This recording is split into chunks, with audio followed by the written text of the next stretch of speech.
Chapter 1. Rebirth and Past Lives. In the secluded village of Drunken Soul, located in the eastern region of the Andal Principality, adjacent to the Tiendo Empire, life unfolds much like in other rural areas of the continent, devoid of extravagant diversions.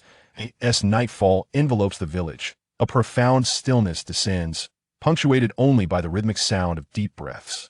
Within one of the more respectable houses in the village, a small child gradually opens his somewhat bewildered eyes.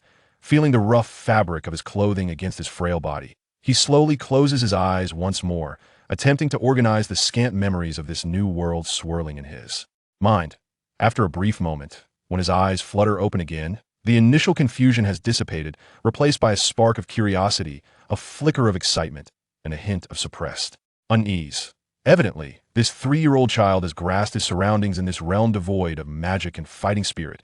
Every individual possesses their own unique martial soul. A farmer wielding a hoe as his martial soul can till the land with greater swiftness than one possessing a mere firewood stick. Similarly, a tailor endowed with scissors and needle, as their martial soul exhibits superior craftsmanship. This is a civilization uniquely defined by martial souls. The world resembles that of a best-selling novel from his past life, further illuminated by the fragments of conversations with his parents and the occasional mention of the martial soul heart.I has become abundantly clear that he resides in the Douluo continent. Here, at the age of 6, everyone can awaken their martial souls, and the significance of the soul awakening ceremony rivals that of the college entrance examinations of his previous life. It is a world steeped in bloodline theory, where one's lineage can dictate their destiny simultaneously. It is a realm imbued with extraordinary powers yet unexplored in his former existence. In this life, the child bears the name of D.E., having inherited his mother's surname due to the tragic circumstance of her family's lineage being reduced to her alone. His father's name is Qin Feng, a man with a martial soul of Bloodblade, possessing innate soul power of level 5 at the age of 28, now having ascended to level 34. His mother, Di Qinglan, wields the martial soul of Wine Spring, originally with an innate soul power of only level 3 at 26, now reduced to level 17. Nevertheless, she possesses the ancestral skill of brewing, managing the family's time-honored distillery. Though the couple has retreated to the quietude of Drunken Soul Village for reasons unknown, they have cultivated a vibrant household that often draws admiration from their neighbors. While the martial souls of his parents are considered prestigious within the confines of Drunken Soul Village, they pale in comparison to others across the continent. Even his father's mutated martial soul, Bloodblade, is merely at level 5 of innate soul power. In this world where the hierarchy of martial soul inheritance is rigidly enforced, D.E. harbors no resentment or dissatisfaction. Clearing his thoughts, D.E. finds himself in a chaotic expanse reminiscent of a sea of consciousness, where an ancient palace floats amidst the void. As he pushes open the grand doors, he is greeted by a flawless jade wall standing majestically at the center of the hall, radiating an abundance of luminous brilliance. Upon closer inspection, the wall appears infinitely vast, gradually filling the space between heaven and earth. Gazing at the countless bookshelves flanking the jade wall, filled with historical texts, medical tomes, and treatises on divination, alongside all the martial arts manuals altered in his previous lives game, he feels an overwhelming sense of unreality. These legacies from his former existence are capable of shattering the limitations of the martial soul, propelling him to the zenith of power. In a daze, his thoughts unwittingly drift back to the unexpected incident of his past life. The young man sat before his computer, fervently modifying the game program in front of him. The weariness etched on his face and the bloodshot eyes indicated that he had been laboring for an extended period. In the Legend of Heroes, countless martial arts secrets, innumerable grievances of the martial world, and tales of love and devotion have rendered this game a classic. However, the limitation that each individual can only master 5 internal and 10 external martial arts skills has stirred discontent among players. It should be possible to learn at least 10 internal and 20 external skills, the weary man muttered to himself. In pursuit of his childhood dream, he had self-studied software programming and a series of courses he was not particularly fond of, immersing himself entirely in his passion. Almost there, he urged himself, quickening his fingers. Upon striking the final shortcut key, he finally exhaled in relief. Rising, he stretched his limbs, but darkness suddenly enveloped him, and he succumbed. With the aid of a golden finger in his mind, he found that his new consciousness had developed sufficiently to bear the memories of his past life. That night, he finally unraveled the mysteries of his existence and reclaimed the memories of his former self. After a series of tumultuous events, he exited the realm of consciousness and gazed upon the dimly lit room, but a yawn escaped him as drowsiness washed over him in this vast world. Nothing was more paramount than sleep. Chapter 2. The Infinite Jade Wall.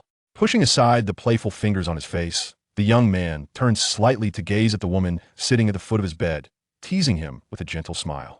Her long, raven-black hair was meticulously styled in an ornate bun, with not a single strand escaping the hold of her wooden hairpin.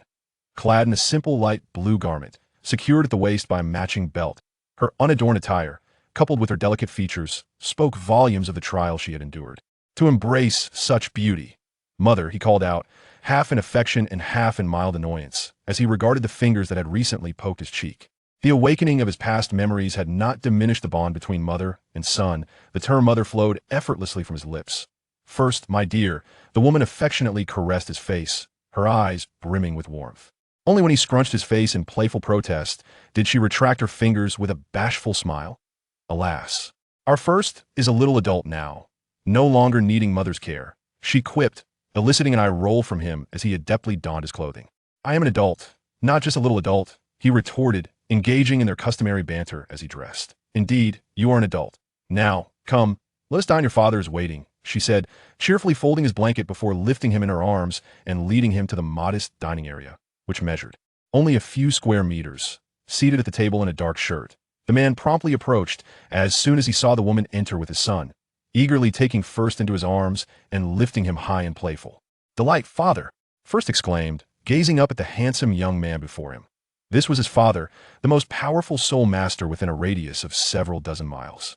Besides managing the family's winery with his mother, he also helped the village deal with the occasional wild beasts and low-level soul beasts that emerged, earning him immense respect in the community. "Come and eat. We have your favorite ostrich eggs, which won't taste good once they cool down." With her mother's assistance, D.E. promptly climbed onto his chair. He took a bite, and an explosion of flavor filled his mouth. The ostrich eggs, delicately textured and richly aromatic, were as large as two fists in exquisite delicacy. It was said that they were highly esteemed by the nobility in the nearby city of Elfa. Families like D.E.'s, among the finest in the village of Zuehun, could scarcely indulge in such a luxury, enjoying them only occasionally to satisfy their cravings. Yet, the taste was undeniably exquisite. After breakfast, Qin Feng observed his son, D.E., licking his lips, and felt an overwhelming sense of satisfaction as he glanced at his wife beside him. "There's one left for you to have at noon. I prepared your lunch on the counter, just heat it up. Your mother and I will be back for lunch as we need to expedite this batch of wine. Stay at home and don't wander off with Erguzi," he said, placing the remaining egg onto a plate. "Dio, you understand?" Qin Feng, worried that his son might disobey and venture out with the other children to search for eggs, asked sternly. "I understand." D.E., possessing the intellect of an adult, had no intention of running off with Erguzi. He was still engrossed in studying his own unique abilities. After a prolonged farewell with his reluctant parents, D.E. hurriedly surveyed his home. The front yard was filled with vegetables and fruits, while the back featured flowers and a few wild chrysanthemums bloomed by the window. Aside from his modest bedroom of a few square meters, the house included a kitchen, a spacious master bedroom for his parents, and a few simple pieces of furniture arranged neatly. In the corner, several pots of common plants concealed imperfections that he concluded that this was a very comfortable abode. Locking the door behind him, he calmed his emotions and leaned against the bedding, once again entering the grand hall of his consciousness. He gazed curiously at his materialized body and pinched himself. It was indeed his own body. Though still perplexed, he had undergone a transmigration and decided not to dwell on the scientific aspects. His gaze shifted toward the most captivating feature in the hall, the infinite jade wall, radiating boundless light. As he stared at the jade wall, a succinct piece of information seemed to materialize in his mind. The infinite jade wall, a congenital marvel, absorbs myriad paths and reveals the essence of existence. At a flicker of excitement welled up within D.E., it appeared that the countless martial arts manuals and miscellaneous texts on the shelves were products of the infinite jade wall. As for the revelation of the essence, it bore some resemblance to the legendary creation jade plate. Even if it fell short, it would undoubtedly suffice in the Douluo continent. At that moment, the jade wall displayed the visage of a delicate child, none other than D.E. himself. Accompanying this were several lines of text. Name, D. Root bone. 72 influences the speed of internal cultivation. You are barely a genius. Comprehension. 78, as the name suggests, it affects the speed of martial arts. Cultivation, a genius. In the lower right corner was a small, intricate bagua relief, next to a test tube scale, half of which was illuminated, indicating luck value. 52-100. Allows for one deduction. This jade wall is rather considerate. Turning to the bookshelves, D.E. set aside the grandeur of the jade wall, recognizing that the shelves before him were his true foundation for survival and success. The ancient classics of previous lives, such as the Tao Te Ching, the I Ching, and the Lotus Sutra, alongside various medical arts and eclectic studies that appear in games or reality, are readily accessible for perusal. At the center lies the most revered martial arts manuals, deliberately arranged to align with the rules of the Douluo world, displayed on 6 color-coded shelves: white, yellow, purple, black, red, and gold. Except for the white shelf, an ethereal barrier envelopes the other 5, obscuring them from direct view, allowing only vague glimpses of the layered shadows of the books within. As one's cultivation deepens, these intangible barriers will gradually dissipate. Adjacent stands a dedicated shelf for internal cultivation manuals, upon which only a solitary foundational text rests, forlornly lying on the white tier. Standing before the white shelf, the protagonist scrutinizes the array of tomes bound in white with black lettering. Iron Wire Fist, Arhut Fist, Iron Head Technique, Monkey Steals, Peach Fist, Scanning Leg, 18 Roads of Chaishan, and the Returning to the Concealed Sword, among many familiar titles. These martial arts techniques are the result of the harmonious collision between concept from the game and the rules of the real world, diverging from the regulations within the hero's transmission, yet retaining substantial connections. Although the external techniques lack the level division from 1 to 20, they intriguingly still possess a mechanism for triggering combinations of martial profundities. In terms of internal cultivation, apart from the foundational 10 levels, other internal manuals reach a perfect 20 levels, permitting the cultivation of a subsequent technique. Only after mastering one. Moreover, completing the foundational internal skill can resolve various attribute conflicts within internal arts. The external techniques are categorized into 5 levels: novice entry, intermediate mastery, advanced proficiency, transcendent mastery, and return to innocence, though the specifics of these transformations remain unknown. Likewise, the renowned Sec series of martial arts confer significant enhancements upon one another. Martial arts are as vast as the ocean, while not limited in quantity as in the game. One's energy remains finite. The protagonist resolves to meticulously plan the path of martial cultivation, for in reality, one cannot simply reset and retrain. Chapter 3. The Initiation into Martial Arts. Days passed, yet the protagonist remained in a state of contemplation, for the most arduous challenge in the world is the pursuit of the unattainable, leading to empty joy and difficult choices. As martial arts reach profound heights, the astonishing effects of various combinations of martial profundities become increasingly difficult to abandon. There exists the renowned Pure Yang Ultimate Tai Chi Fist, reputed for its unparalleled control, the immensely popular grassroots reversal, which claims to render one senseless. With its overwhelming might and the explosively powerful 3 flowers gathered at the crown refining spirit to return to emptiness, AS for the series of sunflower exorcising evil, best left unsaid. After bidding farewell to his parents at the distillery, the protagonist realizes that he can no longer afford to wait. No amount of idealistic dreaming compares to the importance of practical experience. With 3 carefully selected manuals in hand, the protagonist settles beneath the infinite jade wall as internal cultivation techniques that have endured the test of time since the dawn of martial arts. These foundational texts are favored even by prominent sects for establishing strong roots. The other 2 manuals are external martial arts texts from the Xinxia school, one detailing the Tianshan Palm technique and the other the returning to the concealed sword technique. After all, one must acknowledge that martial artists cannot surpass those who cultivate immortality. Calm your mind. The first slowly unfurls the foundational internal cultivation method in hand, for grand characters illuminating before his eyes. Internal breath foundation, gathering chi to open meridians, chi conquering the universe. My method reaches the heavens. The luminous light cascade from the jade wall. The manual in his grasp transforms into a beam of light, merging into the essence of the first. In reality, the first synchronizes with the embodiment beneath the jade wall, 5 hearts directed towards the heavens. Seated in a lotus position, this is the method distilled by an unknown master, deemed most conducive for beginners to perceive the sensation of Qi.as the first sits in the lotus position. Enveloped by the radiance from the jade wall, he feels a warm embrace enveloping his entire being, as if returning to the primordial dawn of creation. His mind, devoid of desire yet racing with thoughts. Feels as if he has practiced the foundational internal cultivation for countless years, with myriad secrets suddenly laid bare. In this moment, it is as though four gleaming golden characters, theoretical master, are inscribed upon his brow. Suddenly, a sound akin to shattering silver beads reverberates, and the first perceives his dantian not as an abstract concept, but as a tangible realm akin to the cosmos itself. With the assistance of the boundless jade wall, he vividly visualizes his dantian. Achieving clarity down to the minutest detail, he distinctly observes the emergence of the first strand of internal energy within his dantian at this moment.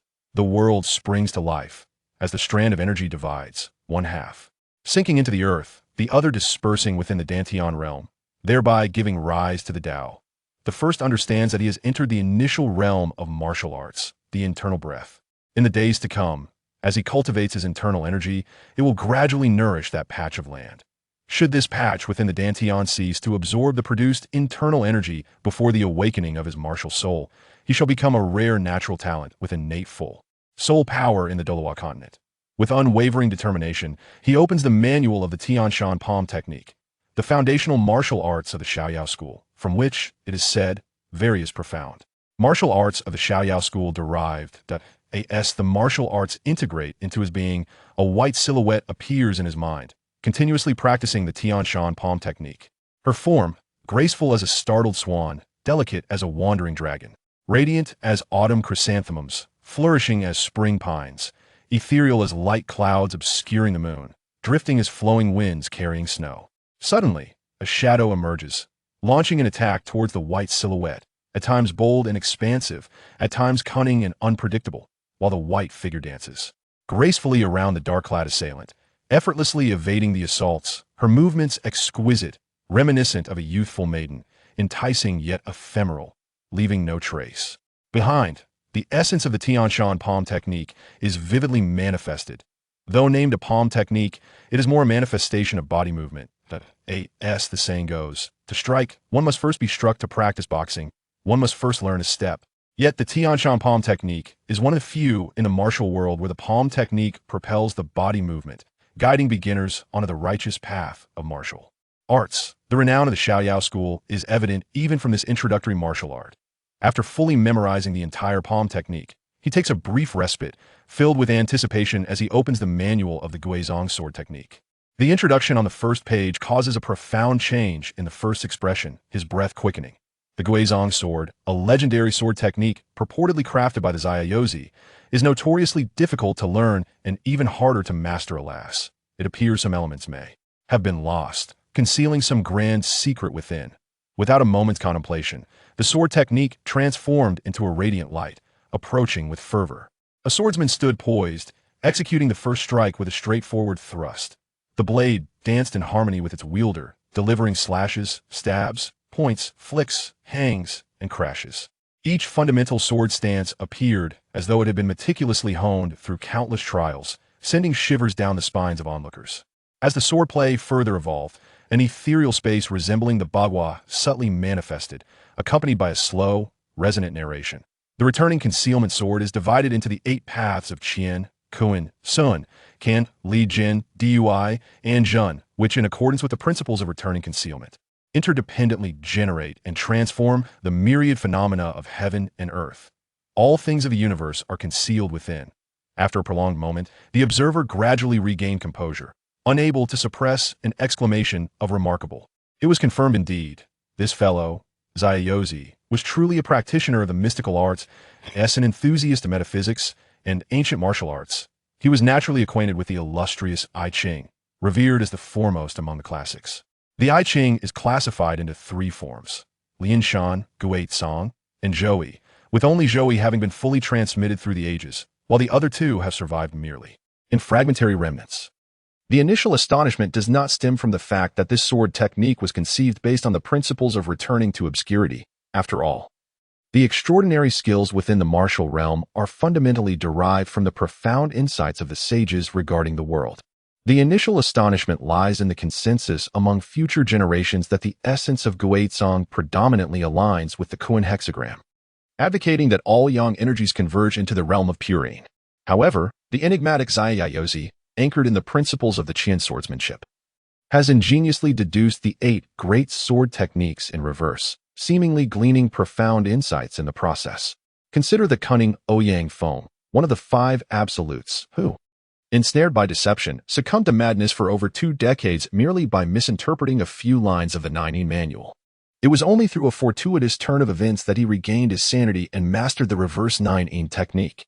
Throughout history, the martial arts intertwined with the Taoist principles have always posed formidable challenges to those seeking mastery. The concept of guizhong, encompassing the vastness of heaven and earth, is indeed a lofty endeavor, and the initial understanding of such complexities is profoundly awe-inspiring. I compel myself to refrain from delving deeper. The realm of the masters is beyond the grasp of a mere novice. Embracing the present moment is paramount. To my astonishment, the guizhong sword has manifested upon the ivory bookshelf, and even the foundational sword techniques alone have proven immensely rewarding. The secrets of the guizhong sword will have to wait until I attain greater strength. A glance at the jade wall reveals an unexpected increase in my comprehension. And an additional line of script, Soul Power, Level 1. This enhancement is exceedingly advantageous and convenient, if I can endure the initial challenges. The later stages promise the potential for unparalleled mastery. Once, I recalled a novel from a past life, where the protagonist stirred the martial world with relentless schemes. After much endeavor, he became a disciple of the esteemed Huang Shang, mastering the supreme arts of the 9 manual, believing himself to be the strongest in the realm. Alas, he was unaware that during the final contest at Huashan, he would only earn the title of Western Madman. Overshadowed by a figure of unparalleled prowess, one who wielded the Xianyuan sword, rode a fire qilin, and practiced the Taishan scripture, effortlessly eclipsing the protagonist.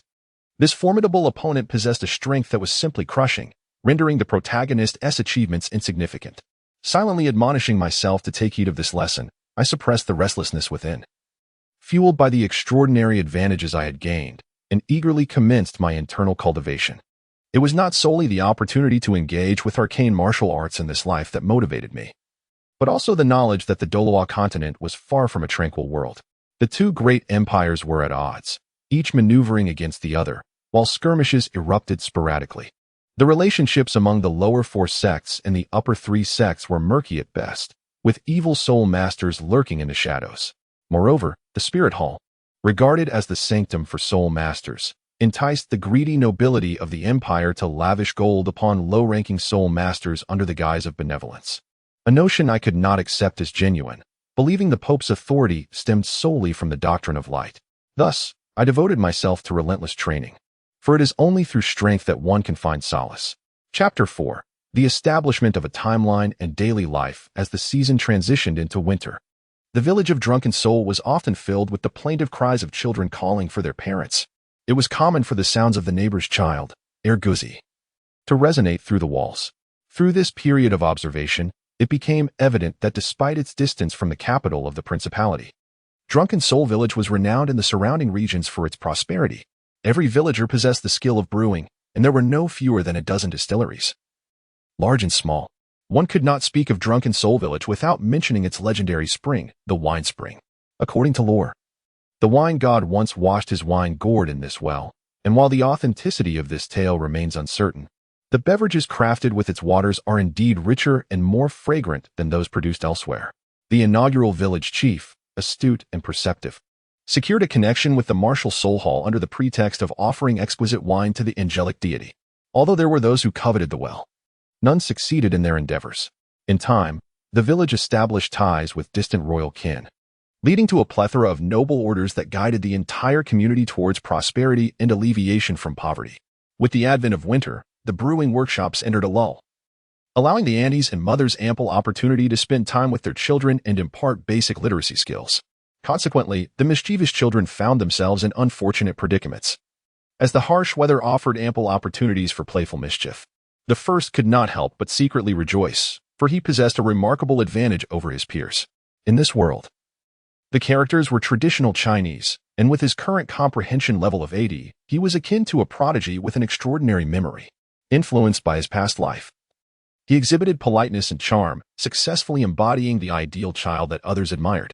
The neighborhood's praises for the first filled his mother, Qinglan, with joy, granting him even more personal space and time for private cultivation.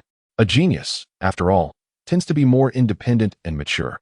As the morning sun rose, the first practiced the Tianshan palm technique repeatedly in a secluded patch of wasteland, facing the dawn. He continued until his body felt weary, then began to cultivate his internal energy, aligning his breath with the rhythm of 5 short exhales and 1 long inhale. Gradually, he sensed his physical state returning to form, and his foundational internal cultivation began to flourish. An hour later, he slowly opened his eyes, feeling a greater fullness of energy within his dantian, and a faint smile graced his lips. This tangible progress ignited a stronger sense of determination within him. As I first grasped the wooden sword bestowed upon me by my father, Qin Feng, as a graduation gift symbolizing literacy, I reflect upon the essence of the Gui Tsang sword technique. The Gui Tsang sword is meticulously divided into 8 paths of swordplay, with the Qian sword path reigning supreme among all. Qian signifies the heavens. Its sword forms soar high, akin to the ancient clouds in the sky, ethereal and boundless, encompassing all phenomena. Furthermore, it is divided into 9 grand sword stances, each grand stance embracing 9 intermediate sword forms, and each intermediate form encompassing 9 minor sword techniques, creating an intricate and infinite web of interconnections. Upon truly comprehending the essence of the Guizhong sword, the protagonist resolved to first cultivate this particular swordsmanship, intending to achieve mastery before advancing towards a harmonious integration of techniques. With each repetition of practice, his grasp of the foundational sword techniques gradually enhanced, granting him greater control over his own blade. The foremost principle of swordsmanship lies in mastery, followed closely by speed and strength. The sword exists in various lengths, and familiarity with one's own weapon translates into a meticulous understanding of the distance between adversaries. In the fleeting space of mere inches, one can vanquish foes. This is achieved through an exquisite command of spatial awareness.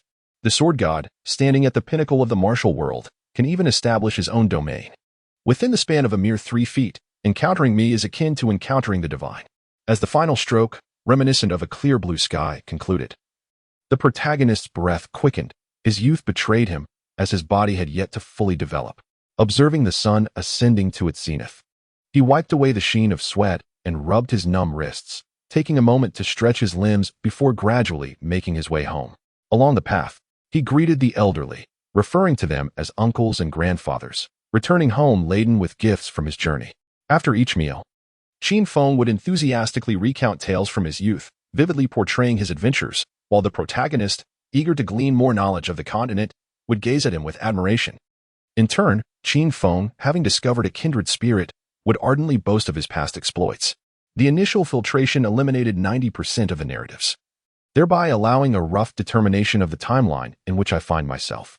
The Pope is Chihiro Ji, having been crowned 3 years prior. My father personally delivered a fine selection of wines to the spirit city to pay homage to the angel god, and was graciously received by a cardinal clad in crimson. This was relayed by my father. However, observing the occasional fleeting expression of my mother, I discerned that the veracity of certain details was indeed open to question. Under the admiring gaze of the first, Qin Feng recounted various other rumors, indeed, mere rumors. For instance, the discord between the Haotian sect and the Blue Lightning Tyrant sect allegedly stems from the historical grievance of the Haotian sect master having appropriated the 10,000-year spirit beast belonging to the elder of the Blue Lightning Tyrant sect. The conversation continued until it turned to the newly appointed leader of the Blue Lightning Tyrant sect, Yu Yuanjin, whose youngest son, upon awakening his martial soul a decade ago, experienced a malignant mutation, resulting in an innate soul power of merely half a rank, rendering him the subject of ridicule across the continent. Upon a sudden tremor coursing through his being, he finally discerned that he was 13 years junior to Yu Shaojiang, who stood as a peer of Tang Hao. This realization implied that he had nearly 3 decades remaining for his development before Tang Hao would achieve the distinction of becoming the youngest titled Douluo at the age of 45. Moreover, at this juncture, the coveted dual hot pot treasure likely had not yet fallen into the hands of the Dugu clan. Since the awakening of his consciousness, he had been plagued by a profound sense of insecurity, fearful that time was insufficient, anxious that the tumult sweeping across the continent would arrive too swiftly, and apprehensive that an unseen malevolent force might obscure his entire family in a haze of uncertainty. Breathe deeply, do not fear, for you shall undoubtedly inherit your father's blood-blade martial spirit and emerge as an exceptional soul master. The first Qinglan suddenly grasped the hand of the first, gazing at them with an encouraging look. At first, he realized that his mother had misunderstood, Yet he chose not to refute her. Instead, he simply nodded gravely in acknowledgement. The first Qinglan suddenly pressed her lips together, her expression a tapestry of emotions, as if she were on the verge of speaking. Qin Feng embraced both mother and child with unwavering resolve, stating, "In truth, I would prefer for you, the first, to awaken your water spirit martial soul. For then we could distance ourselves from conflict, inherit our distillery, and live a life free from worry, filled with tranquility and joy. First and foremost, it is evident that the father fears his wife may blame herself, given that her innate soul power is rather low, and the inheritance of martial spirits is devoid of any. This serves as a means to alleviate her worries. Indeed, I too am fond of the water spring martial spirit. It embodies sweetness, in stark contrast to my father's rather unsightly martial spirit.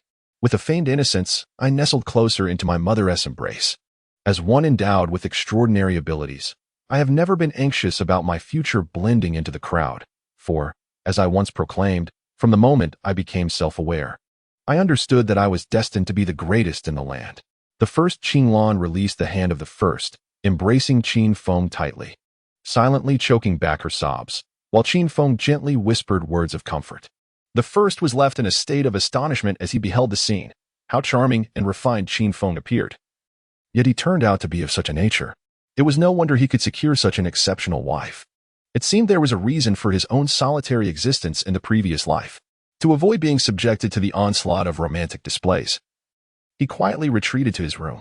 Contemplating that his father's martial spirit was the bloodblade, he pondered whether he should learn some sword techniques. The bloodblade scriptures seemed quite formidable as well.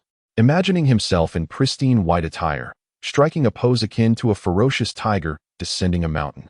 One hand braced on the ground, the right hand wielding a bloodblade, gently scraping the back of his bald head with a wicked grin. A shiver suddenly ran down his spine. Perhaps it would be best to wait until after the awakening of his martial spirit. The Tao that can be told is not the eternal Tao. The name that can be named is not the eternal name. The nameless is the beginning of heaven and earth. The named is the mother of myriad things. He retrieved a copy of the Tao Te Ching from the Great Hall of Consciousness and began to read it with great interest. Firstly, I do not underestimate the seemingly trivial writings, as they will serve as valuable nourishment on my future journey of growth. Secondly, I hold this belief with unwavering conviction. Chapter 5. The awakening of the martial spirit. Time passes like a fleeting shadow. A young child, clad in a brown outfit, greeted the villagers with a cheerful smile as they passed by. Are you going to dance again in that field outside the village? One asked, recognizing the child's talent for dance.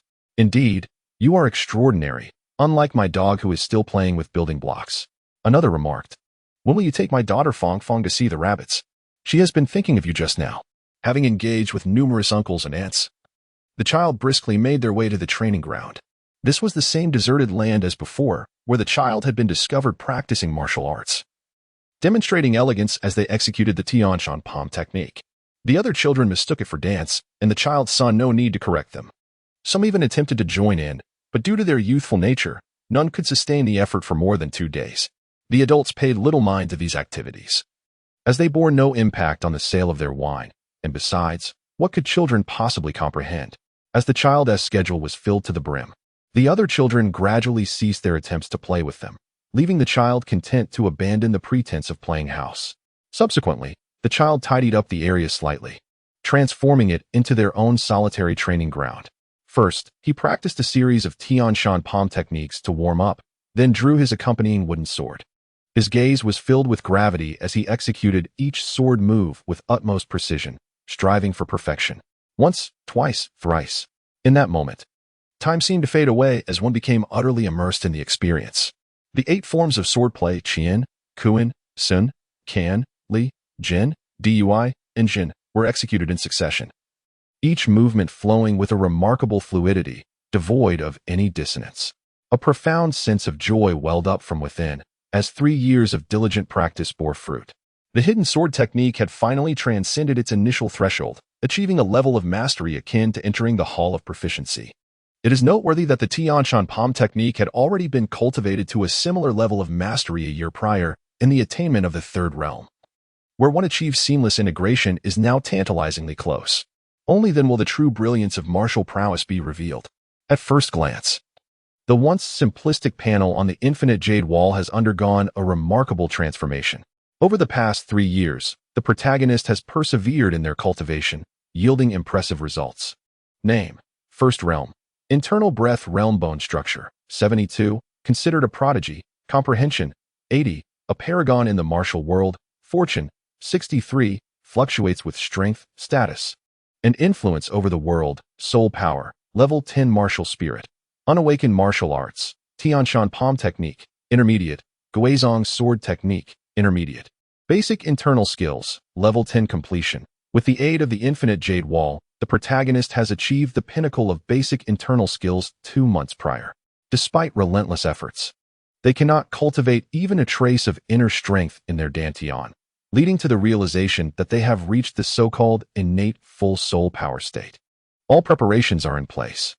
They must await the awakening of their martial spirit and the subsequent addition of a soul ring to shatter the shackles of the world and continue to enhance their cultivation. Upon completing the foundational internal skills, an extraordinary transformation occurs, plunging the protagonist into a 100-day foundational state. When observing their dantian with the wall's assistance, they are astonished to find that only 80% of their inner strength remains. With each restoration, a fragment of inner power integrates into the dantian, fortifying their foundation. The extent of the benefits from this phenomenon will only become clear upon the completion of the 100-day foundation. The sword techniques have also seen breakthroughs, filling the protagonist with joy as they leave the training ground and head straight for their family's brewing workshop. Upon arrival, they overhear village chief Flared advising their parents, "Tomorrow, the esteemed soul master from the martial soul hall will visit the village to awaken the martial spirits of 6-year-old children.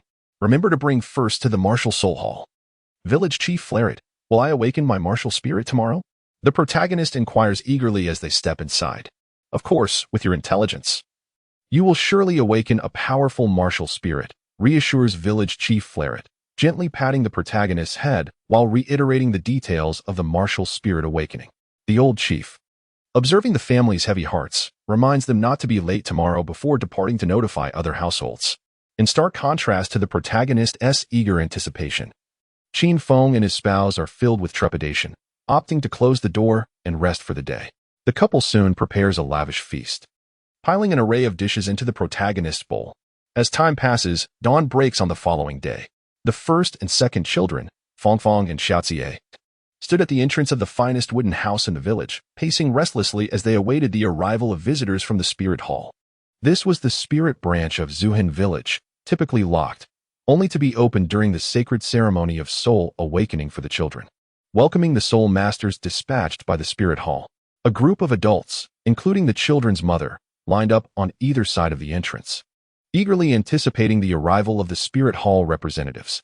After a short while, Qin Feng approached, accompanied by a jovial young man in his 30s, clad in white garments adorned with a soul character the size of a fist on his chest. Initially perplexed by the absence of Qin Feng, it soon became clear that he was at the village entrance welcoming the personnel from the spirit hall. "Welcome, esteemed guests, to our drunken soul village," the elder village chief greeted first. The other villagers bowed in gratitude, reflecting the universal sentiment of parents wishing for their children to achieve greatness, regardless of the world they inhabit. The youth, feeling somewhat overwhelmed, shook his head gently. Village chief followed, "I am Lin Hai, and I am somewhat acquainted with Brother Qin. There is no need for such grandeur. Moreover, your village presents fine wines to the spirit hall annually. We are, in essence, family." Observing Qin Feng's slight nod in acknowledgement, the chief relaxed his formality and led Qin Feng to the 4 individuals awaiting them. Only 4 indeed. This year, among the neighboring villages, over 40 children awakened their martial spirits, yet less than 1/10 possessed the soul power necessary for cultivation. Lin Hai could not help but express a wish for their successful journey into the path of soul masters. The 4 children, including the first, followed Lin Hai into the wooden cabin, while the anxious adults outside whispered amongst themselves. Inside, after Lin Hai arranged the martial spirit awakening array, he addressed the children before him. "I am Lin Hai, a level 27 great soul master, dispatched by the spirit hall to assist in your martial spirit awakenings. You may call me Master Lin. Who wishes to go first?" "I will," replied the first, who was somewhat apprehensive yet eager to discover his own martial spirit. As Lin Hai regarded him, he nodded appreciatively at the boy's distinct demeanor compared to the others. Stand within this array and remain calm during the process, he instructed. With that, Lin Hai activated his martial spirit, transforming his arms into a pair of winged appendages adorned with golden feathers, hovering just above the ground. 2 rings, one white and one yellow, swirled beneath his feet. Behold my martial spirit, the golden feather crane, Lin Hai declared with pride. Well, exclaimed the first child. Along with the others, their mouths agape. Compared to the martial spirits of Qin Feng and his spouse, the golden feather crane was indeed breathtaking. Focus now, and gradually channel your soul power into the array, Lin Hai advised, encouraging them to attune to their own martial spirits. With the first pair of eyes tightly closed, a celestial azure light began to emerge, gradually revealing an outstretched left hand, upon which a delicate water orb gently floated. Water? Lin Hai appeared somewhat perplexed, but then recalled the extraordinary phenomenon that occurred during the awakening of martial spirits. Swiftly, he produced a crystal orb to test the soul power of the first individual. Perhaps this would signify an extraordinary martial spirit, paving the way for a promotion and a prosperous future, all hinging on this singular moment. As the first reached out to touch the crystal ball, the azure light gradually filled to 80% before coming to a halt, as anticipated. A prodigy. Innate spirit power of level 8. Your martial soul is water, indicating you should be a control-type spirit master. Would you consider joining the spirit hall? By the way, what is your name? Lin Hai seemed even more exhilarated than the first, with promotions and raises within reach. My name is First, Lord Lin. I would like to discuss this with my family before making a decision. You are indeed the son of Brother Qin. Just call me Uncle Lin. Lin Hai invited First to step out, preparing to awaken the martial souls of the other children, knowing that Qin Feng would naturally inform First about cultivation matters. For now, the focus was on awakening the other children, as there might still be surprises in store. However, it seemed that fortune had run dry thereafter. Ergo, martial soul, dogtail grass, no spirit power. Xiao Chui, martial soul, blue silver grass, no spirit power. Fong Fong, martial soul, little white rabbit, no spirit power. Indeed, it was unwise to harbor expectations. Lin Hai then turned to comfort the 3 tearful children, which in turn altered First's perception of him slightly. As the wooden door opened once more, whispers among the crowd ceased abruptly, their gazes fixed on the few who emerged. This time, for the martial soul awakening. Only First possessed an innate spirit power of level 8, qualifying him to become a spirit master. Congratulations to the village chief and Brother Qin. Lin Hai slightly inclined his hands in respect. I always knew First would achieve greatness. He has been wise since childhood. Other villagers gazed at Qin Feng and First Qing Lan with envy. The first Qing Lan, filled with excitement, embraced the first without knowing what to say. Meanwhile, Qin Feng was entangled by Lin Hai, who urged the first to join the Wuhuan temple, yet Qin Feng declined the invitation, citing the youth's tender age as a reason, ultimately resigning to the situation. Chapter 6. The Hidden Entity Martial Soul. After bidding farewell to the departing Ibu Sanwei, who glanced back thrice, Lin Hai, still harboring thoughts of the first, watched as the crowd gradually dispersed. My son, let your mother witness your martial soul, the excited Qilan urged, her gaze fixed on the first. This is a martial soul of innate level 8 soul power. The first one cast a sidelong glance at Qin Feng, feigning calmness as an colorless water orb materialized in the palm of their hand. Innate soul power at level 8, far surpassing the level 5 of the Bloodblade. The first remarked with a sharp tongue. You flaunted your achievements before me not long ago. I shall take my revenge from dawn till dusk. Qin Feng paid little heed to this, though he felt a twinge of disappointment at the absence of his martial soul in the first. However, his Bloodblade was a mutated martial soul, inherently difficult to pass down. While the first's awakening of a higher innate soul power with a mysterious, mutated water martial soul was equally commendable. Gently ruffling the first's hair with his hand, Qin Feng slowly withdrew, remarking, You look much cuter now. Enough of the playful banter. Let us discuss serious matters, Qin Feng said, his expression turning grave. Your martial soul likely stems from your mother's water martial soul, now transformed into a new variant. It appears to belong to the control element, suggesting a high quality. When you unleashed your martial soul earlier, you did not recite an incantation, indicating that it is not an auxiliary martial soul, he analyzed with an air of expertise. The first individual incessantly nodded, exhibiting an expression of agreement, as if to convey that everything you said was indeed correct. Subsequently, with a hint of timidity, they inquired, I wonder what level of innate soul power the blood blade martial spirit possesses, and whether it surpasses the prowess of my water martial spirit. Qin Feng's countenance darkened involuntarily, and he extended his hand. This mischievous child was becoming increasingly endearing in a rather irritating manner. It seems that disciplining children early on is indeed wise. Upon witnessing the amusing expressions of the father and son duo, Qinlan couldn't help but let out a laugh. Interrupted by his wife's laughter, Qin Feng set aside his intention to resort to forceful measures and remarked, "In 3 months, the enrollment period for the nearby Primary Soul Master Academy will commence. At that time, I shall send you to school, where you can engage in a more systematic study of Soul Master cultivation. Moreover, it is conveniently located not far from home, merely a day's journey away. The first aspect is unparalleled satisfaction. Being away from home allows for an abundance of time to cultivate oneself, and I am no longer a mere child." Though the first Qinlan felt a pang of reluctance, she understood what constituted the right decision. Subsequently, Qin Feng imparted some fundamental knowledge regarding martial souls in the cultivation system of soul masters.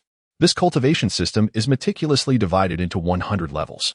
Commencing with the awakening of the martial soul, each decade marks a new tier, which includes Soul Scholar, Soul Master, Grand Soul Master, Soul Sovereign, Soul Sect, Soul King, Soul Emperor, Soul Sage, Douluo, and Title Douluo. The so-called innate, full soul power geniuses are eagerly courted by various factions. For upon slaying a soul beast and acquiring its soul ring, one can ascend to the esteemed rank of a soul master. The extent of innate soul power directly influences the future speed of cultivation. It is noteworthy that in the village of Drunken Soul, there are only 2 soul masters, her parents, of whom her mother barely reaches a dozen levels. As for the reason why her father, at such a young age, resides in a small village, one can attribute it to the greatness of love, as no other rationale seems plausible. Only by defeating a soul beast and bestowing the martial soul with a soul ring generated from the soul beast can one transcend to another tier and continue their cultivation journey. The strength of the soul rings acquired from slain soul beasts varies with their age and type. A 10-year white soul ring, a 100-year yellow soul ring, a 1,000-year purple soul ring, a 10,000-year black soul ring, and the legendary red soul ring of 100,000 years. Qin Feng, ever the eager manner, taught the first how to meditate and cultivate. Qinlan silently observed, filled with anticipation for the future, convinced that the first would undoubtedly become a formidable soul master. Once assured that the first had grasped the meditation technique without any issues, he released her. As for why the child was able to learn everything so swiftly, Qin Feng reflected deeply over the years. This child was indeed a true genius. He recalled that it took him a week or even half a month to master the meditation technique, plunging into contemplation. At long last, the protagonist liberated himself from the incessant teachings of his father. It would be unwise to claim that he possessed greater wisdom than his progenitor. Upon returning to his chamber, he unleashed his martial soul and beheld the purity of his water martial soul, an elemental force of immense potential, capable of excelling in support, control, or even formidable offensive capabilities. As one who has undergone modern education, how could he not comprehend the might of water? As the Taoists proclaim, there is no force that can surpass water.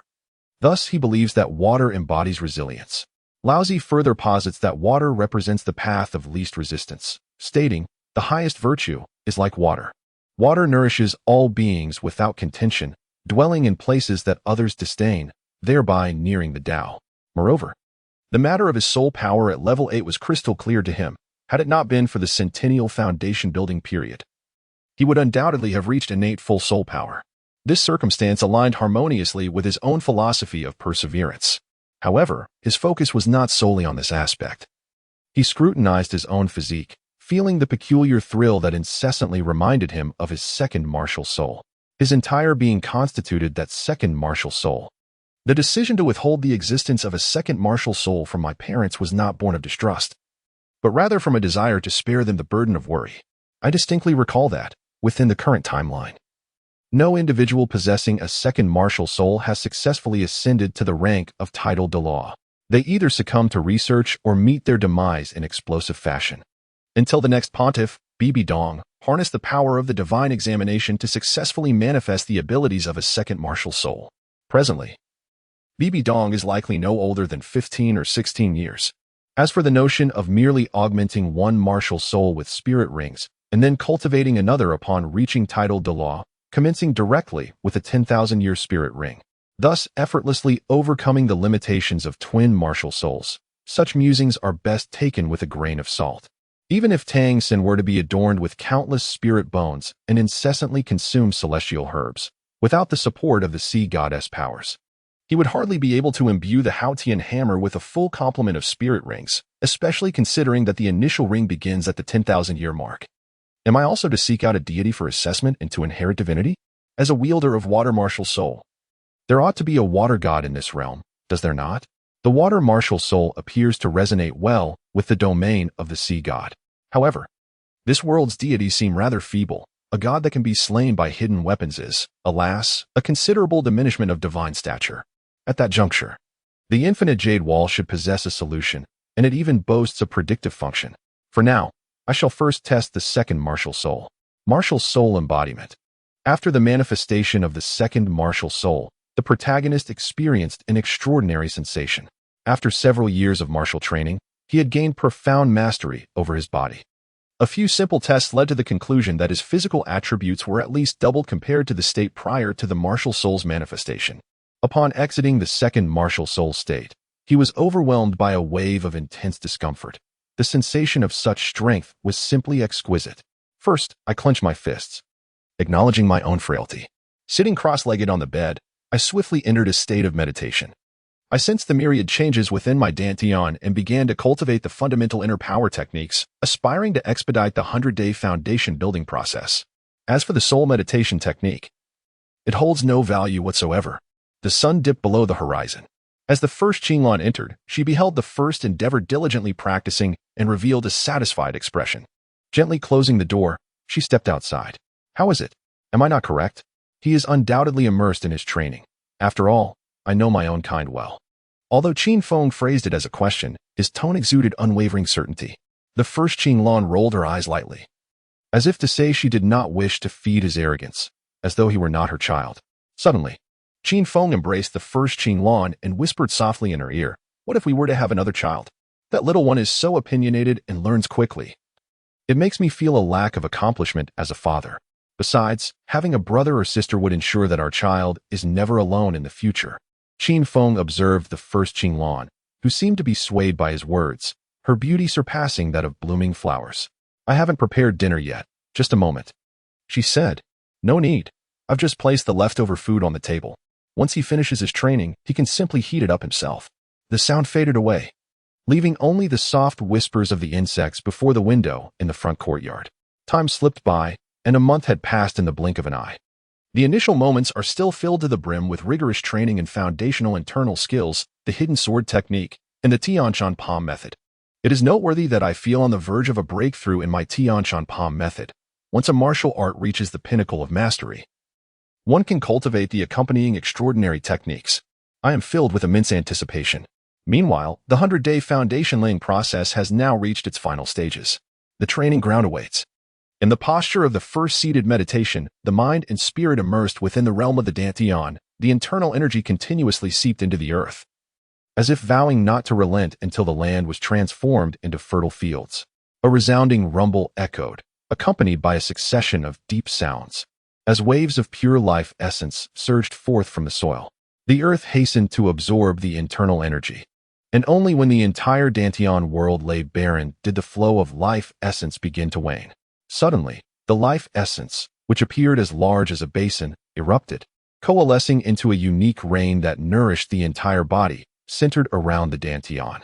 The cells within seemed to greedily absorb this divine blessing, akin to parched earth reveling in a long-awaited downpour.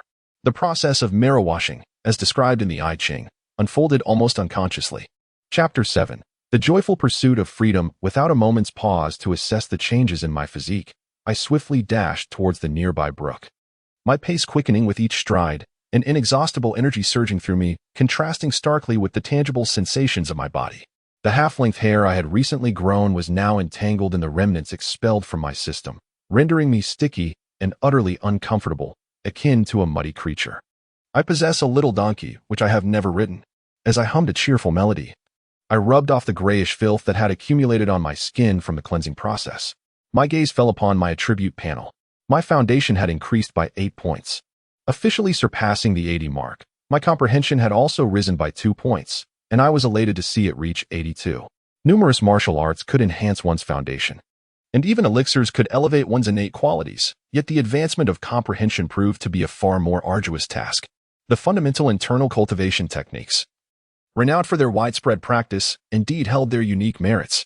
Having swiftly cleansed my body, I focused my thoughts and arrived at the Wulyong Hall, the locus of my consciousness. The bookshelf housing the internal cultivation manuals now boasted an abundance of martial arts texts, including the teachings of Wudong, Shaolin, Xuanzhen, the Sun and Moon scriptures, the Kongtong doctrines, and various internal arts from esteemed sections. The first drew forth the Tianshan heart method of the Shaoyao sect, lingering for a moment to gaze at the other shelves before turning to depart. Opening the tome titled Tianshan heart method, he discovered it was the foundational inner strength of the Shaoyao sect, possessing remarkable applications when paired with various martial arts. After familiarizing himself with the myriad techniques, he utilized the assistance of the infinite jade wall to immerse himself in the world of the Dantian. As he surveyed his surroundings, he was suddenly struck by the absence of any internal energy, and more critically, he noted that the Dantian world had inexplicably expanded by a fraction. Exchanging his entire internal energy for a singular instance of muscle and marrow transformation was already a significant gain. He felt no regret, though he was at a loss as to how to explain this to his parents, which caused him some distress. Yet, he could rationalize this, as it adhered to the principle of energy conservation. However, how was he to account for the enlarged Dantian? Minimally, it could be attributed to possessing more soul power than his peers. Maximally, it suggested a disruption in the world's rules. This was still at a lower level, where the effects were not overtly apparent, but as he advanced to higher levels of cultivation, his soul power could vastly exceed that of his adversaries. Those internal energies were indeed of little consequence. He chuckled to himself, realizing he had benefited, and his smile became increasingly difficult to suppress. After a considerable time, he finally began to cultivate in accordance with the Tianshan heart method. As the first strand of Tianshan internal energy materialized, the speed of its generation abruptly accelerated, growing ever swifter, as if a car perched at the mountain's peak were subjected to a downward force, unstoppable in its momentum. So fast, the only word to describe his current state was speed. Level 1, 2, 3, until his soul power ascended to level 9, at which point the rate of increase gradually slowed, though it continued to operate at a pace slightly swifter than that of foundational inner strength. Contemplating this, he came to understand that this was indeed the normal velocity of the Tianshan heart method. The earlier rapidity had been the final contribution of the foundational inner strength. When he next opened his eyes, the night had begun to fall. Without a moment's hesitation, he brushed the mud from his trousers and sprinted home. Upon his arrival, he found his mother anxiously scanning the surroundings, evidently having waited for quite some time. He observed Qinglan extend her slender fingers and, before he could utter a word, twist and tug at his ear. "Ah, mother, I was wrong. Father, please save me." Hearing the commotion, Qin Feng rushed over, and upon seeing his son wincing in pain, he couldn't help but chuckle, quickly stifling his laughter and adopting a serious demeanor to admonish him. "You spend all day away from home. Do you have any idea how worried your mother has been? You run about like a muddy monkey, truly." He intervened, pulling Qinglan away from twisting the ear of the first and casting a knowing glance at him. It hurts. Mother, I won't do it again. The reason for my tardiness this time is..." The first hastily wiped away a tear, attempting to appear pitiful. "Humph." Qinglan released her grip and headed homeward, occasionally glancing back at him, seemingly awaiting an explanation. "I had a breakthrough. In a moment of excitement, I practiced a bit longer, which is why I returned late. I promise it won't happen again," he explained. At this, Qin Feng suddenly became agitated. "Really? You're not telling me you'll reach level 10 before school begins, are you?" It is indeed possible for the simplest words to bring immense joy to two individuals. "My dear son, I shall prepare your favorite dish. Stir-fried pork with wood ear mushrooms. I knew that your late return this time must have a reason." Qinglan gently shook the hand of the first. At first, I felt an intensifying pain in my ears. Gazing at my father's face, which struggled to contain a smile, I couldn't help but feel a profound sense of difficulty. The only solace I found was in transforming my sorrow and anger into an insatiable appetite. This meal was delightful. I yearned for 3 more generous bowls. This was the morning of that day. At the very beginning, every move was executed with the Tianshan palm technique. Ever since the foundational internal energy was transformed into the Tianshan heart method, The first practitioner has experienced a distinct and profound sensation with the Tianshan palm technique. The first discernible sensation was that, with the transformation of techniques, the sinews and bones within the body underwent subtle adjustments, rendering movements more fluid and reactions more agile. The internal energy was also stirred, further refined, becoming purer and imbued with a hint of chill. The martial art inspired by the Tianshan palm gradually evolved towards an unpredictable essence, akin to willows swaying in the breeze, swift and imbued with an ethereal grace. As time passed, the first movements had entirely transcended the confines of the Tianshan palm. No longer merely a technique dictating motion, it was as if he had transformed into the wind. Moving freely, guided by the heart's desires and the mind's intentions, drifting effortlessly. With the Tianshan palm reaching a state of profound understanding. Internal strength experienced a breakthrough. Tianshan heart method at level 10, soul power also at level 10. Most importantly, in his previous life S-game. The Tianshan heart method was practiced alongside the Gui Zong sword technique, triggering profound mysteries when employing the Tianshan palm, thus enhancing attack power, mystic art, Tianshan palm, carefree journey. Yet, the first was taken aback by how swiftly the martial mysteries he had long yearned for had manifested, and in such a manner. The newly transcended movements from the Tianshan palm should indeed be named carefree journey. This realization further impressed upon the first the authenticity of this world, distinguishing it from mere games. As he solidified his foundation, time had progressed to the end of July. With only half a month remaining until the commencement of the primary Soul Master Academy. In recent days, there had been no further advancement in the cultivation of the Tianshan heart method. The first understood it was time to acquire his first soul ring. I am at level 10, he remarked, gazing at Qin Feng, who was reclining and sipping tea, seemingly indulging in an early retirement. A sudden fit of coughing interrupted him. Qin Feng, disregarding his own discomfort, felt all over the first body, relieved to find a solid foundation and stable soul power. I must have given birth to a monstrous son, he quipped with a hint of irony. After sharing the joyful news with his mother, Qin Feng and Qin Lan conferred and decided that in 3 days, Qin Feng would take the first to the Soul Beast Forest to obtain his first soul ring. The Spirit Hall maintains many soul beasts within the forests and dispatches teams to guard the area. Only those possessing a certificate issued by the Spirit Hall may enter. Time was of the essence. Qin Feng quickly gathered his belongings and headed towards the spirit branch of Ofa City. As for the first, he had no reason to object and quietly acquiesced to his parents' plans, eagerly envisioning the arrival of his first soul ring. Chapter 8. The Soul Beast Forest. Qin Feng and the first boarded a carriage en route to Simu Town. Adjacent to Simu Town lies a Soul Beast Forest. Neighboring the Waltz Marshes, where the predominant soul beasts possess water and earth attributes and are relatively young, making it an ideal location for the first to procure their inaugural soul ring. By evening, the two had arrived at the heart of Simu Town, where they first sought out an inn, secured their accommodations, and subsequently ventured to the bustling marketplace, teeming with activity. The individual glanced around, captivated by the incessant calls of the vendors. This was their first venture far from home, and they felt as though their eyes were insufficient to take in the sights. Who needs hemostatic powder? Crafted from the finest herbs, this hemostatic powder is a remedy known only to those who have used it, available for merely 10 copper coins. Delight in the ice crystal fruit, transformed into delectable pistachios, a mere copper coin for a string. If they do not tantalize your taste buds, you own nothing. A dagger that slices through iron as if it were clay, capable of wounding a 100-year-old spirit beast, purchased swiftly. A distribution map of spirit beasts in the Forest of Souls. Only 1 silver coin, to master the art of hunting spirit beasts with ease. Holding the pistachios purchased by Qin Feng, I observed them glistening with a layer of honey, reflecting the golden hues of the setting sun, translucent and inviting. With a delightful crunch, I bit into one, and a burst of tangy flavor flooded my mouth, eliciting an involuntary flow of saliva. As I looked up, I caught my father casting a knowing glance my way, his eyebrows raised in playful admonishment. Could you perhaps exhibit a modicum of maturity? I gestured with my thumb and forefinger, indicating a minuscule distance. Alas, this world is fraught with peril, and I must remain vigilant against treachery from those closest to me. My heart feels burdened. As we continued our journey, we encountered vendors peddling an array of herbs, alongside those offering various tools and even enigmatic artifacts. Surrounding us were throngs of individuals eagerly seeking hidden treasures. The town of Simu has flourished primarily due to its proximity to the Soul Beast Forest, drawing numerous merchants who depend on the forest for their livelihood, as well as soul masters who come to hunt for soul rings. Today, let us procure some essential supplies. Tomorrow, we shall venture forth to hunt soul beasts. We must prepare adequately, Qin Feng declared with a serious demeanor. Subsequently, he took my hand and we plunged into the bustling crowd.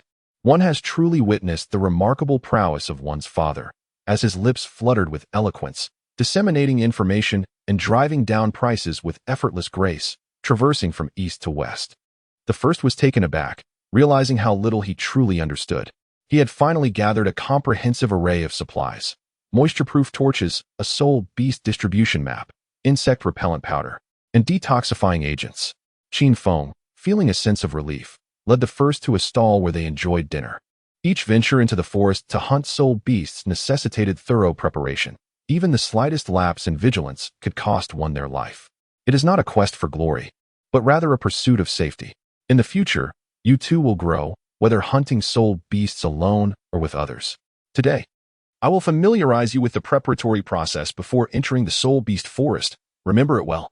Moreover, always bear in mind that within the forest, the greatest danger invariably lies with humankind. Observing Qin Feng's grave expression, the first nodded in deep agreement. It is people who engage in the ruthless struggle for power, who vie for treasures with life and death stakes. And it is still people who can face disasters with a serene acceptance of life and death. Yet, human nature is also the most susceptible to trials. The father and son shared a night of silence, retiring early to rest. At dawn, after a hearty breakfast, they set forth towards the soul beast forest, presenting their passage permit from the spirit hall at the outpost, patiently waiting to enter the enclosed area. Thus officially stepping into perilous territory. Taking a deep breath of the humid, verdant air, they bid farewell to 6 years of a comfortable life. Douluo continent, I have arrived. Accepting the grass-cutting stick handed to him by Qin Feng, a finely crafted short sword made of iron hung comfortably at his waist, which he had purchased the previous day for 10 gold soul coins. Mimicking Qin Feng's stance, the first rapidly absorbed the invaluable techniques imparted by his father over the past few days: how to startle the prey, how to be observant in all directions, and how to leave no trace behind. These were precious skills distilled from Qin Feng's years of experience. Stay close behind me. Do not stray too far, or I will lack the time to assist you. Always be wary of poisonous insects beneath your feet. A quarter of an hour later, the blood blade emerged. This weapon, with its slender blade and a vivid crimson groove along its body, was a formidable tool of death. Subsequently, 2 yellow and 1 purple soul rings encircled the blood blade. Qin Feng had now attained the 39th level of soul power, just a step away from becoming a 40th level soul master. He shielded the first behind him, attentively scanning the nearby thicket. Suddenly, a pair of drooping ears appeared, and a black rabbit, 3 times the size of a small white bunny, darted out. Upon spotting the father and son, it swiftly retreated into the underbrush. Qin Feng exhaled deeply, relieved. That is a jumping rabbit, judging by its size. It should be a 10-year-old soul beast. Neither its age nor its attributes are suitable for you. Similar to the soft-bone rabbit, it occupies the lowest tier of the soul beast chain, yet its thigh meat is exquisite for barbecuing. What a pity. As the conversation drifted further away, so too did the topic. The first individual licked their lips, contemplating the deliciousness of the fare. They resolved to sample it in the future. Along their journey, they encountered a myriad of peculiar spirit beasts: the enchanting water frog capable of shooting water arrows, the earthen monkey that could conjure mud, and the swift wind wolf that unleashed cutting gales. The diversity of spirit beasts left the first individual in wonder, even encountering a vine-controlling tiger. Any spirit beast that dared to attack the father and son met its demise at the hands of Qin Feng. However, he spared the others, allowing them to flee. And the reason was clear to the first individual. The number of spirit masters was increasing daily, and their cultivation progressed rapidly, while spirit beasts, despite their abundance, evolved at a slow pace. Most spirit beasts relied on the passage of time to enhance their prowess, leading to a gradual decline in the population of advanced spirit beasts. If this trend continued, thousands of years hence, spirit beasts would indeed fade into the annals of history. Even in a few millennia, a spirit master reaching the rank of title Douluo could only augment their martial soul with 9-century-old spirit rings. And spirit masters themselves would slowly be rendered obsolete by the passage of time. Therefore, indiscriminate slaughter of spirit beasts was unwarranted, though those that posed a significant threat warranted no mercy. Qin Feng, like a wellspring of knowledge, elucidated the lifespan, abilities, and judgment criteria of these spirit beasts, imparting invaluable insights to the first individual. Upon finding a safe haven, the father and son shared the prepared provisions, taking a brief respite. According to Qin Feng, these lessons stemmed from his studies at the prestigious Advanced Soul Master Academy in Alpha. He planned to send the first individual to the capital's Advanced Academy in 6 years for further education, thereby contributing to his alma mater. The current educational director had once taught his father for several years, and it was during that time that he acquired this wealth of knowledge about martial souls. This was merely the first day. Should they fail to locate a suitable spirit beast today, they would venture out and return tomorrow. Sometimes, finding an appropriate spirit beast for a spirit ring could take several days, and patience was essential. Noting the first individual's impatience, Qin Feng offered quiet reassurance. The first naturally comprehended. Qin Feng once again scrutinized the map. I intend to seek a 400-year-old Xian Shui deer as your initial spirit ring. The Xian Shui deer embodies the water attribute, capable of conjuring water prisons to ensnare adversaries, manipulating currents, and unleashing water arrows, which should harmonize splendidly with your aquatic martial spirit. He conveyed his strategy to the first, while also informing them that the optimal configuration for spirit rings is currently recognized as yellow, yellow, purple, purple, black, black, black, black, and red. Naturally, the coveted red spirit ring of 100,000 years is a rare fortune, entirely reliant on chance. A single individual may only affix 9 spirit rings, each of which holds immense significance. None can be treated with indifference. The first character also concurs with this sentiment. In truth, the first is not particularly concerned with the soul skills provided by the soul rings, as long as they can lift the restrictions imposed by heaven and earth. Facilitating a breakthrough in cultivation, that suffices. Naturally, if a soul ring of a higher age can be obtained, it would be even more advantageous, as it would reduce the time needed for internal cultivation. After a brief respite, the two resumed their journey. This time, Qin Feng sought a small river. Following its banks upstream, the map indicated the presence of a small herd of Xian Shui deer in this vicinity, and Qin Feng resolved to test his luck here. Should he fail to find them, he would have no choice but to exit and return the following day. It was evident that Qin Feng did not intend to spend the night in the Soul Beast Forest with the first, while navigating along the river posed dangers. It also offered the potential for encountering a greater variety of soul beasts, as all living creatures are intrinsically linked to water. As a 39-level agility-type soul master equipped with a top-tier configuration of yellow and purple, Qin Feng was more than capable of traversing this forest with ease. After all, this area was merely a breeding ground for the spirit hall, devoid of any ferocious soul beasts. Even with a burden to carry, should they encounter an insurmountable challenge, retreat would still be a viable option. As Qin Feng advanced, he suddenly crouched down, examining the hoofprints of a plum blossom deer beneath his feet. After a moment of observation, he smiled. Fortune appeared to be on their side. If all proceeded smoothly, they could enjoy a restful night at an inn. Following the tracks, the two turned left and right, navigating through a bend in the river, where they beheld a white deer bent low to drink. Despite its act of quenching thirst, its ears were alertly positioned backward, demonstrating an acute awareness of its surroundings. Chapter 9. The Anomaly of the Jade Wall, and the first soul ring. Qin Feng pressed down on the shoulder of the first, extending a finger to his lips in a gesture of silence, then gestured towards their surroundings. The first individual shrank back slightly, nodding to indicate comprehension. After taking a dozen steps forward, Qin Feng summoned the Bloodblade. The first yellow spirit ring shimmered, propelling him towards the white deer with astonishing swiftness. The white deer, caught off guard, leapt to its feet, its hind hooves desperately striving to distance itself from the suddenly aggressive Qin Feng. However, Qin Feng, well prepared, had already appeared a short distance to the right of the deer, the purple third spirit ring flickering as the Bloodblade seemed to cloak itself in a shadowy hue. With a swift and decisive strike, he executed the blood slash. In an instant, he traversed the path of the fleeing white deer, the Bloodblade slicing through its 4 legs, before gesturing towards the first individual. This series of movements was executed with remarkable precision and grace. Initially, one remained vigilant, surveying the surroundings to prevent the tragic fate of failing in one's grand ambitions. Little did he expect to witness the fallen white deer and his father beckoning at him in the blink of an eye. Taking a deep breath, it appeared that the soul technique held some merit.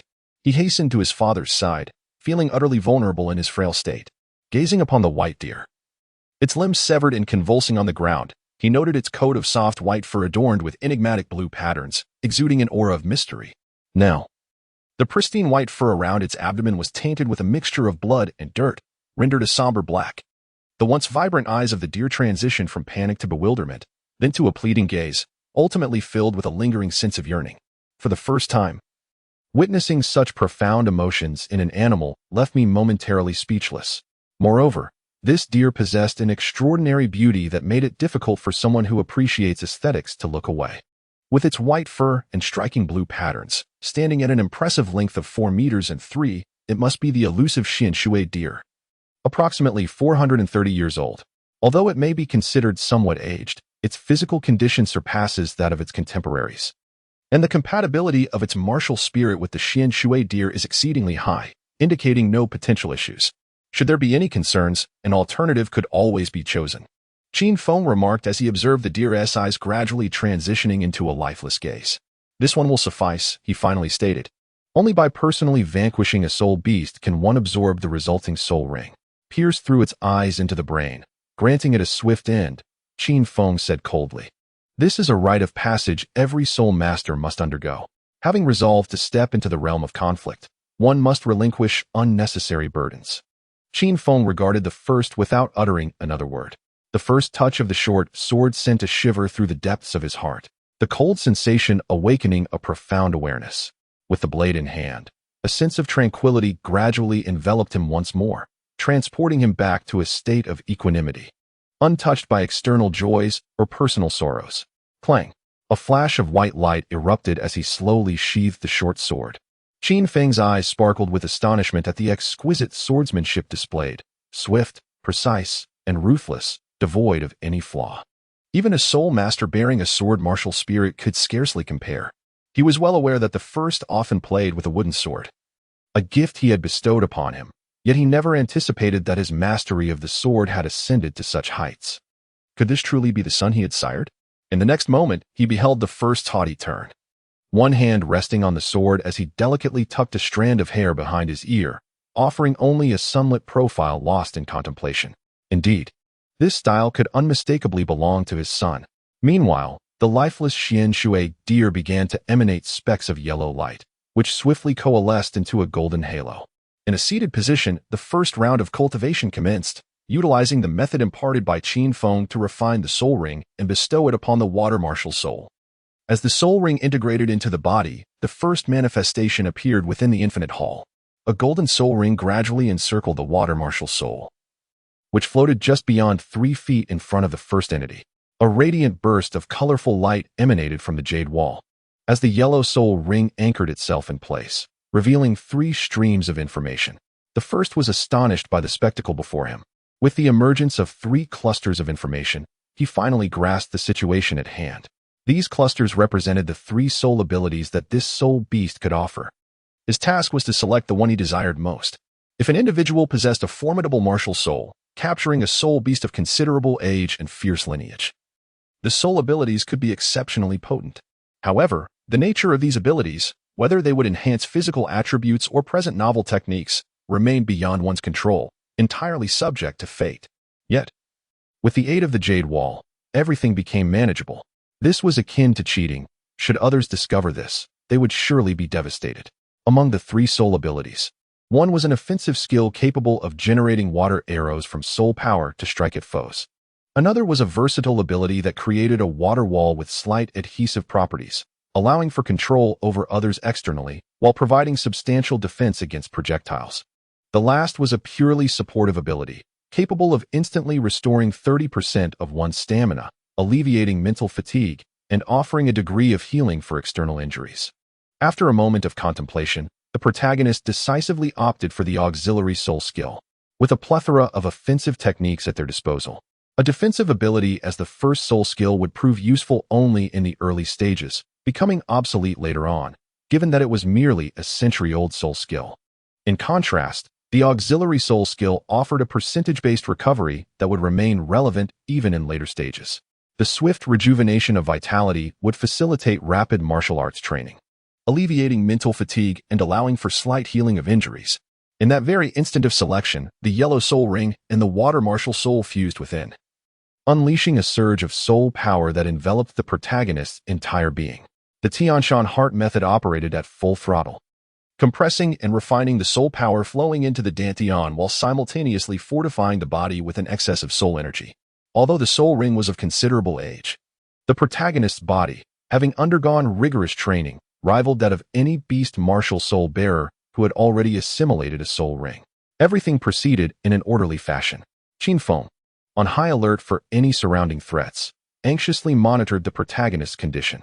Despite knowing the protagonist's superior physical attributes, there lingered a sense of regret in allowing the absorption of this soul ring, especially given the extraordinary circumstances of its acquisition.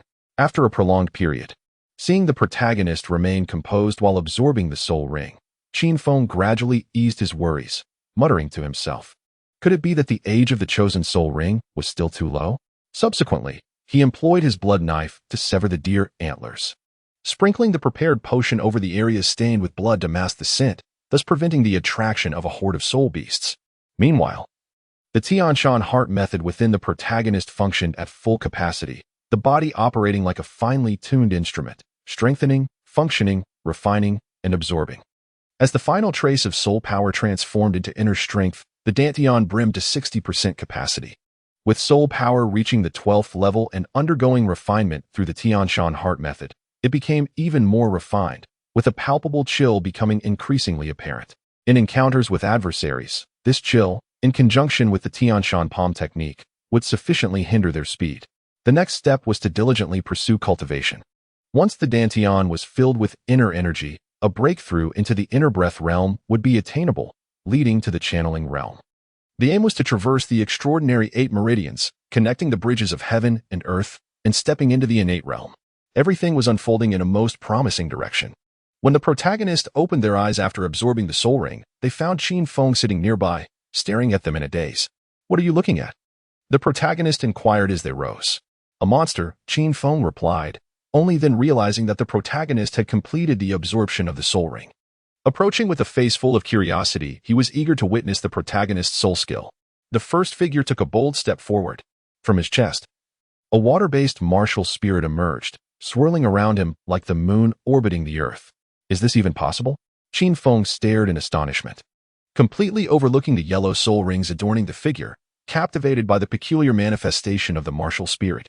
With a hint of reluctance, he offered a rather extravagant evaluation. What is your first soul skill? Qin Feng inquired with curiosity. Water of all things, came the reply, as the yellow soul rings circled around the first figure. A glimmer of water light swept across Qin Feng's body. I had presumed your martial soul to be of the control or assault type. Yet it turned out to be of the support category. Qin Feng's expression grew complex. The water of all things, a group recovery soul skill, can instantly restore 30% of a teammate's vitality, alleviate mental fatigue, and possesses a slight ability to heal wounds, the first explained with delight. As a soul skill provided by a century-old soul ring, its potency and comprehensiveness rendered it a remarkable treasure. Qin Feng could feel the effects of the soul skill. What a pity! Had your martial soul been a sword, with your talent, even the title Douluo would not be beyond your reach, Qin Feng sighed. He still marveled at the breathtaking strike that the first had delivered to the Xianshui deer. Even if my martial soul is not a sword, I firmly believe I can still become a title Douluo. Perhaps my water martial soul is of an all-encompassing nature, Qin Feng remarked, patting the first shoulder with enthusiasm. In truth, a sword martial soul is not all that great. Even being a title Douluo is nothing special. Becoming the first ever support-type title Douluo throughout history would be true genius. Qin Feng encouraged the first, deliberately disregarding the notion that his water martial soul might be all-encompassing. Subsequently, the father and son swiftly skinned the Xianshui deer, preparing to craft a leather outfit for the first mother. They also sliced off 10 pounds of tenderloin to cook a dish of stir-fried pork slices. Observing the dimming sky, the father and son hurriedly exited the soul beast forest. After a while, the sounds of roars echoed in the distance, a testament to the struggle for prey. After resting for a night in Simu town, the father and son boarded a carriage early the next morning to return home. By evening, Zuehun village came into view. At the village entrance, the figure of a woman saw the father and son disembarking from the carriage, overwhelmed with excitement. It's good to have you back. After meticulously checking them for injuries and finding none, she sighed in relief.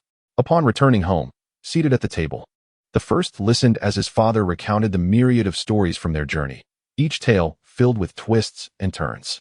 Enjoying the stir-fried pork slices in his bowl, the first couldn't help but exclaim, "Delicious." Chapter 10. Enrollment. After acquiring the soul ring, the life of the protagonist resumed its normal rhythm. Beyond the hours dedicated to cultivation, they actively spent time with their mother, exhibiting playful charm and serving as a source of joy. As the commencement of school approached, the regulations of the academy dictated that one could only return home once per semester, with the next return coinciding closely with the year's end. In recent days, the protagonist often observed a frown upon their mother's brow, prompting them to offer additional companionship.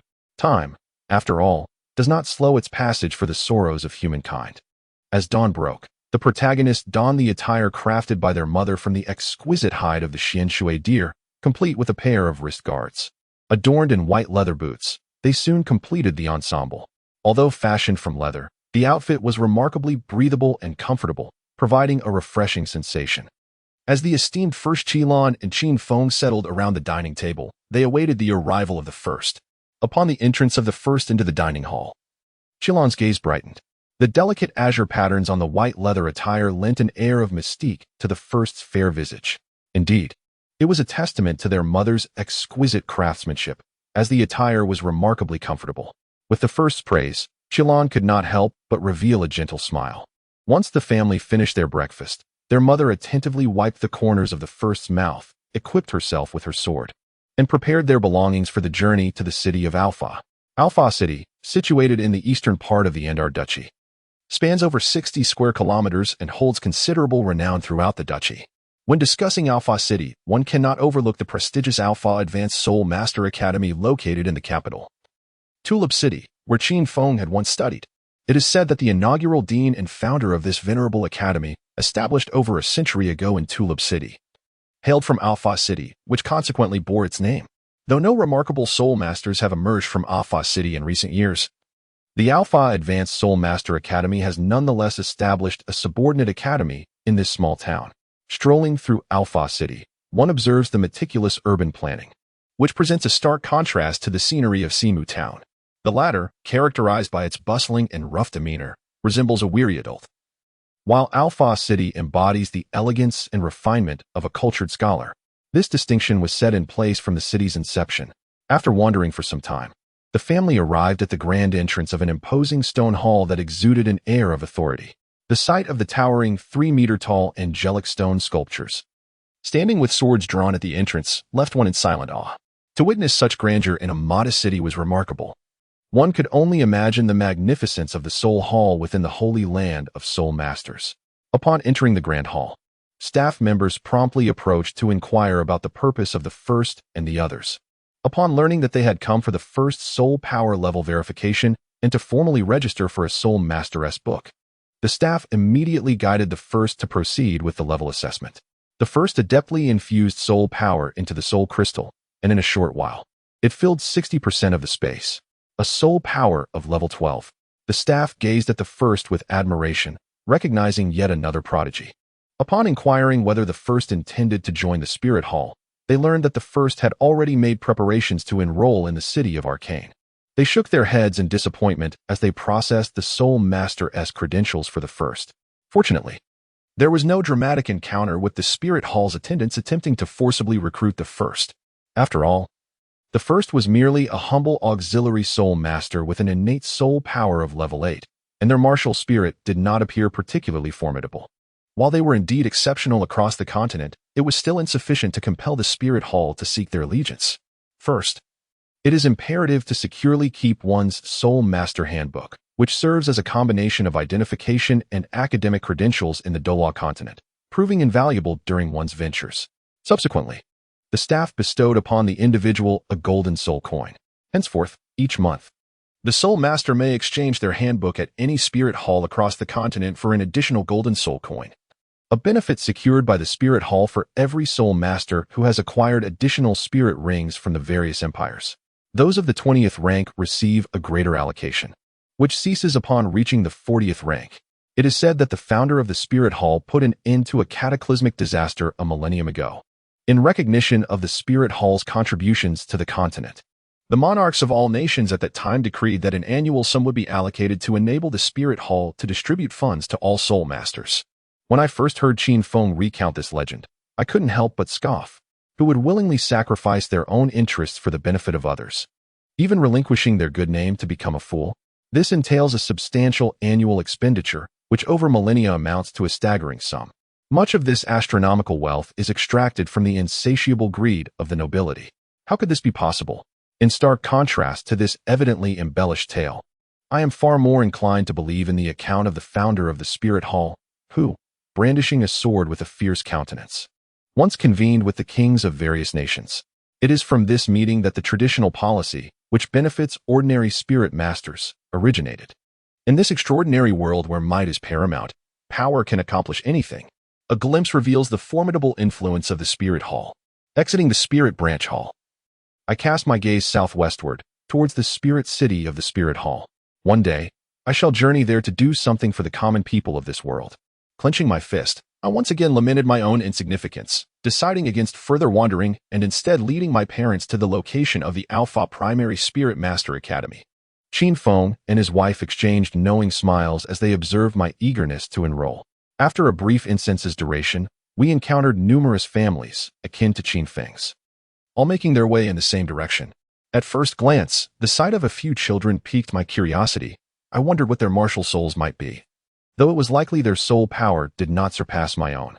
After all, throughout a millennium, the entire continent has recorded fewer than 100 individuals with innate full soul power. Otherwise, they would not have been regarded as prodigies fervently sought after by various factions. Enrolling, collecting books, locating classrooms, finding dormitories, making beds, and purchasing various daily necessities consumed an entire afternoon, during which the meticulous Qianlong attended to every detail on behalf of the first. At this moment, the first and Qin Feng merely needed to follow quietly. This was akin to a mother preparing her fledglings for their imminent flight, feeling that this was the only thing she could do. Once everything was settled, first Qianlong tightly embraced the first, reluctant to let go. You must get along well with your classmates at school, show respect to your teachers, and, lastly, do not be picky with your food. Make sure to eat plenty of meat. First Qianlong gradually released the first, her eyes brimming with reluctance. I will behave. Soon, I will be able to return to see you and father. As the first listened to her mother's gentle admonitions, her spirits began to wane. Qin Feng stepped forward, producing a pale yellow wallet adorned with paw prints, placing it into the first's hand, clearly having prepared it in advance. Do not fear spending money, Qin Feng remarked, casting a glance at the first.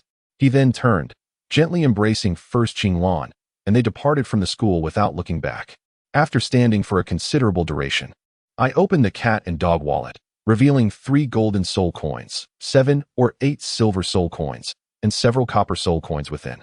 Gently, the protagonist placed the gold soul coin received from the Spirit Hall into their wallet. This sum was sufficient to cover the expenses for the first half of the semester. In a typical household of 3, the monthly food expenditure would not exceed a single gold soul coin. Furthermore, an additional gold soul coin could be collected from the Spirit Hall each month. After bidding farewell to their parents, the protagonist returned to their dormitory. This was a double occupancy room, although each village was allotted one work-study position annually, allowing a student to attend tuition-free. The living conditions for these students were noticeably inferior to those who paid for their education. They were also required to undertake some manageable cleaning tasks, which consumed a portion of their time. The protagonist's father, Qin Feng, as a soul master, had additional sources of income. The family's brewing workshop alone generated a cash flow of several dozen gold soul coins each year, with no financial constraints. They opted not to utilize the work-study position available in the village. Upon arriving at the dormitory, the protagonist found their roommate had already settled in. This was a slender young boy, dressed in simple cotton fabric, devoid of any superfluous adornments, and impeccably tidy, suggesting a humble background. At that moment, he was quietly engrossed in a book, his brow slightly raised, clearly having noticed the protagonist's entrance. At first glance, this book is the comprehensive guide to soul beasts published by the Spirit Hall, containing records of hundreds of soul beasts already known to humanity. It also serves as a textbook for the entrance examination of primary academies. Among diligent learners, I am the foremost. My martial spirit is water, and I am a level 12 support type soul master. It is a pleasure to make your acquaintance. I extend my right hand first. Hello, I am Jiaotong. My martial spirit is rice ball, and my soul power is merely level 4. I look forward to your guidance. Jiaotong hurriedly reaches out, offering a firm handshake. Thus, the two have made each other's acquaintance. To think you are already a level 12 soul master. I wonder when I will be able to break through to level 10.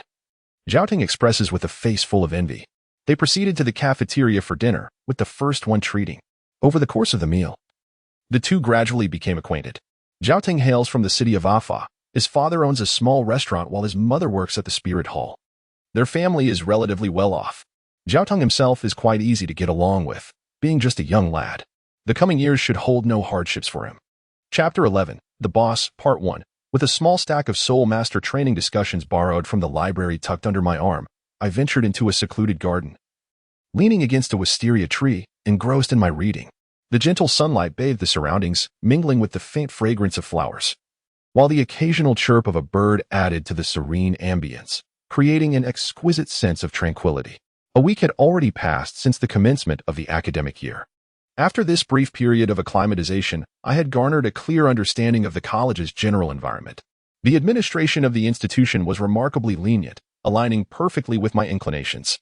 From the first to the third year, the mornings were dedicated to teachers imparting literacy skills to the newcomers.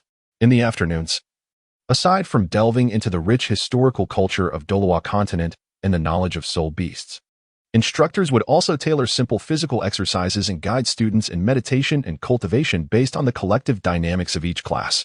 Nearly 2 days into the term, I approached my homeroom teacher, an unremarkable female instructor, an 18th level control system soul master, who seized the opportunity to reprimand me at our first meeting. The first deeply detests such behavior, yet feels powerless against the overwhelming force of authority. One cannot disregard respect for one's elders over trivial matters, can one? As a child possessing the intellect of an adult, it suffices to endure this in the presence of parents. But to be treated like a mere kitten in front of others is intolerable. At last, the first could bear it no longer. Even though they effortlessly surpassed the written challenges, their personal cultivation had long since entered a steady course. The protagonist, after enduring trials akin to traversing a myriad of mountains and seas, ultimately received consent to forego the necessity of attending classes regularly. The Academy's higher-ups initially aspired for this prodigy to advance to a higher grade and expedite graduation towards the esteemed Soul Master Academy of Aofa, thereby availing themselves of enhanced resources for training. However, the protagonist resolutely declined. What they truly required was the accumulation of time and knowledge, rather than a mere semblance of resources. Despite the convoluted journey, escaping the grasp of their homeroom teacher brought forth a newfound freedom of time. Though they still had to participate in various assessments, failure to meet the requirements would result in the revocation of this special privilege, along with a conversation with their parents. It appears that teachers in this alternate realm share similar tactics. With the freedom to manage their own time, the protagonist continued to rise with the dawn. Diligently practicing martial techniques and swordplay in the morning, and indulging in a plethora of diverse texts in the afternoon, exhibiting no sign of complacency. The unlocking of martial arts in the Limitless Hall, following the addition of soul rings to their martial spirit, expanded significantly, with all the works on the yellow bookshelf now accessible. Nonetheless, the protagonist believed that the profound mastery of the Tianshan palm, coupled with the Tianshan heart method, would prove superior to the martial arts on the yellow shelf. Furthermore, there remained 3 realms to transcend: exquisite mastery, ethereal understanding, and the return to simplicity. The Guizhong sword, a renowned technique cloaked in the guise of a white martial art, possessed seemingly boundless potential. Thus, there was no urgency to cultivate new martial arts. The various classics authored by sages would facilitate a gradual enhancement of their comprehension, deepening their understanding of martial arts and the cosmos, while also fortifying their spiritual strength.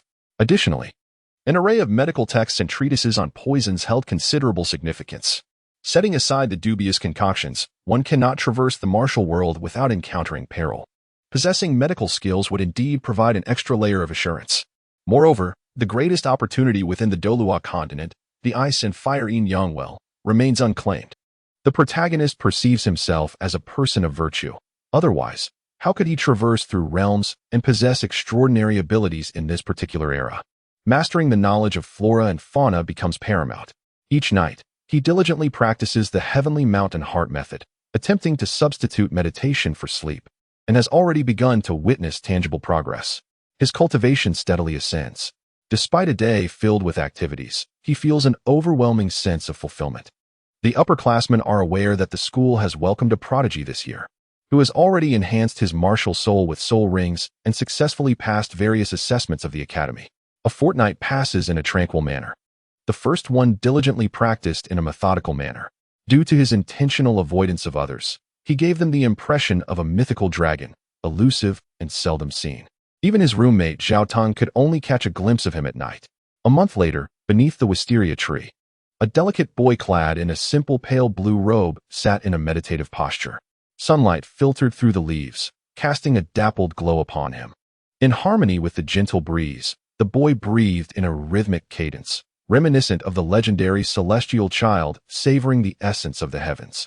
With each breath, his garments gradually billowed, and after a moment of intense energy surging forth, tranquility enveloped him once more. He had reached the 13th rank, following the 100-day foundation building period. His capacity for soul power, both in quantity and quality, surpassed that of his peers at the same rank by several degrees. The initial assessment indicates that the current level of inner strength is unlikely to be inferior to that of a 15th level soul master, with the purity of this inner energy surpassing that of others within the same rank. In battles against opponents of equal standing, the first is unafraid of anyone. The outcome of such encounters can only be discerned through experience. The Tianshan heart method is merely a rudimentary technique when it comes to the speed of cultivation. It does not significantly surpass the meditation methods taught at the academy. Although this may render the first breakthroughs more challenging compared to others, the rewards are undoubtedly greater. In just a month, the soul power has advanced by a level, and the first is quite content with this progress. Before the first could rise, Zhao Tong rushed over, breathing heavily, along with several others. Quick, we need to find a place to hide. There are people. Before Zhao Tong could finish his sentence, he was interrupted by a raised hand from the first. Rising to his feet, he summoned his martial soul. The water martial soul emerged from the first chest, swirling around him like a child circling their mother. The golden soul ring encircling the first figure flickered. A gentle blue radiance enveloped Zhao Tong and the 7 or 8 individuals before him. Zhao Tong and his companions were beginning to regain their breath, their strength returning, and the bruises on their faces visibly fading. Speak slowly about what transpired, the first figure said as he retracted his martial soul. It seemed unnecessary to interrupt Zhao Tong's forthcoming explanation.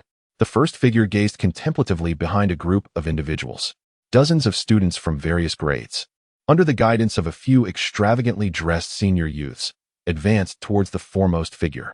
As a boy, approximately 11 years of age, stood firmly before the first. The other accompanying students dispersed nearby, effectively blocking all avenues of retreat. "Are you the first?" inquired the youth clad in striking crimson attire, his muscular physique imposing as he slightly lowered his head, casting a formidable gaze upon the first figure. The first cast a glance around, enveloped in silence. "I am Night Wind, son of the Night Moon Baron, the Lord of Wofa. With your capabilities, you are worthy to follow me," declared Night Wind with resolute conviction in his second utterance. "Following a future Baron is not a source of shame," Night Wind added. "You intentionally let Zhao Tong and the others go, did you not?" The first did not respond, instead posing a question in return. "Indeed, otherwise, how could I have located you?" Although he remained tight-lipped, he revealed nothing even after enduring a beating.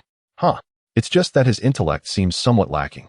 Night Wind smirked, his expression filled with mockery as he observed Zhao Tong and the others. Zhao Tong's face flushed crimson, overwhelmed with indignation, rendered speechless. At first glance, the scene revealed the root of the matter. He gently patted Zhao Tong on the shoulder, signaling him to remain silent. Is this what it means to be noble? Indeed, it did not disappoint. "Go ahead." The master of words scoffed. You do not truly believe you can best me, do you?" Yifeng scrutinized the first with a piercing gaze.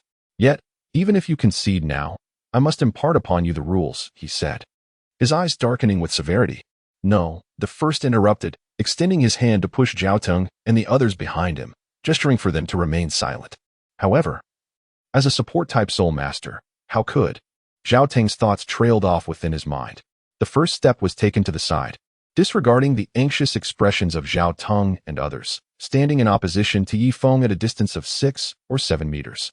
The subordinates, scattered by the night breeze, had long cleared a space for their leader. The manifestation of the martial soul appeared. A brilliant yellow soul ring emerged beneath Yi Feng's feet, signifying that he was a top-tier first-ring soul master. Yi Feng, with the martial soul of the Gale Wolf, a level 19 agility-type soul master, let out a howl, causing his form to swell slightly. A werewolf, adorned with sharp claws and a coat of white fur on its neck and the backs of its hands, materialized before the first individual. In silence, the first figure stepped forward slightly with the left foot, gesturing with a flick of the hand, a wordless provocation. "Will you not reveal your martial soul?" The night breeze surged with fury, and his eyes burned crimson with indignation. In the realm of Douluo, it was an utter affront for one party to engage without their martial soul. The expression of indifference on the first's face stirred an unprecedented loathing within the night wind. With a flash of the yellow soul ring, a gentle zephyr enveloped the wolf's form, harnessing the earth's strength to swiftly close in on the first. At that moment, the night wind abandoned any thoughts of recruitment. The intention to persuade the first to join his ranks had evaporated the instant the first declined to wield their martial soul. While the first was undeniably a prodigy, how many fallen geniuses were there? Now, the night wind's singular focus was to rend apart this loathsome individual and cleanse himself of the humiliation he bore. Faster! Faster! His heart screamed for swiftness, the mane around his neck flaring with a wild exuberance. The malicious glint in his eyes turned Zhao Teng, a mere observer, pale with fear.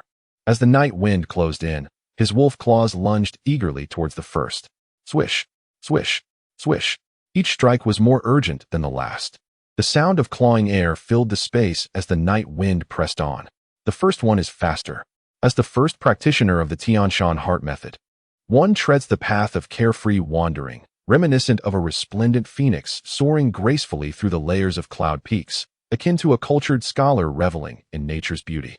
Ascending to lofty heights amidst the verdant expanse, in the face of the tempestuous night wind, akin to a fierce storm assaulting with unrelenting ferocity, the first remains unfazed, advancing, retreating, pivoting left and right, with not the slightest alteration in expression. Yet, the ravenous claws of the night wind have never breached the sacred 3 inches surrounding the first being from the very outset. This is a feast of aesthetics. Chapter 12. The Leader, Part 2. Everyone was momentarily stunned. Not only those who had followed the night wind, but even Zhao Teng and others found themselves rooted to the spot, holding their breath as they gazed at the clash within the realm of speed. As time progressed, the first mastery of the first carefree movement became increasingly refined. Upon reflection, this marked the first's initial engagement in combat. Sensing the shifting currents of wind around him and observing the futile strikes of the claws before him, various concepts from the Book of Changes gradually surfaced in his mind, transforming into nourishment for his understanding. Qian, Kuan, Sun, Kan, Li, Zhen, Dui, Zhen. The minor bagua of the human body and the major bagua of heaven and earth. The alterations in orientation lay within arm's reach. As the first gently closed his eyes, he surrendered to the guidance of the wind, his movements becoming increasingly ethereal. The soul power within his dantian not only remained intact but, as he danced through the air with grace, it began to recover gradually.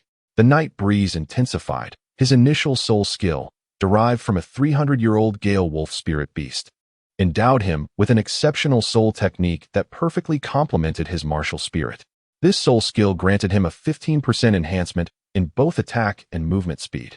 Possessing such a remarkable soul skill was one of the reasons he had risen to the position of the Academy's leader as a 5th-grade student. In the early stages of cultivation, an extraordinary soul skill could significantly elevate a soul master's combat prowess. Yet, what perplexed him was the individual before him, who, without utilizing any discernible martial spirit, managed to keep pace with his speed. No, it was more than just keeping up. This person was swifter than he. Time after time, he fell short by a hair's breadth, and after numerous attempts, it was evident that this was no mere coincidence. After a series of fruitless attacks, he gradually regained his composure, analyzing the situation while continuing to strike. Perhaps he could outlast his opponent by depleting their energy. Although his soul skill consumed considerably more power than a typical first soul skill, his adversary was merely 6 years old. How much soul power could they possibly possess? Even a naturally gifted individual with full innate soul power would likely only reach levels 12 or 13 at most. He was confident he could outlast them. Though it might seem somewhat disgraceful to win through sheer soul power consumption, losing would be even more humiliating. Resolute in his decision, he focused his mind and attacked with renewed vigor, denying his opponent even a moment's respite. As time wore on, he began to breathe heavily, his breaths becoming erratic.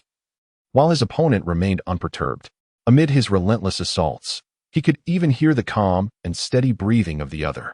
As for depleting their soul power, he had long since abandoned any hope of that. Observing that his adversary had closed his eyes, he was astonished to see them effortlessly evading his attacks. Had his speed diminished? Was his strength waning? At that moment, he was engulfed by doubt, feeling as if his limbs had grown heavier and his body less agile. This creature, he had been bested in his most proficient domain. Gazing at the one who appeared to be gracefully weaving around him with eyes shut, he spiraled into a frenzy. Strike back. Defend yourself. You monster. What skill is there in merely dodging? In this moment of despair, he felt utterly defeated. The individual before him was 5 years his junior, and yet, without a martial spirit, their speed surpassed that of his own first soul skill enhanced by his martial spirit. Even their soul power seemed more robust than his. What, then, had he accomplished over the years? A crowd of onlookers beheld the increasingly frenzied Nightwind, alongside the first, who appeared to stroll through a tempest. With lips lightly pursed, the first remained silent. As Nightwind's subordinate, none understood his formidable strength better than they. Yet, the astonishing scene before them continued to unfold. Listening to Nightwind's anguished roars, "You monster," echoed in the air, punctuated by the sounds of pounding. The spectators felt their own hearts grow heavier with each beat, sensing Nightwind's assault becoming ever more frantic. Awakened from his reverie, the first finally spoke for the first time since their confrontation. "As you wish." The first suddenly pressed forward, drawing close to Nightwind, not waiting for a reaction. He stepped into the 8 trigrams positions, initiating the transformation of Jin and Dui in the intersection of Li and Kansas. His ethereal figure accelerated further. Nightwind felt as though the first's presence enveloped him from all directions. His surroundings filled to the brim with the first shadow. 1 palm, 2 palms, 3 palms. The Tianshan palm technique relentlessly struck at Nightwind's vital points. With each palm that made contact, the chilling essence cultivated through the Tianshan heart method surged through Nightwind's meridians. Under the influence of that icy sensation, he felt as if he had plunged into the depths of winter, his speed diminishing with each passing moment. At the instant the first launched his attack, the outcome of this battle had already been sealed. The more he was struck, the slower he became. The slower he moved, the more he was struck. It seemed to spiral into an inescapable cycle of despair. Even the surrounding students could discern the inevitable. Nightwind was defeated, until his arms grew stiff and powerless, unable to wield the winds any longer. Gazing into Nightwind's bloodshot eyes, it was time to bring this to a close. The 6 suns converge and melt the snow. The first and last strike resembled the gentle caress of a lover's hand, softly brushing against the night breeze, imprinting upon the center of the chest. Have mercy. With a resounding crash, the Nightwind was propelled 3 paces away, forcibly ejected from its martial soul manifestation, rolling twice before it lay still. "Fear not. My strikes are measured." The first cast a subtle nod towards the teacher who had appeared in the arena. The teacher examined the Nightwind's body, his expression grim as he grimaced slightly, his demeanor tinged with helplessness. He regarded the first with the gaze of one observing a peculiar creature. "This is the most riveting soul battle I have witnessed." While the surface of the Nightwind bore no visible injuries, the chilling soul energy within posed a troublesome challenge. If not dealt with promptly, it could undoubtedly lead to a severe ailment. In truth, the first was indeed lenient. With the breakthrough of the Zaiyu movement technique into the micro level, the Tianshan palm technique also steadily advanced to a realm of consummate mastery, achieving the level of wielding one's body to govern the palm. His command over the Tianshan palm technique ascended to a higher tier. Ultimately, the final strike was executed with the finesse of a consummate master, unleashing the ultimate move known as 6 suns melting snow. This technique, a hidden lethal maneuver of the Tianshan palm technique, is also referred to as the pseudo life and death talisman. It is a deceptive tool employed by disciples of Lingzhou Palace to intimidate others in the martial world, capable of instantly enhancing damage by 50% and igniting the chilling essence embedded within the enemy. Had it not been for the first's recent enrollment, wishing to avoid escalating the situation and to spare his teacher's dignity, Nightwind would have already been reduced to a mere puddle of flesh. As for that teacher, Upon Night Wind's initial provocation, the first had already detected his concealed presence. Had the first sustained any injury, the teacher would have intervened promptly. This indicates that the academy maintains a keen awareness of its students' activities. However, events often unfold in unexpected ways, and the first's astonishing prowess caught the teacher off guard. Enraptured for a moment, the teacher realized too late the dire consequences Night Wind faced and could only cry out in alarm, relieved that no lives were lost. The teacher felt a wave of relief wash over him. The injury sustained by Night Wind could not be delayed. Thus, the teacher, empowered by his martial spirit, swiftly carried Night Wind toward the infirmary, leaving a group of stunned classmates behind. They had all witnessed soul battles before, with many having ventured to the arena to learn and observe. Yet, they had never encountered a soul battle as artistically captivating as today's. Nor had they even contemplated such a spectacle. Shun-Ti battles between soul masters involve the manifestation of martial spirits, pitting strength against strength and testing soul skills. Shouldn't the potency of the martial spirits be the focal point? The previous exchanges were crystal clear to them. The battle between the two was nothing short of a one-sided massacre.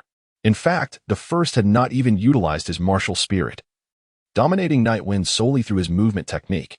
With an overwhelming momentum, he cast a piercing gaze over the crowd. If one were to act, it must be with absolute resolve. Most of the underlings brought by the night breeze had yet to break through the 10th level to become spirit masters, and the strongest among them barely possessed 13th or 14th level spirit power. Having just witnessed the recent competition, fear had already taken root in their hearts, and they instinctively stepped back 2 paces. The first to rise took 2 decisive steps forward, pointing towards the spot where the Night Wind had just fainted. He asserted his dominance. At the Arcane Academy, I am the leader from this moment forth. Who is in favor, and who dares to oppose? Leader. Zhao Ting and others joyfully stepped forward, bowing slightly in respect.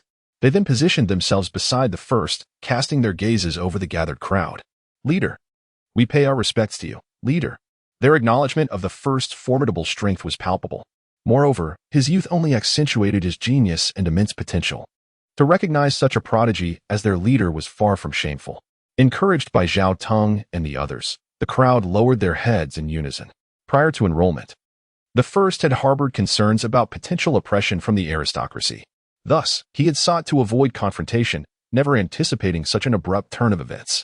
With the hidden threats at the Arcane Academy eradicated, no one could now disturb his path to strength.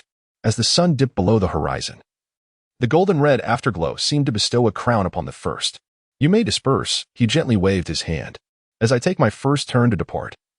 Seizing the fleeting insights that have yet to fade, I seek a secluded spot to cultivate the art of the hidden sword technique. I have a profound sensation that the hidden sword technique is on the verge of achieving a breakthrough in its seamless integration. Chapter 13. Establishing the student council. Upon returning to the dormitory, it was already late into the night. A hint of joy adorned his face, clearly indicating a breakthrough in martial arts. During the day, a few individuals who had been the first to relay the news were engaging in casual conversation with Zhao Teng. Upon seeing him return, they all rose to greet him. Boss, please, take a seat. Zhao Teng introduced. This is Zhang Xiaohu, 7 years old, with a martial soul of the arm-extending ape, possessing an 11th level soul power. He is the strongest among us, aside from you. Zhao Teng continued. He was the first to inform me that Night Wind was coming to cause trouble, urging me to let you know and steer clear, but ultimately, he ended up being intercepted by Night Wind, feeling somewhat embarrassed about having fallen into Night Wind's trap. Zhao Ting reflected on how he had inadvertently led Night Wind to confront him. Zhang Xiaohu, with a head of short hair, towered over him by a significant margin. His robust physique was clad in faded clothing with several holes, revealing patches of calloused skin on his legs, elbows, shoulders, and even his back, an unmistakable testament to his extraordinary perseverance and diligence. Hello, I am the boss, he greeted, having attained an 11th level soul power at the age of 7. Your innate talent must be remarkable. He extended his hand in affirmation. My innate soul power is at level 8, 2 levels higher than that scoundrel Night Wind. He has always sought to recruit me, but I refused, so he beats me once a month in an attempt to force my submission. If it weren't for him, I would have reached level 12 by now, Zhang Xiaohu expressed with lingering indignation at the mention of Night Wind. Grasping the boss's hand, he gazed at him with admiration, indicating his willingness to follow him. Zhang Xiaohu had witnessed firsthand the humiliation of Night Wind during their soul battle, an event that profoundly reshaped his worldview and intensified his reverence for the boss. Moreover, The state in which the boss manifested his martial soul during the day, the ethereal blue glow and the rapid recovery of his physical condition from bruises, suggested that he was a supportive soul master. The notion that an 11th or 12th level supportive soul master could defeat Nightwind, a formidable opponent in the soul master realm, was nothing short of astonishing. As for why he wished to align himself with the boss, having vanquished his adversary and avenged himself, coupled with the boss's evident potential, were compelling reasons. Even setting aside the factors of character and charisma, the boss's restorative abilities could significantly enhance training intensity, thereby accelerating the growth of power, which was also a crucial consideration. Excellent. The first person patted Zhang Xiaohu. Regardless of what one may pursue in the future, having a few assistants is always beneficial. Zhang Xiaohu possesses an innate soul power of level 8, exhibiting considerable potential. His martial spirit is commendable, and he is diligent in his cultivation. As for his character, there remains ample time to observe, as graduation is still far off. Next is Xiao Yashuan. With a soul power of level 6 and a martial spirit of a blue mountain goat, currently in the 6th grade. Following her is Lu Diang, whose soul power also stands at level 8, with a martial spirit of a hunting dog, a 5th grade student. Apart from Zhang Xiaohu, there is not a single individual with innate soul power exceeding level 5, such as to be expected, for this is not a prestigious academy.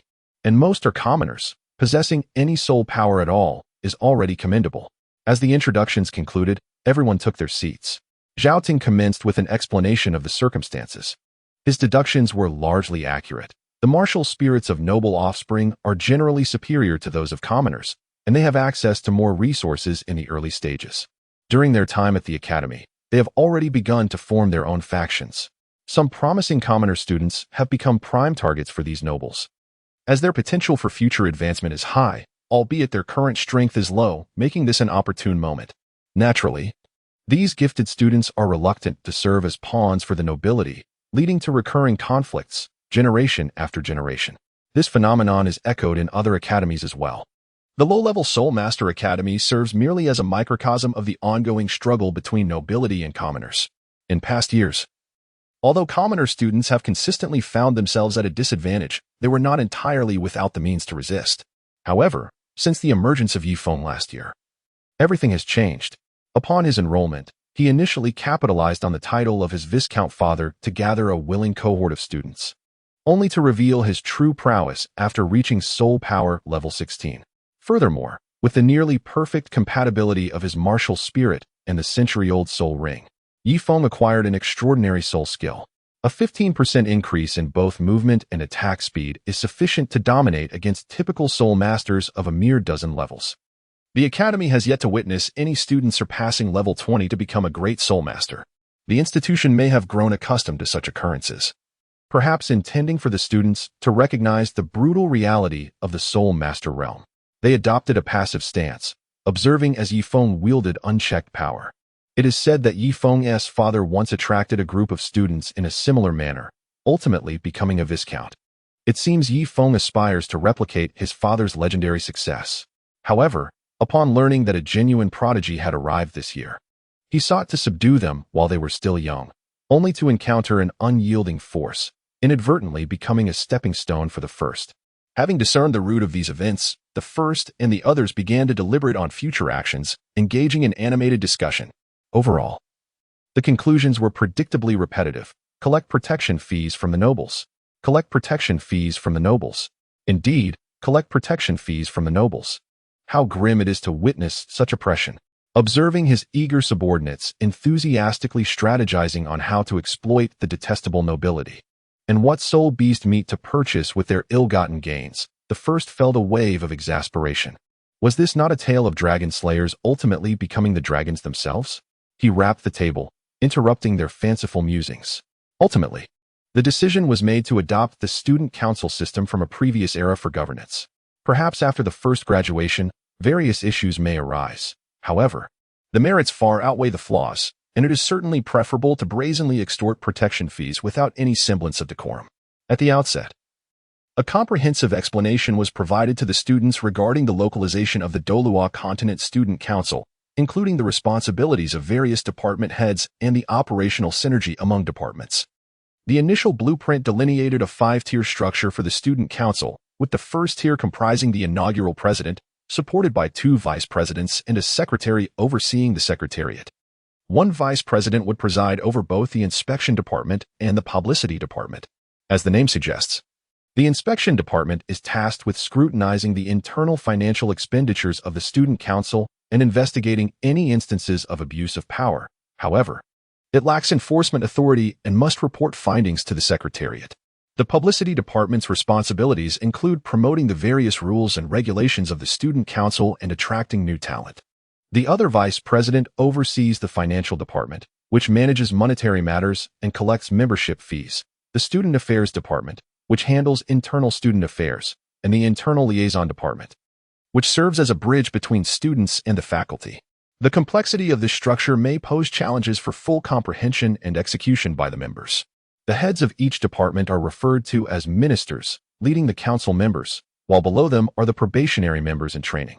The secretariat operates independently, directly accountable to the president, serving as the primary communicator and handling various administrative tasks on behalf of the president. One must first cultivate oneself. How can one be perpetually entangled in trivial matters? After all, on the Douluo continent, strength of the fist is the true essence of power. From the outset, the first individual made their intentions abundantly clear. Apart from the president, the positions of others would only be announced after the formal establishment of the student council. Zhao Teng, Wang Xiaohu, and the others were left astounded yet invigorated, eager to embark on their endeavors. Subsequently, the group engaged in a spirited discussion regarding the various regulations proposed by the first, further refining the student council's code of conduct. As the inaugural student meeting of the Alpha Junior College concluded, the atmosphere buzzed with excitement, and there was no sign of anyone departing. Leader, no, President. Let us commence our endeavors at once. The enthusiasm sparked by the first left everyone restless with anticipation. Let us first unify our attire, using high-quality fabric. Otherwise, others might mistake us for a beggar's sect. The first tossed 2 gold soul coins to Zhao Teng, suggesting they use his fabric until the membership fees were collected. Then ushered everyone out of the dormitory, letting out a sigh of relief. After a refreshing bath, the first sat on the bed in meditation, commencing their practice of the Tianshan heart method, leaving Zhao Teng tossing and turning, replaying the day's events in his mind. It was undeniable that some individuals are born with an innate leadership ability. Early the next morning, the first practiced the Kanjian Dao with a short sword in hand. The term Kan symbolizes the waters of the world. The sword techniques flowed like rivers and seas, lakes and waterfalls. This sword style embodies the profound principle of the weak overcoming the strong, the soft triumphing over the hard, and is regarded as the pinnacle of the Guizhong sword techniques. Ever since the first awakened their martial spirit, presumably due to its water attribute, each application of the Kanjian Dao yielded significant insights, ultimately enriching the practice of the other 7 sword styles, a truly miraculous phenomenon. Gently sheathing the sword, the first awaited the arrival of Zhao Teng and Wang Xiaohu. President, look, Zhao Teng exclaimed, unveiling a gold-red garment from his backpack, revealing a vibrant red outfit beneath a gold-red light shirt. The fiery colors shimmered brilliantly under the sunlight. Upon seeing this ostentatious attire, the first couldn't help but twitch their lips, recalling the remarkable rapid learning techniques from the Infinite Palace. Over the past 2 days, Zhang Xiaohu and Zhao Teng had successfully reorganized the remnants of the night wind. Now, the student council's uniforms were also completed. Everything was in place, awaiting the final push. On the grand playground, the first stood upon the platform, announcing the various regulations and policies of the student council, while over 100 students listened attentively below. Predictably, the vice presidents were appointed as Zhang Xiaohu and Zhao Teng, while the position of secretary was filled by a classmate named Qing Ning, whose martial spirit was a 5-string zither, possessing innate soul power of level 7. Having endured oppression from the night wind, her circumstances had been challenging. Following the defeat of the night wind, she volunteered for the role of secretary general. The other department heads would be appointed by the vice presidents. Shortly thereafter, the members clad in their student council uniforms reconvened, and it became evident that one's appearance could indeed elevate their spirit. Their morale visibly surged. The first figure donned a striking crimson robe, while Zhang Xiaohu and Zhao Teng were clad in sleek black attire. Qingning, too, was dressed in a sophisticated black office dress, creating a delightful contrast with her youthful visage. The 5 ministers were arrayed in pale purple long gowns, while the other formal members sported yellow short shirts. Even the dozen or so interns wore white vests. Indeed, where there is a gathering, distinctions in class emerge. A robust aura of the Douluo wind class has taken shape. Several teachers, discreetly observing the unfolding events, gazed upon the spirited, multicolored assembly and could not help but marvel. These youngsters truly know how to have fun. Whether the impact is significant remains uncertain. 2 weeks later, the school provided each teacher with 2 outfits, mandating their wear within the institution. This, however, was no longer of concern to the first figure. The garden, once frequently visited, has gradually transformed into a forbidden realm, shrouded in the legends that now permeate the entire school. On this day, the recently recuperated Night Wind stepped into the institution, inquiring about the events that had transpired that very day alongside a few companions. Observing the students clad in the uniforms of the student council, Night Wind's expression was a tapestry of intricate emotions. The desolate autumn breeze swept through once more, as if the world had undergone a profound transformation. Chapter 14. Selection of Martial Arts. Upon reaching the pinnacle of mastery, the cultivation of the Tianshan palm technique reached a temporary cessation. As for advancing this technique to the realm of transcendent mastery, it necessitates not only an extensive investment of time for profound comprehension, but also awaits the eventual practice of the Biming divine skill. Under its influence, the Tianshan palm technique is destined to transform into the spectral palm. Hence, attention was directed towards other martial arts. The techniques of the Wuliang Hall and the Shaoao sect predominantly consist of advanced martial arts, which remain to be unlocked. The esteemed martial arts techniques, such as the 6 Yang palms of Tianshan, the Tianshan plum blossom hand, and the life and death talisman, which are renowned throughout the martial world, are likely stored upon the ebony shelves. For the time being, one must resort to learning alternative martial arts as a temporary measure. At the first station, standing before the completely unsealed yellow bookshelf, I meticulously searched for a martial art that resonated with my heart. The diverse and illusory 13 swords of cloud and mist, the Miao family sword technique, the green lotus palm technique, the 5 poisons divine palm, the mysterious blade method, the blood blade scripture, the rain of flowers showering gold, the ice soul silver needle, the one yang finger manual, the snake crane 8 strikes. Gazing at the hundreds of martial arts tomes upon the shelf, I was nearly overwhelmed by the choices. Swords, spears, staves, and all manner of weapons were readily available. As I perused the ancient tome, my hand suddenly froze. Could it be? First, he set aside the snake crane 8 strikes and picked up the previous book, forcefully blinking his eyes and wiping the yellowed pages with his hand, ensuring that the labels were not misplaced. He swiftly opened the pages of the book titled The One Yang Finger, a renowned martial art of the Dali Duan clan. After channeling his energy, he would use his index finger to apply pressure at specific acupoints, with the speed of his strikes being either leisurely and graceful or swift as lightning, yet always precise. Various memories of practicing the One Yang Finger flooded his mind, followed by the apparition of a figure beginning to demonstrate its techniques. Once he had organized the information in his mind, a complex expression adorned his face. The One Yang Finger possessed a unique cultivation system, distinct from the conventional paths of initial exploration, mastery, and profound understanding, which are often categorized into stages of refinement. Instead, it was divided into 9 ranks, with the 9th being the entry level and the first representing the pinnacle of achievement. This book merely detailed the cultivation methods for the 9th rank of the One Yang Finger, with subsequent levels residing on the shelves. To the first, the One Yang Finger could be deemed the most underappreciated and subtly powerful martial art. Many practitioners from the Duan clan practiced the One Yang Finger, yet only Master Yi Dang wielded it to instill fear in the martial world. As for others, the 4 guardians of fishermen, woodcutters, farmers, and scholars, Zhu Jiuling, the master of the Zhu Wu Lianhuan manor, the capricious Duan Zhengchun, and even the 2 martial artists, who could not perform a few strokes of the One Yang Finger without diminishing its esteemed reputation. It is thus no surprise that when discussing the martial arts of the Duan clan, the first thought that springs to mind is invariably the 6 meridians divine sword. The One Yang Finger epitomizes the adage that while it is easy to learn, it is exceedingly difficult to master. Within the Duan lineage, only the founding monarch of the Dali kingdom, Duan Sipin, was suspected of having cultivated it to the 1st rank. Historical records indicate that Duan Zhengchun had only achieved the 6th rank with his One Yang Finger, while Duan Yanqing and Duan Zhengming reached the 4th rank. Master Ku Rong, after 30 years of practicing the Ku Rong Zen, managed to attain merely the 3rd rank. Even Master Yi Dang, who had practiced the innate skill in his later years and relied on the one young finger's power to contend with King Jinluan, who had cultivated the 10th level of the dragon elephant prajna skill, only reached the 2nd rank. It is no wonder that upon reaching the 4th rank of the one young finger, practitioners of the Duan clan hastily diverted their focus to the 6 meridian's divine sword, treating it as the ultimate martial art of their lineage.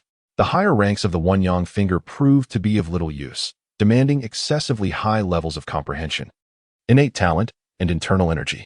Had it not been for his unique advantage, the first would have undoubtedly lacked the confidence to cultivate the one young finger to its highest potential. However, the current situation was quite different. With unwavering confidence, the protagonist contemplated deeply.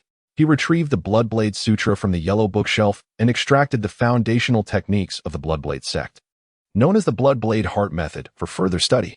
While each of these texts could stand alone as yellow-grade martial arts when practiced in unison, they elevated to the pinnacle of purple-grade martial arts.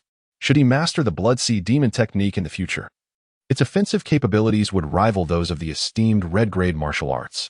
This decision had been made long ago when he learned of his father's martial soul, the Bloodblade. In his estimation, this was the most suitable martial art for Qin Feng. He envisioned a path where he would first cultivate the Bloodblade Heart method, then the Blood Sea Demon technique, supplemented by divine herbs. Once this comprehensive martial art was fully mastered, achieving the title of Douluo would be as effortless as reaching into one's pocket. The prospect of even attempting the Shurigod position was tantalizing. In the Douluo continent, every individual possesses the ability to awaken their martial soul, which generates soul power, allowing for the acquisition of soul rings and soul skills with each 10 levels. This ease of progression has, paradoxically, stifled the spirit of creating unique martial arts. All endeavors are constrained by one's martial soul. The 2 manuals in his possession undeniably belong to the realm of self-created soul techniques. Particularly, the Bloodblade Heart method, if carelessly disseminated, could unleash devastation akin to a nuclear explosion. Though the Bloodblade Heart method may not be the most formidable among various internal arts, the insights it offers regarding meridians, acupoints, and the generation and circulation of internal energy could ignite an unprecedented transformation in this era. The intellectual collisions it inspires are bound to yield unpredictable sparks. The origins of these manuals remain inexplicable, causing delays in granting Qin Feng the advantages he deserves. Now, the opportunity has finally arrived. Everything could be attributed to the Academy's library, for he had faith in its sanctity. As long as Qin Feng retains his sanity, the heart method would remain undisclosed. The Douluo continent is fraught with peril. It is time to bestow upon Qin Feng the tools for success, for one can never predict when misfortune may strike. Having made the resolute decision to withdraw from the unlimited hall, I shall focus solely on the return to concealment sword technique until I reach a profound understanding of it. Only then will I consider studying other swordsmanship. For now, my primary dedication remains with the return to concealment.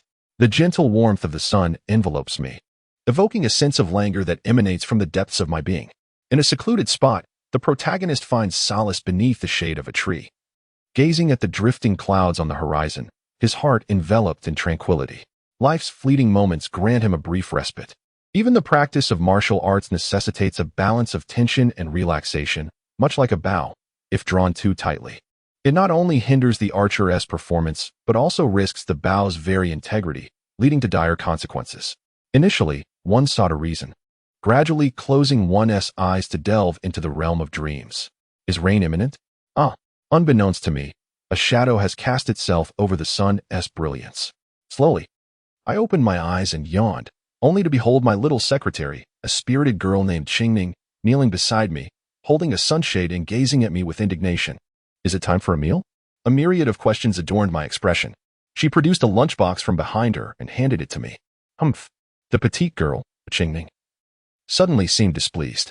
Her motivation for joining the student council was not solely because I had toppled Nightwind, providing her with a sense of vindication. Rather, her interest in the council was genuine, not merely to draw closer to me. She considered herself far from superficial, as Qingning mused. In the beginning, her journey within the council unfolded smoothly, and she ascended to a higher echelon. Full of ambition, Qingning yearned to achieve great things and to impress her parents upon returning home for the holidays. However, to her dismay, more than a month had passed, and although she held a nominal position of authority, her tasks resembled those of a servant. The majority of her duties consisted of delivering meals to me and playing music to alleviate boredom. With a countenance full of melancholy, Xingning fixed her gaze upon me. Very well. I am contemplating the establishment of an organization within the student council aimed at advocating for the rights of girls. Why not give it a try? A mere glance at Xingning revealed her thoughts. I had encountered numerous strong-willed women before. I casually fabricated a department. Yet the council genuinely required such an organization to safeguard the interests of girls. Allowing Xingning, who was eager to effect change, to take the lead would indeed be a wise use of her talents. Observing her excitement as she eagerly embraced her new role, I couldn't help but smile. Initially, there were no particular thoughts regarding the lime. It was merely a trivial matter, akin to a child's whim. Zhao Teng and his companions, as well as the entire student council, were merely a creation of the first, intended to maintain a semblance of stability within the academy. As for Wang Xiaohu, his inclusion was merely a strategic move, an idle pawn on the chessboard. There was no expectation that Wang Xiaohu could keep pace or confront formidable foes alongside the first. Rather, the hope was that he could assist in managing some of the more mundane affairs that the first might overlook. No matter how proficient one may be, it is impossible to attend to every detail. With a unique advantage at hand, the first would inevitably progress at an accelerating pace in cultivation. By the time he reached the esteemed rank of title Douluo, the exceptionally gifted Wang Xiaohu would likely only attain the level of soul sage. And that is a conservative estimate. A sigh escaped his lips. In this world, no one could keep up with his strides. Ultimately, the path of greatness must be tread alone. A sudden wave of solitude washed over the first. Abruptly, the boundless jade wall in his mind radiated brilliance, pulling him out of his contemplative state. Upon regaining his composure, the first wiped away the non-existent cold sweat that had formed. He resolved internally to cultivate his heart further, realizing he had nearly ventured into a dead end. This perilous moment was narrowly escaped, thanks to the boundless jade wall. After glancing around to ensure he was alone, he breathed a sigh of relief. While it is true that one must rely on oneself, it is also essential to recognize that he was merely at the beginning of his journey. Harboring such lofty aspirations at this stage felt somewhat unrealistic. Dreams are not forged in such a manner. With the essence of water nourishing all things, he summoned his martial spirit and unleashed his first soul skill. The first sensation envelopes the entire body in a refreshing embrace, invigorating the spirit with heightened vitality. The first began to manipulate his martial spirit, causing water to expand and contract, transforming into birds, beasts, insects, and fish, thus honing his control over soul power and his martial spirit. Chapter 15. Transmission of skills and harsh training unconsciously. The time has approached the year's end, and yesterday, students began to depart from the school in succession.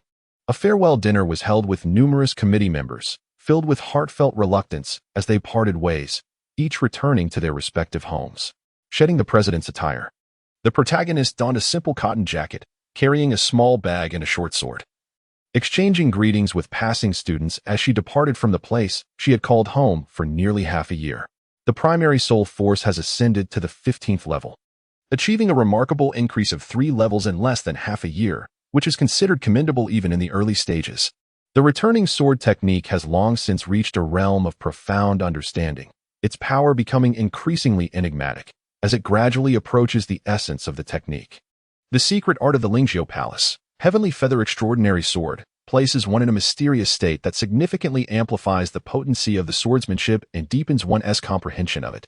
Upon entering this state, it feels as though the protagonist has preemptively grasped the essence of sword intent, with a clarity that is both divine and profound. Regrettably, over the past few months, this state has only been attained a handful of times. Nonetheless, each occurrence has propelled the protagonist's swordsmanship to unprecedented heights. After purchasing some distinctive snacks for their parents in the City of Arcane Arts, the protagonist hurriedly boarded a carriage heading back to the village.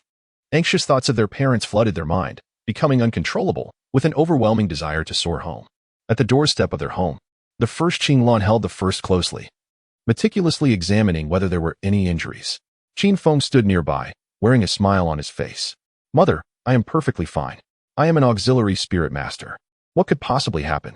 Even if there is a soul fight, I can merely stand back and unleash my soul skills," the first quickly clarified. "I initially intended to accompany your father to fetch you, but he took too long in acquiring the 4th soul ring and could not make it in time." Qinglong explained softly. "Father has become a soul master?" The first exclaimed joyfully, though it was not entirely unexpected. for Qin Feng had already reached level 39 6 months prior. Qin Feng remained silent, merely summoning his martial soul, adorned with 4 soul rings of yellow and purple hues, wearing an expression that seemed to ask, "Am I not handsome? Come, praise me." Impressive. Such beautiful soul rings. Father possesses the potential to become a titled Douluo. The first began to compliment in line with Qin Feng's intent, though her tone gradually became somewhat slurred. Qin Feng grinned and playfully tousled the first's hair. After a while, the first finally wriggled free, taking her parents inside the house, personally shutting the door and locking it, adopting an air of mystery. "What's the matter? Are you afraid your uncle next door will come to nibble on the snacks you bought?" Qin Feng teased with a glint of mischief in his eyes. "Let me show you something interesting." She beckoned to Qin Feng and retrieved 3 small booklets from her inner garment. Placing them on the table in a neat row, Fundamental Internal Arts, Bloodblade Scripture, One Yang Finger. All of these were meticulously transcribed and organized by the first. The Bloodblade Scripture encompassed both mental techniques and martial moves. One Yang Finger was what the first planned to practice at home. The quickest method would be to create a dummy to familiarize herself with various acupoints and the structure of human meridians for her training. This would undoubtedly not escape her parents' notice. Qin Feng glanced at the first and picked up the Fundamental Internal Arts, beginning to peruse it. The pages turned swiftly, and before long, he had finished reading. His initial calm and curiosity transformed into fervor. "Is it truly valuable?" The first inquired with curiosity. He nodded gently. "Let us discuss after we finish reading." He gestured towards the other 2 manuals, indicating them to Qin Feng. Qin Feng wiped his hands on his clothes as a sign of respect. Upon picking up the Bloodblade Scripture, his eyes sparkled with anticipation. The very name held an extraordinary allure for him. Curiosity, admiration, and bewilderment enveloped him. "Excellent." In a moment of excitement, he could not help but exclaim, wishing to unleash his martial spirit and demonstrate its techniques. Qin Feng had never imagined that a blade could be wielded in such a manner. The techniques seemed to strike from angles that were previously deemed impossible, utterly bizarre. After thoroughly examining the principles contained within the Bloodblade Scripture, he was drenched in sweat, his face glowing with joy. The records within the One Yang Finger regarding the acupuncture points of the human body, along with the precise finger techniques aimed at these points to disrupt an opponent's attack, interrupt their soul power flow, or even immobilize their body, left Qin Feng in awe. These 3 texts opened the door to a new world for him. "Where did you acquire these self-created soul techniques and meditation methods?" Qin Feng licked his dry lips, his voice slightly hoarse. "I found them in the academy library. They were used as bookends." First replied earnestly, as if that were indeed how they were discovered. "I've practiced the basic internal skills and found them somewhat useful, so I transcribed a copy for you to see. What do you think?" First, feigning ignorance, asked, "Not only are they useful, but they could potentially be devastating weapons that influence the entire continent's situation," Qin Feng exclaimed, his face alight with excitement, only to abruptly change expression. "As far as I know, they were originally too damaged and deteriorated." First's face displayed a look of regret. "That's unfortunate," Qin Feng replied, seemingly unfazed. Could the Junior Academy of Magic possess such profound self-created soul techniques? He questioned skeptically. Even if these texts were used as table supports, how could no one have discovered them in 100 years? However, he chose not to delve into the inconsistencies in First's words, for the manuals were tangible in his hands, and the son was indeed his own, proud and endearing, which was sufficient. He then cautioned First and his wife not to divulge even a whisper of this knowledge. While martial techniques were indeed significant, the essence lay in the internal cultivation methods. These could transform an individual into a soul master from nothingness, a concept both terrifying and profound. It was well known that the ratio of soul masters to ordinary individuals on the Douluo continent was less than 1 in 100. Should anyone uncover the potency of internal cultivation methods, they would surely descend into madness. The first Qinglong nodded in excitement. For henceforth, these martial arts would become the ancestral soul techniques of the Qin family. Even in the presence of the God of Light, this would remain unchanged. From that day forward, Qin Feng and his spouse ceased their visits to the tavern. The remaining funds in their household were sufficient for their daily expenditures. Their time spent at the brewery was merely a leisurely endeavor to inherit their ancestral business. Qin Feng immersed himself tirelessly in the comprehension of the Bloodblade Scripture, diligently refining the Bloodblade Heart technique. Having recently broken through to the soul realm, his soul power gradually ascended once more, and in his elation, he found even greater motivation. The first Qinglan diligently cultivated her foundational inner strength, gradually channeling her soul power to nourish her dantian. In her spare time, she was thoroughly engrossed in studying the one-yang finger technique, meticulously mapping out the meridians and acupoints on a newly acquired practice dummy, along with their respective names.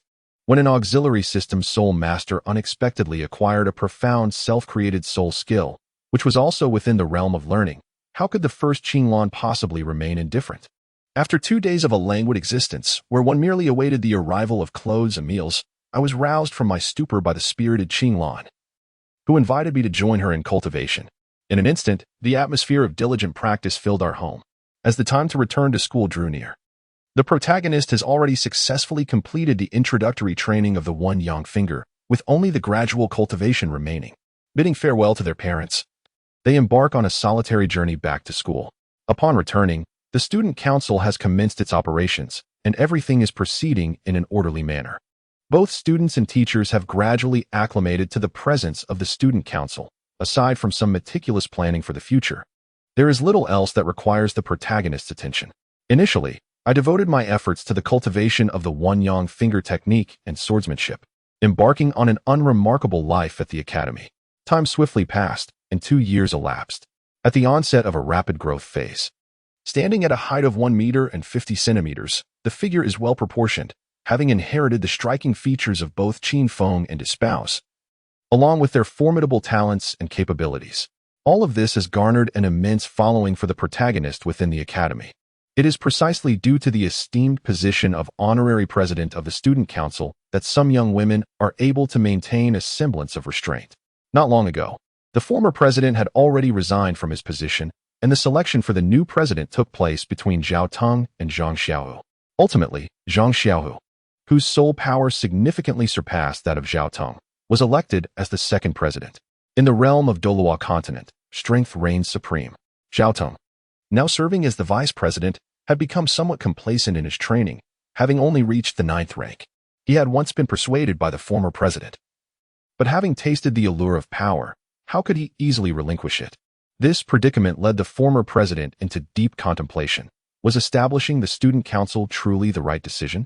It was only upon witnessing Zhang Xiaohu, who had already attained the 19th rank, and recalling the countless instances over the past 2 years when Zhang Xiaohu, battered and bruised, had sought his assistance for healing, that he gradually found solace. The path one walks is one's own to tread. With the support of the former president, Zhang Xiaohu had dedicated himself to rigorous training over these 2 years, advancing his soul power from the initial 11th rank to the 18th, a feat that, while not comparable to the former president, far surpassed that of his peers. A smile involuntarily graced my lips. Indeed, the path of cultivation cannot be approached with insincerity. One must reap what one sows. Reflecting upon the achievements of the past 2 years, I have successfully mastered the 9-section finger technique. In close combat, once my opponent is struck at the first acupoint, their soul power dissipates, rendering them vulnerable to my will.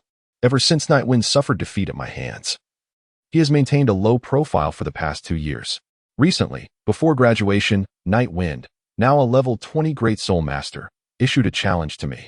On that day, numerous teachers gathered to witness the extraordinary prowess of my movements. The confidence Nightwind exuded before the battle was starkly contrasted by his desolation afterward. The gap between us not only remained unbridged following Nightwind's breakthrough, it had widened even further. That day, I did not even resort to using my martial spirit, though its application would have been of little consequence. With a graceful step, I executed the carefree dance, engaging in close-quarters combat. My index finger, moving at varying speeds, deftly struck the acupoints of Shun Hall, Guguan, Tianzong, Shunsong, and Ling Su, sealing Nightwind's soul power. With a gentle push, I forced him out of his martial spirit state. This acupoint striking technique, in a world like Douluo continent, where understanding of the human body is rudimentary, represents a formidable dimensional suppression. The first, having glanced at the night breeze, departed with measured steps. The teachers who observed were taken aback by the emergence of a self-created soul skill. There was no scene of intimidation or plunder. The power associated with a self-created soul skill is never trivial. It is indeed a technique that an 8-year-old child could wield, and without the backing of a formidable force, one would find it hard to believe such a phenomenon. From that moment onward, the first solidified his status within the school. Until yesterday, when he finally cultivated the Tianshan heart method to a perfect level of 20. His dantian was brimming with internal energy. Yet he was still constrained by the laws of heaven and earth from breaking into the channeling realm. He awaited merely the acquisition of a soul ring to usher in a series of breakthroughs. The returning concealed sword technique, after 2 years of diligent practice, was just a single opportunity away from reaching unparalleled mastery, allowing him to unleash the ultimate move, returning concealed, the 8 swords of innate origin. In Zuhan village, Qin Feng chose not to continue his training today. Clutching the letter from the first, he finished reading it and revealed a joyful smile. That little rascal is progressing swiftly. It seems I must venture into the soul beast forest once more. Chapter 16. Divine Illumination. The first figure stands resolutely before the boundless jade wall, gazing at his own information template. Name: first, martial soul, water, body realm, peak inner breath, soul power, level 20, comprehension, 82, root bone, 90, heavenly mountain heart method 10. Fortune value, 132. Martial arts, basic internal skill, foundation established in 100 days, heavenly mountain heart method, level 20 perfected, heavenly mountain palm technique, mastered. Gui Zong sword technique, integrated, one yang finger, 9th rank. Talent, otherworldly being, within you lies unfathomable potential. Wind mastery, you have gained a slight insight into the wind, and as your level increases, your agility will significantly enhance, a benefit of the perfected heavenly mountain heart method. Compared to the information panel he first beheld upon awakening his consciousness, this is incomparably more splendid. The first exhibited a flicker of delight, a testament to years of relentless effort, devoid of any shortcuts. After imparting martial arts to his parents, his fortunes surged dramatically, reaching a remarkable 100 points last year. The reasons behind this phenomenon lingered in his mind. Accompanied by a nagging suspicion, he refrained from disseminating martial arts due to his own insufficient strength. A persistent voice echoed within him, to impart teachings to all beings. I am the progenitor of the path. He suppressed his impulsive desires. Recognizing his own frailty, should he expose himself, he would be swiftly engulfed by a cataclysmic tide, crushed to oblivion. Gazing at the fortune value's predictive function, he felt an eagerness to experiment. While there was still room for advancement in various martial arts, he could temper his inner turmoil. However, apart from the Guizhong sword technique, other martial arts seemed insurmountable to transcend. With Qin Feng yet to arrive, he pondered whether to test the predictive capabilities. At this moment, he could no longer contain his burgeoning enthusiasm. But what should he attempt to predict? The higher realms of Tianshan palm technique? Or perhaps the cost efficiency of the Guizhong sword technique? Each seemed a potential waste. Methodically progressing would eventually lead to mastery. Moreover, he was uncertain how far he could evolve these 2 martial arts. Suddenly, he realized he had an urgent need, beyond inheriting divine status. How could he avoid catastrophic failure while harnessing the dual spirit souls in their later stages? Maximizing the advantages of dual spirit souls was a question he would inevitably confront. If Bibi Dong and Tang Sen lacked divine assistance, could they truly mitigate the strain on their bodies by cultivating one spirit soul first and then the other, supplemented by 100,000 years of soul bone sets? He feared that if the second spirit soul did not integrate by the 7th ring, his body would inevitably shatter. Was the only pathway truly to inherit divine status? In all honesty, he held a certain disdain for those deities. In his mind, what constituted a god? Observing the celestial way, executing the heavenly will. Divine grace like the ocean, divine might akin to a prison. Embodying the laws, shepherding all beings on behalf of the heavens. From his understanding of his previous life, the gods of Douluo continent were fundamentally different from his expectations, revealing a degree of double standards. He had often contemplated why Tang Sen underwent such a profound transformation upon attaining divinity. Although Tang Sen displayed some double standards prior to his ascension, it had yet to reach an intolerable level. Perhaps, upon becoming a god and one of the invincible entities in the divine realm, he was liberated from constraints, focusing solely on cultivation without the need for moral introspection. The dark recesses of the heart rapidly burgeon, and desires are magnified without restraint, leading one into madness. It may also be the case that, after ascending to divinity, he recklessly intervenes in the affairs of the mortal realm, acting in a manner contrary to his divine duties, thus incurring the wrath of heaven and earth. He finds himself compelled to wield greater faith to mitigate this backlash, frequently meddling in worldly matters, suppressing other deities. and seizing their worship. Eventually, the situation spirals out of control, plunging him into a perilous quagmire akin to drinking poison to quench thirst.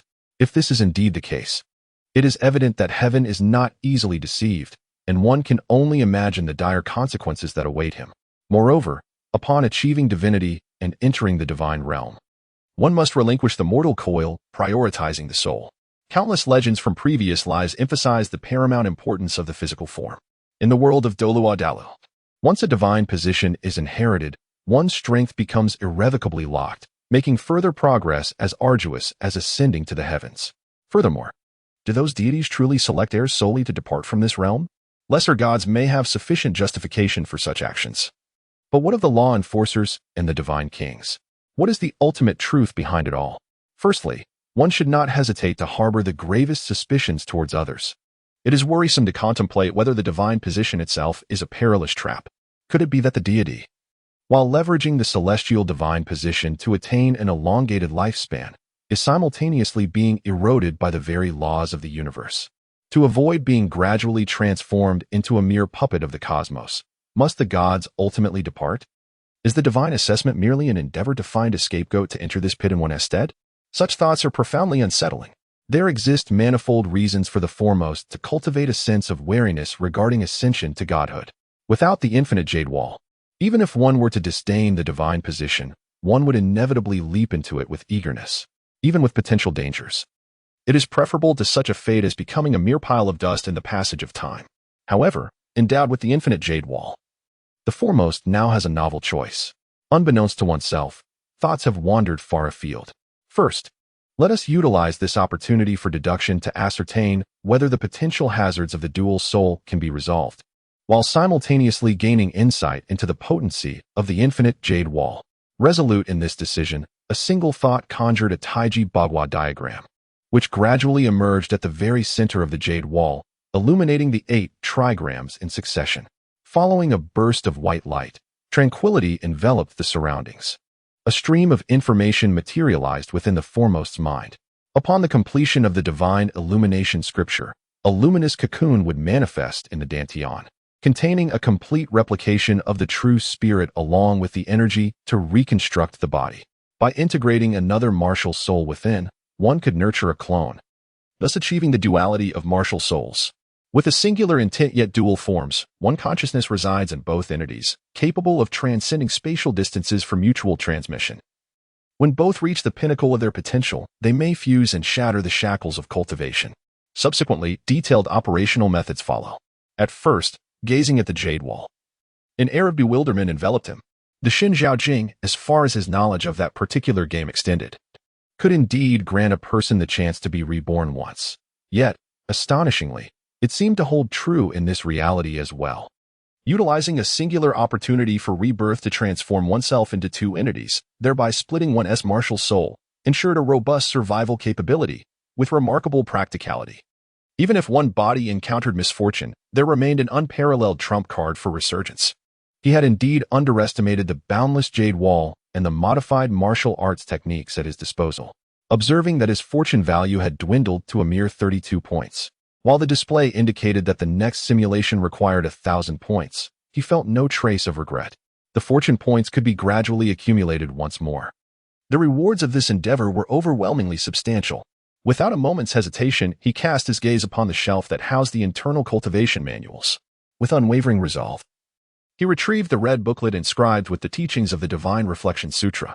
Upon the attainment of perfection in the Tianshan heart method, and a breakthrough in one's foundational essence beyond the 90 mark, one finds that all inner cultivation techniques, with the exception of a few precious tomes such as the Tai Xian Jing, the Shi Sui Jing, the Eternal Longevity Art, and the Dragon Elephant Prajna skill, become accessible for practice.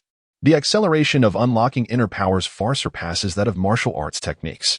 One merely awaits the addition of a second soul ring to seamlessly transcend into the meridian realm. As for the inner cultivation methods to be pursued next, an initial selection has yielded 3 promising candidates: the Bao Yuan Jin, the Yi Jin Jing, and the Shun Zhao Jing. The practice of Bao Yuan Jin, followed by the cultivation of the Hun Yuan Palm and the Shattered Jade Fist, not only facilitates the rapid opening of the 8 extraordinary meridians, but also refines the physical body. significantly enhancing corporeal strength. The absorption of soul rings over the years becomes as effortless as partaking in daily sustenance, positioning one firmly within the top 10 ranks of the game. The rationale for pursuing the I Ching is equally compelling. It stands as a quintessential representation of Buddhist martial arts and ranks among the 4 supreme heart methods within the Jin-Yang martial arts framework. This practice not only augments one's innate qualities, purifies the essence, and harmonizes yin and yang, but also counters malevolent soul powers. It may even aid in perfecting the Guade Song's sword technique and in the extrapolation of Guade Song I, igniting a long-held desire for the I Jing. Should one embark on mastering the I Jing prior to the Shi Sui Jing, one might attain an unparalleled level of aptitude in this realm, making it impossible to resist the allure. Yet, the complexity of learning the I Jing is formidable, demanding an understanding of the concepts of no self, no others, and no living beings, profoundly enigmatic indeed. Initially, there was no certainty of mastering the technique, which is why the I Jing was considered a viable alternative worth exploring. Should it prove unattainable, other martial arts could be pursued instead. However, after this deliberation, there is no longer a need for further hesitation. As I gazed upon the Divine Illumination Sutra in my hands, it became apparent that the boundless jade wall had ultimately made a choice for me. I opened the sutra, preparing to comprehend its profound teachings, so that when I fused my soul rings, I could seamlessly transition into a new phase of cultivation. The Divine Illumination Sutra is renowned as one of the most profound and enigmatic doctrines within the martial world, with legends proclaiming that those who master it become invincible. It is esteemed alongside the I Jing and the 9 Yin and 9 Yang as one of the 4 extraordinary texts of the Golden Sect of martial arts. Upon completion, one's meridians become completely unblocked, strength permeates every fiber of the body, and inner power reaches an unparalleled purity. Moreover, with each day of cultivation, one's vitality increases incrementally, gradually ushering one into the transcendent state of divine meditation. It is even said to grant the ability to resurrect from death. Feeling the myriad wonders of the Divine Illumination Sutra, even one with my steadfast demeanor could not remain still. I frequently cast my gaze towards the school gates, wondering when they would arrive. Everything was prepared. I merely awaited the completion of the soul ring fusion to achieve my breakthrough. Chapter 17. The prospects of an omnipotent soul master like a stone gazing towards the Father. The first character's gaze frequently darted towards the entrance of the garden. Ever since utilizing the deduction function, the first character had been restless, and even the medical texts that had once captivated him paled in comparison. Sighing, he noticed that Qin Feng had yet to arrive, lost in a moment of reverie. Why the sigh? Unbeknownst to him, someone had quietly appeared by his side. The first person to lift his head abruptly was none other than his father, Qin Feng. In times of great significance, one must cultivate tranquility. How could the mere acquisition of a second soul ring incite such anxiety? What great achievements could possibly arise from such turmoil? Qin Feng's stern visage admonished him. The first, taken aback by the words, began to reflect deeply. Indeed, ever since he became aware of the extraordinary effects of the Divine Illumination Scripture, his heart had become tumultuous, no longer retaining the tranquility he once possessed. Taking a deep breath, he solemnly bowed to Qin Feng, expressing his earnest desire to learn. Deep within, he resolved to take this as a cautionary lesson.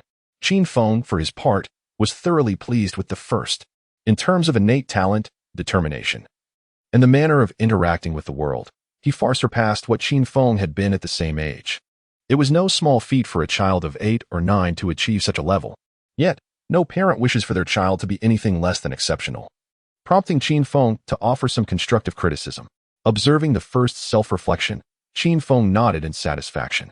What spirit beast do you intend to fuse with your martial soul? He inquired. I have researched numerous spirit beast records in the library and believe that the ice tiger spirit beast would be most suitable, the first replied. The ice tiger, slightly larger than its relatives, possesses the ability to imbue its claws with icy blades, thereby enhancing both attack power and range. The 1,000-year-old ice tiger can exhale freezing breath to immobilize foes, and even in the depths of the mountains, one may encounter 10,000-year-old ice tigers. The variety of soul skills offered by the ice tiger is remarkably comprehensive, making it the prime choice for ice-type soul masters. The information regarding the ice tiger flashed through Qin Feng's mind. Are you intent on attaching an ice-type soul ring? Qin Feng asked, a frown creasing his brow. Indeed. The first affirmed. Though my martial soul is water, it can transform into 3 states, liquid, ice, and vapor. Attaching an ice attribute soul ring could significantly enhance my martial soul's ability to master the ice form. His eyes sparkled with excitement.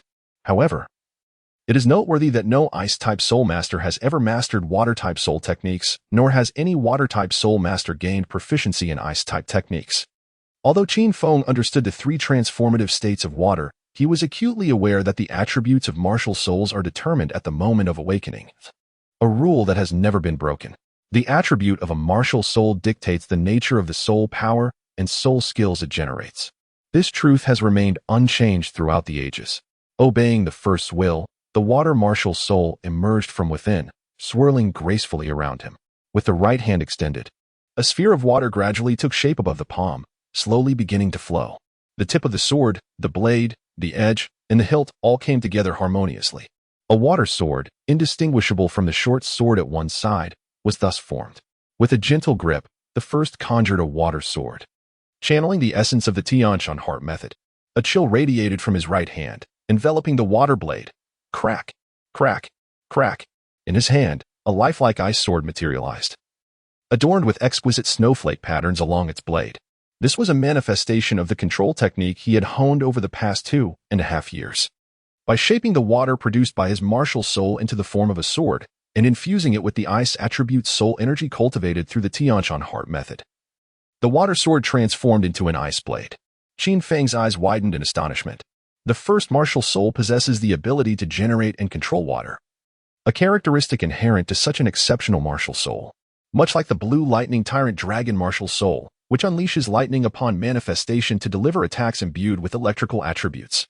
With specialized training and development, mastery is always attainable. Although Qin Feng found it astonishing that his son, at such an early stage as a spirit master, could adeptly wield techniques typically reserved for high-ranking spirit masters, he had grown accustomed to the extraordinary talent of his offspring. Yet, what on earth is this transformation of water into ice? Without further inquiry, the first individual advanced, executing the profound and intricate techniques of the return to conceal swordplay. The myriad sword styles intertwined, flowing seamlessly in a captivating display. Observing the elegantly wielded sword of the first, Qin Feng's eyes sparkled with intensity. Despite applying the blood blade technique to counter, he found himself at a disadvantage, yet he gleaned subtle insights. In a fleeting moment, as the return to conceal swordplay sharpened in efficacy, he angled his ice sword skyward before delivering a decisive downward strike. With a resounding crack, a branch the thickness of 2 fingers plummeted to the ground, and the long sword in the first grasp shattered into 2 fragments. Gazing at the broken sword, Qin Feng felt a twinge of regret. Although he could not fathom the method, the hardness, resilience, and sharpness of the ice sword he conjured were markedly inferior to that of an ordinary iron sword. Moreover, his martial soul's ability to transform water into ice was undeniably formidable, revealing the true prowess of a top-tier elemental martial soul. Qin Feng surmised that with an additional ice attribute soul ring, the potential of his martial soul could be amplified, possibly transcending limitations to forge him into a dual-element soul master of ice and water. The implications of such mastery, support, control, and powerful offense were tantalizing. He pondered the first nearly uncanny speed and the exquisite finesse of his swordplay. Was there truly a perfect soul master? Qin Feng mused inwardly. If successful, the first would undoubtedly emerge as the continent's inaugural all-systems soul master, excelling in offense, agility, control, and support without a hint of flaw. Even if he did not win the gamble, the loss would be merely the initial soul ring, a risk worth taking. The potential rewards outweighed the modest risks. Filled with exhilaration, Qin Feng yearned to seize a frost tiger and present it to the first. He felt as though he had just chastised someone for lacking fortitude, as if he were not the one himself. The sole drawback was the absence of frost tigers in their immediate vicinity. They would need to venture to the northern regions of the Lao Kingdom, near the Puss Mountains, where these creatures thrived. If we hunt a frost tiger, the journey alone will take about 10 days. If that proves unfeasible, we could settle for a frost lizard, which should also yield the necessary soul ring and is relatively closer, the first suggested hesitantly. Nay, can a frost lizard truly be compared to a frost tiger? Soul rings can only be augmented up to 9. Even the initial rings cannot be taken lightly. Qin Feng admonished. Close enough is not sufficient. One misstep could lead to calamity. Ultimately, Qin Feng decisively concluded that they would pursue a frost tiger, dismissing any alternatives. Given the extended duration required for this endeavor, they would first return to inform the first guardian, Qinlan, before embarking on their quest. There is no objection to the first matter. After successfully requesting leave from the Academic Affairs Office and resting a night upon returning to Zutan village, the father and son hastened towards the Pus Mountain Range in the Kingdom of Lilai, nestled at the periphery of the frigid northern lands. The Pus Mountain Range is perpetually blanketed in snow, fostering a habitat abundant with ice attribute soul beasts, much cherished by ice attribute soul masters. The mountains, draped in a silvery shroud, appear desolate and solemn amidst the biting winds. In this cursed weather, Qin Feng and the first found refuge in a cave, where they kindled a fire to prepare a modest meal. Qin Feng took a sip of strong liquor to dispel the chill that enveloped him. "Would you care for a drink to warm your body?" he inquired, gesturing with the flask in his hand towards the first. In his previous life, he was a notorious drunkard. Gazing at the wine jug, he swallowed hard yet resolutely shook his head. Consuming alcohol would impair his steadiness in wielding a sword. At this pivotal stage of physical development, drinking could hinder the growth of his neural pathways, diminishing his reflexes. From the moment he grasped the sword, he had firmly resolved to refrain from alcohol until he reached adulthood. In a duel between swordsmen, life and death hinge upon a mere instant. Sometimes, it is that fleeting moment of reaction time that determines the victor's survival and the vanquished's demise. Yet, the frigid environment did not induce a chill within him. Rather, it accelerated the flow of his Tianch on heart method, rendering his soul energy even purer.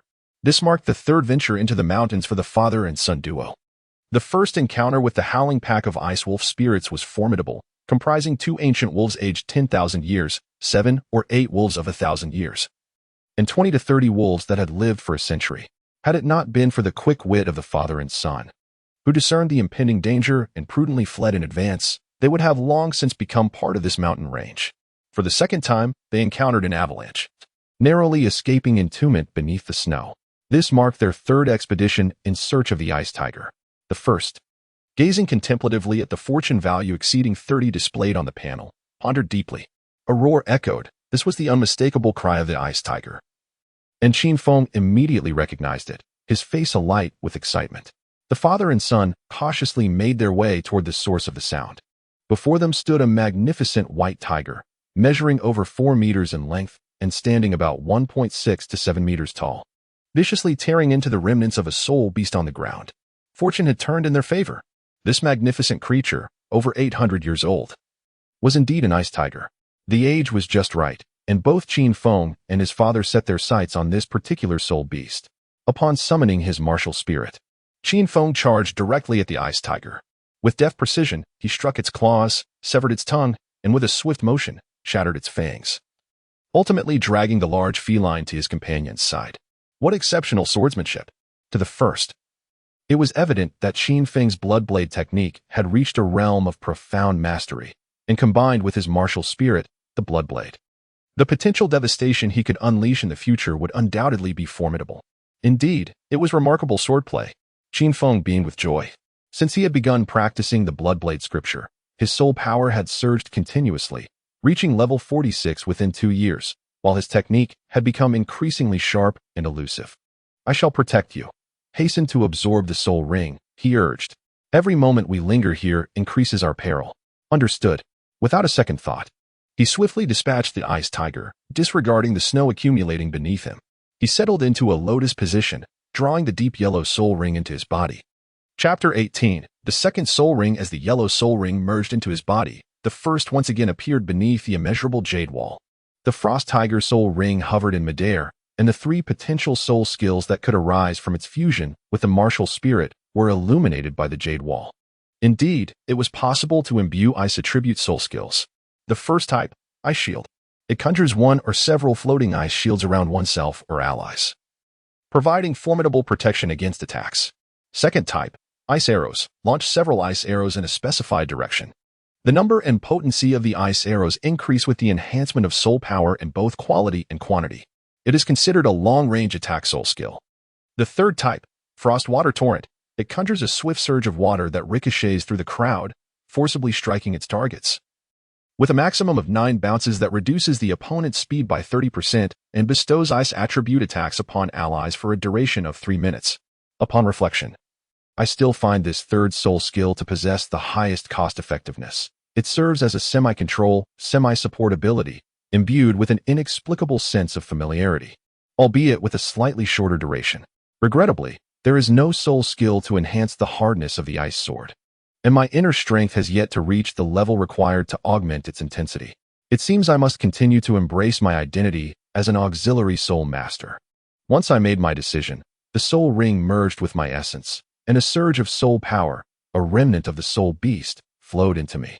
Crack! The invisible shackles shattered. The inner breath within my dantian was gradually compressed, slowly transforming into true energy. As strands of true energy began to emerge, I finally broke through the inner breath realm, reaching the meridian opening realm. Once I gather sufficient true energy to unlock the 8 extraordinary meridians, I shall step into the innate realm. Observing the burgeoning true energy, I recalled the principles of the Divine Illumination Sutra, immersing myself in its teachings and commencing my first cultivation of the sutra. The newly generated true energy was further refined into a purer form, and the conversion speed accelerated. True energy surged chaotically within me, darting hither and thither, had it not been for the sutra's notation that this was a normal occurrence. I might have thought myself to be succumbing to madness. The cultivation of the Divine Illumination Sutra in the meridian opening realm diverges entirely from other martial arts. While other internal arts require the meticulous unblocking of the 8 extraordinary meridians, culminating in the passage of the Rin and Du meridians, thus connecting heaven and earth, the Divine Illumination Sutra focuses on the daily accumulation and refinement of true energy. Each day of true energy's circulation fortifies my strength, fully showcasing the principle of gradual accumulation. When the Divine Illumination Sutra reaches its zenith, all meridians within my body will be unimpeded. Beyond the 8 extraordinary meridians, the body contains myriad smaller meridians. And upon achieving mastery of the Divine Illumination Sutra, I will not only be able to traverse all these pathways but also gain additional effects, rightfully earning its reputation as the most profound and esoteric method in the martial world. As my cultivation of the Divine Illumination Sutra fell into a steady rhythm, my dantian once again absorbed true energy. This time, it consumed only 1/3, enhancing my foundational essence before ceasing its intake, remaining still. After refining the soul power within the soul ring, I slowly opened my eyes, gazing at the limitless jade wall, which displayed my soul power at level 21. With the Divine Illumination Sutra marked at level 1. A glance at the bookshelf revealed that the purple shelf had been unlocked. Without time to examine it closely, I opened my eyes wide. Clenching my fist, a powerful sensation welled up within me. Both my strength and soul power were becoming more formidable under the refinement of the Divine Illumination Sutra, and this transformation would continue. At that moment, the night had deepened significantly, and Qin Feng was vigilantly scanning the surroundings, maintaining a state of alertness. What is the matter? What is the soul skill? Qin Feng inquired eagerly. Let us return to the cave first. It is too perilous outside, I replied. Qin Feng nodded slightly and made his way towards the cave where the first light began to emerge. After igniting a campfire, the first one, still somewhat despondent, remarked, although the soul skill possesses both water and ice dual attributes, it is not a skill that enhances form. Nevertheless, the second soul skill is formidable as it provides group assistance while simultaneously debuffing opponents. He then summoned his water spirit, causing 2 yellow soul rings to materialize. However, this time the manifestation of the spirit was markedly different. Instead of the first controlling the water spirit in its customary orbit around himself, the small water orbs playfully danced around him, veering left and right. At times, they would gently tap his face or roll across his garments, as if they were genuine entities, curiously exploring the world around them. Observing this whimsical behavior, Qin Feng hesitantly remarked, "Does it not seem as though this water spirit possesses some semblance of intelligence?" This thought was quickly dismissed by him. How could a martial spirit possibly be alive? As Qin Feng pointed out, he gazed at the water martial soul. Is it truly impossible for a martial soul to possess intelligence? No, in fact. Martial souls can indeed exhibit awareness. Master Yu Xiaojiang's Luo San Pao serves as a clear illustration of this phenomenon. The first observed the water spirit with meticulous attention, only to discover that it had acquired a touch of sentience compared to before, and thus chose to disregard it. When attempting to control the spirit, it remained as obedient as an extension of his own will. However, if left unchecked, the water spirit would frolic on its own accord. As he endeavored to harness his martial spirit, A whimsical thought crossed his mind, to transform his water martial spirit into an ice sword. Unsurprisingly, this endeavor ended in failure, for the constraints of the rules proved to be not so easily subverted. Frustrated, he conveyed his findings to Qin Feng, only to be met with an exasperated eye roll. What was he thinking? If a water martial spirit could morph into an ice sword, could it not also become a multitude of other forms? Would that still qualify as a martial spirit? Surely, even the divine could not accomplish such a feat. Qin Feng had never entertained the notion that a mere century-old soul ring could enable the water martial spirit to transform into an ice variant. The yellow second soul ring shimmered with promise. Your second soul skill is already quite formidable, capable of weakening foes and bolstering allies. Truly comprehensive, Qin Feng remarked joyfully, appreciating the efficacy of the first soul skill. In his view, exchanging the second ring for a premium skill that could both control and assist was a significant gain, not inferior to the ice sword enhancement the two had desired. As night fell, the father and son decided to rest within a cave, planning to continue their journey at dawn. Early the next morning, they emerged from the Lilai mountain range and made their way to the nearest ice city for respite.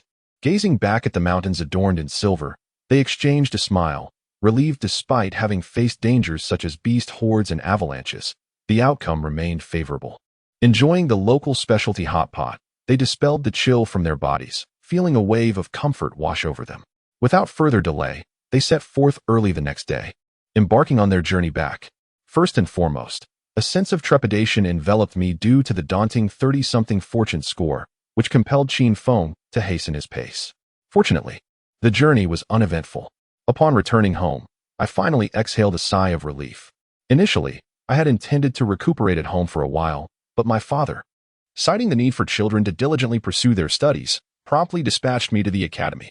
Once I arrived in the familiar surroundings, I felt a sense of calm wash over me as I began to examine the newly unlocked martial arts techniques.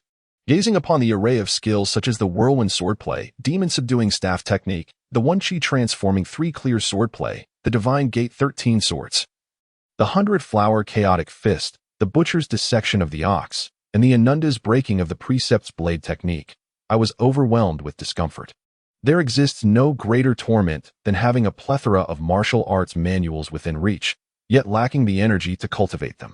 After much deliberation, I painstakingly selected several techniques for my upcoming training. The 6th, 7th, and 8th tiers of the one-yang finger had all been unlocked, marking them as formidable weapons that necessitated further enhancement through rigorous practice. In addition to the one-yang finger, I also chose the butcher's dissection of the ox palm technique and a unique skill, the muscle and bone refinement method. The cultivation of the butcher's dissection of the ox palm technique would assist greatly in comprehending human anatomy during the early stages, enabling me to target vulnerabilities. Practicing it alongside the one-yang finger would mutually accelerate my cultivation speed. Mastering the butcher's dissection of the ox is not merely an empty boast. As for the muscle and bone refinement method, it is a secret technique from the Nine scriptures, and its long-term practice can enhance one's innate qualities, thereby accelerating the growth of internal energy. Upon discovering the Yijin Tua bone technique within the newly unlocked martial arts, I did not hesitate to resolve to cultivate it. After all, who would ever disdain possessing exceptional talent? Initially, I refrained from indulging in an abundance of martial arts, recognizing the inherent limitations of human energy. Martial arts flourish in refinement rather than in a multitude. My mornings commence with the rigorous practice of the Yijin Jing, dedicating the entire forenoon to mastering the Gui Tsang sword technique, fervently aspiring for a breakthrough in my swordsmanship. Afternoons are devoted to the cultivation of the one-yang finger and the art of butchery, as exemplified by Pao Ding, while evenings are reserved for the profound study of the Shun Zhao Jing. Enduring the trials of hardship is the pathway to becoming exceptional. The beginning marked the onset of a fulfilling life. Chapter 19. 3 years of tranquility. First, he devoted himself to diligent practice and study, or seized the opportunity to spar with his father upon returning home. Each day was profoundly fulfilling. Unbeknownst to him, 3 years slipped by, and he had blossomed into a handsome young man, exuding charm with a subtle smile gracing his lips. Holding his graduation certificate, he cast a lingering glance back at the Academy of Basic Sorcery, bidding farewell to the place he had called home for 6 years. His former companions had all ventured down their own paths. Zhang Xiaohu, a year his senior, had been admitted to the Academy of Advanced Sorcery last year with an extraordinary soul power of level 27. Among his contemporaries, The familiar Qingning and Zhao Teng had also departed the school the day before. Qingning, hailing from a minor noble family and possessing considerable talent, had graduated at level 24 and was set to continue her studies at the Royal Academy of Tiando Empire. In contrast, Zhao Teng, constrained by his innate soul power and lack of diligence in cultivation, barely reached level 18 and could only enroll in a mid-tier academy. Indeed, on the Douluo continent, one's talent was determined at the moment of martial soul awakening, and without significant opportunities, individuals were classified into distinct tiers early on. As for him, he had recently surpassed level 30 and subsequently obtained a 2,000-year soul ring, elevating him to the status of a level 32 soul master. Yet, accustomed to remaining low-key and often solitary, even the faculty were unaware of his advancement. Otherwise, the academy would have eagerly showcased his achievements. He declined numerous invitations from prestigious academies, intending to consult his parents and contemplate his future path. Deep down, he yearned to remain at home until he reached level 40. Moreover, through years of cultivation, he discerned that the martial arts he had mastered with Yubi's guidance differed significantly from those of his father. Setting aside the martial techniques, in terms of internal cultivation methods, he only needed level 10 or 20 to attain mastery in a particular martial art, grasping the essence of the internal technique. For instance, the foundational technique of 100 Days of Foundation, the Tianshan Heart Method's Wind Control Talent, and the resurrection of the Divine Illumination Scripture. For others to comprehend the profundities of these heart methods, they would likely need to reach the rank of title Douluo. It seemed as though he was practicing the way of martial arts while others merely trained in martial skills. Therefore, his immediate priority was to cultivate the Divine Illumination Scripture to level 20, following the methods deduced by Yubi, to manifest his second true self. With two of them cultivating together, their combined strength would inevitably reach a peak of explosive growth. At that point, one could remain at home while the other ventured forth to learn or travel across the continent, significantly enhancing their safety. Furthermore, after a few more years of cultivation, he would gain the confidence to seek the dual eyes of ice and fire in the sunset forest. One cannot overlook the greatest opportunity within the vast expanse of Douluo continent. At present, the first is merely a 32nd level auxiliary soul master, and the advantages of his martial arts prowess have yet to fully manifest, equivalent at most to a top-tier soul master of around 40 levels. Unable to contend even with a soul king, since transitioning to the blood saber technique, Qin Feng's soul power has surged dramatically, now reaching 55 levels. However, this may still be insufficient for him to venture into the Sunsetting Great Forest. The Sunsetting Great Forest, one of the three major gathering places for soul beasts on the Douluo continent, undoubtedly harbors numerous high-level 10,000-year soul beasts, if not hidden 100,000-year ones. The first did not believe that the father and son could safely locate the Eye of Ice and Fire, utilizing the carefree gliding technique. He hurried home while simultaneously directing a fragment of his consciousness towards the myriad data displayed on the infinite jade wall, nodding in satisfaction. The muscle and bone refinement technique had been cultivated to its pinnacle, with his innate foundation astonishingly reaching 98 points. His training speed had further accelerated. Otherwise, achieving level 32 before the age of 12 would have been inconceivable. Over the course of 3 years, the returning concealed sword technique had attained a realm of consummate skill. Mastering the ultimate move, returning concealed, the 8 swords of innate nature. At this juncture, all martial arts unlocked by the carefree sect had been thoroughly mastered. Subsequently, he chose to continue his cultivation with the city sword technique, fortified by the profound foundation of the returning concealed sword technique. He advanced to a realm of comprehension in under a year. The city sword technique, enhanced by the divine illuminating scripture, had bestowed upon the first a measure of self-defense. More crucially, he could now engage in combat while reciting poetry. Prowess may be fleeting, but elegance is everlasting. The butcher's skill in dissecting cattle demanded an exceptional understanding of human anatomy from practitioners, and there had been insufficient practical experience at the academy, resulting in merely reaching the threshold of proficiency. As for the one-yang finger, which had been the primary focus of study over the past 2 years, it required a notably high level of internal energy, barely allowing him to reach the 7th-tier realm. However, he could already condense his true energy into fingertip force. Capable of striking with his index finger, losing its lethality only 3 inches away from the body. Despite this limitation, should he strike an acupoint unexpectedly, even a soul king would find themselves in a perilous predicament. Gazing at this resplendent information panel, the first was filled with a sense of accomplishment. Indeed, Diligence would not betray anyone. Upon entering the village, one immediately notices a few villagers gathered in hushed conversation. Uncle Hu, Uncle Zhang, Uncle Wang, Uncle Lu. Still basking in the sun, are we? It's you, Di. Have you taken a break? That girl, Ernyo, was thinking of you not long ago. Why don't you go play with her? Uncle Wang Er's eyes sparkled upon seeing Di, and he jested. Wang Lao Er, cease your matchmaking. Di is destined to wed a noble soul master, Uncle Hu interjected. I think that Ernyo from the neighboring village isn't half bad, hardworking and diligent.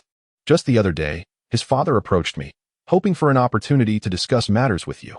Their names are quite compatible, he added. That Ernyo, lacking even a hint of soul power, dares to pursue my daughter. If I see him again, I shall break his legs. Uncle Wang Er retorted indignantly. Your daughter possesses only half a level of soul power. Finding someone of similar caliber will suffice, chimed in a group of elders nearby, stirring the pot. Once the commotion subsided, Di inquired about the subject of their discussion. The villagers pieced together their earlier conversation. Upon hearing the news, Di's expression grew solemn, a faint hint of murderous intent flickering in his eyes. Just 3 days prior, less than 10 miles from Zuehan village, the entire Guo family village had been brutally slaughtered, with over 300 lives lost, including several elderly individuals and 2 infants. None were spared. The tragedy was discovered the following evening, and reports indicated that the village was drenched in blood, casting a sinister hue under the setting sun. The atmosphere was rife with unease, prompting neighboring villages to report the incident to the Spirit Hall. They organized patrols and established a system of communication to share intelligence daily. Awaiting the Spirit Hall's response to manage the situation, after bidding farewell to the elders, Di hurried home. Knowing that his father had overseen the security of Zuehan village for many years and would possess greater insight. As he entered the courtyard, he found his parents discussing the events in Guo family village. Their faces brightened at his arrival. Without the luxury of pleasantries, Di inquired about the details, which aligned closely with what Uncle Wang Er had shared. Upon learning of the incident, Qin Feng had conducted a thorough search the next day, preliminarily assessing that it was likely the work of a sinister soul master. These dark soul masters are those who, in their pursuit of power, have succumbed to malevolence, using the flesh, souls, and essence of living beings as sustenance to grow stronger. The more lives they take, the mightier they become, and typically, dark soul masters are more formidable than their righteous counterparts of the same rank. Historical accounts within the Academy reveal that a great calamity once quelled by the Spirit Hall was instigated by dark soul masters. In recent years, under the Spirit Hall's vigilance, such malevolent beings have rarely shown themselves. Major factions have also agreed to unite against any encountered dark soul masters. I never anticipated encountering a malevolent soul master so soon, and fortuitously, it was not far from the village. These wicked soul masters are a band of lunatics that must be dealt with. Otherwise, my heart shall remain restless. The first clenched his fist. There was no need for concern. The Spirit Hall should have already been informed, and perhaps they have dispatched someone to address the situation. Sensing the unease within the first, Qin Feng offered words of comfort to him and his wife. He then turned his gaze towards the window, a sense of unrest lingering in his heart. Changing the subject, he began to discuss which academy would be most suitable for the first future endeavors. The previously oppressive atmosphere in the courtyard began to lighten. Initially, I had intended for you to attend the Odin Advanced Soul Master Academy, which is not far from home, where my mentor serves as the head of academics, establishing a close connection. However, your rate of cultivation is astonishing. At barely 12 years of age, you have already reached level 32. And you still belong to the support system, traditionally the slowest in growth. Throughout the history of the continent, few, if any, have cultivated as swiftly as you. Qin Feng found himself at a loss for words in evaluating his prodigious son. He then suggested sending his son to Spirit City to participate in the admissions process of the Spirit Hall Academy. Shallow waters cannot nurture a true dragon. This was a notion Qin Feng had contemplated with great care. Chapter 20. The Rise of Bloodshed. There exists a profound rationale behind Qin Feng's unwavering endorsement of the Wuhuan Hall's esteemed academy. Despite the formidable faculty within the academies of the two great empires, the prevalence of intrigue and discord renders them unsuitable. They are realms dominated by nobility, where the atmosphere for learning is lamentably poor. The institutions established by the upper 3 sects and lower 4 sects prioritize their respective inherited martial spirits, exhibiting an excessive exclusivity. Other advanced academies, regardless of their teaching prowess or the resources they provide, can only be deemed mediocre. After much contemplation, it becomes evident that the Wuhuan Hall Academy stands unparalleled on the continent, both in terms of faculty strength and resource availability, while also offering the opportunity to connect with a multitude of prodigies, thus facilitating the establishment of a vast network across the land, which is advantageous for future endeavors. Moreover, the humble origins of Qin Feng and his spouse foster a natural affinity towards the Wuhuan Hall. The recent incident in Guijia village has served as a clarion call for Qin Feng, underscoring that the Wuhuan Hall may very well be the safest haven on the continent. First revealed his thoughts to his parents, expressing his desire to cultivate at home and venture out into the world only after reaching level 40 to explore the continent. However, before he could finish speaking, he was sternly interrupted by both parents. The couple meticulously analyzed everything from the selection of soul rings during the advancement of soul power to the demands for cultivation resources, continuously advising and persuading first in hopes of securing a brighter future for him. The first was at a loss for words. Could he truly confide in his parents about achieving a second self after reaching level 40? Surely, even a fool would not believe such a claim. Ultimately, he acquiesced to his parents' plans. Although his cultivation primarily focused on martial arts, he did not entirely disregard the significance of martial souls and their accompanying spirit rings. To acquire superior soul skills, he indeed required more comprehensive information about soul beasts, and the Spirit Hall undoubtedly possessed the most extensive collection of tomes on the continent. More crucially, a man of ambition, if endowed with capability, should strive to make the world revolve at his fingertips, shaping it according to his desires.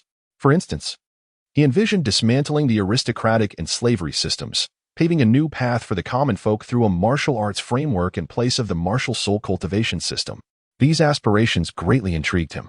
However, to realize such ambitions, not only would he need overwhelming martial prowess, but also a network of influence that spanned the globe. As for his martial strength, he had never doubted himself. From the very first moment he began his training, he was aware that he would undoubtedly emerge as the foremost figure. Reflecting on the matter of influence, two primary avenues came to mind. First, one may establish a personal faction. Within the boundless halls of martial arts, there exists an abundance of techniques, provided that sufficient personnel are available. One could delve deep into the secluded mountains and forests, biding one's time. In no more than 40 years, one could dare to herald a new era. However, the drawbacks are evident. The duration is excessively long, and the manpower is insufficient. The endeavor of creating a faction from scratch is fraught with incessant trivialities, which inevitably impede one's cultivation progress. Secondly, one might utilize the Spirit Hall as a means to achieve one's ends. With Qian Xuanji capable of assuming the role of Pope and Bibi Dong likewise, it stands to reason that with sufficient strength, one can assert dominance and ultimately seize control of the Spirit Hall to become the Pope. After much contemplation, I find the latter approach to be more reliable, albeit rather direct. Thus, I shall set a modest goal for myself, to become the Pope. Although I may not yet possess the unrivaled strength to dominate the world, it does not preclude me from visiting the Spirit City to familiarize myself with my domain. In this light, I comfort myself, realizing that attending school at the Spirit City is not such an insurmountable prospect after all.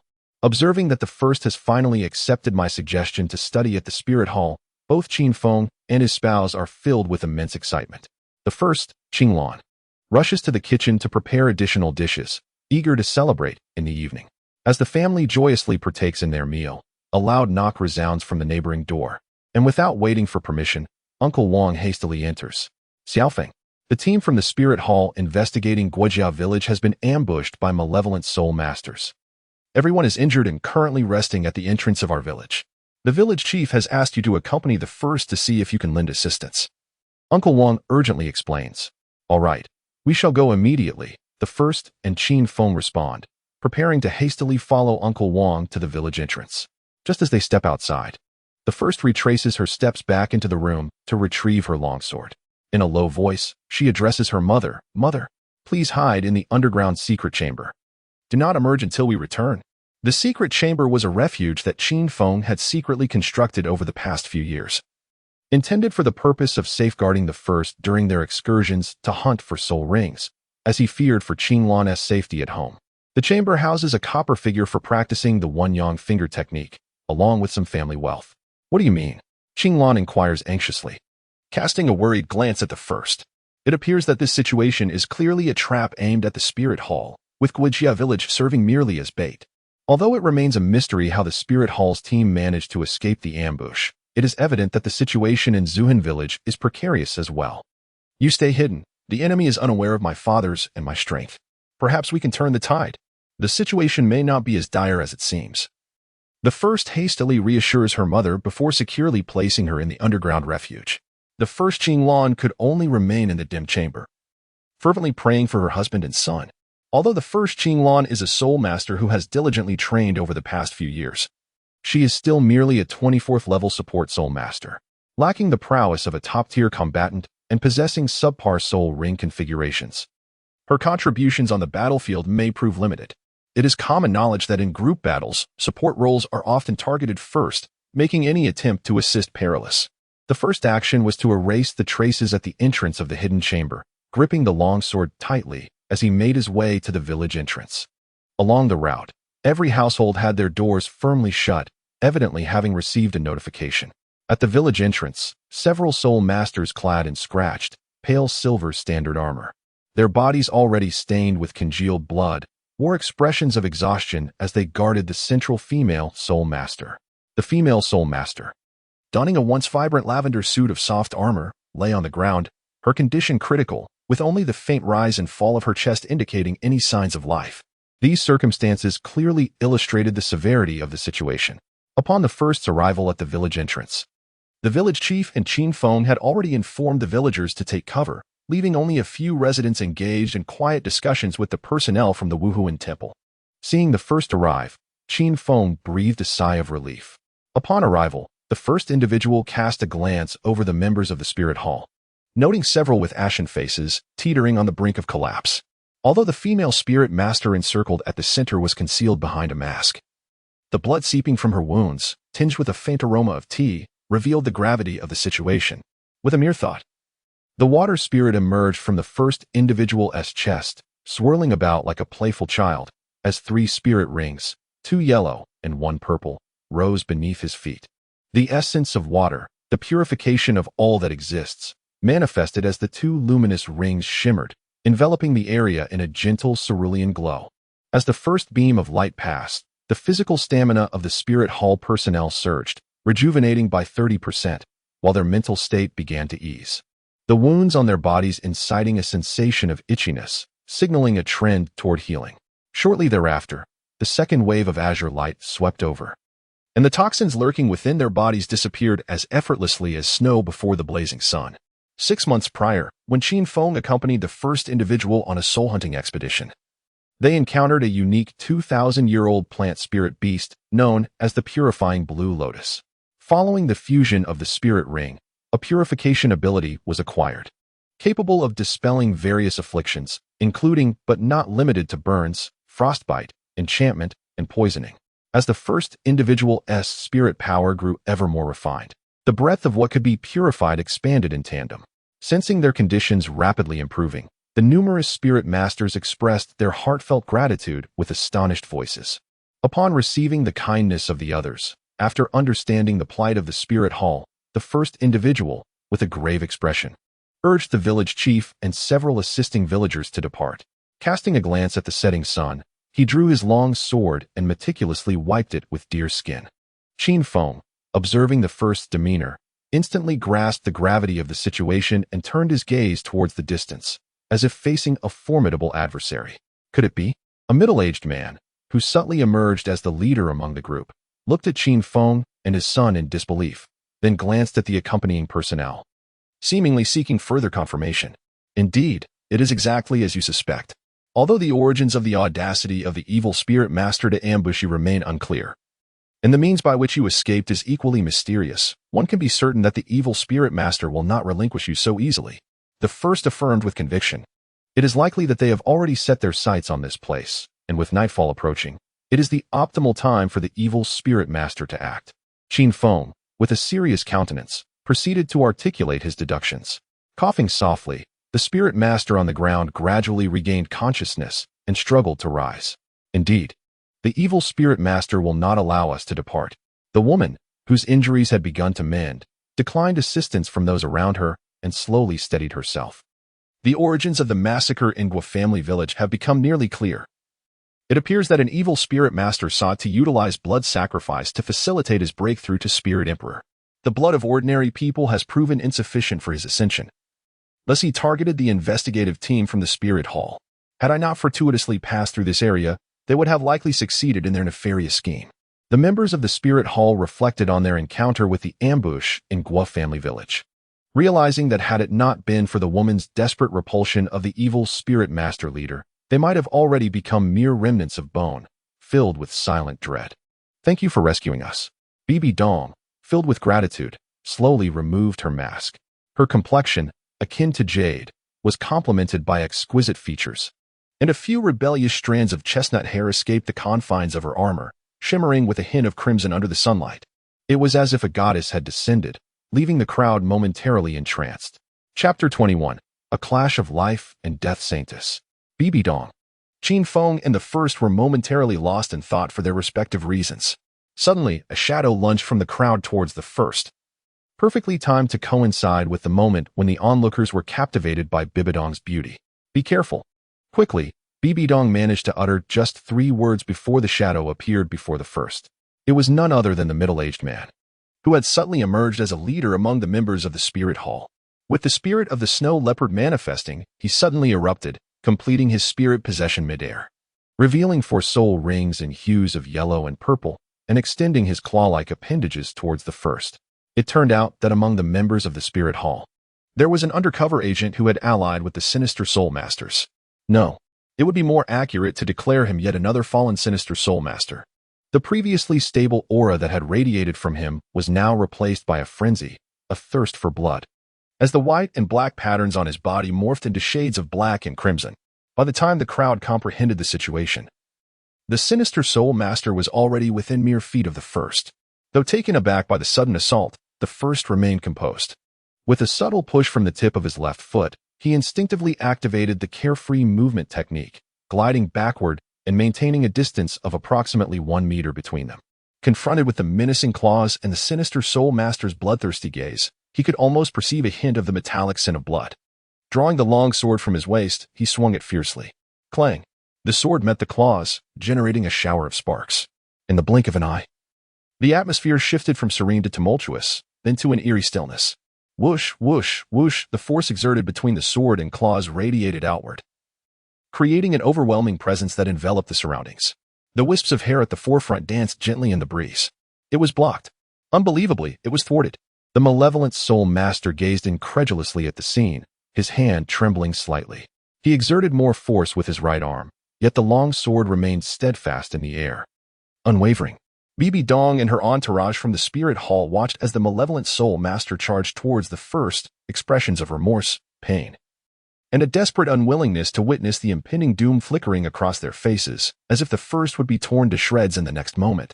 However, with the clash of sword and claw, they seemed to behold a miraculous gift from the divine. A 12 or 13-year-old auxiliary soul master, wielding a sword with one hand, successfully parried the assault of a high-ranking soul master. Alas, the divine presence above. Some in the entourage could not restrain themselves and instinctively pinched themselves to confirm the reality. Bibi Dong's eyes brightened at the sight of the First successfully blocking that lethal strike. Quick! Eliminate him!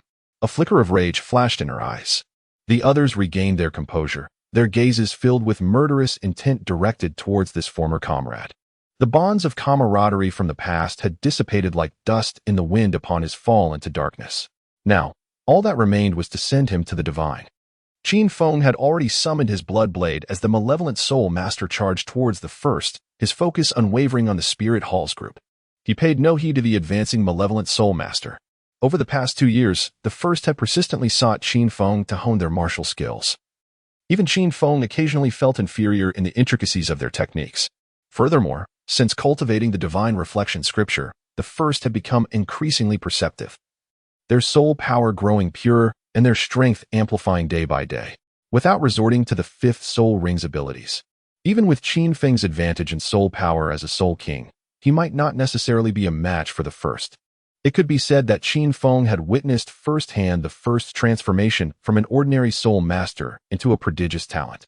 What is the true extent of the First's power? Even the first himself is unaware, yet Qin Feng evaluates him as invincible beneath the Soul King. This realization has left Qin Feng in a state of confusion. Should auxiliary-type soul masters not be frail and timid, hiding behind their comrades as mere ornaments? Has the world truly changed? After downing a bowl of clear wine, he can only secretly revel in the knowledge that his child is destined to stand atop the world.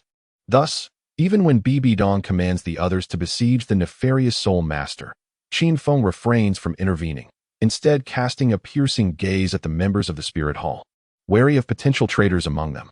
5 soul rings of yellow, purple, and black shimmer around Qin Feng, exuding an immense aura that presses upon everyone present.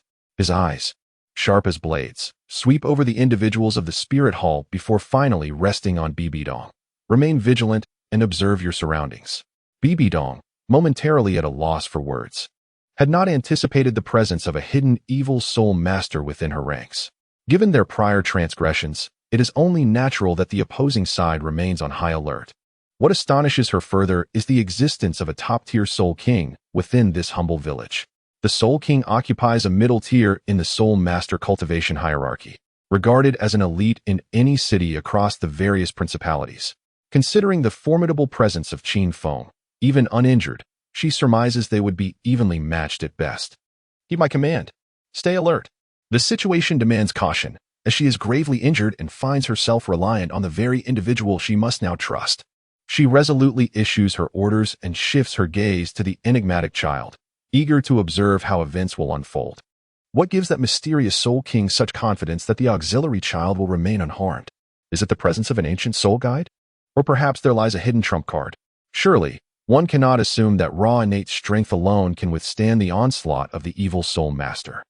It is known that evil soul masters command respect even among their peers, and this particular adversary is clearly more than 10 levels superior. The more rings, the greater the strength. With fewer rings, one must flee. This thought echoes the conclusion drawn by a friend still in Spirit City. The young girl, filled with curiosity, finds herself in no rush to eliminate the traitor. As the crowd's attention shifts to the frenzied evil soul master, his heart quakes with trepidation. According to his plan, taking them by surprise would allow him not only to slay the young auxiliary soul master, but also to escape before the others regain their senses, returning later with reinforcements to massacre the village. However, the first step has gone awry. Should it not be as easy as slaughtering a chicken to eliminate an auxiliary soul master? Yet, despite exerting all his strength and employing the frenzied soul technique taught by his leader, why was he thwarted by a mere sword strike from the opponent? The power emanating from the sword felt as formidable as a towering mountain, causing a subtle ache in the hand that bore the essence of my martial spirit. A fleeting glance revealed that my escape routes had been entirely sealed. To my astonishment, a Supreme Soul King had appeared on the battlefield, momentarily stalling the malevolent energy of the Soul Master. Fortunately, my adversaries did not seize the opportunity to launch a coordinated assault, yet I found myself devoid of any avenues for retreat. In a surge of desperation, I intensified the operation of my soul skills. With the first and fourth soul rings ignited, an immense surge of power coursed through me. Disregarding the slight seepage of blood from my veins due to the overwhelming strain on my soul energy, I concentrated all my might, forcefully propelling my sword as its form shifted, charging toward the young prodigy before me. Ensuring that this gifted individual would accompany me in my demise was the final act I could undertake. The Lord of the evil deities would surely grant me forgiveness. With the first long sword in hand, the practitioner of Gen swordsmanship unleashes the essence of the Gen hexagram, which symbolizes the majestic mountains. The swordsmanship of the first became increasingly majestic and formidable, each strike surpassing the last, continuously clashing with the claws of the malevolent Soul Master. The malevolent Soul Master felt as though each sword strike was akin to an imposing mountain. Every swing seemed to confront an insurmountable peak.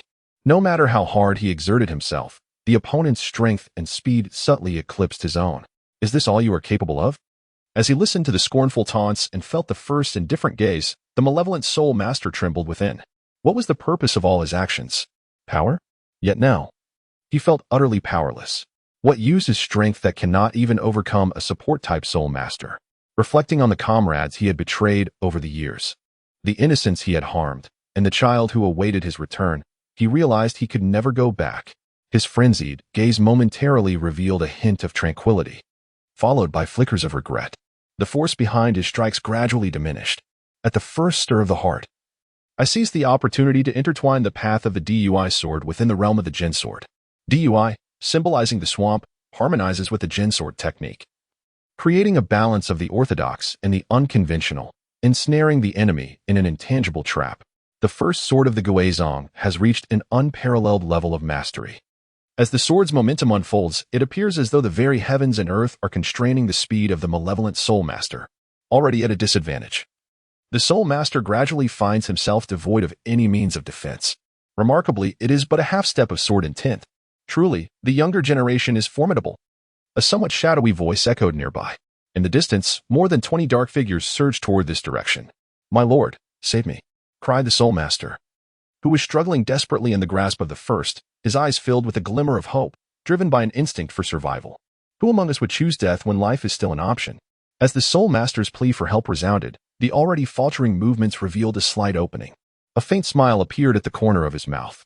Zhun Jian remarked, "Zhun represents thunder. The might of thunder is but a fleeting moment." With a sword thrust from below, accompanied by a flash resembling the antlers of an antelope, the long sword gradually pierced the heart of the malevolent Soul Master. With a gentle twist of his arm, he withdrew the blade and held it aloft. In the incredulous gaze of the malevolent Soul Master, he slowly proclaimed, "So, your blood is red as well." As his soft words dissipated into the air, the malevolent Soul Master slowly collapsed to the ground, his eyes filled with bewilderment. The members of the martial Soul Hall gazed at this scene in disbelief. Bibi Dong also looked on in astonishment, her lips parting in silent shock. How could there exist someone so formidable? Chapter 22. The blade falls, determining the world. The malevolent Soul Masters approached swiftly, encircling the area before coming to a halt not far away. They gazed upon the bloodied youth wielding a sword, then cast their eyes toward a fallen comrade who lay lifeless in the distance. Useless. A figure clad in a black robe and masked visage stepped forward slowly, his presence imposing. Who would have thought that in such a remote location, one could encounter a genius on the verge of comprehending sword intent? The leader of the black-clad figures scrutinized Qin Feng for an extended moment, as if weighing his strength, before sighing in contemplation. "What a pity! What a pity! What is it that you find regrettable?" Qin Feng interjected, advancing deliberately and subtly shielding the first. Even the sword Douluo in his youth was not this remarkable. The continent loses another title Douluo. Isn't that a loss? The leader of the malevolent Soul Masters lamented wistfully. Would you care to join us? You are in your 30s now and have only attained the rank of Soul King, indicating your innate soul power is rather limited. At best, you may reach the pinnacle of Soul Sage in your lifetime. Only by aligning with us can your blood blade unleash its unparalleled splendor. You are a born malevolent Soul Master. Do you not wish to witness the glory of a title Douluo? The leader enticed Qin Feng with a seductive tone. Very well. Before the malevolent Soul Master could display any sign of delight, Qin Feng activated his first and second soul rings in quick succession. Like a wisp of blue smoke, he darted past the leader of the malevolent Soul Masters, positioning himself amidst their ranks. Then, the third and fourth soul rings shimmered into action. Empowered by the two augmentation skills, Qin Feng's right arm swelled significantly, and a dark glimmer emerged upon his blood blade, leaving behind a trail of afterimages in its wake. Not good. Spread out. The leader of the malevolent Soul Masters cautiously retreated to the side, shouting loudly. Before he could finish his warning, a splash of water surged into Qin Feng's body and subsequently erupted forth, rapidly propelling itself toward the other malevolent Soul Masters. In the darkness of night, the Soul Masters were caught unawares, as it was none other than the second soul skill of the first. Frostwater Flow grants allies ice attribute attacks and rebounds outward, slowing the speed of struck enemies by 30%, capable of rebounding 9 times and lasting for 3 minutes. The moment Qin Feng consented to the demands of the evil Soul Master, he comprehended his father's intentions. The personnel of the Spirit Hall were all wounded and outnumbered. It was imperative to reverse the unfavorable situation to turn the tide. Otherwise, if Qin Feng became ensnared by the leader of the evil Soul Masters, their overwhelming numbers would render victory nearly impossible. Under the effect of the first soul skill, the speed of the surrounding evil Soul Masters diminished significantly. In the next instant, the fifth black soul ring on Qin Feng emanated a dark light that seemed to devour everything. The Blood Soul's Fury, another enhancement-type soul skill, surged forth, amplifying the terrifying aura that enveloped him. At that moment, the surrounding evil Soul Masters found themselves unable to retreat in time. Those with defensive soul skills hastily activated them. while those without, well, they could only resign themselves to fate. Qin Feng's assault was imminent. As the blade's might surged forth, a torrent of crimson light stained the night, rendering the twilight significantly dimmer. With the profound technique, Blood Sea Reincarnation, Qin Feng remained still until he unleashed a breathtaking movement. The soul skills attached to his soul rings were executed in unison, reaching their zenith, culminating in a blade strike of unparalleled might. Instantly, his aura plummeted by more than 30%, and his soul power diminished sharply, leaving him with just over half of his strength. The majority of the evil soul masters enveloped in the crimson light could no longer discern whether it was blood or blade light. The sound of crashing waves seemed to echo in their ears. The domain. It was nebulous yet terrifying. While the domain could only diminish the opponent's strength by a tenth, this particular domain was fearsome. The first felt a shiver of dread. In previous sparring sessions, Qin Feng had never unleashed his full power against the first. At this moment, the first finally recognized that he had underestimated Qin Feng's prowess and the profound connection between the Blood Blade technique and the Blood Blade martial spirit. From the outside, the first could clearly observe a space, centered around Qin Feng, gradually taking shape, with a radius of several meters. The ground beneath appeared transformed into a sea of blood under the crimson glow. Since Qin Feng began cultivating the Blood Blade technique, his murderous aura had intensified, although he had often suppressed it while accompanying his wife. Now, with the manifestation of the Blood Blade's profundity, a terrifying killing intent surged forth, amplifying the surrounding blood light. The myriad crimson rays resonated with the Blood Blade, as the Blood Sea space swirled, coalescing into a vortex. Those within the Blood Sea domain felt their very blood coursing chaotically, irresistibly drawn toward the vortex. As Qin Feng's Blood Blade descended, an invisible Blood Blade seemed to materialize within the Blood Sea domain, striking down toward the vortex. The will of heaven wielded like a blade. A great terror. The dozens of evil soul masters within the domain felt their hair stand on end, unable to react before they were swept away into oblivion by the vortex. As the blade strike concluded, the domain gradually dissipated. In the wake of that singular blow, the balance of offense and defense had shifted. No one dared to move. Everything transpired with astonishing swiftness. Although the leader of the evil soul masters managed to react in advance, he could only evade the impending danger himself. The others among the evil soul masters were fortunate that a few of them managed to distance themselves from Qin Feng and preserve their lives. Apart from the holy maiden Bibi Dong, the members of the spirit hall stood frozen in shock, gazing at Qin Feng and the surrounding corpses, utterly bewildered by the unfolding events. Bibi Dong, too, was taken aback by the spectacle before her. The number of shocks she experienced today surpassed those of an entire year. As the holy maiden of the spirit hall, well-versed and knowledgeable, she recognized that the extraordinary domain displayed was a divine skill not even possessed by titled Douluos. To witness such a phenomenon today in the presence of a soul king was indeed remarkable, although the domain appeared somewhat diminutive and peculiar. What else could it be if not a domain?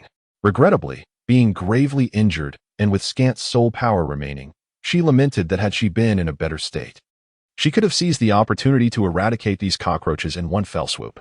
Clenching her right hand tightly, Bibi Dong harbored deep resentment. Surround them. Leave not a single one alive.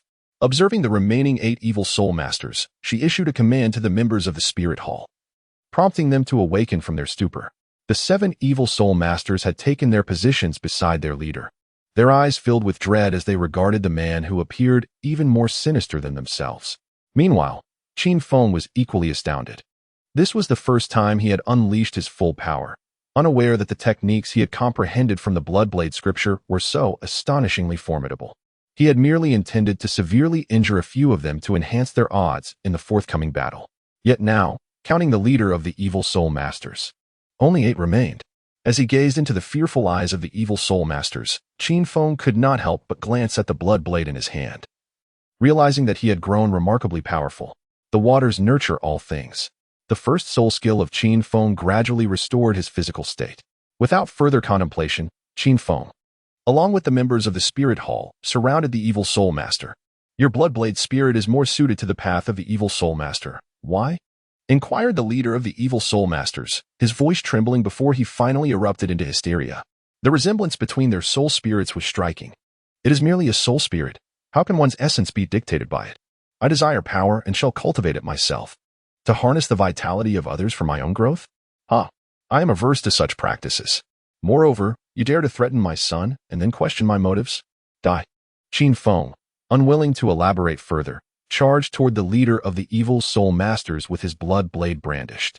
These evil soul masters must perish today, otherwise they would pose an endless threat. As Qin Feng made his move, the members of the Spirit Hall left 2 guardians to protect Bibi Dong, while the others surged forward. In the ensuing 2-on-1 confrontation, the evil soul master quickly found himself at a disadvantage. In the initial moments, the first and second soul techniques were employed to impose a status on the adversaries, thereby slowing their movements. Before long, the cowardly evil soul masters found themselves nearing their demise. The crowd turned their gaze towards the battlefield belonging to Qin Feng, and as expected, the leader of the evil soul masters was being overwhelmed by Qin Feng, who was of a lower rank. The peculiarity of Qin Feng's swordsmanship was astonishing. Each strike was delivered in an inconceivable manner. Though the evil soul masters were renowned for their bizarre techniques, Qin Feng's swordplay surpassed theirs in strangeness. Before the cultivator of the blood blade scripture, the leader's unconventional scimitar techniques proved utterly ineffective. As fate would have it, with a muffled groan, the leader of the evil soul masters gradually collapsed to the ground. The onlookers exhaled in relief as they beheld the now lifeless figure of the evil soul master. Thank you for your assistance. The Spirit Hall will surely remember your aid, Bibi Dong said as she stepped forward and offered a slight bow. Haha, it is my duty to eradicate evil. There is no need for thanks. The previously menacing Qin Feng instantly transformed into a cheerful figure. This is called political correctness, which caused the members of the Spirit Hall to twitch at the corners of their mouths. After expressing gratitude once more for the life-saving intervention, Bibi Dong approached the corpse of the evil soul master and removed the mask. It's him. Bibi Dong and the others were taken aback, only to quickly come to a realization. Do you know him? Qin Feng inquired with curiosity. He is the bishop in black responsible for affairs in the eastern region of the Andar Kingdom. No wonder the evil soul masters dared to brazenly massacre villages to lure us into a trap. They are fully aware of our operational routes and even the detailed information regarding our investigative team. The Andar Kingdom must be cleansed. Bibi Dong's eyes flickered with a fierce intensity. Her delicate features clouded with frost. Chapter 23. The thoughts of Bibi Dong. It turns out that Bibi Dong was not a member of the investigation team. She merely chanced upon the village massacre perpetrated by the evil soul masters and took it upon herself to follow and investigate. Upon discovering that the personnel from the Spirit Hall had fallen into an ambush, she exerted every ounce of her strength, sustaining grave injuries in the process, to rescue a portion of them, thus preventing the entire investigation team from being annihilated. As she fled, Bibi Dong fell into unconsciousness, remaining so until arriving at Zutan village, where the aforementioned events transpired. Subsequently, Bibi Dong, in a moment of contemplation, penned a letter and entrusted it to her companions for urgent delivery to the Spirit Hall.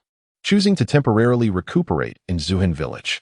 3 years prior, Qin Feng had glimpsed Bibi Dong from a distance during the angel god's birthday celebration in Spirit City, a day that also marked her elevation to the status of saintess.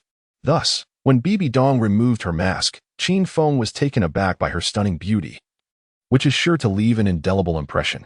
Upon learning of Bibi Dong's desire to remain in Zuhan village for her recovery, Qin Feng readily acquiesced. He was initially apprehensive about heading to the Spirit Hall without adequate support, but Bibi Dong's presence alleviated his concerns. As Qin Feng guided Bibi Dong through Zutan village, he enthusiastically introduced her to its charms, even taking the opportunity to promote the village's renowned specialty wines. Were the village chief present, he would undoubtedly pat Qin Feng on the shoulder, appreciating his unwavering loyalty and thoughtfulness. Upon returning home, the absence of the first Qinlan struck them, and it dawned on Qin Feng that his mother must have been hiding. He shared an embarrassed smile before hastily rushing to the backyard to call for her to come out. In all endeavors, one must remain composed and consider the possibility of failure before victory.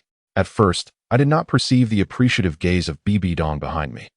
Upon the emergence of the first Qianlan, her eyes glistening with tears, she embraced the first with great fervor, refusing to let go. Noticing the teasing gaze of Bibi Dong, the first gently patted her mother's back in comfort while casting a pleading glance towards her father, silently requesting his assistance. At the age of 12, with a maturity that belied her years, she felt an acute sense of social embarrassment before outsiders. Fear not, Qianlan. The first is safe. I am here. What harm could possibly befall her? Your husband is the Soul King. How dare mere knaves disrupt the tranquility of the drunken soul village? You should have seen it. When I arrived, the spirit hall was on the brink of crisis. I summoned my martial spirit, charged forth, and with swift strokes, cleaved from south to north.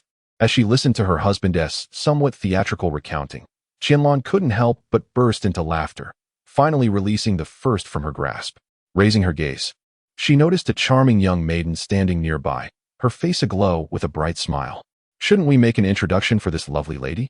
The first Qianlong hastily wiped away the tears that were about to fall, adjusted her attire, and cast a fierce glare at Qin Feng. While Qin Feng took the opportunity to introduce Bibi Dong, Qianlong scanned the father and son duo with her radar-like eyes, noticing that their clothing was merely disheveled.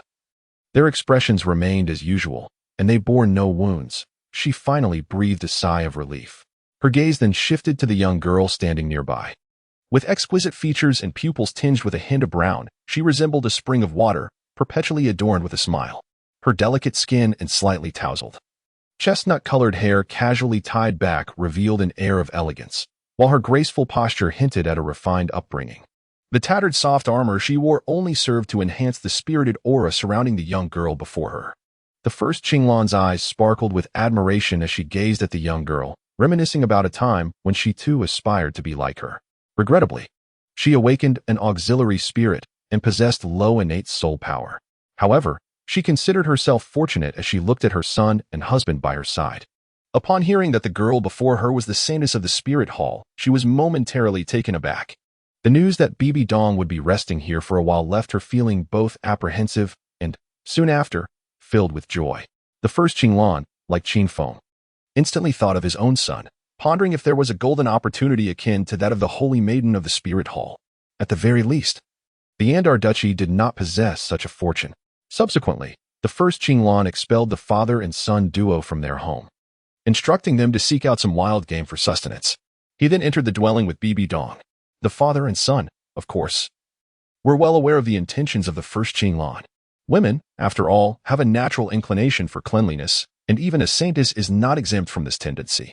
With the tranquility of drunken soul village restored, the villagers remained indoors due to the night's embrace. Under the gentle glow of the moonlight, Qin Feng and his companion strolled leisurely along the streets, engaged in conversation. Qin Feng conveyed to the first a summary of important considerations to keep in mind upon their arrival at Spirit Soul City.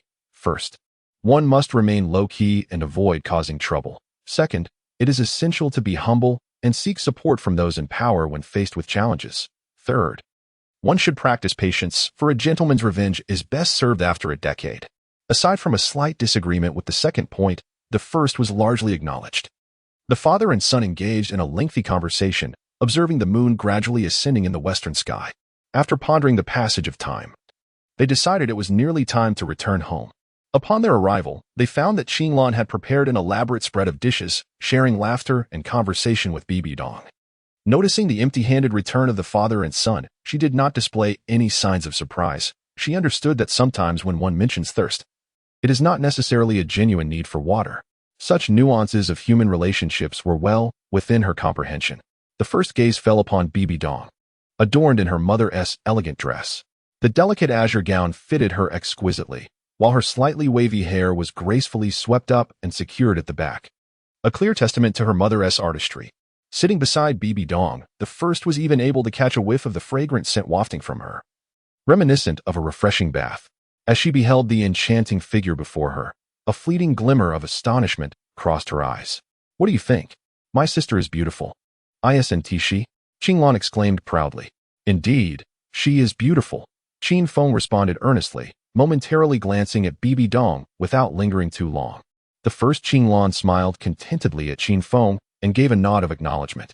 Upon discerning her mother's thoughts, the first cast a fleeting glance at Qin Feng, unable to suppress a gesture of admiration towards him.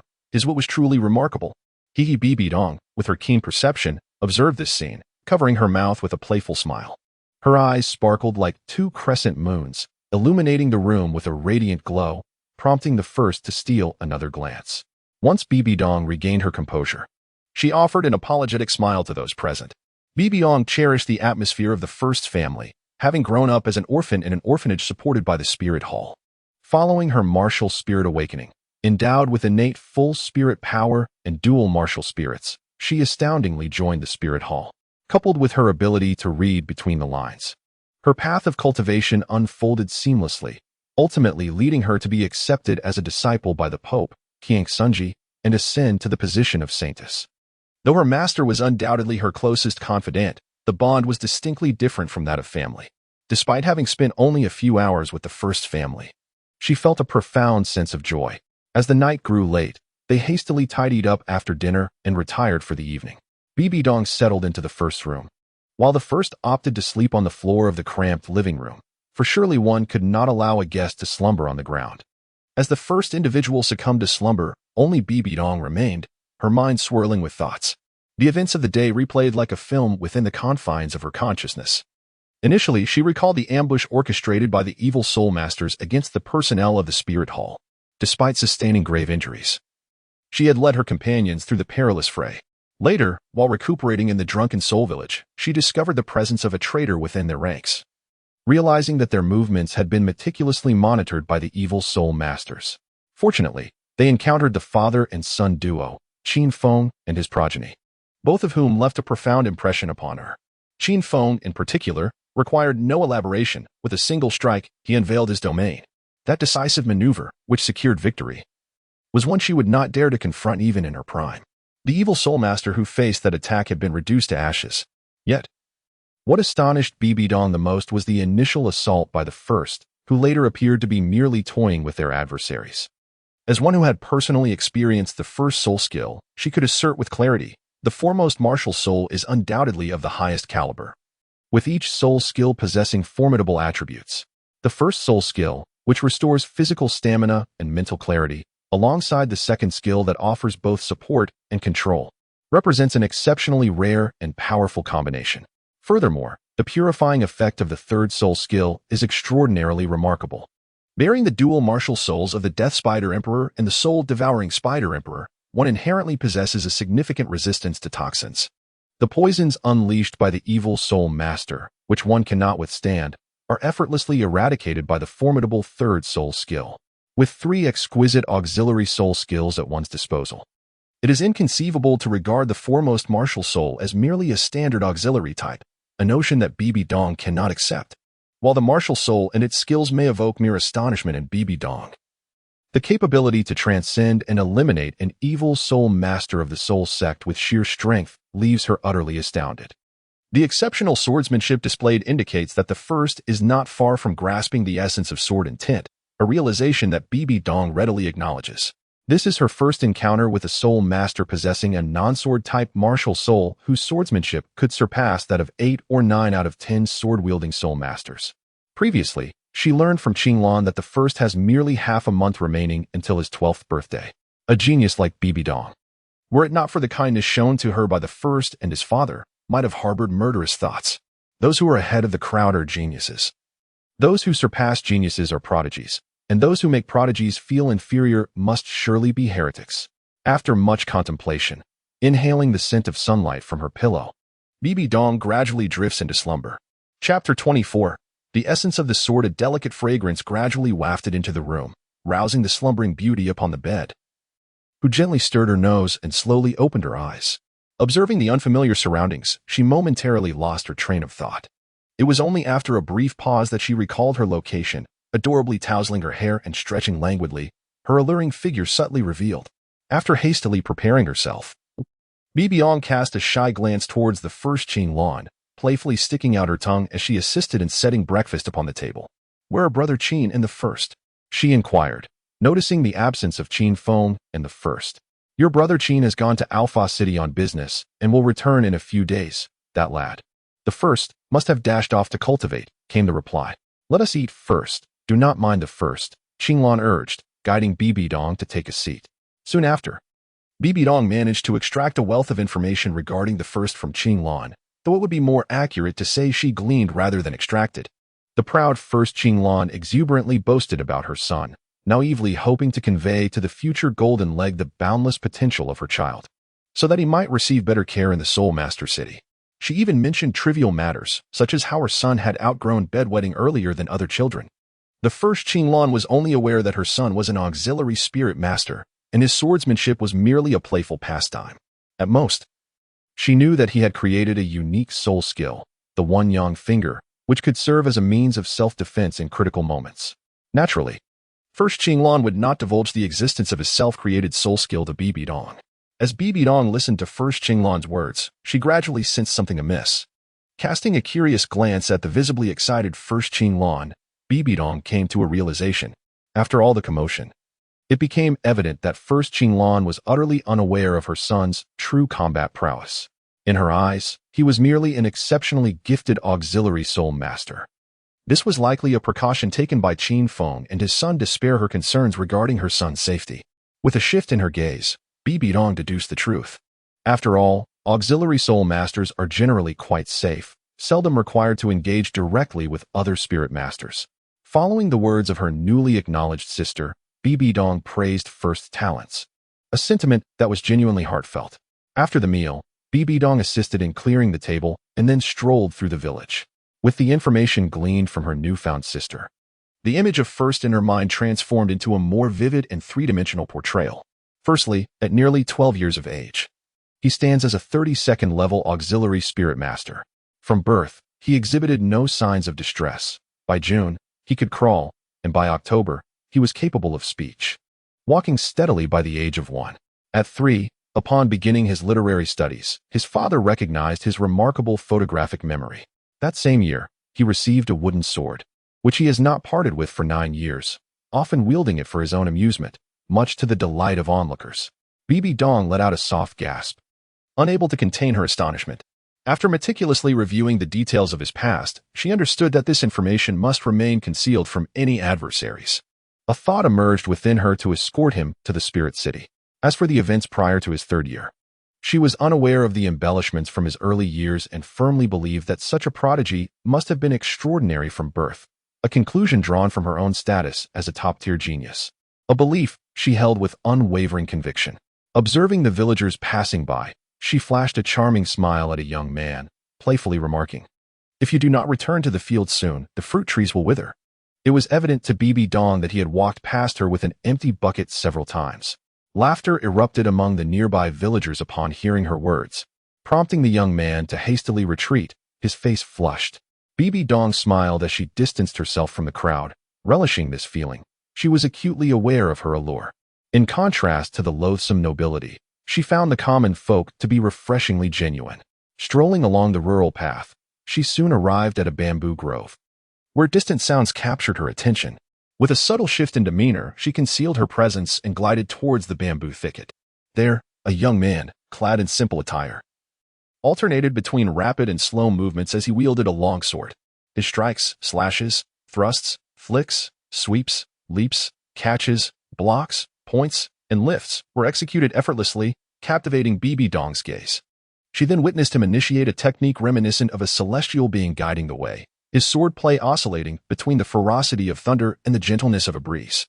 His body flowed with the sword's rhythm, the blade responding to his thoughts, sometimes chaotic, other times as swift as a tempest. The yellow river rises beyond the white clouds. A solitary city amidst towering mountains, he recited slowly. Subsequently, he raised his sword towards the heavens, and, propelled by his carefree agility and wind manipulation talent, he appeared to transform into a child of the wind, his figure momentarily suspended in the sky, leaving behind fleeting shadows with each change of his swordplay. In that moment, he embodied the essence of the lofty clouds above and the enduring mountains of the earth, his presence transcending into an extraordinary realm. Concealed in the shadows, Bibi Dong widened her eyes in astonishment, holding her breath and gently covering her lips, fearful of shattering this poetic tableau. With fine wine in a luminous cup, eager to drink, the lute urges me onward, he mused as he descended from the sky. The initial swordplay transformed into a languorous dance, the figure swaying precariously. Yet the blade subtly exuded a concealed menace. Do not mock the one who lies drunken on the battlefield. Throughout history, how many have returned from war? As the latter line of the poem resonated, the seemingly delicate swordplay of the first became imbued with a fierce intent. It unfolded grandly, as if embodying a general of the battlefield, while the falling bamboo leaves resembled valiant soldiers, swirling in the air alongside the movements of the sword. When the great rock rises with the wind, It soars straight up to 90,000 miles. With a deft touch of the toes, the first figure ascended. Swift, swift, exceedingly swift. In that moment, the first strike was unparalleled in speed. The transformations of the swordplay were rapid. Yet, the velocity of the first surpassed all. It had reached a point of leaving mere shadows in the void. As Bibi Dong's eyes widened in astonishment, beads of fragrant sweat trickling from her temples. Soon after, she heard numerous resplendent verses in her ears. The bright moon rises over the sea. At this moment we share the same sky. Raising my cup to invite the bright moon, my shadow becomes a trio. This sentiment could await remembrance, yet at that time, it was already lost. With the evolution of the verses flowing from her lips, the swordplay in her hand transformed in tandem. In the first moment, he seemed to embody the essence of a poet, effortlessly conjuring forth renowned verses. The sword in his hand transformed into a painter's brush, elegantly sketching the profound truths of poetry in the void. As more and more verses flowed from his lips, the movements of his sword became increasingly fervent. The intensity of the blade quickened, yet the force behind his technique grew ever more subdued, as if something profound were being nurtured within. At that instant, time appeared to stand still, leaving Bai Dong in a state of bewilderment as she gazed at the dancing swordsman, her breath quickening, her mind a blank slate. In that moment, it felt as though both heaven and earth had dissolved, leaving only the boy and the ethereal verses that resonated like celestial music. Years later, the image of that swordsman in the bamboo grove would often haunt Bai Dong's dreams. In this moment, he felt a profound unity with his sword and a divine connection with the heavens. An endless momentum of sword energy gradually converged upon him, his aura becoming increasingly radiant. A hall filled with flowers intoxicates 3,000 guests. A single sword carries the chill of frost across 14 provinces. Suddenly, a surge of spiritual energy coursed through my body. And before I realized it, I had reached the 33rd level. As the first slowly exited the state of divine integration, gripping the long sword, he could distinctly sense its breath. The swordsmanship had reached an unparalleled mastery, and the profound principles of both the sword technique and the sacred illumination scripture were fully comprehended. Seamlessly, he stepped into the realm of clarity in sword heart, where divinity and enlightenment coalesced, achieving a minor mastery of sword intent. The newly acquired ultimate technique, imbued with the essence of Tang poetry swordplay, struck forth with a single slash. The long sword spanned the vast expanse. The sword aura surged forth. Yet the first soul power rapidly diminished. As the 3-zhang-long sword aura converged upon the blade, his internal soul power dwindled to less than 30%. The long sword began to emit a creaking sound, as though unable to endure the overwhelming force. Yet, with the arrow knocked, it could not be retracted. Slash. The ethereal Bibi Dong was abruptly roused by a sense of impending danger, gazing at the descending sword aura with no time left to evade or defend. Unconsciously, she gasped. Boom. A 3-zhang-long, half-foot-wide sword aura struck the ground, revealing that the green bamboo had already been severed into mere inch-long wood shavings by the sword's might. Only an indeterminate scar remained at the site. Bibi Dong swallowed hard, feeling parched and weak in the legs. So close, so very close. She glanced at the sword scar a mere 3 feet from her, then saw the first, who had collapsed to the ground, gasping for breath, and quickly rushed over. Are you all right? It turned out that after executing that strike, the first had realized something was amiss and had forced a breath of true energy to divert the sword's edge by 3 feet. Observing Bibi Dong's only slight panic, the first exhaled in relief, his legs giving way as he fell to the ground. Thank heavens, he murmured to himself. Fortunately, Bibi Dong was unharmed. Otherwise, he would have truly had to flee with family in tow. Life's dramatic ups and downs were far too exhilarating. Chapter 25. Do not attempt to decipher a young girl's thoughts upon observing the anxious expression of Bibi Dong before him. The first offered a gentle smile, appearing utterly unconcerned. His soul power had merely been depleted and would soon be restored, he reassured Bibi Dong. I did not intend to eavesdrop on your sword practice, he remarked after confirming that he was indeed fine, causing her cheeks to flush crimson. Eavesdropping on others' training is a grave taboo in any setting, she acknowledged. I understand. The first responded dismissively, his nonchalance evident. He believed in Bibi Dong's words. After all, if merely observing could impart profound martial skills, what purpose would a teacher serve? It is vital to note that mastering a martial art encompasses not just techniques, but also the intricate flow of true energy that complements those techniques. Without a specific mental method, even the most exquisite swordplay would be mere ornamentation. Seeing the first's faith in her, Bibidong's spirits lifted, and she declared, "I shall guard you. Restore your soul power." Subsequently, she settled nearby against a green bamboo, hugging her knees, her eyes reflecting a tumult of emotions. The recent events had struck a significant chord within the heart of a blossoming young woman. A single tune, a single sword, encapsulates a lifetime's essence. Burdened by a notorious reputation for 15 years, she murmured, recalling the poetry she had just encountered, her thoughts drifting to the first sword dance, rendering her momentarily entranced. Though she had never heard those lines before, they were undeniably captivating. Could he have penned them? But he is merely 12 years old. How could he possess such profound life experiences? If not him, then who? She was certain these verses had never circulated across the continent. Her mind wandered back to the breathtaking sword dance of the first. With a soft clap, she brought herself back to reality. Her cheeks warming as she gazed upon his youthful visage, reminding herself to remain composed. Bibidong, what are you thinking? He is just a child, significantly younger than you. Her thoughts drifted to Wuhuan City and to a friend who, despite possessing lesser soul power, never succumbed to despair. This friend was equally knowledgeable. Having perused a third of the Wuhuan Temple's vast library, the image of that scholarly companion sparked a comparison with the first's recent display of poetry and swordsmanship. How can one even compare? She mused. They belonged to entirely different realms, and such a juxtaposition was unwarranted. Bibidong compelled herself to cease her fanciful musings. Taking a deep breath, she pressed her temples, dispelling her sentimental distractions. Rationality swiftly returned, and she resumed her identity as the astute and wise holy maiden. Suddenly, it dawned on Bibidong that the first had not exerted his full strength in the face of the evil soul master. Had the first sword technique been unleashed at that moment, it is likely that the malevolent soul master would not have been able to endure even a stanza of poetry. Contemplating this, Bibidong couldn't help but lightly bite her lip. Moreover, with the recent breakthrough in the first sword technique and the comprehension of sword intent, it is feared that he may now rival the Soul King. Sword masters are renowned for their formidable offensive capabilities, and considering the first one's speed, could she truly emerge victorious in a life-and-death struggle? Bibidong found herself unable to arrive at a conclusion. Was this truly a support-type soul master? Was she genuinely a prodigy? Reflecting on the praises bestowed upon her by her former teachers and numerous predecessors, a flicker of doubt crept in. Were they merely flattering her for her teacher's sake? Yet, during her travels, she had often entered the soul arena, consistently defeating opponents with overwhelming force. Recalling the battle years ago between Tang Hao of the Haotian sect and Yu Mingkong of the Blue Lightning Overlord sect, she finally confirmed that it was not her own weakness, but rather the first's extraordinary strength. Over the past few days, Bibidong had repeated this realization countless times in her mind. The deeper her understanding, the more she felt his might. Observing the first in the midst of training, Bibidong began to organize her thoughts, preparing to entice him to join the spirit hall.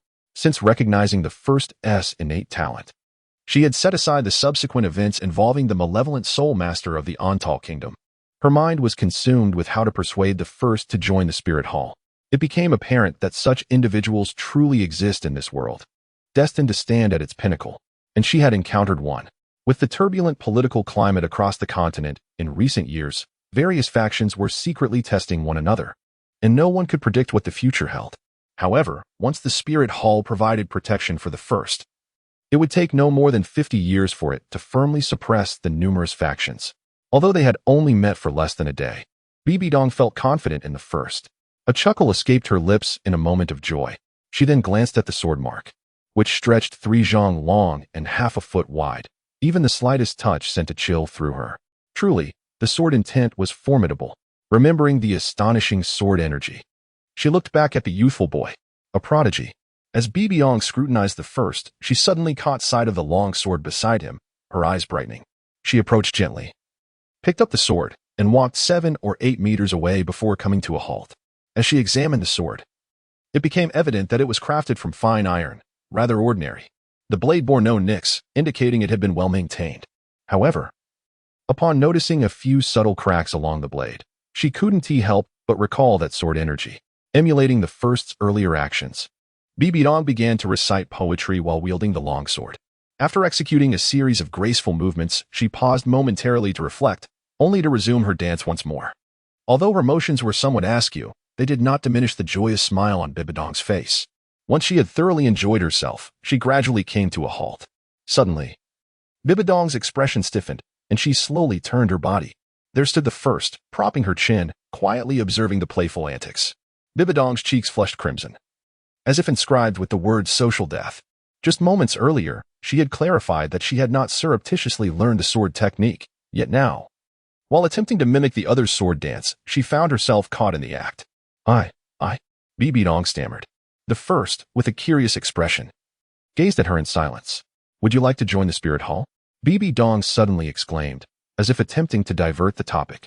Her voice slightly elevated as if to bolster her own resolve. Sure, the first replied nonchalantly. The benefits of joining the spirit hall are quite substantial, after all.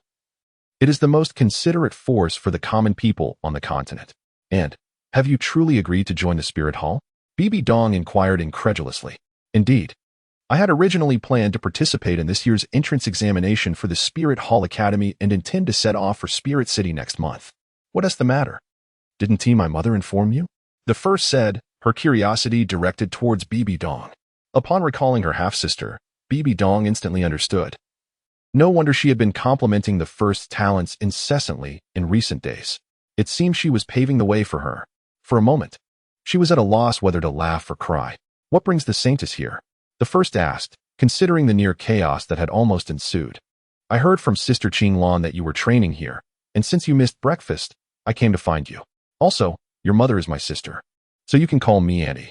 Bibidong's eyes sparkled with excitement. Observing the eager Bibidong, the first couldn't help but feel a sense of irony. Was this truly the future aloof pope? Or should I call you Sister Donger? You are only 8 or 9 years my senior. Calling you Auntie seems rather aging. The first declared earnestly. That is true. Calling you Auntie indeed makes one seem considerably older. Bibidong nodded in agreement. Before the first could breathe a sigh of relief, Bibidong added. But you still must call me Auntie. A glimmer of mischief danced in her eyes. Otherwise, I shall inform my dear sister that you do not show me due respect. She continued. Come now, say Auntie, and perhaps there will be a gift in store for you. Bibidong leaned slightly forward, looking down at the first with a smile in her eyes. As the fragrant aroma enveloped him, a sense of rigidity took hold, dispelling the previous calmness he had maintained. Alas, it would be prudent to seek out my sister, so she may craft for you a set of fitted armor. How perilous it was during your battle with the malevolent spirit master yesterday. Bibidong shook her head, wearing an expression that conveyed her concern for your well-being. It is better not to trouble mother with such trifles, thought the first momentarily unsettled. My dear nephew is truly well-behaved. Akin to a triumphant general proudly patting the head of the first. In that instant, the first understood that one destined to be a pope was indeed extraordinary. Suddenly, he felt a chill at his neck, only to discover a delicate golden necklace adorning him, with a black gemstone suspended at its center, crafted using a technique that combined gold and jade. The first could still sense the lingering warmth of the gemstone, inhaling its subtle fragrance. How could one be unaware of the necklace's origin? With urgency, he declined. Please accept this. It is a token of affection from your aunt. Bibidong gazed steadfastly at the first, emphasizing the word aunt with great weight, leaving him no room for refusal. Then I shall graciously accept it. Thank you, aunt. The first had no choice but to acquiesce. One cannot refuse the hand that gives, nor the mouth that feeds. Subsequently, Bibidong informed the first that this was a storage soul guide, containing a space of 9 cubic meters, wherein various items could be stored, albeit not living beings. She then proceeded to instruct him on its usage, fearing he might once again hesitate. To reinforce her point, she waved the bracelet adorning her wrist, indicating that to her. The necklace was merely a decorative piece. At first, I continuously placed items inside and took them out, reveling in the delightful playfulness of it all. In an instant, I felt that the call of my aunt was truly enchanting. Chapter 26. On the sword let us bestow a name upon it. Bibidong incessantly fiddled with her necklace, a faint smile gracing her lips. Let it be called Starlit Night. As she gazed at the delicate golden chain adorning her neck, complemented by the profound black gemstone, she couldn't help but exclaim, I'm glad you're happy. The slight upward curve of her lips revealed her satisfaction with the name. A literary maiden. My dear aunt, I have been kind to you. Such a beautiful storage soul guide is truly rare. In the next moment, Bibidong, with an air of familiarity, draped her left arm around the shoulder of the first. Observing the jade-like hand resting on her shoulder and the authoritative demeanor of Bibidong, A phrase surfaced in her mind. The chameleon sorceress. What is it? Speak, the first inquired, glancing at the necklace. How did you come to comprehend the sword intent? Could you possibly teach me as well? Do you have any idea how arduous it is to grasp the sword intent? Bibi Dong uttered a cascade of words. Is it truly that difficult? The first looked at Bibi Dong in bewilderment, eager for her explanation. She was aware that the sword Douluo undoubtedly comprehended the sword intent. But beyond that, she remained oblivious. Given the vastness of the Douluo continent, it seemed implausible that few could achieve such mastery. 5. Aside from you, there are no more than 5 individuals on the entire continent who have grasped the sword intent. Bibi Dong asserted confidently. Such a scarce number. The first was taken aback. That's an exaggeration. Currently, only the sword Douluo, Chun Xin, and our Grand Elder from the Spirit Hall have been confirmed to comprehend the sword intent. Furthermore, the leader of the Windsword sect reached the realm of half-step sword intent a decade ago. Whether he has since advanced remains uncertain. Even with hidden talents across the continent, my assertion of 5 is already generous, Bibi Dong stated with unwavering certainty. To think that someone as young as you has grasped the sword intent is simply unfathomable. Bibi Dong regarded her with curiosity. I simply understood it while practicing. The first replied with an innocent expression. Bibi Dong couldn't help but twitch her lips. Aunt, does your mouth hurt? The first blinked her sparkling eyes, feigning curiosity. Last night, I consumed too much chili, Bibi Dong admitted, visibly annoyed. You still haven't told me if you can teach me swordsmanship? She looked at the first with genuine intent. Recognizing the value of mastering the sword intent, especially for a top student graduating from the Spirit Hall Academy, it offered immense advantages, allowing one to challenge opponents beyond their rank. Even as the Holy Maiden of the Spirit Hall, she lacked the privilege of having the Grand Elder teach her sword techniques. I can certainly teach you the basic sword moves, but the sword intent is beyond your grasp, the first replied. How can you know without trying? Bibi Dong countered, her expression defiant. You lack sincerity, the first retorted, her demeanor suddenly serious. Desiring to distance herself from this woman, she harbored too many secrets. And Bibi Dong was far too astute. She wished not to be targeted before she had fully matured. I am honest and earnest. You shall not deceive me. Bibi Dong regarded the first as one might a grand deceiver. The first couldn't help but twitch her lips. This woman was far too astute, not easily deceived. And she felt distinctly different from the original narrative. What is this? Is your mouth hurting too? Bibi Dong observed the first, her eyes glimmering with curiosity, and then inquired earnestly. I, too, indulged in too many chilies last night, the first replied with unwavering certainty. Indeed, a woman's vengeance spans from dawn till dusk. Before Bibi Dong could retort, she continued. What I mean by sincerity refers to sincerity in swordsmanship, sincerity towards others, and sincerity of the heart. I commenced my sword training at the tender age of 3. Starting with the fundamental sword forms. I practiced in the harshest winters and the sweltering summers, regardless of the spring rains or winter snows. Executing precise sword strikes thousands of times each day for 9 consecutive years. This, however, is merely the foundation. This is what I call sincerity in swordsmanship. In the beginning, this statement did not deceive Bibi Dong. Reflecting on the days spent honing his swordsmanship, he felt a profound sense of nostalgia. His ability to comprehend the essence of the sword at such a tender age was solely attributed to his relentless diligence, devoid of any shortcuts. He possessed the audacity to confront the infinite jade wall. Throughout my cultivation journey, I have never instigated conflict with others, honoring each individual. A promise made is a promise fulfilled, for that is the essence of sincerity. With the sword, I sever the ties of karma, resolving past entanglements. I shall eliminate those deserving of demise and rescue those in need. Should I stray from my true nature, I would willingly cleave it with my sword. This is the sincerity of the heart. He gazed earnestly at Bibi Dong, initially intending to deceive her, but as he delved into introspection through the sword, his words became a heartfelt confession. Bibi Dong looked at the first, seemingly witnessing a glimmer of hope, recalling the decisive strike against the malevolent soul master from the previous day. She could not help but ponder. Could she, like the first, devote herself so wholly to the sword? The cultivation of her martial soul had already consumed a significant portion of her energy, and as the saintess of the Spirit Hall, she was burdened by numerous constraints. With a fleeting glance of envy towards the first, she gradually relinquished her aspirations of learning the sword. At first, it seemed that Bibi Dong remained unable to let go, prompting the protagonist to hastily narrate a tale inspired by the Douluo continent. recounting the epic confrontation at the pinnacle of the spirit hall to prove his sincerity. Though he retained only a general sense of the story, he still conveyed it with vividness and flair. Bibi Dong, having never encountered such a narrative before, listened with wide, sparkling eyes, utterly engrossed.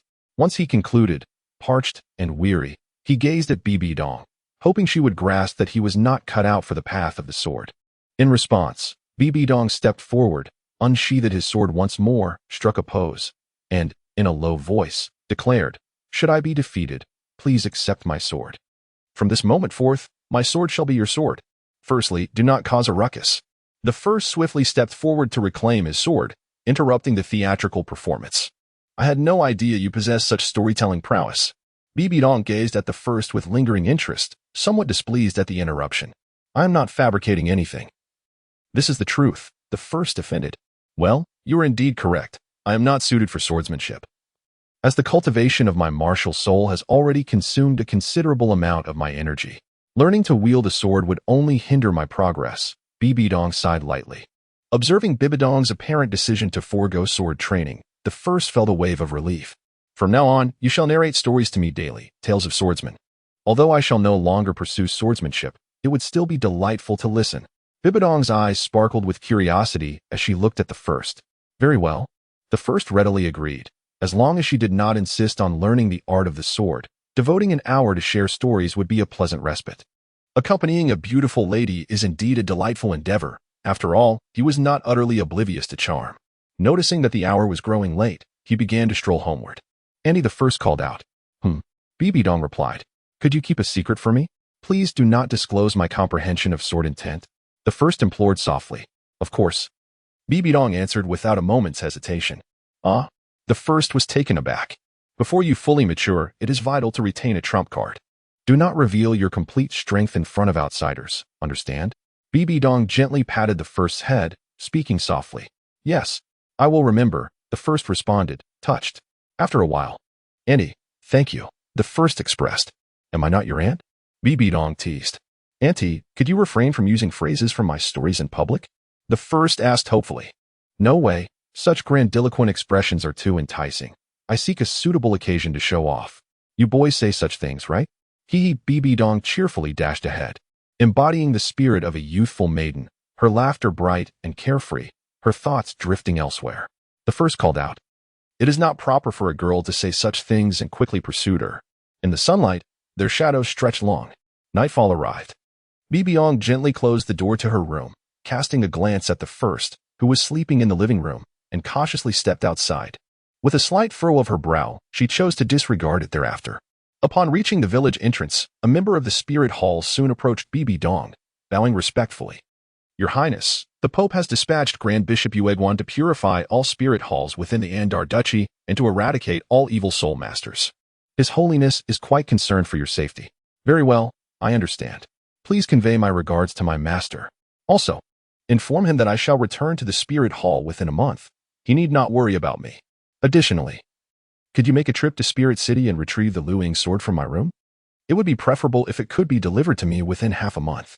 "Yes." The messenger then retreated slowly. Bibi Dong stood in contemplation for a considerable time, lost in thought, choosing not to fully disclose the information she had received. Even with her own master, she had no intention of revealing anything. The more who are privy to such knowledge, the less it remains a secret. In the brief span of a day, it felt as though she had known him for an eternity, and she had truly begun to regard him as her own nephew. The image of him practicing swordplay within the bamboo grove resurfaced in her mind. Having such a nephew is indeed not a bad fortune. A smile graced Bibi Dong's lips, seemingly dispelling the chill of the night. "Xiao Gang, what are you up to now?" she mused. If only you possessed talents akin to first's. With a complex expression, she gazed towards the direction of Spirit City, lost in her thoughts. Chapter 27. Farewell. Sorrow time swiftly passed, and half a month had elapsed. During this period, aside from the addition of a charming pendant named Bibi Dong by my side, there were no other notable changes. As I spent time together, I soon discovered that this little ant was rather pleasant to be around. During the initial stages of cultivation, she practiced alongside him at the first sword trainings. She observed attentively. Subsequently, she and the first Qinglan took turns engaging him, eagerly listening to his tales. The first also wished to engage in a friendly spar with Bibi Dong. to ascertain the extent of her current capabilities.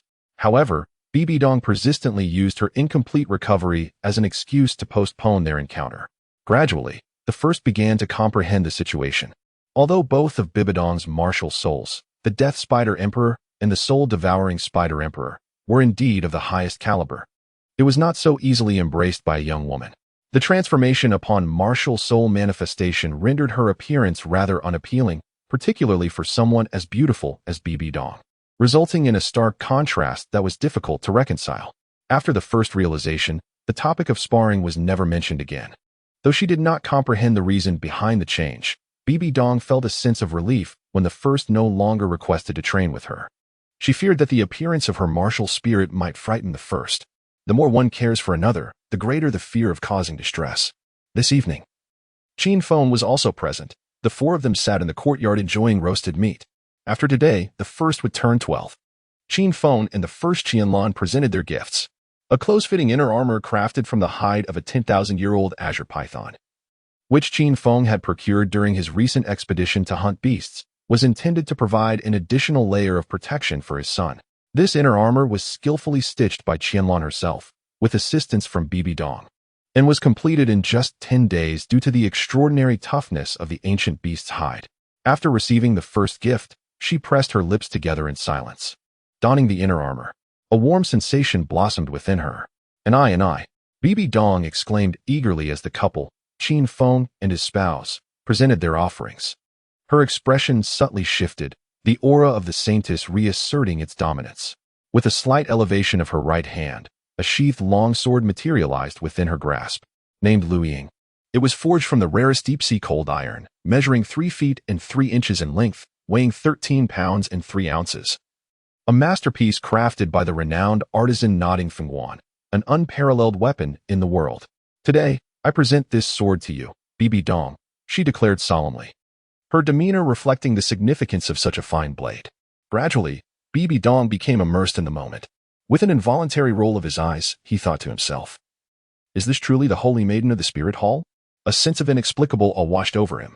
Under the guidance of Bibi Dong, he was led to relive the legendary confrontation of the Sword God and the first Qinglan, thus gaining insight into the unfolding drama.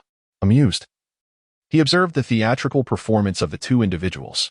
Once Bibi Dong had thoroughly indulged her passion for the Sword God, the sword found its way into the hands of the first. The scabbard, crafted from the hide of an unknown black soul beast, felt slightly weighty in his grasp, emanating a chilling aura that pierced the very depths of his soul. Bibi Dong elaborated, the scabbard is fashioned from the hide taken from the back of a 10,000-year-old demon whale. Right from its core.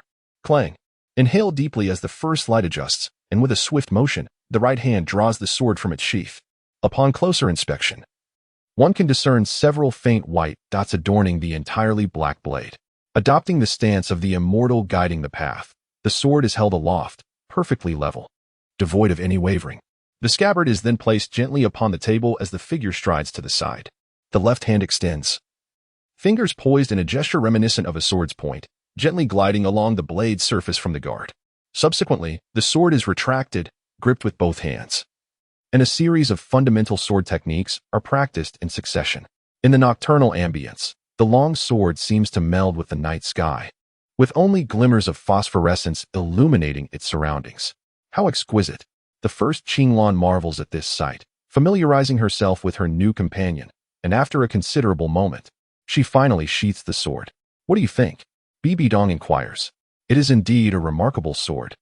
Yet I fear it may take another year or two before I can truly wield it, the first laments. The sword is simply too long. Qin Feng interjects. Indeed. The sword varies in speed and length. In a duel, every inch counts. Life and death hinge upon it. The first reflects with a sigh.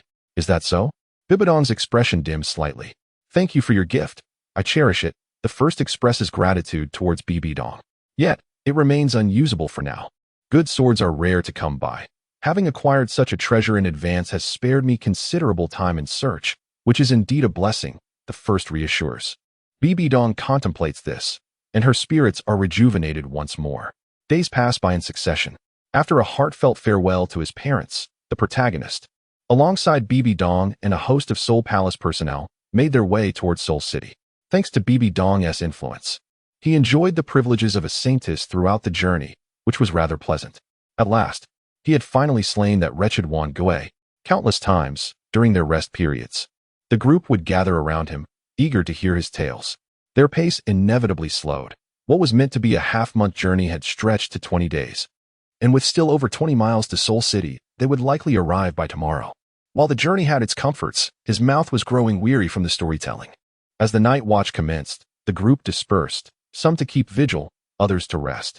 Bibi Dong approached and sat beside him. "Is the sword technique in that story adapted from your own?" she inquired. The characters within it seemed so pitiful, she lamented before he could respond. Silently, they approached the spirit city. The weight upon the heart of the protagonist grew increasingly burdensome as he gazed at Bibi Dong, momentarily at a loss for words. Through their recent interactions, he had developed a deeper familiarity with this seemingly distant aunt, and their relationship had blossomed into something far more profound than the initial notion of merely seeking her support. The more intimate their bond became, the more anguish he felt. He was acutely aware of Bibi Dong's impending future, yet found himself devoid of any viable solutions, as if ensnared in an inescapable dilemma. Yu Xiaojing, Qian Xuanji. They must be dealt with. The protagonist's eyes gleamed with a fierce determination as he rested his hand upon his longsword. Indeed, there are far too many villains within. If I were among them, I would eliminate them all. Bibi Dong's gaze was laced with a deadly resolve. Throughout their exchange, she remained oblivious to the fact that the two were not discussing the same matter at all. Sensing the oppressive atmosphere, Bibi Dong endeavored to lighten the mood by recounting the delightful culinary and recreational offerings of Spirit City, as well as her dear friend, Yu Xiaojing. "Is that so? I must take a closer look at the kind of person my aunt admires," the protagonist remarked with a somber expression. "He is indeed a formidable scholar, possessing vast knowledge. I shall introduce you to him, hee." She was entirely like a girl enraptured by love. As an orphan, Bibi Dong's social connections were inherently simplistic. Little did she realize that the individuals who would inflict the most profound wounds upon her heart were the two she cherished and revered the most, her mentor and father figure, Qian Xuanji, and her beloved, Yu Xiaojing. In comparison, what was she truly worth? What could she possibly accomplish? She felt utterly powerless. Yet an undeniable urge compelled her to act. The sorrow in the eyes of the first deepened. "What is the matter?" Bibi Dong sensed something amiss and gently embraced the first. "I miss home." The first clutched the long sword tightly. "Your aunt will take good care of you." Bibi Dong recalled that the first was merely a child who had just turned 12. Although this child was composed and mature, it was only natural to long for home after venturing so far for the first time. She held the first tightly and comforted her by stroking her hair. After a while, what kind of person does the first wish to become? Bibi Dong attempted to divert the first's attention. "Will you become a title Douluo of the support system?" "The first is certainly capable of that," Bibi Dong remarked. "No." The first paused slightly. "I will be able to do whatever I wish to do. Auntie, rest early. Good night." With unwavering determination, he freed himself from Bibi Dong's embrace and entered the tent that the personnel of the Wuhuan Hall had kindly prepared. Seated in a lotus position, he severed the entanglements of sorrow with the essence of his sword and tent, immersing himself in the profound cultivation of the divine illumination scripture. Only by achieving perfection in this scripture could he hope to possess a modicum of self-defense. He felt his own frailty acutely. Every aspiration and endeavor seemed futile without the requisite strength. Even if one spoke or acted with impeccable logic, it would still be perceived as erroneous by others in the absence of power. Strength is the cornerstone that allows others to sit calmly and listen to your reasoning. The initial convergence arose from the prideful heart ignited by the comprehension of sword intent. Can one truly achieve anything they desire? Bibi Dong gazed in astonishment at the retreating figure of the first, utterly astounded. Chapter 28. The Academy. The noon sun cast its fiery glow, marking the zenith of the day, as a convoy gradually approaches the sacred realm of Soul Masters, Soul Master City.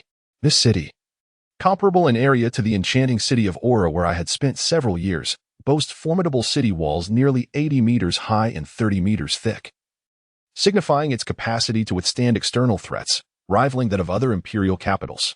Soul Master City is meticulously designed to encircle a small mountain, fortified by 6 imposing walls that embrace the central hill.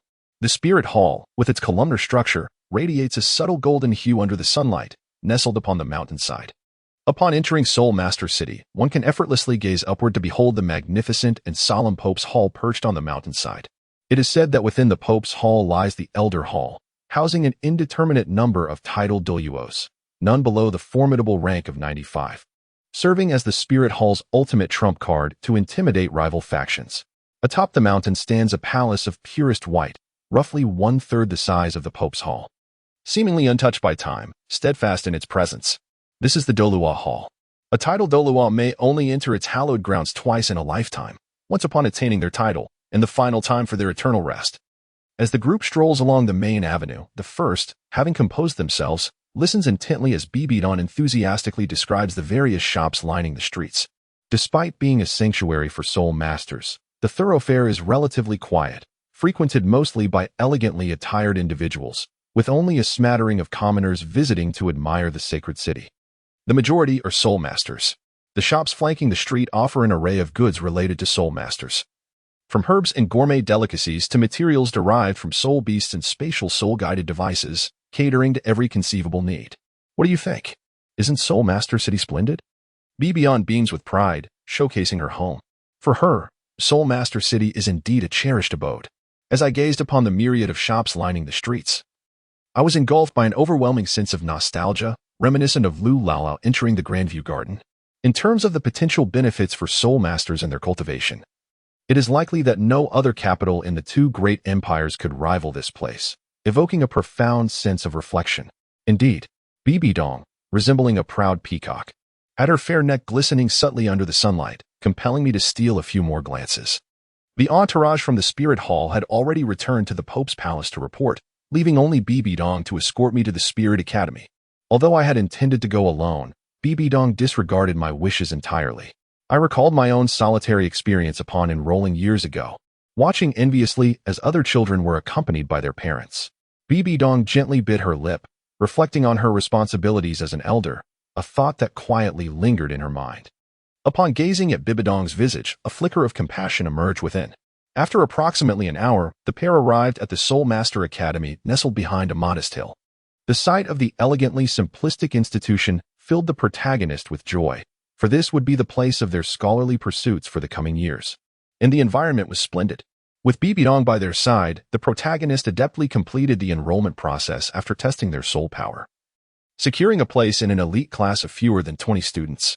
Subsequently, Bibidong bestowed upon the protagonist a Sanus token, revealing the location of her residence before departing.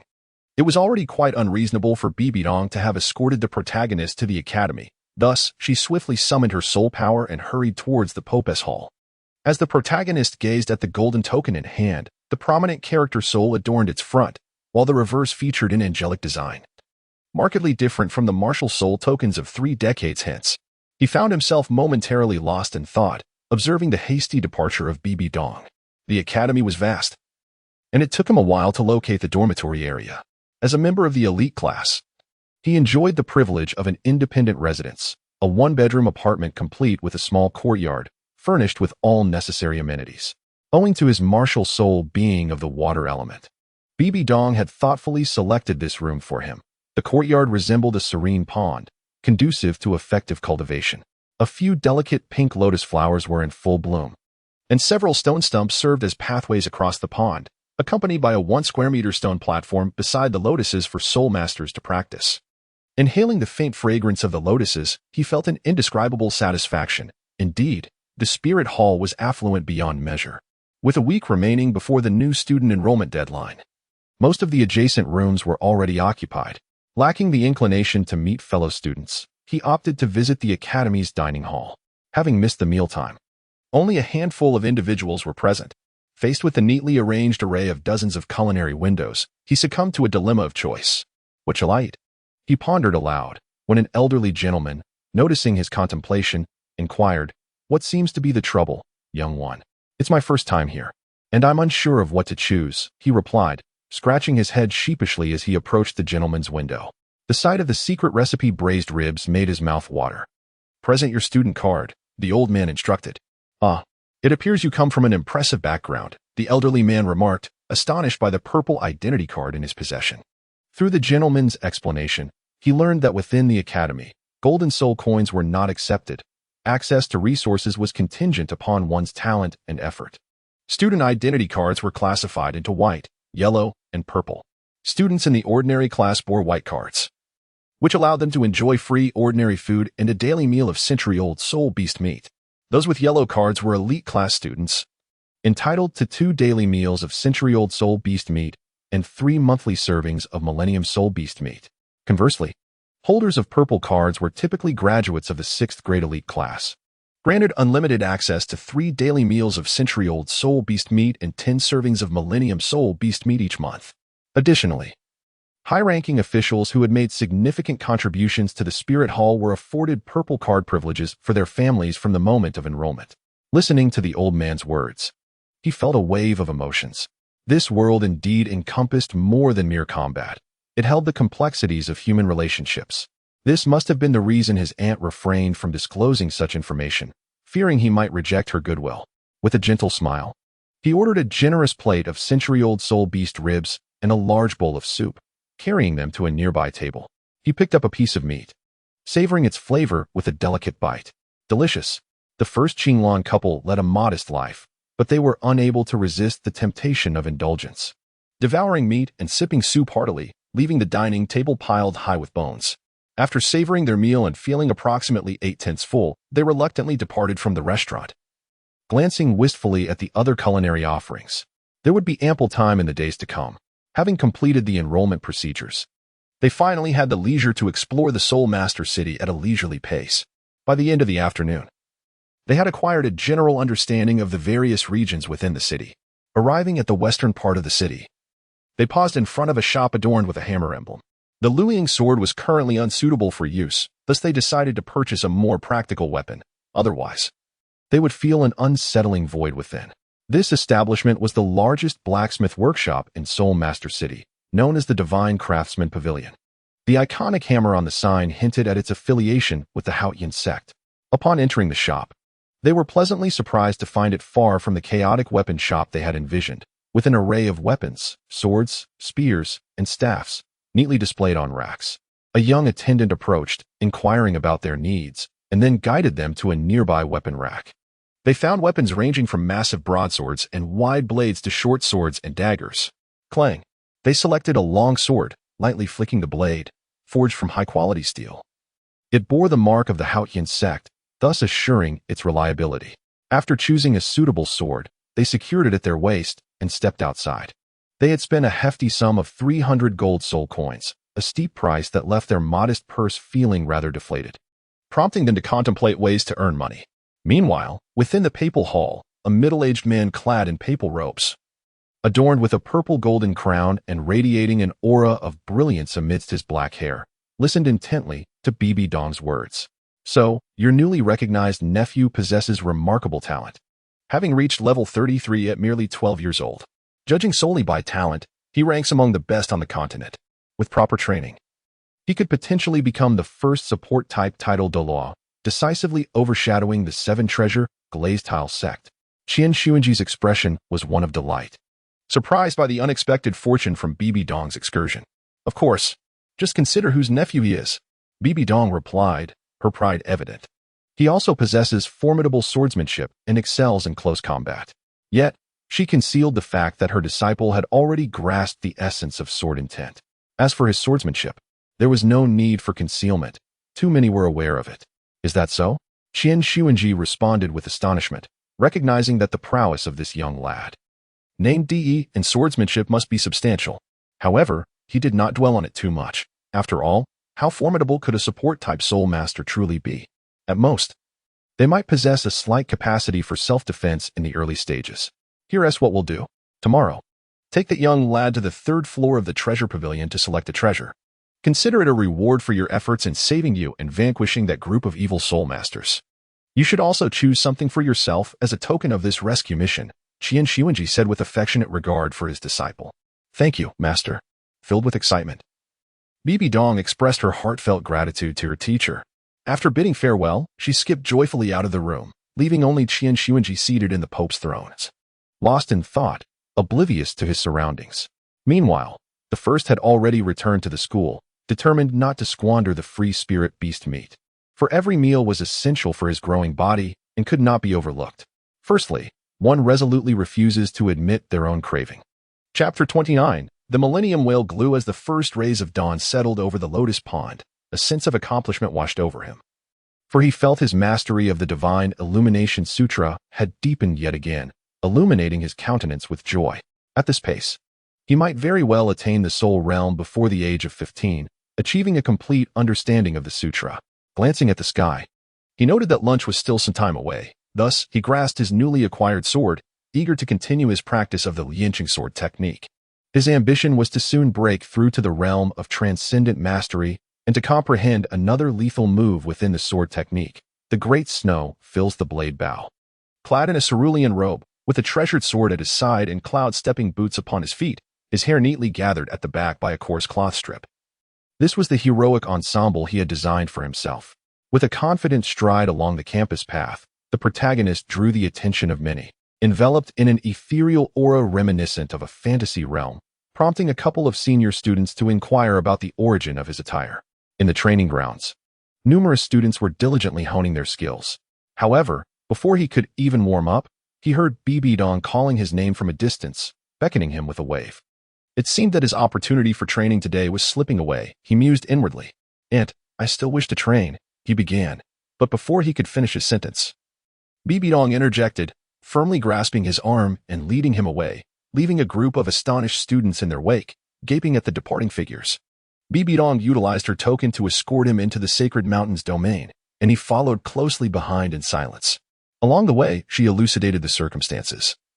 And upon learning that he could select a treasure from the third floor of the Spirit Hall's treasury, he was instantly filled with excitement.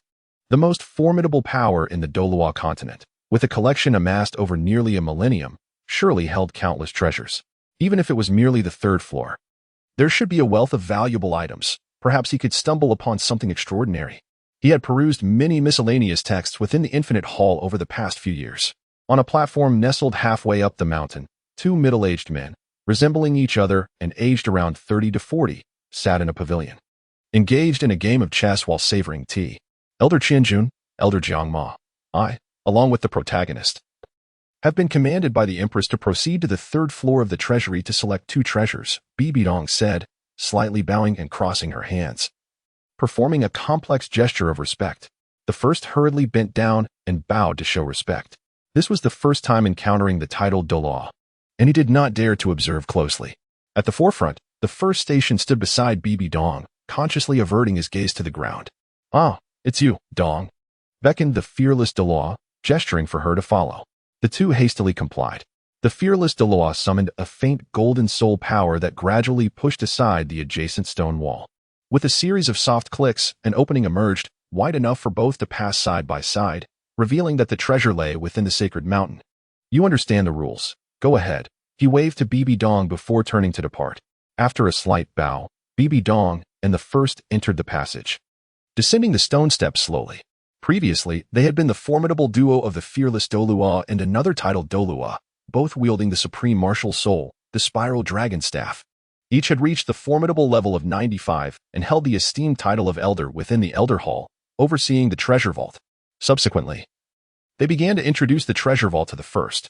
The Spirit Hall's treasure vault was divided into 5 levels. The first level contained merely ordinary strategic items, such as well-forged steel ingots. The second level offered slightly better wares, including rare medicinal herbs and minerals. Each level of the vault housed increasingly precious items, with the 5th level boasting extraordinary rarities, including 10,000-year soul bones. Before long, the two arrived at the 3rd level, where they were surprised to find patrolling personnel. Patrolling within the mountains? And with 2 super Douluos guarding the entrance outside? The first was taken aback, questioning the utility of such measures. After registration, the patrol staff presented a list of treasures available on the 3rd level for their selection. It turned out they were the warehouse administrators. Upon gazing at the list, which was a finger's breadth thick, I found myself at a loss. Indeed, the accumulation of the Spirit Hall over a millennium is profoundly extensive. It seems as though this mountain has been entirely excavated. "What kind of items do you desire?" Bibidong inquired, eager to assist the first in his considerations. However, this question momentarily left the first speechless. Upon deeper reflection, it appeared that he truly lacked for nothing. He possessed the Luiying sword bestowed by Bibidong, and just yesterday, he had procured a transitional Baiduan steel sword. He could hardly fathom what further needs he might have. Perhaps you could select a medicinal formula that aids in bodily regulation. We have prepared it here. Utilizing it for daily medicinal baths could yield a month's worth, sufficiently enabling your cultivation to proceed more smoothly, BB Dong suggested. Observing the first's bewildered expression, the first shook his head, realizing that his initial soul skill not only restored stamina, but also had the effect of regulating the body. As for accelerating the cultivation of the divine illumination scripture, feeling the divine illumination energy meandering chaotically within his body like a mischievous elder, one could hardly refrain from giving it a nudge, yet it was a matter of will without the means. Mentioning medicinal herbs, however, provided the first with a spark of inspiration. He flipped to the section on herbs and scrutinized it closely. 1,000-year whale gel. That's the one, he exclaimed. No way. BB Dong promptly rejected his choice. You are still young. It's not suitable for you yet. Her ears flushed slightly. You are quite knowledgeable. The first instantly grasped where BB Dong's thoughts had wandered. The 1,000-year whale gel could enhance one's physical constitution, enabling a person to maximize the longevity of soul ring absorption. The first retorted with a hint of exasperation. Really? Are you doubting me? BB Dong continued to regard him skeptically. Then don't consume it when the time comes. The first closed the list, resolutely committing to his decision. The medical scriptures of Hu Qingyo documented it clearly. Whale gel, derived from the brain of the whale, typically possesses only vitality-enhancing properties, but the aged variety can nourish the body's tendons and bones, augmenting physical strength and assisting in the cultivation of certain body-refining martial arts. It is also a primary ingredient in the creation of the black jade healing ointment. Observing the first's unwavering conviction, BB Dong also opted to exchange for a piece of 1,000-year whale gel. Although still young, the individual displayed remarkable reliability in significant matters. After the two were selected, they emerged, each holding a fist-sized, bright yellow crystal. You little girl, exclaimed the demon slayer Douluo, recognizing the items in their hands. Speak, demanded BB Dong. Her cheeks flushed as she grasped the ear of the first. Senior, I once encountered references to whale gum in an ancient text. Ordinary whale gum possesses aphrodisiac properties, while 1,000-year-old whale gum can enhance physical strength. The first replied with a grimace. Is this truly the case? The demon slayer inquired earnestly as the titan Douluo approached. Indeed, 1,000-year whale gum can potentially allow the body to absorb soul rings for an additional 500 years, while 10,000-year whale gum can extend this by 1,000 years. The first confirmed with a nod. Excellent. If this is true, you will have rendered a great service. I shall certainly venture into the ocean to procure a piece of 10,000-year whale gum, the titan Douluo stated with utmost seriousness. How is it to be utilized? Asked the demon slayer. It simply needs to be softened by high-temperature flames. It can be consumed directly. The first reflected on the text and responded. In haste, the titan departed, returning shortly with a soul master.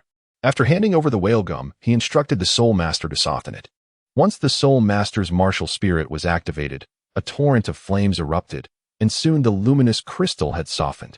The first took it and quickly swallowed a few bites. Hot, hot, hot, the first exclaimed, fanning air into their mouth. The soul master gazed at the first with astonishment, noting that a typical person would use only a thumb-sized piece for soup, yet they had consumed a chunk the size of a fist. The two titled Douluos waved the soul master away, wishing to keep the effects of the 1,000-year whale gum confidential. Before long, the first felt a warmth enveloping their body, and their face flushed slightly. A fleeting glance was cast upon BB Dong, yet the effect of the potion manifested too swiftly. Without a moment's hesitation, he swiftly shed his long robe, revealing a physique sculpted by muscle, and commenced a slow demonstration of the butcher's art of ox slicing not far away. BB Dong, wearing a visage of concern, regarded the first with trepidation, secretly lamenting her decision to disclose the matter to the two titled Douluo. Had she chosen to act in secrecy, the situation could have unfolded differently. Now, all she could do was fervently hope for the first's safety. At that moment, the two titled Douluo gazed at the first with astonishment, their extensive knowledge enabling them to instantly deduce that this was a self-created soul skill. Observing the fluid movements of the first's hands, they mentally simulated the opponent's strikes. Realizing that each technique was meticulously aimed at the vulnerable joints and critical points of the human body, such as the ears, nose, and throat, the two titled Douluo, wielders of the spiral dragon staff, were accustomed to grand and sweeping combat styles. They had never encountered such an exquisite self-developed soul skill before. Their eyes sparkled with brilliance. Although they could not comprehend the nuances of soul power circulation and thus could not replicate the technique, the fundamental principles remained applicable, providing them with significant insights. The butcher's art of ox slicing was not only designed to exploit the opponent's physical weaknesses, but also served as a means for the practitioner to attain perfect mastery over their own body.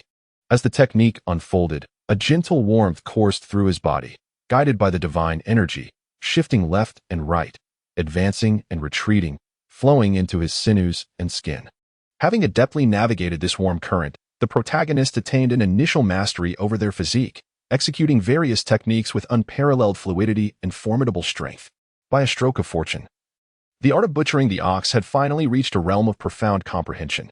Observing the two super Douluos beside him, who were utterly captivated, a thought stirred within the protagonist, perhaps. The exquisite intricacies of the first complete set of palm techniques were unveiled, no longer concealing any hidden flaws. Once, twice, thrice.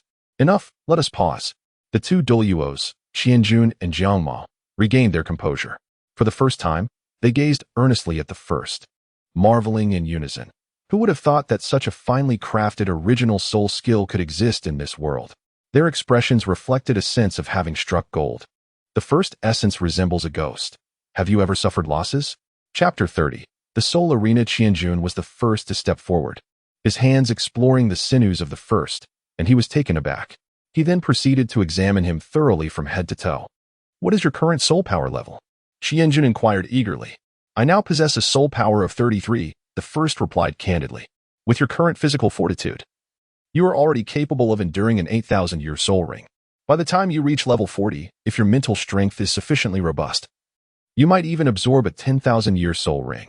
But you have only just turned 12. I fear the Grand Elder was not much stronger at your age. Qianjun remarked in astonishment. Is the effect of the 1,000-year whale gelatin truly this remarkable? Jiangma, too, changed countenance and approached to verify personally. The first did not resist, allowing the demon suppression Douluo to conduct his examination. Where could one find such remarkable effects of whale gelatin? It is merely that this young man is inherently a monster. Qianjun cast an irritated glance at his younger brother.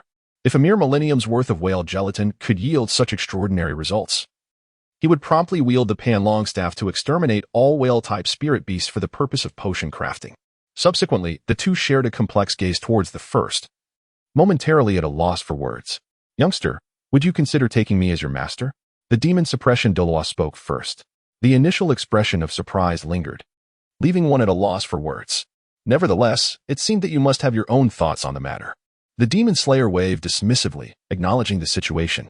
Thank you, Senior. I already have a master, the esteemed Zaiyayozi, who is currently traversing the continent, the first one explained with gratitude etched on their face. What a pity. Both the demon slayer and Qianjun expressed in unison. Zaiyayozi, they murmured thereafter. To cultivate such an extraordinary talent as the first, along with such exquisite soul techniques, one would expect them to be renowned. However, despite their contemplation, they could not arrive at a conclusion. What is your martial spirit? Qianjun inquired next. My martial spirit is water, the first responded, summoning forth their spirit, a playful water manifestation swirling around them. Could it be someone from that place? Qianjun and the demon slayer exchanged glances, filled with suspicion. After all, the Douluo continent is vast, yet relatively small in its intricacies. However, that did not seem plausible. Setting aside the fact that the denizens of Sea God Island rarely appear on the mainland, even if Zaiyayozi did indeed originate from there, why would they not bring the first back for further cultivation? Could it be that they truly are journeying across the continent? After a moment of contemplation that yielded no fruitful insights, they decided to let it go. Today, I owe you a debt of gratitude for the invaluable soul technique you created. Take this token. If you ever require assistance, feel free to come find us. Qianjun presented a token, intricately carved with a coiling dragon staff, exuding an aura as if it could shatter all obstacles. Thank you, Senior. I shall accept it without reservation. The first replied, eager to showcase their own technique, the butcher's skill, to the two titled Douluo, seeking to establish a connection with them. Subsequently, the first bid farewell to Qianjun and the demon slayer, stepping beyond the sacred mountain's boundaries. As Qianjun and the demon slayer observed the departing Bibi Dong and the first, they marveled. That girl, Bibi Dong, has already reached level 53 at the age of 20, a prodigious talent indeed. However, witnessing the first made it clear that there are always greater talents beyond. Indeed, and that young one's physique is astonishingly formidable. Even a spirit master of a higher rank cannot rival his raw strength. They concluded, recognizing the value of forming a favorable bond. The two then began to discuss their self-created soul techniques, contemplating how to incorporate them into the coiling dragon staff technique. On the way, Bibi Dong expressed her remorse. "I am truly sorry. It was inappropriate for me to mention the whale glue in front of the two-titled Douluo. It is nothing to worry about. Elder Qianjun even promised to give me a piece of 10,000-year whale glue in the future. That would be quite a fortune." The first reassured her. "However, your self-created soul technique has been learned by others." Bibi Dong felt a wave of guilt at the thought that the unique technique, which could have been a legacy for a family, was now shared with others due to her. The two elders merely borrowed it, without the flow of soul power. They cannot grasp its essence. "Besides, we truly profited from this token," the first comforted her. The first held the talisman that could subdue demons. And he did not deceive Bibi Dong. Casting a glance back at the papal palace, he realized it was still far from sufficient. He needed to find a way to cultivate a closer relationship with the two titled Douluos. It was essential to try. Only through effort could one ascertain the outcome. He presented the whale glue to Bibi Dong, who shyly offered her own to him, her cheeks tinged with a delicate blush.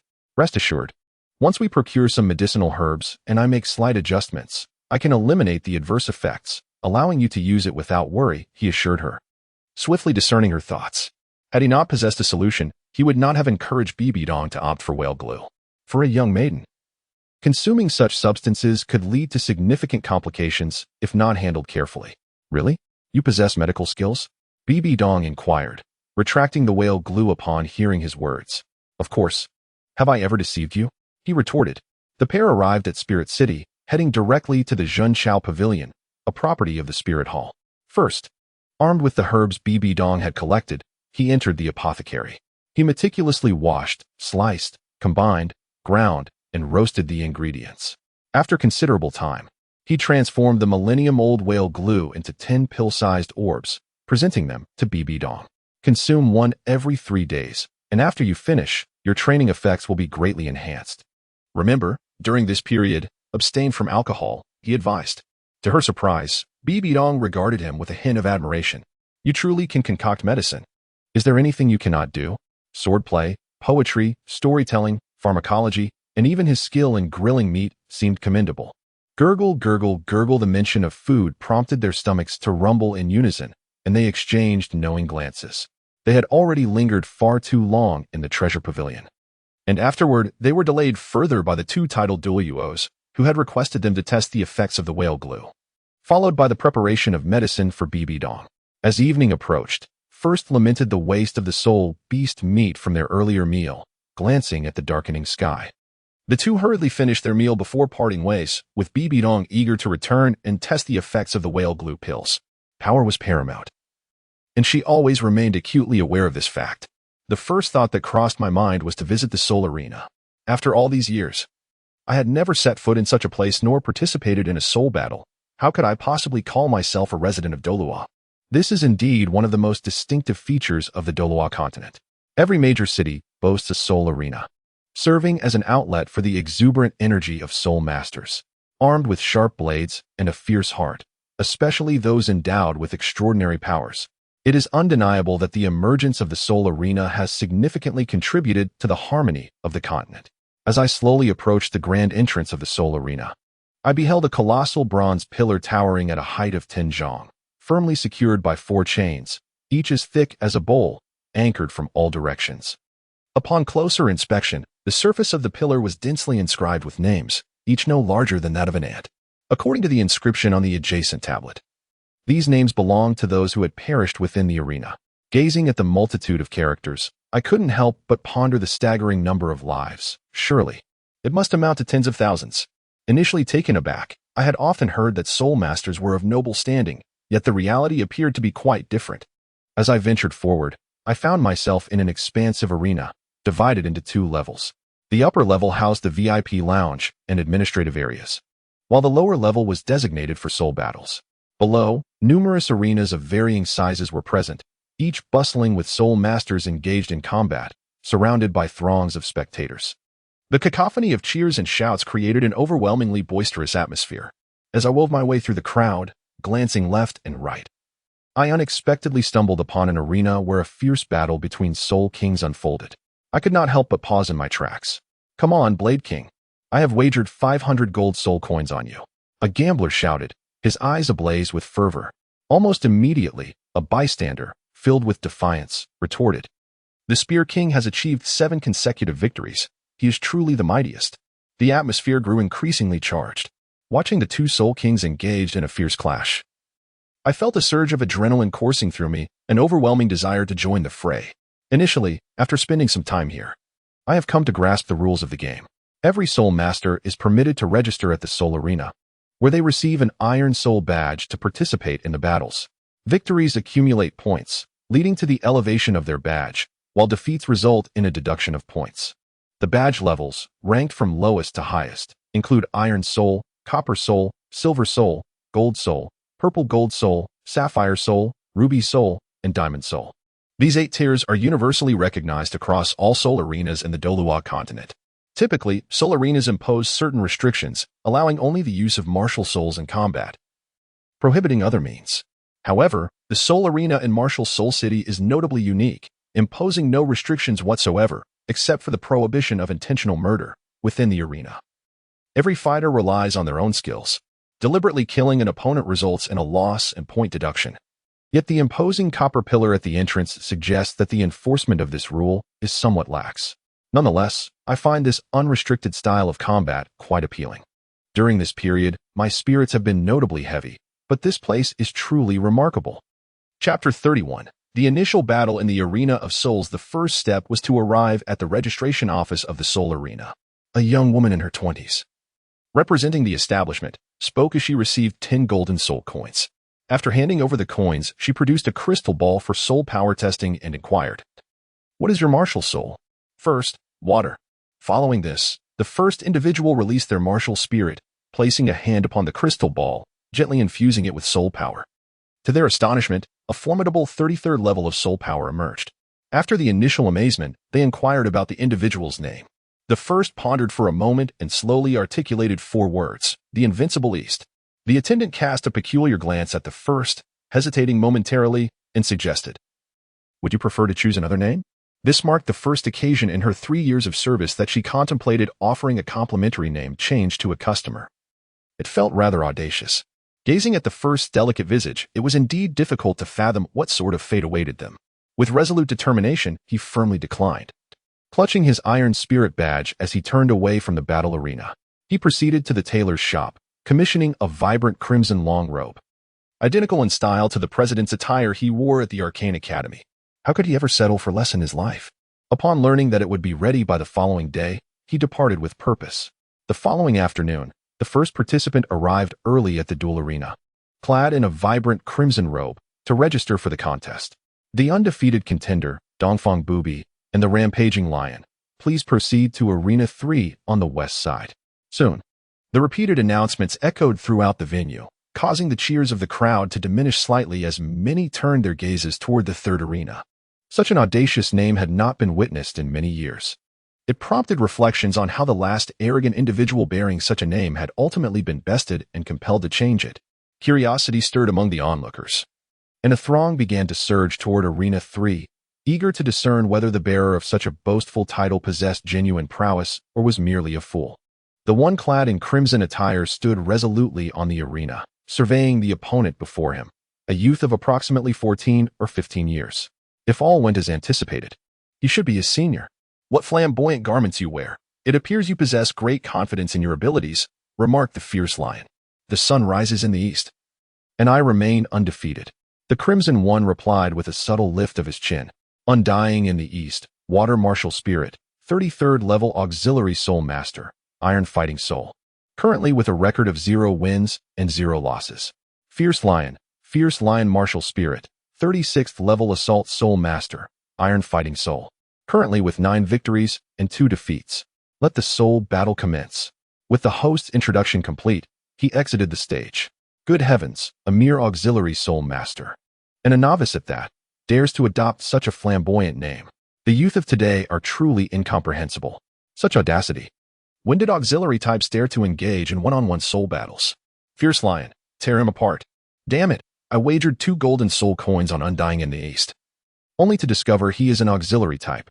Curse it, my money has gone to waste. As the host concluded the introduction of both parties, the audience erupted in a frenzy. The situation surrounding the Crimson One defied all logic. An auxiliary type daring to participate in a soul battle and judging by his age. Surely a junior. I shall be gentle in my approach, dear senior. The fierce lion felt assured of victory. This match was his path to advancement, solid as a rock. Then I shall first express my gratitude for your mercy, senior. The Crimson One extended a finger and gestured playfully. Arrogant, roared the fierce lion. With a surge of spirit, the fierce lion's form expanded, and their eyes locked as they charged towards one another. Wow, this auxiliary soul master is remarkably brave. Ziz, what a man. Whether it was sarcasm or genuine admiration, the audience buzzed with varied opinions. On stage, the two had already engaged in combat. With a deft motion, the first combatant seized the wrist of the ferocious lion, pulling it aside and applying pressure. In a swift maneuver, the right hand flicked, leaving the lion's defenses wide open.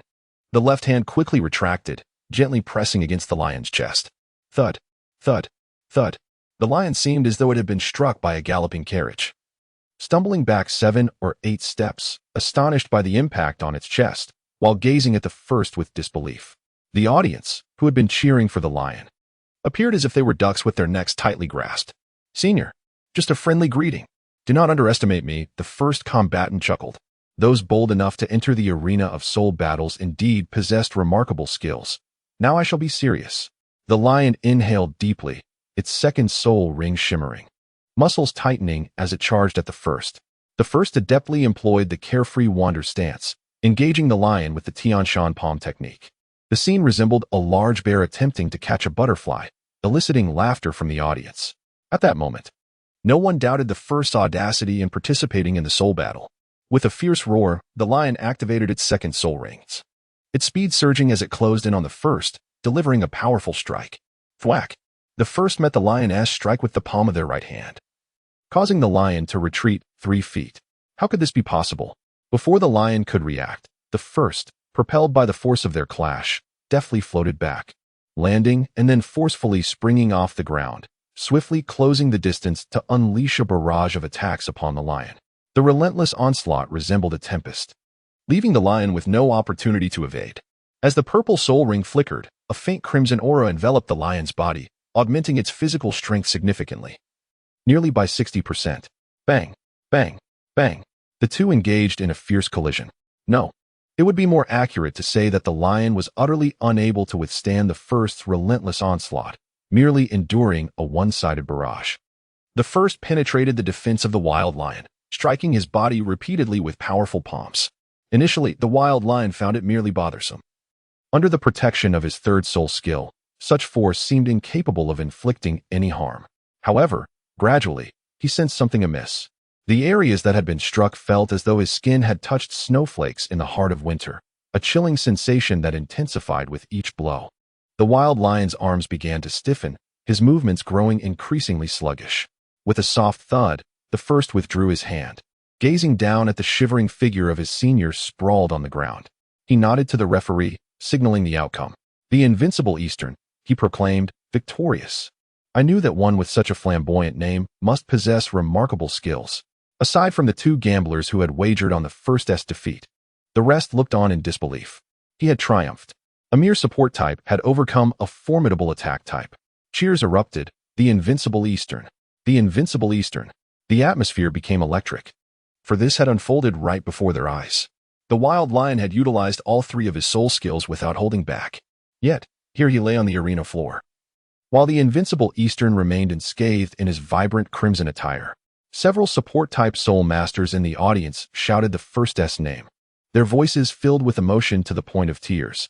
Heaven knows how arduous their plight has been. Their opponents incessantly clamored to eliminate the support first, and in defeat, teammates would blame the support for their shortcomings.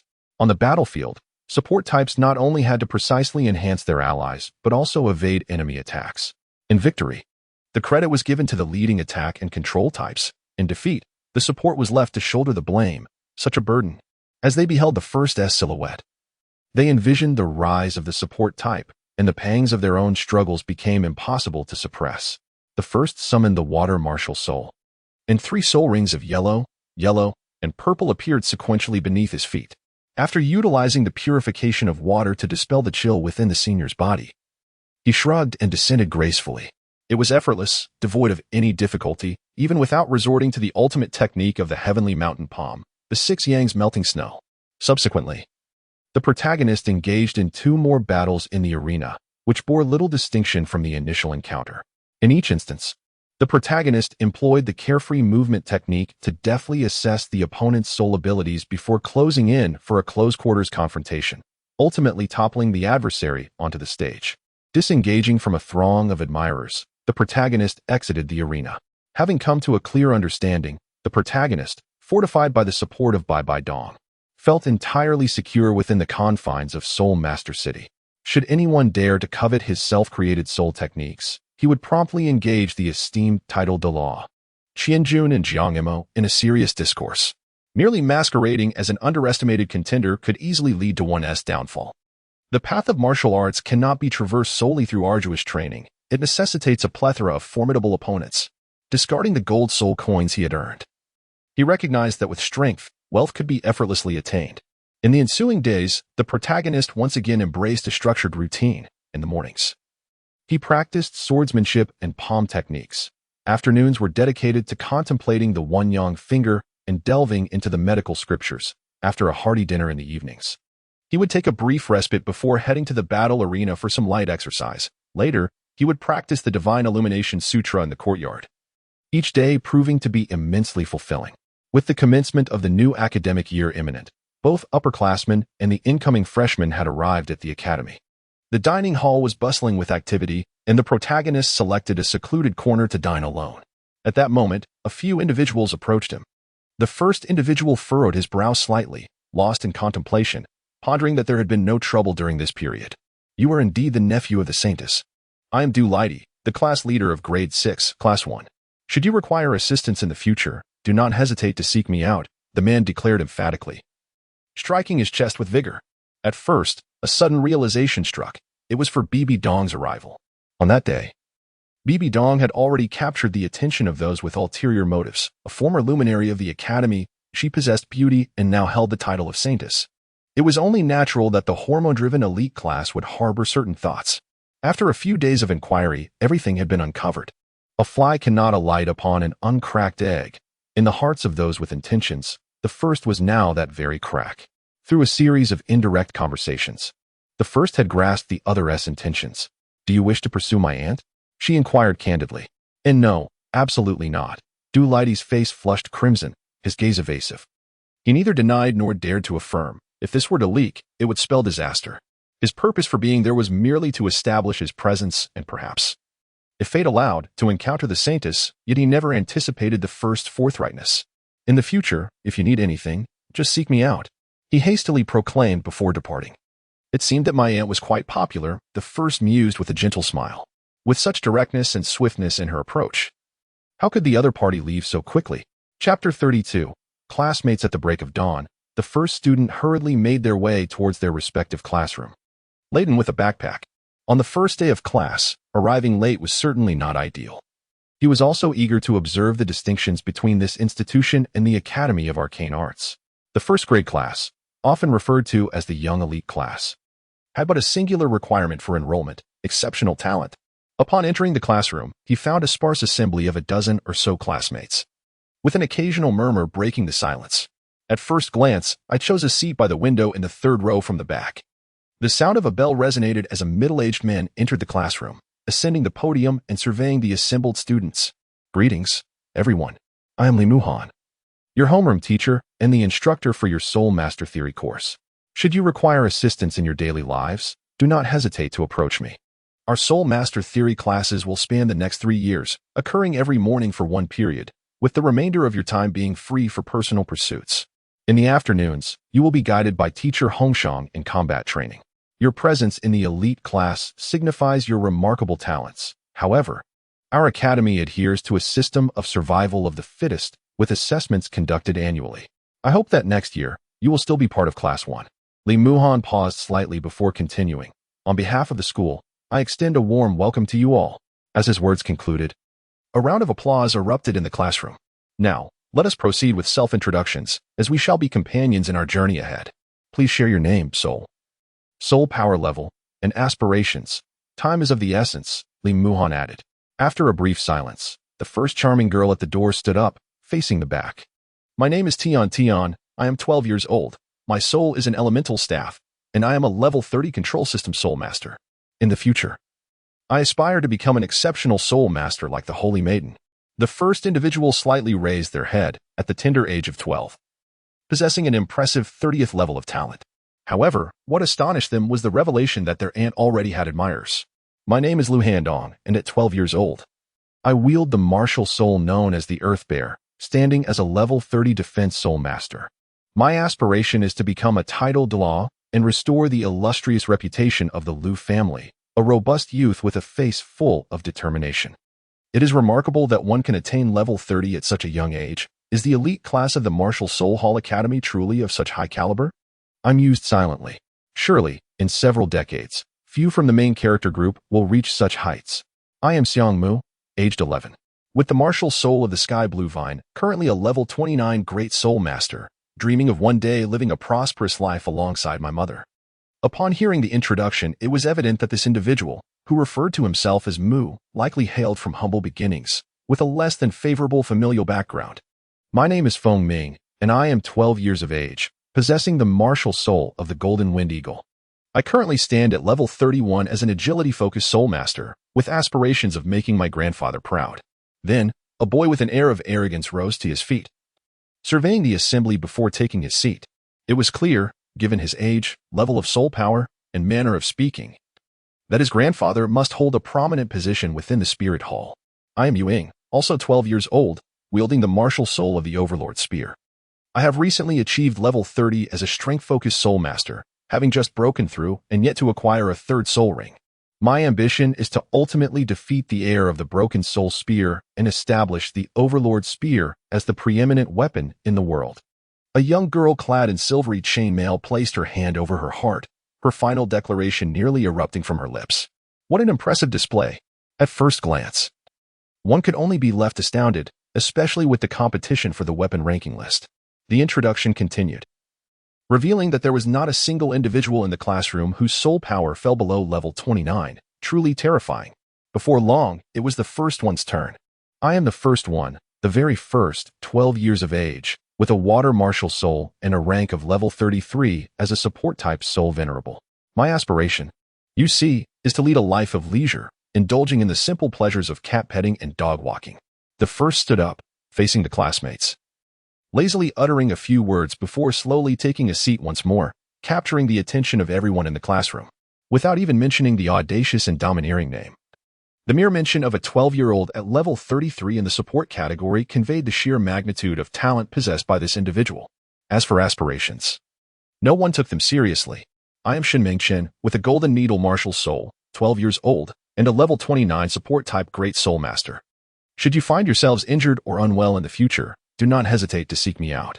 I aspire to be as formidable as my idol, Dongfang Bubi. And with that, the young girl's eyes sparkled with excitement. The first one gazed helplessly at the young girl. Yet a secret smile tugged at the corners of her mouth. It appeared that not only did her aunt have admirers, but she too had garnered some attention. Who is Dongfang Bubi? I've never heard of this name before.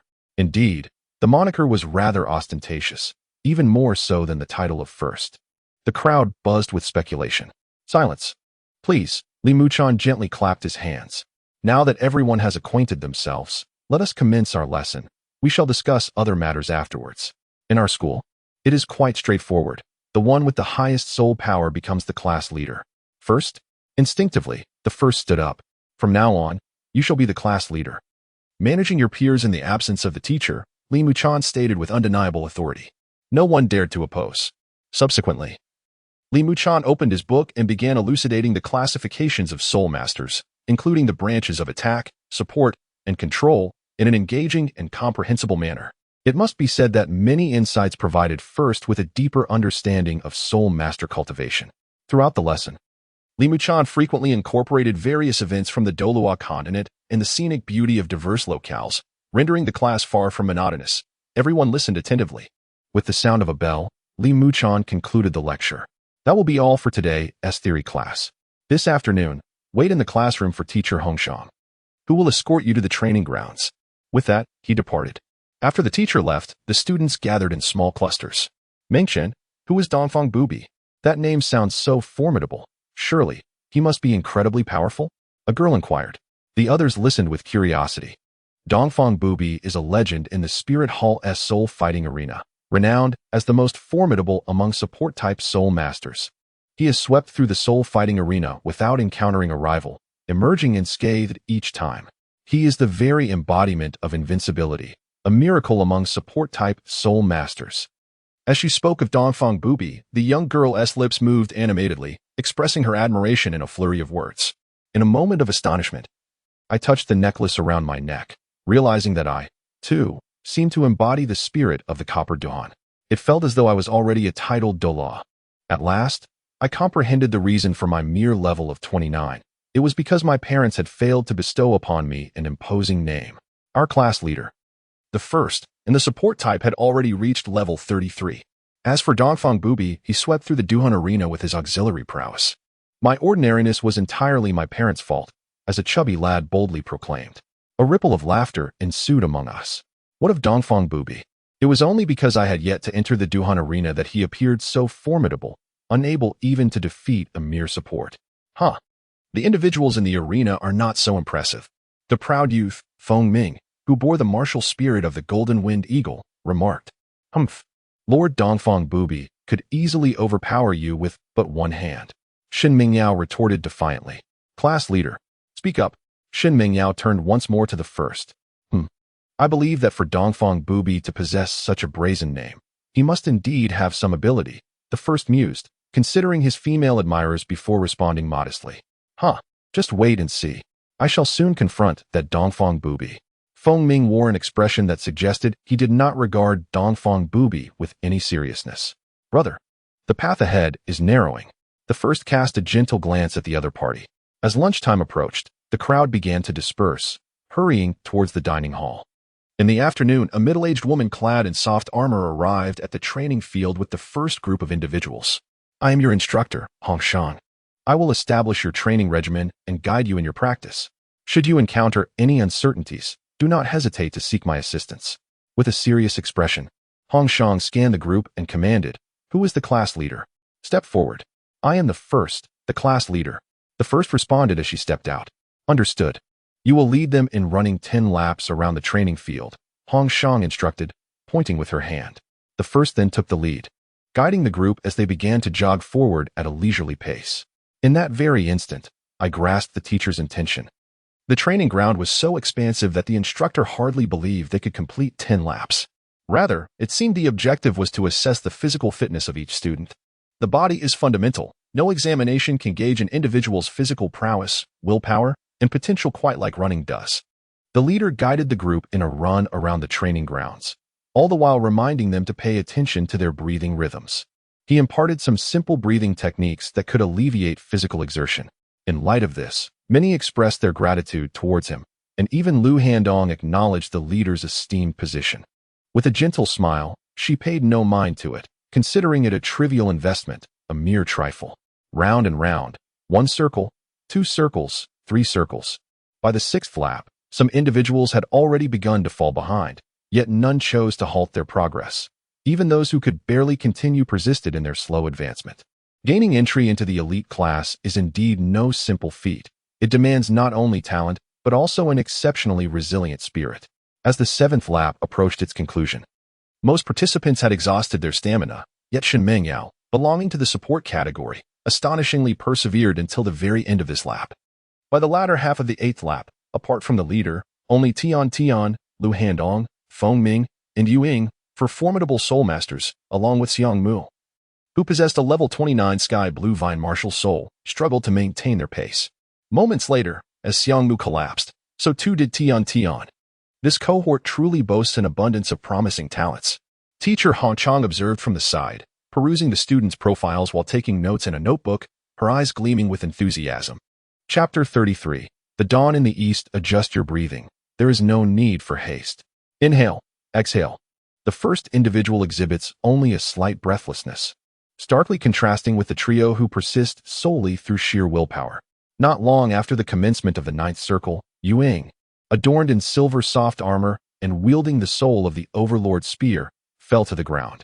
By the time the ninth circle and a half had arrived, both Lu Handong, who possessed the Earth Bear's soul, and Feng Ming, who bore the Golden Wind Eagle's soul, were simultaneously eliminated. Although Feng Ming's soul power was at level 31, surpassing Lu Handong by a rank, Lu Handong, being a defense-type soul master, exhibited superior physical strength compared to Feng Ming, ultimately leading to their concurrent downfall.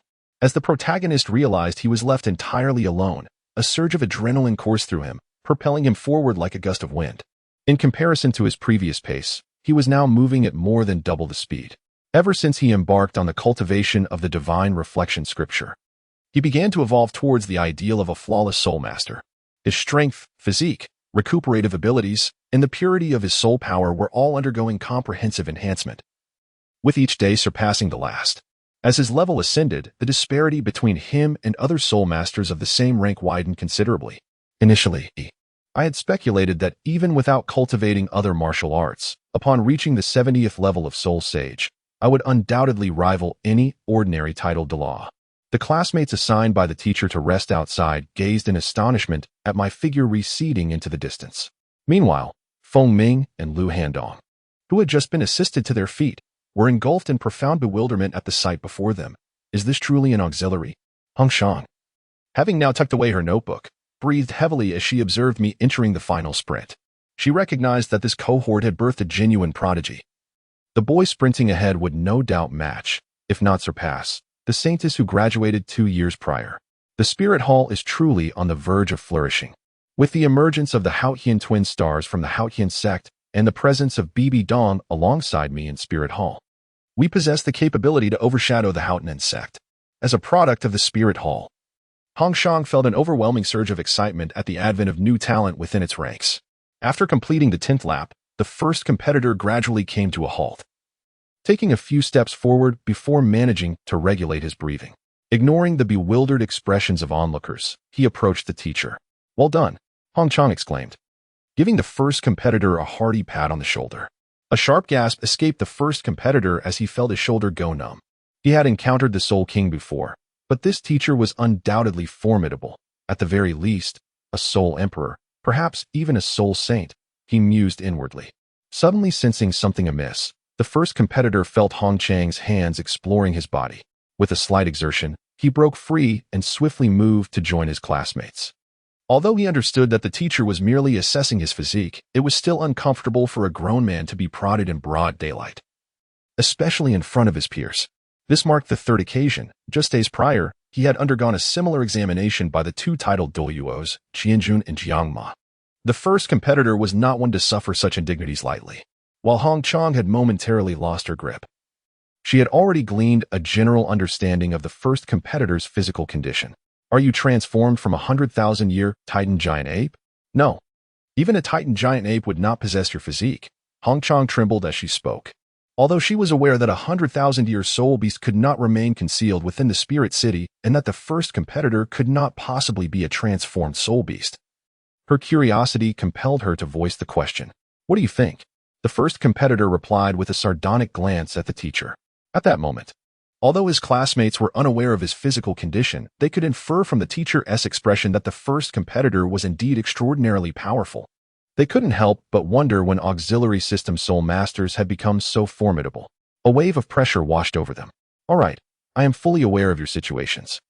Over the next few days, I will devise a training regimen tailored to your physical conditions. For now, let us proceed to the Advanced Soul Spirit Simulation Training Ground, Hong Chang said, regaining her composure as she addressed the group. The Advanced Soul Spirit Simulation Training Ground, while sounding grand, was essentially an artificially created environment designed to be familiar to your soul spirit, thereby facilitating smoother meditation and enhancing your training speed. Such facilities are essential in top-tier academies across the continent, so you must remain diligent and vigilant in your training, understood? Hong Chang added.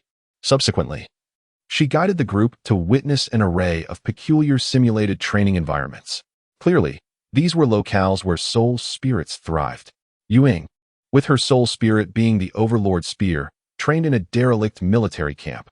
Feng Ming, whose soul spirit was the golden wind eagle, practiced in a nest perched atop a large tree, and Shun Mingyao, with her soul spirit being the golden needle, trained in a medical pavilion. This was all rather casual. Wasn't it? The primary martial spirit is water, and there is no necessity to rush to the training grounds. One can meditate by the lotus pond at home. Although the protagonist does not perceive any acceleration in their cultivation speed, the beautiful scenery brings a sense of tranquility and comfort. In the following days, everyone's training plans were unveiled, and as the protagonist reviewed their own cultivation scheme, they found it to possess a hint of novelty. Engaging in swimming exercises within the water, they are required to exhaust their physical strength each day, thus hastening their bodily development. Firstly, it is understood that water possesses a remarkable resilience. Exercising in water is far more beneficial than running with weights, as it can also prevent the occurrence of internal injuries. This instructor certainly possesses valuable insights. Furthermore, one can practice sword techniques or palm strikes in water, yielding even greater results.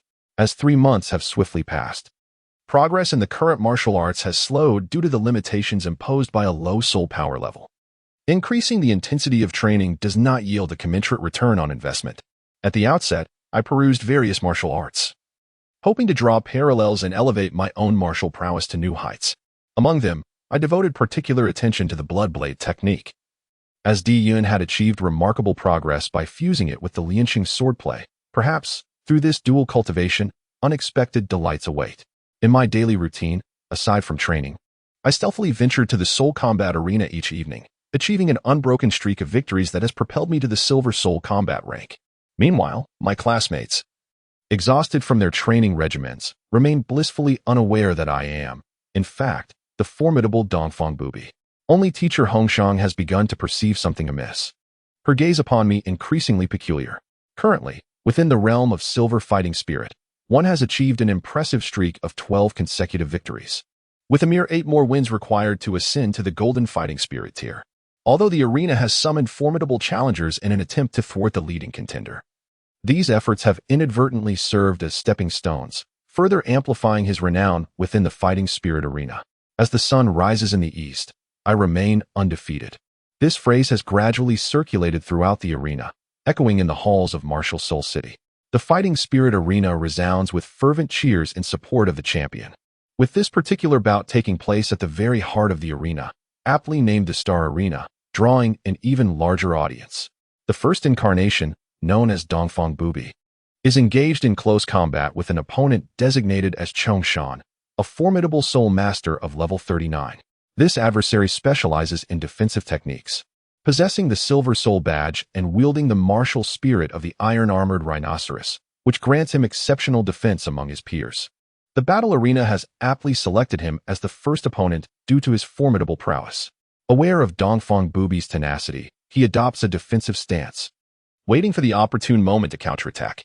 Remarkably, his second soul skill serves to purify abnormal states, effectively countering the Tianshan Palm technique employed by Dongfang Bubi.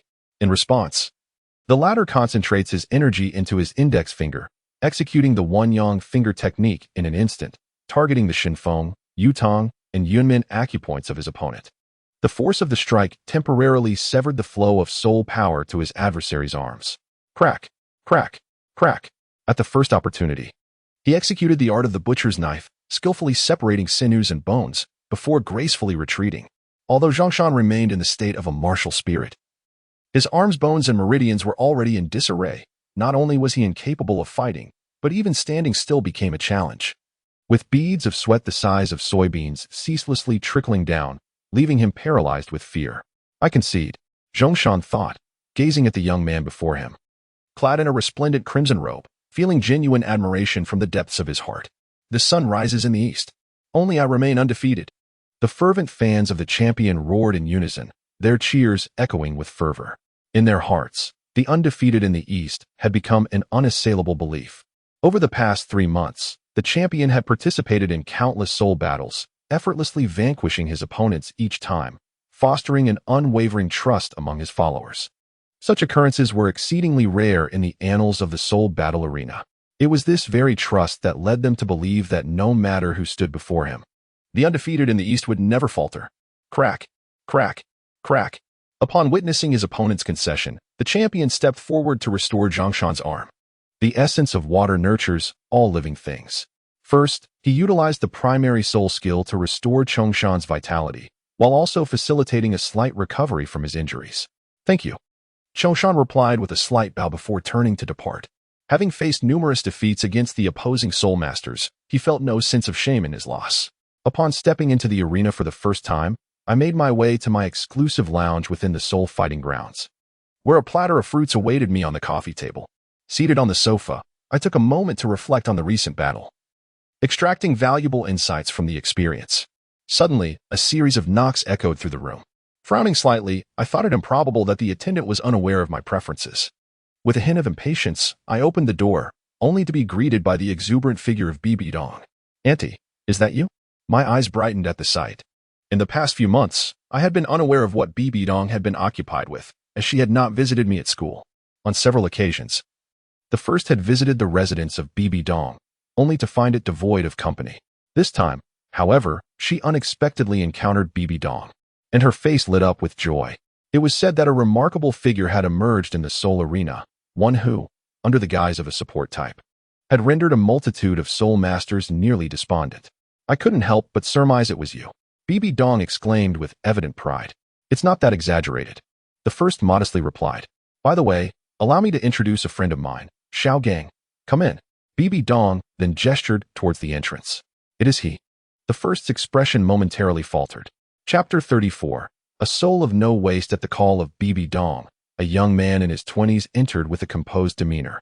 He was impeccably groomed, exuding an air of competence and steadiness, with short black hair framing his face.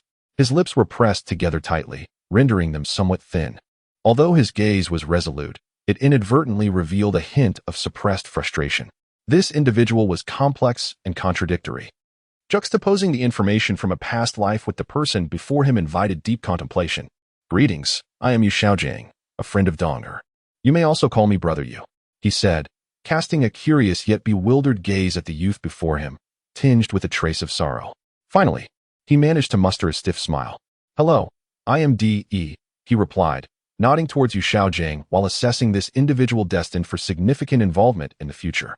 The fact that he referred to Donger stirred a sense of unease within D.E., as the situation grew increasingly complicated. Upon reflection, it has crossed my mind that Bibi Dong's profound feelings for Yu Xiaojiang, decades later, are likely rooted in something beyond mere affection.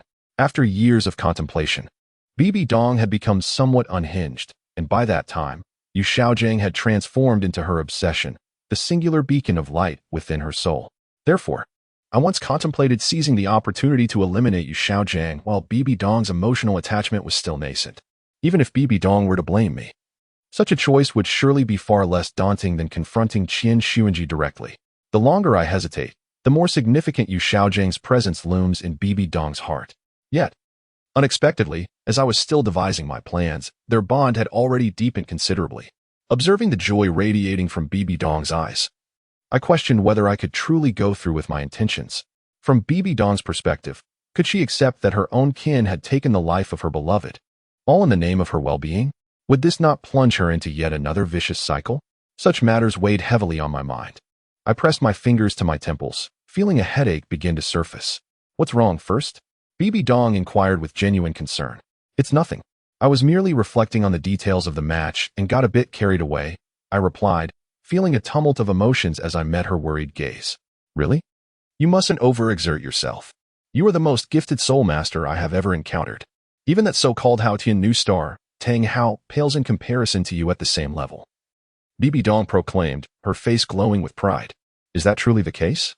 "I have never deceived you," I affirmed, gazing at Bibi Dong with sincere eyes. "And what have you been busy with lately? I haven't seen you around," I asked curiously, having sought her out several times in recent days without success. As the saintess, I must periodically travel to various locales to offer solace to the followers of the angel god. I just returned 2 days ago and have been assisting Xiaojiang with some materials related to the spirit hall, she explained. "By the way, first, Xiaojiang possesses a wealth of knowledge regarding martial spirits, which could greatly facilitate your cultivation," Bibi Dong added, her admiration for Yu Xiaojiang evident in her every word. Even with mental preparation, upon witnessing this scene, I felt an overwhelming sense of pressure regarding the future. Brother Yu, is that truly the case? I found myself genuinely perplexed and was on the verge of seeking counsel from my teacher. Observing the expectant expression on Bibidong's face, I could not help but sigh inwardly. Feel free to ask me any questions. I shall answer anything within my knowledge, Yu Xiaojiang assured, perhaps to demonstrate his erudition or out of respect for my aunt. Even if I am unaware of the answer, having another perspective to consider is beneficial, he added. It seemed that the topic had ventured into Yu Xiaojiang's realm of expertise, for he transformed from a previously inconspicuous presence to one brimming with vigor and confidence. The initial desire to seek counsel from others is not merely to create a conversation for Yu Xiaojiang out of respect for Bibidong, but is genuinely rooted in a desire to share some thoughts. Regardless of whether Yu Xiaojiang is indeed a true master, it is undeniable that he possesses a wealth of knowledge, allowing one to save considerable time that would otherwise be spent sifting through resources at the library. Acknowledging that a skilled individual can serve as a teacher is a truth that should be accepted, and it is not a matter of shame. The first summoned forth his martial spirit, allowing it to drift freely. Upon witnessing the manifestation of this spirit, Yu Xiaojiang's gaze sharpened instantly. His visit alongside Bibidong was primarily motivated by a desire to study the martial spirit of the first. Ever since he inadvertently heard the rumors surrounding Dongfang Bubi, he had become a frequent visitor to the Soul Arena, attending every match of the first S for the past few months without fail. The flaws inherent in his own martial spirit had all but extinguished his hopes of becoming a formidable figure, prompting him to shift his focus to the theoretical study of martial spirits. After being expelled from his sect, he arrived at the Martial Spirit City, hoping to leverage the treasures of knowledge housed within the Spirit Hall to discover a method for the beneficial mutation of his own spirit. Over the years, he had perused a vast array of texts, including those from the Blue Lightning Overlord sect and the Spirit Hall, as well as various collections obtained from outside sources. The more he learned, the more he understood the extraordinary prowess of an auxiliary soul master capable of overpowering those from other classifications, even during the third ring of soul mastery. Moreover, the first had demonstrated both his first and third soul skills in the arena, clearly indicating that this water martial spirit was undoubtedly of the highest caliber. The allure of a newly emerged top-tier martial spirit was far more compelling to Yu Xiaojiang than any beauty. When he encountered Bibidong again that afternoon and learned that Dongfang Bubi might be the nephew she often mentioned, Yu Xiaojiang accompanied her to the Soul Arena, hoping she would facilitate an introduction, as having an ally made matters easier. Brother Yu, do you sense the strong sentience of my martial spirit? Do you think martial spirits possess intelligence? This query surely sparked thoughts within Yu Xiaojiang, for his own spirit had undergone a mutation during its awakening, manifesting in a tangible form. Yet he remained uncertain whether martial spirits were endowed with intelligence. As the first progressed in his cultivation, he could distinctly perceive the increasing sentience of his water martial spirit, igniting his curiosity about whether it might eventually evolve into a living entity. This question, it seemed, could only be answered by Yu Xiaojiang across the continent. He regarded the playful water orb before him with a complex expression, meticulously observing its purity. What a pristine elemental martial spirit! Such formidable sentience! This is the first time I've witnessed a martial spirit, apart from my own, seemingly imbued with intelligence. Your martial spirit indeed possesses a remarkable sentience, and it is not outside the realm of possibility that it may one day embody life.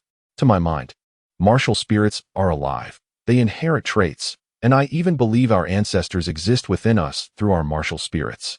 He paused, reflecting on the notion that some martial spirits are sentient beings, like his own. With that, Yu Xiaojiang's expression turned melancholic. Xiaogang.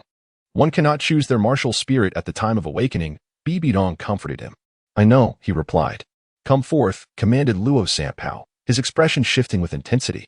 With hands pressed together, he then spread them apart, and as his soul energy surged, a plump creature materialized before him, standing over a meter tall. It boasted enchanting light blue, expressive eyes, short legs, and a coat of soft lavender fur. This is my martial spirit, Luo Sanpao. During the awakening of my martial spirit, a malignant mutation occurred.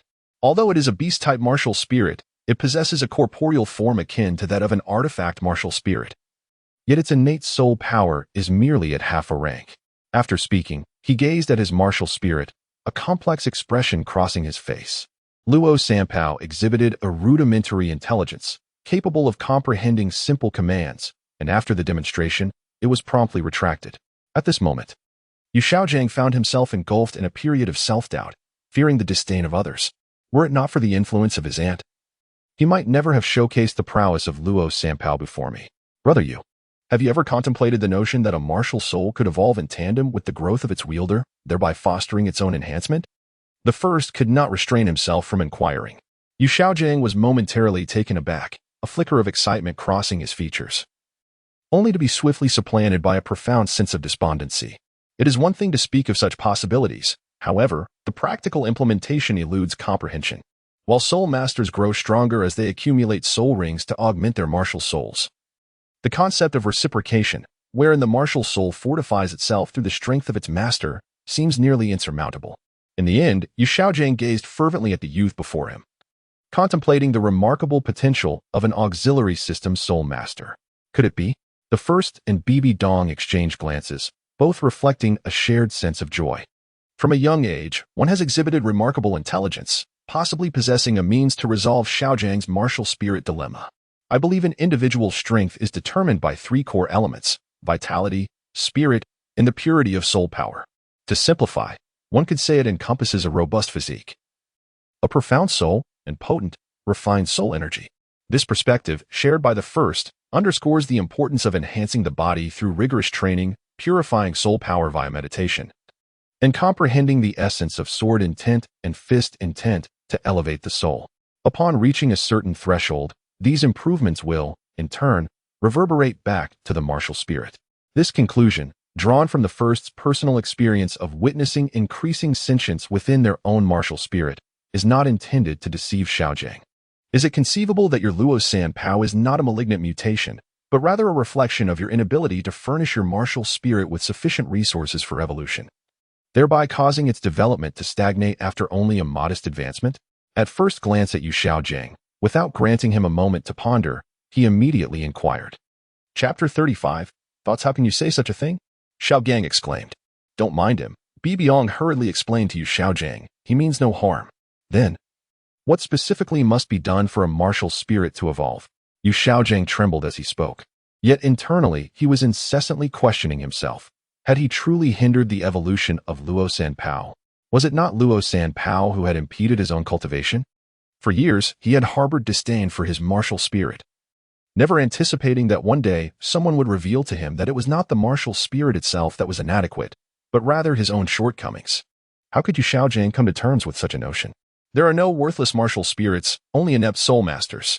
If that were indeed the case, a wave of self-mockery washed over him, recalling his oft-repeated words. I cannot say for certain. Strengthening one's physical condition is always a prudent endeavor. As for the rest, you must seek your own methods, first said to Yu Xiaojiang. Upon hearing this, Yu Xiaojiang gradually calmed down. Indeed, this was merely a conjecture. Moreover, even setting aside the enhancement of physical prowess and the refinement of soul power, merely comprehending the essence of intent was akin to scaling a lofty peak. The idea of a soul master nurturing their martial spirit to facilitate its evolution seemed utterly fantastical. Through diligent effort, one can carve a path through the mountains of books. By persevering, one can navigate the boundless seas of knowledge. I have always believed that hard work will not deceive one. It is essential to make an attempt. First declared to Bibi Dong. Observing Yu Xiaojiang's gradual tranquility, Bibi Dong discerned his inner thoughts. Was it truly impossible for a martial spirit to evolve? Reflecting on her own experiences with the sword, she felt she had found an answer within her heart. She was aware that First had already grasped the essence of sword intent. If First's martial spirit were Luo Sanpao, it would undoubtedly enable Luo Sanpao to achieve its evolution anew. Xiaojiang's aptitude is still too lacking. If only he were like First, she mused. Although First had merely suggested it as a possibility, Bibi Dong had a strong intuition that First spoke the truth. She could not help but glance at First, whose flamboyant red robes were striking, causing her to feel a twinge of melancholy. What is it? First inquired, noticing Bibi Dong's persistent gaze. Oh, it's nothing. What kind of soul beast do you plan to hunt for your fourth soul ring? You should prepare in advance. Bibi Dong diverted the conversation. I intend to seek a water-type soul beast, preferably one that grants a soul skill for restoring soul power, First replied to Bibi Dong. Restoring soul power? The Tianshui swan, the emerald swan, and the vast sea pufferfish all possess the potential to yield soul skills that restore soul power. However, one might also consider soul beasts of the botanical variety, such as the ivy or the Tianhua tree, which offer a wider selection of options, Yu Xiaojiang continued. I will take that into consideration, replied the first. In truth, your water martial spirit is more suited to a control-oriented path. The attributes you can provide as a support type are rather limited, and in the later stages, you may find yourself lacking in comparison to other support-type soul masters. Yuxiagang hesitated before speaking again. The first nodded in agreement with this notion. My second soul skill does possess a control effect. Are you suggesting that I pursue both support and control simultaneously? Yuxiagang exclaimed in astonishment. That would be impractical. It would merely scatter your focus, resulting in mediocrity across the board.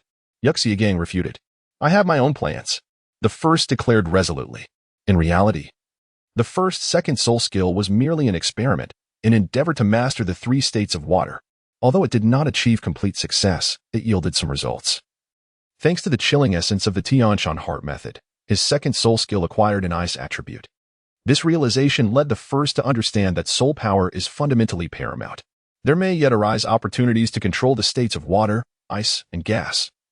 And should he succeed, the first could potentially transcend the barriers of heaven and earth to engage with the laws, an unimaginable prospect in the Douluo continent. Xiaojiang. It is getting late. Let us call it a day. Bibi Dong, aware of the first's determination, wished to avoid any tension in the atmosphere. Very well, Yuxiagang responded, somewhat taken aback, and nodded in agreement. Although he had yet to explore the first martial spirit, being the nephew of Dong afforded him ample opportunities in the future. Time was on his side. He needed to return and contemplate the feasibility of the first conjectures, his thoughts turning to his own martial spirit. A complex mixture of emotions swirling within him. First, you should also return and rest well. You are still growing. Bibi Dong insisted, pulling the first along as they departed. The first reason that comes to mind for declining. Seated by the lotus pond, the protagonist reflects on the myriad moments that have transpired, particularly regarding the matter of Yu Xiaojiang's martial soul. This decision was made after he discerned that Bibi Dong had succumbed to love. Yu Xiaojiang is aware of the method to resolve the issues surrounding his martial soul, despite the formidable challenges and seemingly insurmountable odds. He is resolute in his determination to attempt it, thereby significantly reducing his opportunities to engage with Bibi Dong. Moreover, under the butterfly effect, the timeline for Qiang Sunji's actions may also be postponed, with time being the most critical element lacking. As for whether Yu Xiaojiang can address the issue of Luo Sanpao and thereby become stronger, at over 20 years of age, he possesses neither a solid foundation nor effective techniques. His body, soul power, and spirit present formidable challenges. Subsequently, he wields his sword intent to sever unnecessary thoughts, gradually immersing himself in cultivation. He has no time to rest. On the following morning, the first light of dawn gently coaxed open the eyes of the protagonist, a routine now ingrained in their existence. In the training arena, Hong Shang observed the somewhat lackadaisical students and clapped her hands to gather their attention. Are you aware of the prestigious Soul Master competition held by the Advanced Academy? She inquired. Indeed. It is a grand contest in which all Soul Master academies across the continent participate, held once every 5 years. The somewhat arrogant youth, Feng Ming, eagerly interjected. Correct? This year marks the occasion of the Soul Master competition. Hong Shang declared. Teacher, are we to be selected from our class to compete? The students murmured, their faces alight with anticipation as they looked towards Hong Shang. How delightful it would be to think so. However, I must clarify. The next Soul Master competition will coincide with your 6th year, Hong Shang replied, rolling her eyes at their daydreaming expressions. One can only imagine the intensity of the competition. Students from your grade who are several years your senior, and even younger classmates from the year below, may very well be your rivals. Though our class possesses the highest talent, we are not the strongest. Furthermore, the number of competitors, including reserves, amounts to only 11 or 12. Now, resume your training. With a final glance at her students, Hong Shang settled beneath the shade of a tree to enjoy the coolness. The students, initially exchanging invigorated glances as if electrified, soon regarded one another with a sense of vigilance. Thus, the competition commenced. Upon casting a glance at the woman in the crimson attire, it became evident that she was indeed formidable. Although her approach to educating her students appeared to be one of laissez-faire, she was perpetually devising ways to instill a sense of urgency within them. In a secluded corner, the protagonist engaged in a slow and deliberate practice.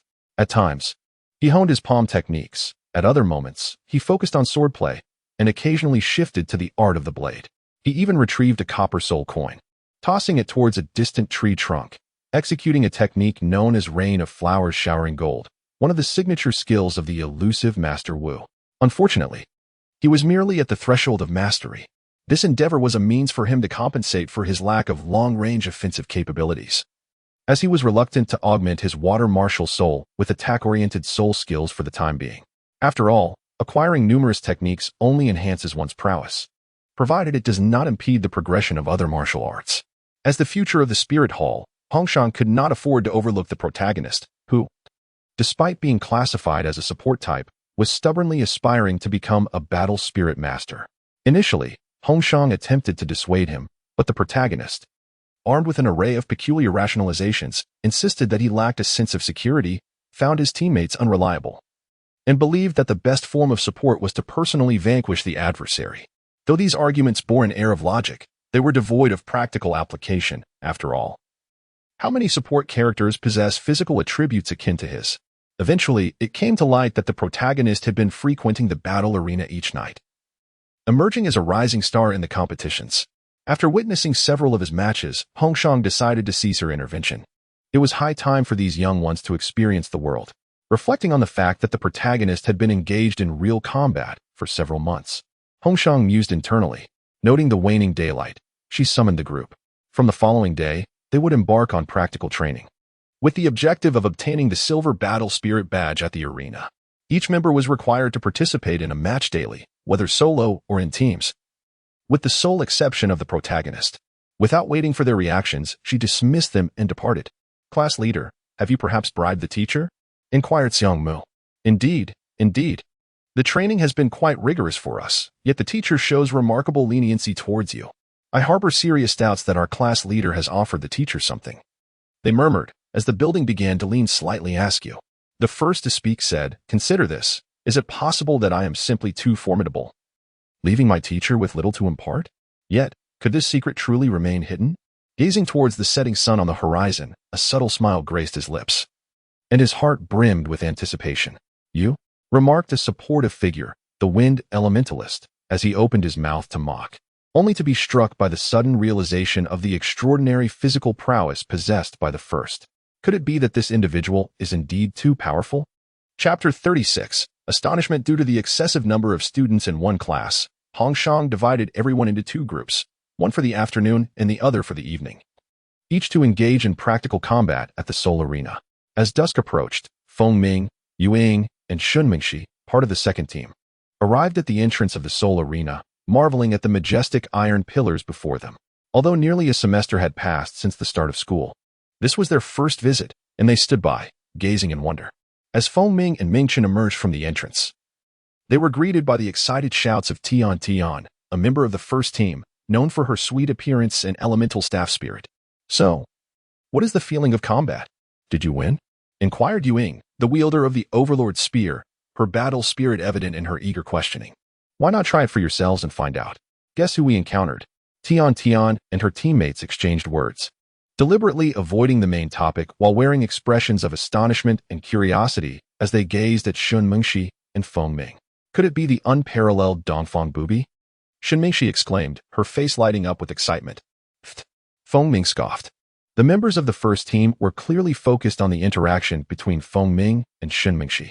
One was a devoted admirer of Dongfang Bubi, while the other could not stand Shun Mingxi's boasting about him, claiming she would surpass him one day, leading to their constant bickering. At that moment in the Seoul Arena, the only possible reason for their astonished expressions was that the first team had indeed encountered Dongfang Bubi. Shun Mingxi had already stepped inside, eager to meet her idol, and others quickly followed suit. "Teacher wants you to head to the second floor. She is waiting for you there," the first team called out to Feng Ming and the others. Feng Ming waved back, signaling that he understood.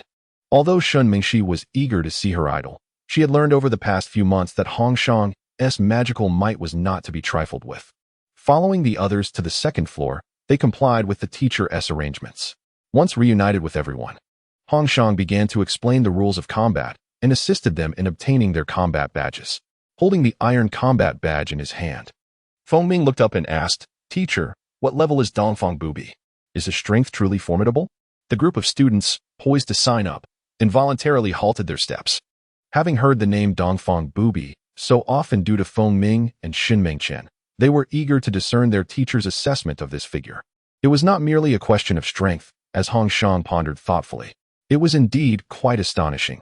Do not be surprised when the time comes, she remarked, her eyes twinkling with anticipation, as if awaiting an intriguing spectacle. I shall challenge him once my soul combat level ascends, Feng Ming asserted defiantly. He was on the brink of achieving the golden soul combat rank, though he suspected he might not catch up. Still, there would be opportunities for sparring. Hong Shang replied mysteriously. Does the teacher know the esteemed Dongfang Bubi? Shen Mingchen inquired, her face alight with excitement. I am quite familiar with him. You will understand in due course, Hong Shang responded, promptly dispersing the group. Chuckling softly, she stood before the floor-to-ceiling window on the second floor, gazing towards the arena on the first floor, where a flash of crimson was faintly discernible. What does the teacher mean? Could it be that Dongfang Bubi is also from our academy, perhaps an upperclassman? Xiang Mu queried, perplexed. It is possible. Let us search the first floor. Perhaps Dongfang Bubi is currently competing, the group decided, momentarily setting aside their intentions to participate in the soul combat competition as they meandered through the raucous cheers. In pursuit of the legendary Dongfang Bubi. Dongfang, Bubi, Bubi. Rising from the east, I alone remain undefeated. Suddenly, a chorus of synchronized shouts resonated. This way. Shen Mingchen and her companions exclaimed, their expressions brightening as they hurried towards the source of the commotion. At that moment, on the arena, a blade forged from tempered steel clashed fiercely against a soul master known by the codename Windblade. The primary objective of entering the soul arena is not merely to dominate weaker opponents.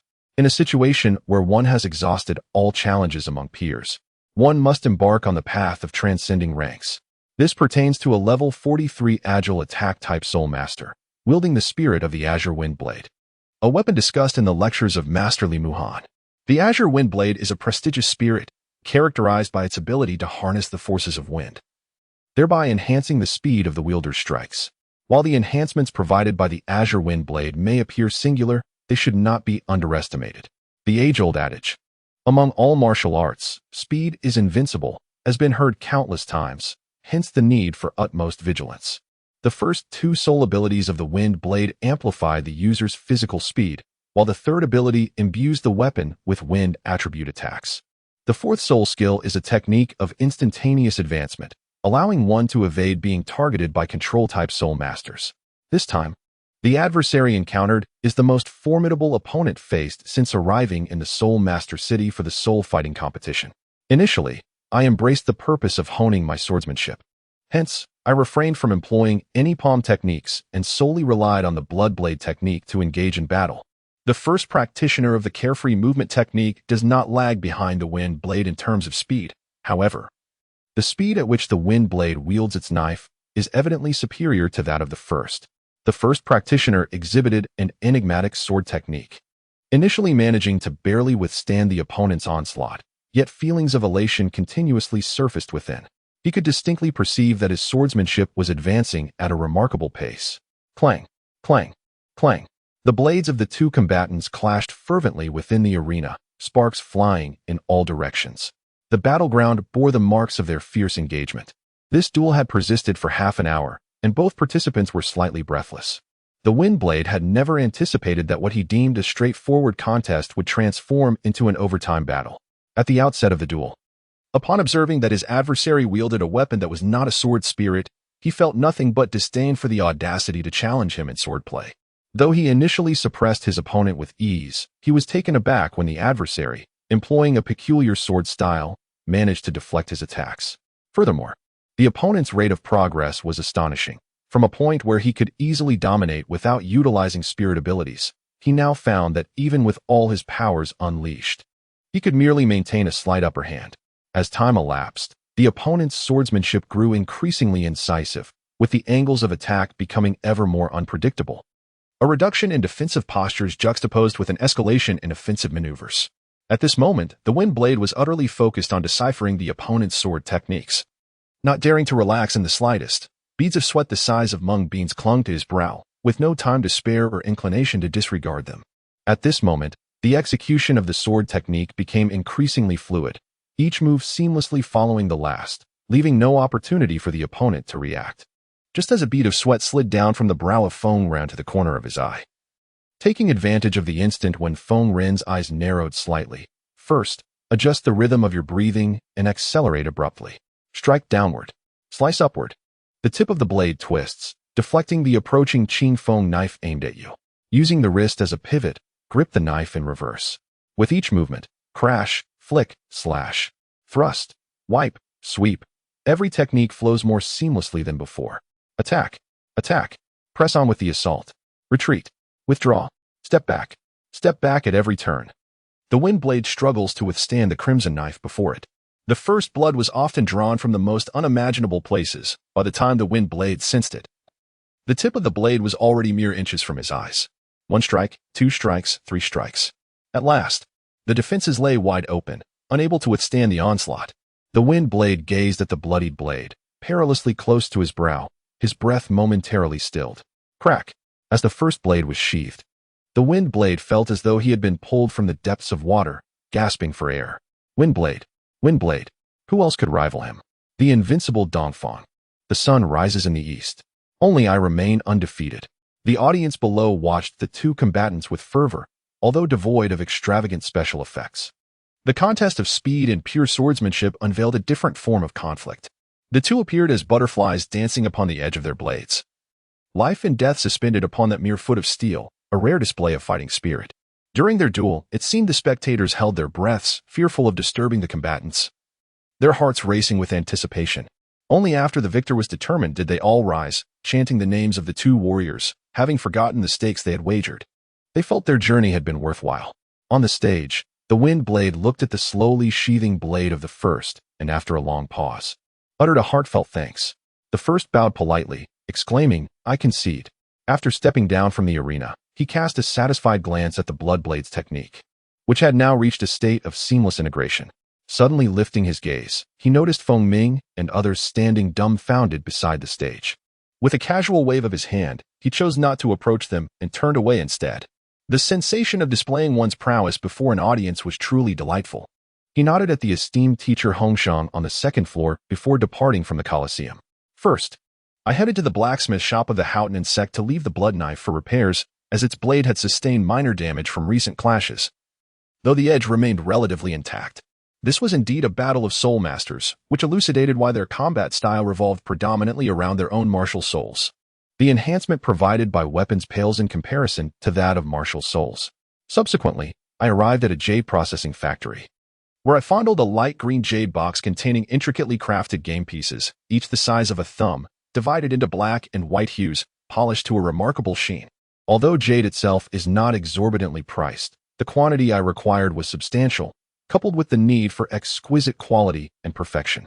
The earnings I had amassed during my time at the Soul Arena were entirely allocated to this jade processing factory. This go set, a rarity from a past life, was intended as a gift for the two Douluos, Qianjun and Jiangmao, even though our acquaintance was merely superficial at this point.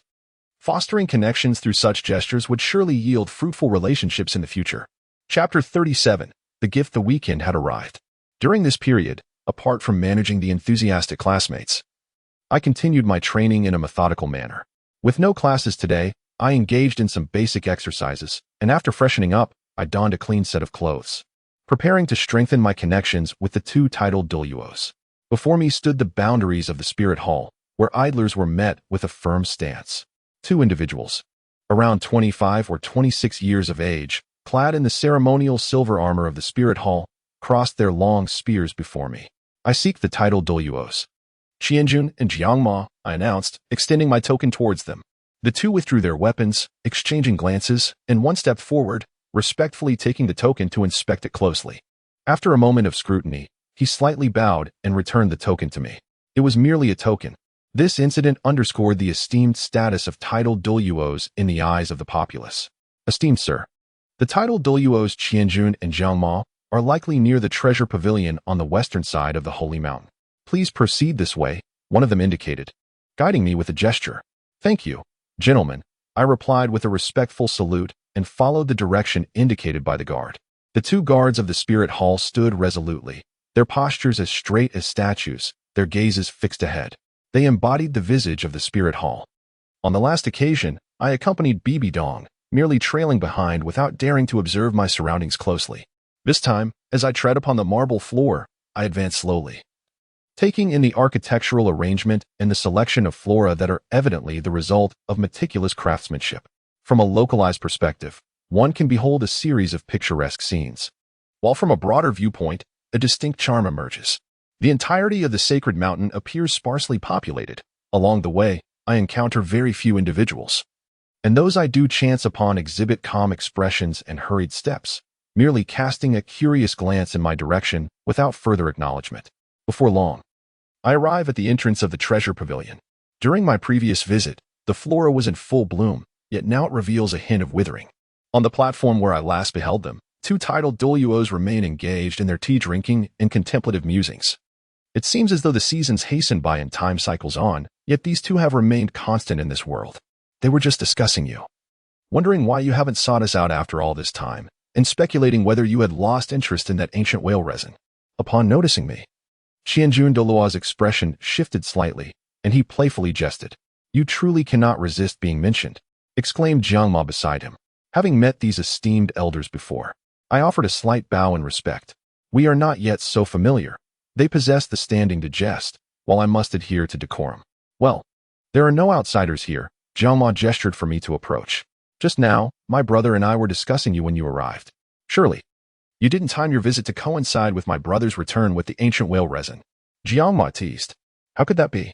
After our last parting, I pondered how solitary it must be for you both to remain here for such a long time, so I prepared a little something. I just finished making it and brought it to you, I replied, waving my hand in denial. Oh, what is it? Qianjun inquired, his curiosity piqued. The first individual retrieved the Go board from the storage necklace and spread it out upon the table. The two titled Douluo immediately recognized that this was a set of chess pieces they had never encountered before. With curiosity, they picked up the black and white stones, rubbing them between their fingertips, nodding in satisfaction at the meticulous craftsmanship. Having seen countless treasures in their century-long lives, they appreciated the sentiment behind this gift. Starting from the game of Gomoku, the conversation shifted to the intricacies of Go. The two titled Douluo engaged with the pieces as the first individual narrated the rules. Although Gomoku is simple, it differs from the contemporary games of Do Shou Qi and Jun Qi, offering a unique charm. As the first explained the philosophy of Go, the two Douluo began to reflect deeply, their gazes filled with contemplation. Time serves as the board, while years act as the stones. The essence of Go lies in the principles of choice and sacrifice. Where there is life, there is existence. Where there is none, there is demise. Upon concluding his exposition, the first individual fell silent. Initially, after observing the silent exchanges between Qianjun and Jiangma for a while, I found myself at a loss for words. Could there be insights hidden within that I was unaware of? I felt no particular revelation myself, which left me puzzled. What an intricate game of Go. Qianjun was the first to respond, his face lighting up with joy.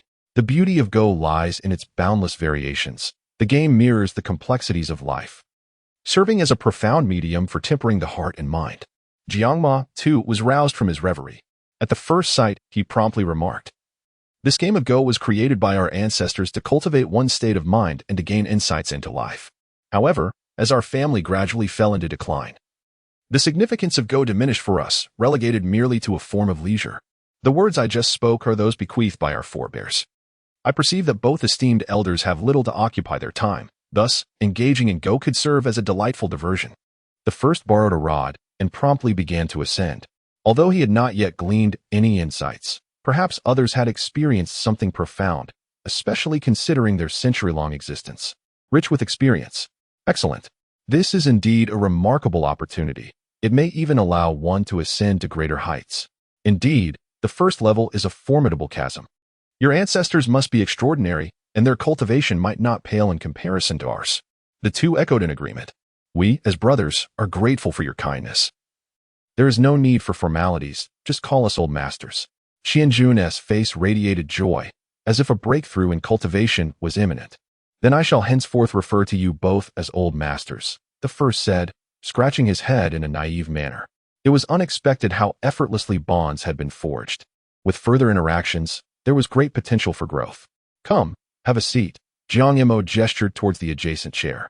With enthusiasm, the two Douluo cleared the tea set from the table and extended their index fingers.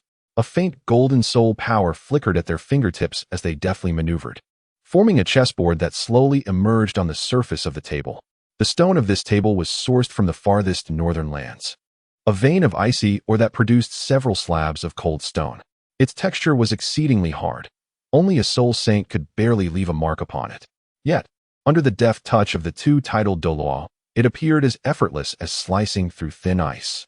The chessboard was impeccably aligned, devoid of any cracks, a testament to their exquisite control over soul power.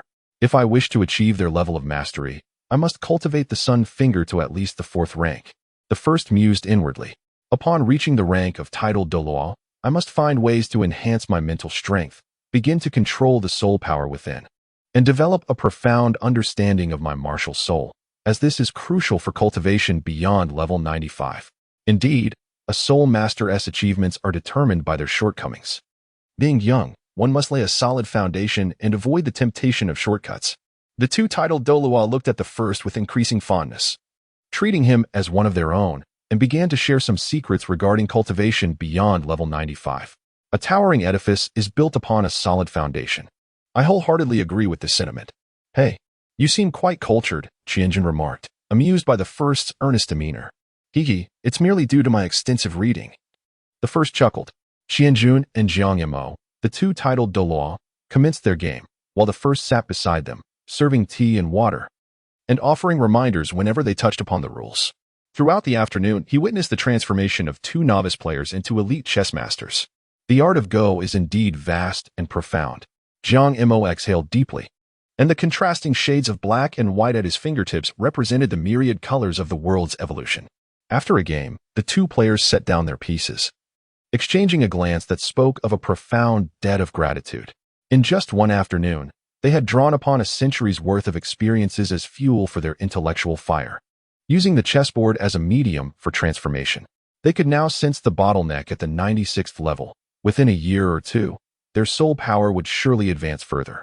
While Go may serve as mere amusement for lower-ranked soul masters, for those of their esteemed rank, the title Douluo, its value surpasses even that of a 10,000-year soul bone. After all, how many formidable super Douluo possess no soul bones? Even if one does not currently possess them, they can be sought over time. Yet the path to enlightenment of one's realm is solely reliant on personal comprehension. As the saying goes, soul bones are easily obtained, but the cultivation of one's realm is a formidable challenge. Gazing at the first, they felt a deep affection. Initially, they believed their lives would culminate in a mere plateau at the 96th level. To their astonishment, the arrival of opportunity was utterly unforeseen. Now, both brimming with confidence, they dared to envision the realm of the 98th level Super Douluo. Jiang Jun and Jiang Mo began to share intricate insights about the realms of soul masters with the first, as well as recount tales from their own past, hoping to pave a smoother path for the first's future endeavors as a soul master. Old man, I have heard that there are two major schools in the soul master realm, the extreme flow and the balanced flow. The first inquired with curiosity. Indeed, there are other schools as well, but presently, 90% of soul masters belong to these two schools, Jiang Mo confirmed casually. As an elder of the Spirit Hall, he wielded significant authority, and the reach of the Spirit Hall extended across the continent, with access to detailed information about 90% of soul masters. Including their soul rings and skills, it was nearly impossible for anything to elude the two titled Douluo. To begin with the balanced flow. Its inception predates the rise of the Spirit Hall. At that time, the malevolent soul masters roamed freely, preying upon the innocent. The balanced flow was designed to compensate for the shortcomings of soul masters, thereby enhancing their survivability. The aim of the balanced flow is to create the quintessential soul master. However, addressing an individual's deficiencies is no simple task. The further one progresses, the greater the energy required, making the attainment of title Douluo an arduous endeavor. As they discussed the path to becoming a title Douluo, a wave of nostalgia washed over them. Chapter 38, The Secrets of Limit Stream. Yet one cannot deny the remarkable prowess of the balanced stream. After all, among the myriad soul masters in the world, only a few dozen ascend to the esteemed rank of title Douluo. Clearly, the demon-subduing Douluo holds the balanced stream in high regard. A quintessential example of this can be found in the Douluo Empire, where an astounding 99% of soul masters adhere to the balanced stream. Although there are no title Douluo visible on the surface, the strength of those below this rank renders their overall power significantly superior to that of the Heaven Do Empire. The Qianjun Douluo supplemented this assertion. The way of heaven is to diminish the excess and supplement the deficient. Thus, the illusory triumphs over the tangible, and the insufficient prevails against the abundant. With profound emotion, he recited the opening line of the 19 manual. What a splendid verse! Qianjun exclaimed with delight upon hearing it. He then turned his gaze to the first, remaining silent. What is it? The first inquired, his expression one of confusion. Is there more? How fitting. It evokes an air of profound mystery, Qianjun remarked, his face alight with anticipation. Alas, that is all. It was merely an exclamation. The first hastily replied, unwilling to admit otherwise. One genuine saying is worth 1,000 texts. If I were to say more, what would become of me? He thus, with a bold demeanor, played the role of a literary plagiarist. Reading extensively is indeed advantageous. It seems we must also delve into the world of books more. Second. Qianjun lamented. Soon, however, he composed himself. The fact that a mere adolescent could distill such wisdom was already astonishing. Subsequently, Qianjun elaborated on the limit stream. While the first listened intently, for it pertained to the cultivation of his second body, a matter of utmost importance. Although the limit stream is renowned for maximizing a soul master's strengths, it does not represent the true limit. The Qianjun Douluo commenced his discourse by refuting the prevailing notions within the soul master community. First, listen attentively. Since Qianjun Douluo has expressed such sentiments, it must be rooted in profound understanding. The extreme flow is a school of thought that gradually emerged after our spirit hall quelled the turmoil caused by evil soul masters a millennium ago. Presently, the Heavenly Do Empire serves as the stronghold for extreme flow soul masters. For instance, the 5 major elemental academies are all associated with elemental soul skills. Similarly, the 4 affiliated sects of the heart.I sect continuously enhance the advantages of their respective martial souls. To aid the first in comprehension, Qianjun Douluo elaborated with detailed examples. Each soul ring of an extreme flow soul master is of paramount importance, such as the broken soul gun martial soul of the Pa clan. Each soul ring is imbued with offensive soul skills, and at the 8th ring, a soul Douluo possesses the offensive power comparable to a titled Douluo. An unfathomable concept within the balanced school of thought. To suggest that those below titled Douluo are akin to ants is not mere hyperbole. The extreme flow grants soul Douluo an early possession of the offensive strength characteristic of titled Douluo. And the training methods are singularly focused, merely strengthening one's physique while pursuing the utmost longevity of soul rings. Ultimately, through cumulative efforts, one achieves dominance through sheer power. There is no fault in aspiring for higher longevity of soul rings. All these factors combined have led to a burgeoning number of soul masters embracing the extreme flow in recent years, Qianjun supplemented. As for my assertion that the extreme flow does not necessarily represent the ultimate limit of soul masters, there is a rationale behind it. Few, if any, comprehend the extreme flow better than myself and Jiangmo. Listening to Qianjun Douluo's words, Jiangmo couldn't help but display a hint of pride. Could it be? Were the 2 venerable elders practitioners of the extreme flow? The first's eyes sparkled with realization. Indeed, my elder brother and I tread the path of the extreme flow. You must understand that once one reaches level 95 or above, each incremental advancement requires a minimum of 10 years. With the quantity of soul power needing to at least double, therefore, each level demands substantial effort. However, if the 2 of us join forces, only the Grand Elder of the Spirit Hall could hope to suppress us, Jiangmo declared with satisfaction. Qianjun Douluo continued, stating that precisely because all 9 of our soul rings are imbued with offensive soul skills, several of which augment attack capabilities. The cumulative effect is such that even the 98th level Golden Crocodile Douluo would not dare to confront us head-on. Little did I expect that the 2 titled Douluo, Qianjun and Jiangmo, would possess such formidable strength. The first mused inwardly. Let us not digress. We shall return to discussing the extreme flow. Perhaps due to the prolonged absence of meaningful discourse, the 2 titled Douluo, in splendid spirits today, seemed eager to share their knowledge with the first. The martial soul adds soul rings, which in turn produce soul skills, and each soul skill is inherently uncontrollable. This is why I assert that the extreme flow does not represent the true limit of soul masters, Qianjun Douluo concluded. Finally, the first posed the question he had longed to ask. Elder, if a person possesses 9 soul skills, all of which enhance physical strength, the resultant explosive power would undoubtedly be astounding. However, being merely flesh and blood, can one truly withstand such force without risking bodily destruction?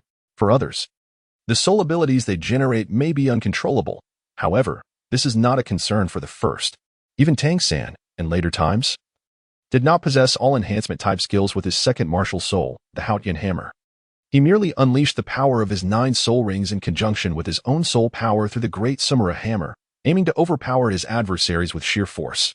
Were there truly an individual capable of attaching percentage-based power enhancements to all 9 soul rings? The accumulation of attributes in the later stages would likely allow even a deity to demonstrate their might. What a fanciful notion, if such a person existed. Capable of fully augmenting their power through soul skills while still being able to withstand the backlash, I would surmise that even during the Soul Sage period, they could easily crush a title Douluo of level 95, and an 80-level opponent would stand no chance against them. Demon Slayer playfully tapped the first's head, urging him to dispel such fanciful thoughts. Even with a complete set of 100,000-year soul bones, the backlash from activating 8 soul skills might still prove too much to bear. In light of this, what significance would there be in augmenting 9 such soul rings? Subsequently, the Titan Douluo expressed his longing, stating, if, as you suggest, one could attach soul rings in such a manner, that would indeed represent the pinnacle of power. Alas, such a feat is destined to remain unattainable. With that, he sighed and shook his head in melancholy. The first individual felt a flush of embarrassment, realizing that their second persona would best follow the path of physical enhancement and strength augmentation. Only a formidable physique could withstand the backlash of the soul ring's power. The concept of increasing strength was more readily comprehensible. One's inherent strength served as the foundation, while soul techniques acted as amplifiers. Lost in thought, they envisioned themselves as if possessed by 9 soul rings, delivering powerful punches to the 1,000 paths and fierce kicks to the Shurigod. Suddenly, a voice interrupted, "Hey, what are you doing, old man?" The first person, clutching their head, cast a look of grievance at the demon subduing Douluo. The demon subduing Douluo turned his head, pointed to the drool at the corner of the first person's mouth, and said, "Wipe that off." Apologies, I couldn't help but smile slightly. However, the thoughts I had just now hold considerable practical value. After engaging in casual conversation with the 2 individuals from the Douluo realm, I stood up to take my leave. "Here, a gift for you, eternal whale glue." The elder, observing my departing figure, produced a sizable black chunk, roughly the size of a bowl, and tossed it my way. "Be careful, old man. If you break it, it'll be a waste." I shot a glance at him. After spending an afternoon together, our bond had grown closer. Our conversation marked by a newfound ease rather than restraint. "This is the whale glue from the malevolent orca, aged over 60,000 years. It is advisable that you use it only after attaining the rank of Soul King," reminded the elder. "Understood." I waved my arm as I walked away, signaling my acknowledgement. Watching my retreating silhouette, the elder remarked, "Hey, it's quite nice having such a grandson." The demon-slaying figure replied, "Certainly, though this lad harbors many secrets. You have no idea of his performance in the soul arena, with his self-created soul skills alone. Had I not kept him in check, he would have long been targeted by various forces. Furthermore, he might have already reached the 34th rank in soul power," the elder noted. The demon-slaying figure smiled lightly, unfazed. "With us around, who would dare to touch him? Do they truly think us lifeless? The breakthrough is imminent. Once my brother and I ascend to the 96th rank, even Douluo must show us some respect. Today you help me, tomorrow I shall aid you. Sometimes, matters are that straightforward." Upon exiting the sacred mountain, I collected the repaired blood blade from the blacksmith shop and returned to the academy. Just as I arrived at my dwelling, I encountered my admirer, Shinmengchen, pacing back and forth, carrying something in her hand. Upon spotting my return, her eyes lit up, and she hurried over, displaying an expression that conveyed a multitude of unsaid words. Ultimately, Shin Mingyao inquired, "Have you eaten?" "Firstly, no." "Shin Mingchen, I have purchased the meal. Shall we dine together?" "Firstly, isn't this merely the age-old strategy of pursuing a romantic interest? It appears that regardless of gender or the realm one inhabits, the essence remains the same. When devoid of conversation, commencing with discussions about food is invariably a safe choice." Chapter 39, Ascension of the Golden Doe Soul, Part 1. Recently, the first one has been quite troubled. The fervent enthusiasm of their fans has disrupted their cultivation time, forcing them to avoid Shin Mengchen altogether. Water nourishes all things without contention, and dwells among those whom others despise. Thus, it is close to the Tao. Seated by the serene lake on the right side of the academy, he held a fishing rod, remaining motionless as he pondered the profound teachings of the Tao Te Ching.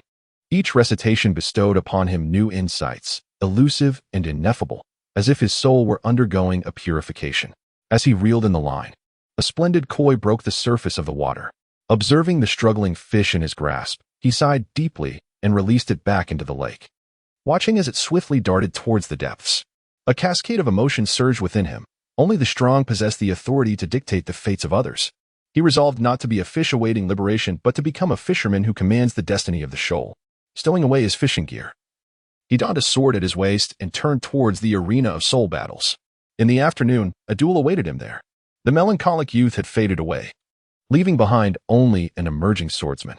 Yet, he vowed to perform good deeds without questioning his future.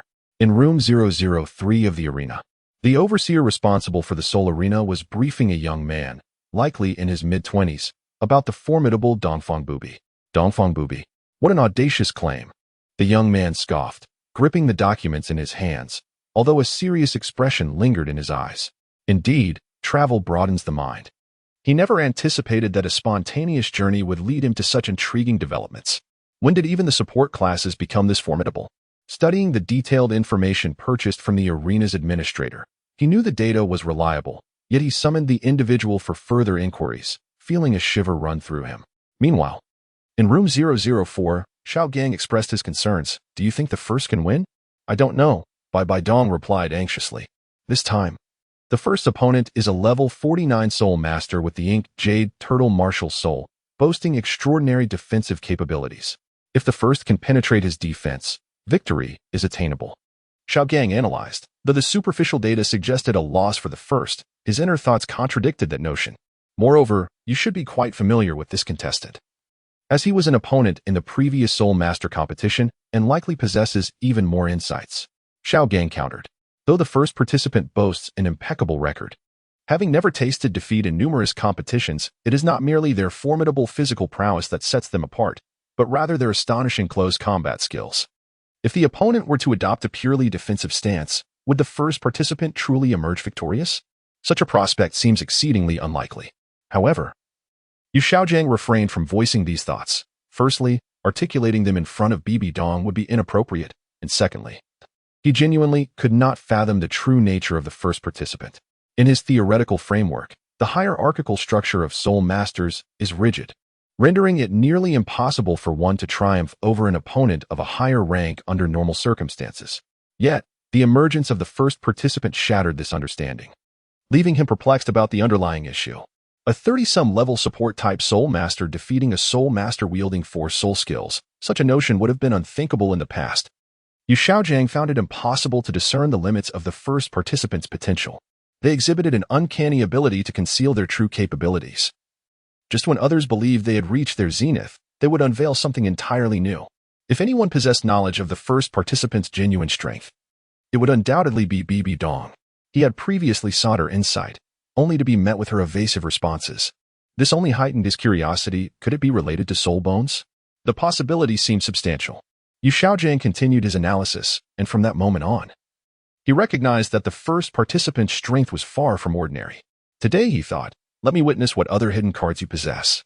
With fervent anticipation, Yu Xiaojiang fixed his gaze on the entrance, mentally calculating the time.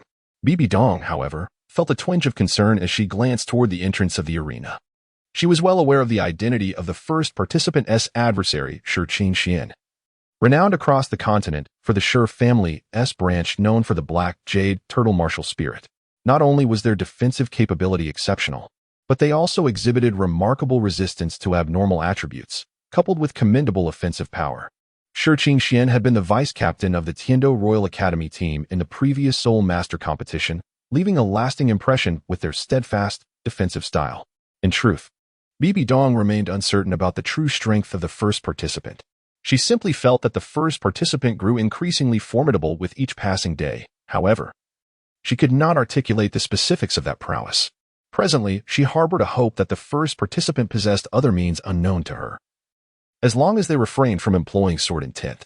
While sword intent is indeed powerful, its manifestation would inevitably resonate throughout the continent. A support-type soul master under the age of 13 grasping sword intent would garner a reputation that the first participant was not yet prepared to bear. It was too premature. In Bibi Dong's view, sword intent represented a trump card that could turn the tide in moments of crisis. Yet, was it truly wise to expose such a crucial advantage? Bibi Dong certainly preferred that the first participant maintain their concealment. It would be unworthy to reveal a potential life-saving trump card merely for the sake of victory in a soul duel. Time flows inexorably, moment by moment. As the crowd continues to swell, the news of today's soul duel had already circulated 3 days prior. The match features the indomitable Dongfang Bubi in a promotion bout against a gold-rank Soul Master. Whether it is Dongfang Bubi as a support-type Soul Master, facing a defensive Soul Master, or challenging a gold rank with only a silver rank, the spectacle is rife with anticipation. Coupled with Dongfang Bubi's immense popularity, the arena is awash with fervent discussions, creating a palpable buzz. Spectators occasionally steal glances towards the entrance, their impatience growing. With a resounding cadence of footsteps, the crowd erupts, chanting, "Dongfang Bubi, Dongfang Bubi." Upon catching sight of the figure clad in fiery red, the anxious audience burst into jubilant cheers. The first, nodding and gesturing, slowly approached the waiting figure in red on the arena, offering a greeting. "Be cautious. If it becomes too overwhelming, do concede." The figure in red, observing the first, wore a look of deep contemplation before issuing a reminder, clearly having gathered intelligence on the opponent. "I shall prevail," the first declared, eyes brimming with confidence. "Indeed. I have wagered 50 golden soul coins on the class president. The class president must not falter." Beside him, the portly Fakasha wore an expression of anxious flattery towards the first. "Unrivaled in the East, you can do it." Shenming Chen clenched her fists, nervously rallying encouragement.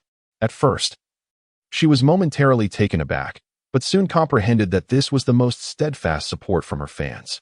Within the arena of combat, she would eternally be regarded as the invincible Dongfang Bubi in Shenming Chen's heart, rather than simply being the first. The first will surely lose, but the East will never be defeated. Indeed. Then, turning, I made my way towards the preparation area. As the sun rises in the east, I remain invincible. The first speaker uttered these words with an air of indifference, as if merely stating a fact. "If you can win, I shall acknowledge you as my superior." A timid voice emanated from behind. Feng Ming's complexion flushed, and his voice trembled as he spoke, uncertain if the first speaker had heard him amidst the cacophony. Turning around, the first speaker's lips curled into a subtle smile. This fellow, who had been avoiding him for quite some time, had indeed shown up today. He couldn't help but think of the little brother he had taken under his wing at the Academy of Soul Masters, wondering how he was faring now. "Contestants Dongfang Bubi and MOU, please proceed to Arena 1. With the announcement echoing through the air, the competition was about to commence. "I fear for Dongfang Bubi this time," a gambler revealed mysteriously to his companion. "What? Is there insider information we are unaware of?" Others quickly gathered around. The individual, with a smug glance at the crowd, declared, "This time, Dongfang Bubi's opponent is said to be Shi Qingxian, the vice-captain of the previous Tiando Royal Academy team. Boasting a soul power level of 49, just a step away from becoming a soul king. A genius, indeed, but who isn't? With a difference of several levels in the opponent's defensive prowess, what chance does he have to win?" As the surrounding crowd listened intently, he continued, "Thus, I have wagered my entire fortune, several thousand gold soul coins, on MOU." He chuckled. "Had I known, I would have placed my bet on MOU as well. Who could have anticipated that it would be him this time? Dongfang Bubi seems doomed." Indeed, many echoed in agreement. Yet, there were some who scoffed at such notions. If victories were solely determined by soul power and the number of soul rings, what need would there be for the soul arena? The continent would not be rife with turmoil. They argued, after a conflict arises, why not simply reveal one's soul rings and compare levels? They cited Dongfang Bubi's previous taunts toward his adversaries as counterarguments. The verbal sparring escalated, each side refusing to yield. Having triumphed in nearly 100 matches, Dongfang Bubi had performed miraculous victories in all. For his admirers, the so-called rank suppression among soul masters had lost its credibility. Despite the meticulous data presented, it failed to sway their convictions. If one cannot claim supremacy within their own rank, how can they call themselves a genius? And if they cannot challenge beyond their rank, how can they be deemed extraordinary? These individuals had been spoiled by Dongfang Bubi's prowess. As the tension built, the spectators sensed an imminent clash. Suddenly, a shout rang out, drawing everyone's gaze to the arena. "Look, it has begun." The two contestants stood several meters apart on stage, while the referee, positioned between them, announced with a cadence of anticipation, MOU, with the martial soul of the ink turtle, a level 49 defense-type soul master, holder of a gold soul badge. Challenger Dongfang Bubi, with a martial soul of water, a level 34 support-type soul master, participant in the Gold Soul Badge promotion match. Begin. As the words resonated, the referee's soul manifested, and a pair of nightingale-like wings emerged from behind, gently fluttering, suspended in midair, observing the imminent clash below. Chapter 40. Ascension of the Golden Soul, Part 2. Both parties remained motionless, silently gazing at each other. Alas, you have encountered me, and I shall put an end to your streak of victories. It is best for a support type to fulfill its role as a mere assistant. With a commanding shout, Mo invoked his martial spirit, causing his stature to expand slightly, his skin becoming more rugged. Unlike the typical turtle-type martial spirits that bear shells, he resembled a weapon master, wielding a shield in both hands. Upon closer inspection, the intricate patterns on the shield unmistakably resembled the shell of the Mo turtle, a testament to the peculiar nature of his mutated martial spirit. As Mo's martial spirit manifested, the first individual stepped forward, forcefully striking the ground with his right foot, leveraging the impact to free himself from the Earth's gravitational pull. His form, guided by the ethereal steps of the carefree dance, left behind a series of afterimages, akin to a sharp blade darting towards Mo. In the blink of an eye, he materialized before Mo, his fiery red long robe resembling a flickering flame. Even as he came to an abrupt halt, the fabric continued to billow with fervor. The mental focus of the Divine Reflection Sutra had reached its zenith as he extended his right hand, pressing down heavily upon the shield before Mo. In a moment of sheer brilliance, Mo activated his first soul ring, and at the critical juncture, dark, diamond-shaped armor plates emerged, both on his body and before the shield, significantly enhancing his defense. The clash resounded with a series of thuds. First glanced at his palm, then at the who had been forced back 3 steps by his strike. He realized that the opponent had not even altered his shield-bearing stance. Such remarkable defense! This was not merely the first offering flattery or extolling his adversary. With each passing day, the first strength burgeoned, and the confidence emanating from his formidable power was on par with that of most formidable soul masters at level 40 wielding soul skills. Yet, the opponent before him had only utilized his primary soul skill and effortlessly absorbed the force that had driven him back. A glimmer of battle intent danced at the corners of his mouth. Attention, I am about to get serious. The initial glimpse of the relaxed elegance of Mo belied the fact that the hands wielding the shield were tinged with numbness, while a tempest brewed within. In the current state of martial spirit embodiment, coupled with the utilization of the first soul skill, his expression remained impassive, rendering his turmoil imperceptible to others. It is worth noting that the last time he experienced such a sensation was when confronting a soul master from the heart.I sect who was of a higher rank. Mo focused his soul energy to dispel the numbness from his hands. Before he could fully recuperate, he heard the first declare the need for seriousness. And without a moment's thought, he activated his second soul skill, Mo's Guardian.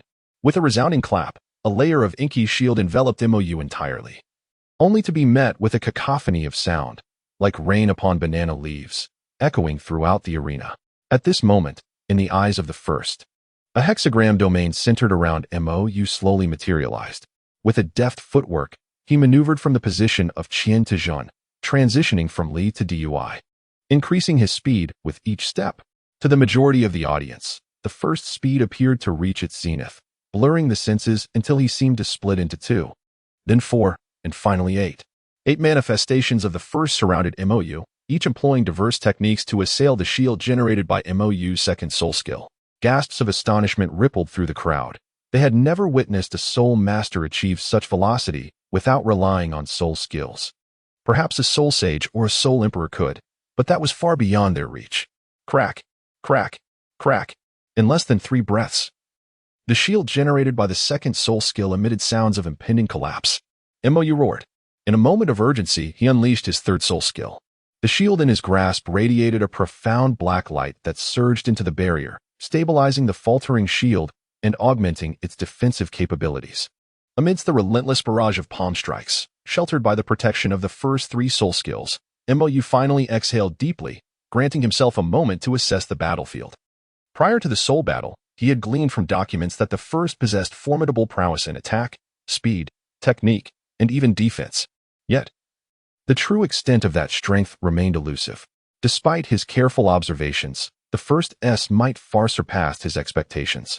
The force was sufficient to repel him, who was utilizing his first soul skill, while the speed was so great that he could only endure the onslaught, while maintaining his protective barrier. Was this truly just an auxiliary soul master? The first struck the living sandbag, delivering blow after blow, each strike more powerful than the last. The momentum building with each impact. After years of relentless training, the first had reached a plateau in mastering the Tianshan palm technique, and at this moment, it felt as though a breakthrough into a new realm was imminent. The execution of the Tianshan palm technique was exquisite, with layers of palm shadows intertwining, resembling surging waves that cascaded towards Mou. Witnessing this spectacle, Mou's eyes gleamed with a hint of delight. The layers of palm shadows pressed against the protective barrier, not even stirring a single drop of spray. But wait, suddenly, the first noticed that the dark shield in Mou's hand had shifted to a soft purple hue, instantly propelled backward by the force of the palm strikes aimed at Mou. A sense of impending danger loomed as the distance widened. An inexplicable feeling of crisis that had not surfaced since the first entered the realm of sword heart clarity. There was no time to ponder. Clang, the long sword, which had been hanging at the waist and regarded by many as mere ornamentation, was drawn in an instant. Having achieved mastery over the Gui Tsong's sword technique, the first unleashed a seldom-used ultimate move without hesitation. This technique demanded a high level of internal energy. The first had only employed it once out of curiosity after grasping it, thereafter placing it alongside the ultimate moves of the Lian Cheng sword technique on the shelf. As the first landed and assumed a stance, a dazzling purple beam, a foot wide, erupted from Mou's shield, hurtling towards the first. Gui Tsong, innate 8 swords, Kuan sword path. The first sword was thrust into the soul fighting platform. As a soft, earthy yellow radiance continuously surged from the ground into the blade, subsequently forming a brownish-yellow cocoon that enveloped the sword's wielder.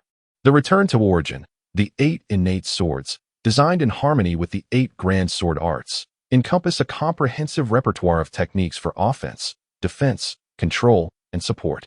Its sole drawback lies in its considerable consumption of soul power.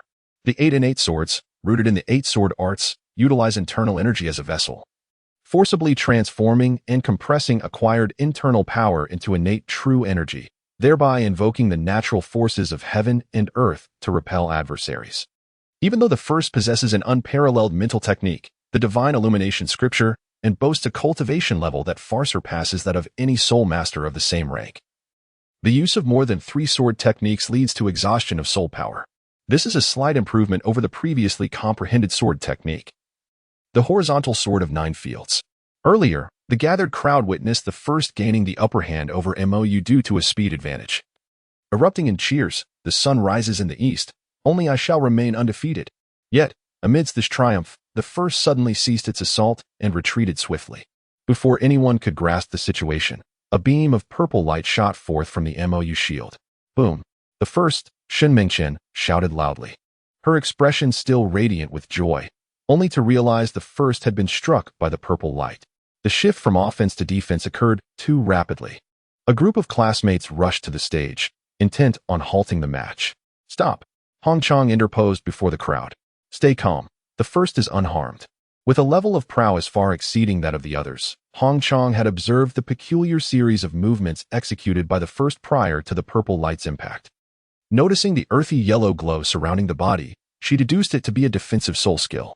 Even if it could not fully withstand the attack, it would at least mitigate the opponent's strike. With the first constitution, there was no risk of losing life. As the audience watched the first shrouded in purple light, they slowly rose to their feet. As the purple hue gradually faded, the figure of the first emerged, maintaining its prior stance, standing tall and resolute. Cloaked in the earthy yellow radiance, reminiscent of a mighty mountain, steadfast and substantial. East, east, unbeaten, unbeaten. At that moment, the spectators below the stage erupted as if invigorated with adrenaline. Meanwhile, in the private box, Bibi Dong let out a long sigh of relief. She blinked hard, concealing the glimmer in her eyes. Humph, to think he had such a hidden card, she thought, feeling a pang of frustration for having worried unnecessarily. Mou, gazing incredulously at the unharmed first, murmured in disbelief, how can this be possible? His third soul skill, Mou Shock, was designed to store the opponent's attacks within the Mou shield for a period, converting them into a purple beam to strike back. And it was his only soul skill with offensive capabilities. Each strike delivered upon him was far from gentle. At the moment the violet light emanated, He could sense the overwhelming potency of that energy, a force that even an ordinary Soul King might struggle to withstand. After all, he was a participant in the Grand Continental Soul Battle. Taking a deep breath, he contemplated his next course of action. Observing the first opponent, who had already drawn his sword and advanced, MOU spoke with a tone of admiration. Next, I shall unleash my fourth soul skill. Should you manage to break it, I shall concede. However, if you fail, this promotion match shall inevitably result in your defeat. In this promotion match, there are no ties, only victory or loss, which serves as a constraint for challengers. The first response was delivered with a faint tone. Let us defend with all our might. I shall not hold back this time. MOU's eyes widened slightly, having discerned the implication behind the first speaker's words. Up to this moment, the opponent had not exerted their full strength. MOU steeled himself, unleashing his 3 soul skills once more, as his soul power plummeted by a third. Not enough, still insufficient. MOU mused inwardly, as steadfast as a rock. With the activation of his purple fourth soul skill, MOU's figure once again swelled, his muscles bulging, and the shield in his hands enlarged proportionately. As the first moment of stillness enveloped the arena, the audience below held their breath, captivated by the decisive move that would determine the victor. In the arena, the 2 combatants remained motionless, the only sound audible being their faint, rhythmic breaths. Suddenly, a jolt surged through MOU's heart, as if it were being targeted by a ferocious beast. In an instant, his body became utterly rigid. A voice echoed behind him, declaring the conclusion. And darkness descended before his eyes. Chapter 41. The charm of that sword as time rewound. The spectators before the arena beheld a flash of lightning. The first appeared behind MOU, and then MOU collapsed onto the platform. Only Hong Shang perceived the events with utmost clarity. She distinctly observed the moment when the first's gaze sharpened, accompanied by a flicker of electric light enveloping their form. The movement was as swift as a bolt of lightning, devoid of any superfluous maneuvers, merely a singular thrust. Hong Shang could sense that the sword of the first was peculiar, elongated by an inch compared to usual, with a distinct aura emanating from its tip, something akin to sword energy, yet not quite. This strike possessed an astonishing penetrative power, even from a considerable distance. Hong Shang felt a chill creep into her heart. The MOU shield yielded beneath the first sword, as if it were butter meeting a searing blade, succumbing effortlessly. The first then utilized the momentum of the strike to glide past MOU, subsequently sheathing the sword. MOU, having sustained damage to his martial spirit, succumbed to unconsciousness, requiring at least half a month of recuperation for his martial spirit to mend. The first individual subtly nodded to the referee before turning away from the battle platform, leaving a crowd in bewilderment. With their departure, an eerie silence enveloped the venue. After a considerable pause, one exclaimed, "Did you comprehend what just transpired?" "No. All I witnessed was a flash of lightning, and then it vanished. I suspect it was the legendary sword and tent wielded by the formidable Dongfang Bubi. Otherwise, how could we explain this?" The onlookers engaged in animated discussions, each spinning their own fantastical theories, increasingly convinced of Dongfang Bubi's inscrutable prowess. "Teacher, what just happened?" Shen Mingchen rushed to her instructor, tugging at Hong Chang's hand in eager anticipation, desperate to uncover the unfolding mystery. Feng Ming and several classmates, along with the surrounding spectators, perked up their ears, eager to hear the explanation from this esteemed teacher of the Wuhuan Temple. What extraordinary swordsmanship! What remarkable physicality! What exceptional control over soul power! Hong Chang marveled. At this point, there is no need for suspense.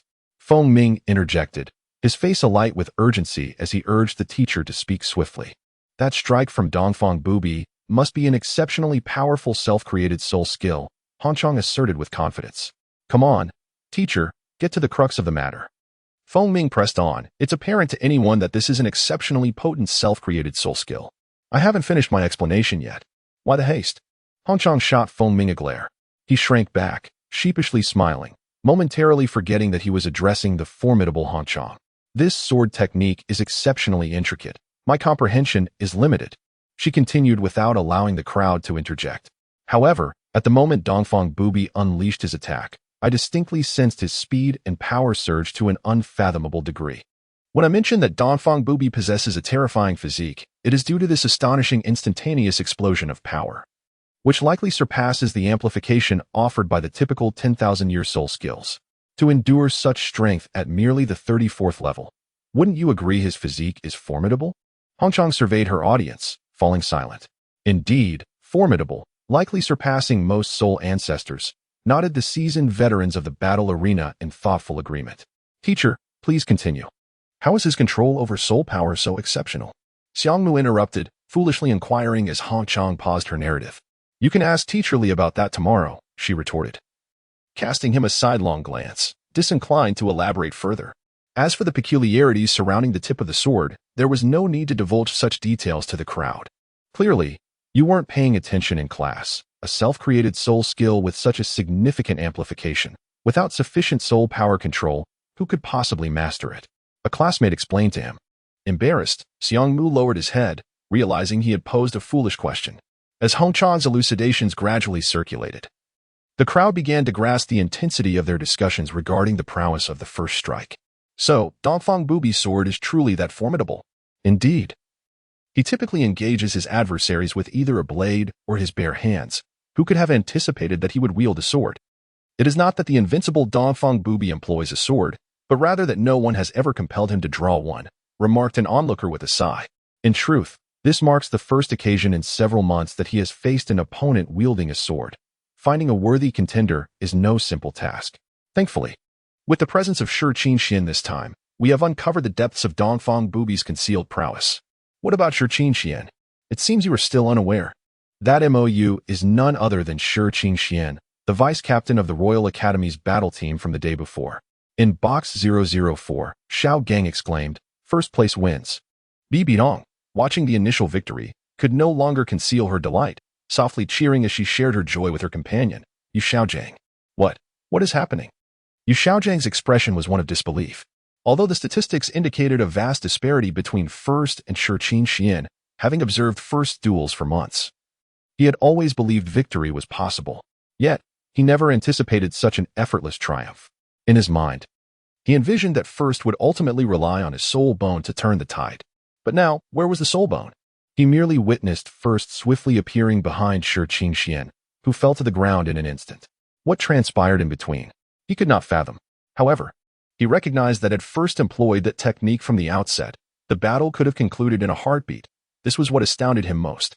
Finally, Yu Xiaojiang looked towards Bibi Dong and inquired, "Donger, what transpired? How did First arrive behind Shi Qingxian so quickly, leading to his downfall?" Though he felt a sense of frustration at his inability to grasp the reason behind the outcome of a single battle, Yu Xiaojiang's spirit remained resolute as he turned to Bibi Dong. First utilized his explosive self-created soul skill to approach Shi Qingxian and then thrust with his sword, instantly shattering the protection of the MOU shield. Shi Qingxian collapsed due to the severe impact on his martial soul. Bibi Dong succinctly recounted her observations. This is impossible. The defensive capabilities of the MOU turtle martial soul are on par with other top-tier defensive martial souls. Even the Haotian hammer of the same rank cannot breach its defenses with a single strike. Xiao Gang interjected. Xiao Gang. Bibi Dong raised her hand to interrupt him. You are overly fixated on data and theory, neglecting the strength of the individual. Those statistics were derived from human experiences, proving that there are no absolute, unchanging theories. Bibi Dong's eyes sparkled with insight. After a brief pause, she continued, Xiao Gang, you have unwittingly strayed from the path. As the saintess of the spirit hall, Bibi Dong was already well-versed, and her experiences while assisting Yu Xiaojiang in research were no less substantial. In truth, her theoretical knowledge rivaled his. She merely feigned ignorance to preserve his pride. As Yu Xiaojiang continued to dismiss First's capabilities, Bibi Dong instinctively countered the man's assertions. Indeed, Yu Xiaojiang was momentarily taken aback, gradually regaining his composure, and soon came to the realization of his shortcomings, acknowledging the fact that Bibi Dong's theories were not inferior to his own. At this moment, a wave of self-mockery washed over him. Observing Yu Xiaojiang's return to calmness, Bibi Dong finally spoke. The First excels in swordsmanship. It is hardly surprising that he could achieve victory with such skills. In Bibi Dong's mind, the true potential of the First could only be unleashed when wielding a sword. Unbeknownst to the First, after stepping down from the soul arena, he returned to his private box, locked the door, and sat cross-legged, channeling the divine reflection scriptures, rapidly recovering his soul power, which was less than 20%. The final strike that had swiftly dispatched Shi Qingxian was executed with all his strength. Save for the absence of sword intent enhancement, that move was not inferior to the renowned longsword across 9 fields of the Lianqing sword technique in terms of single-target attack.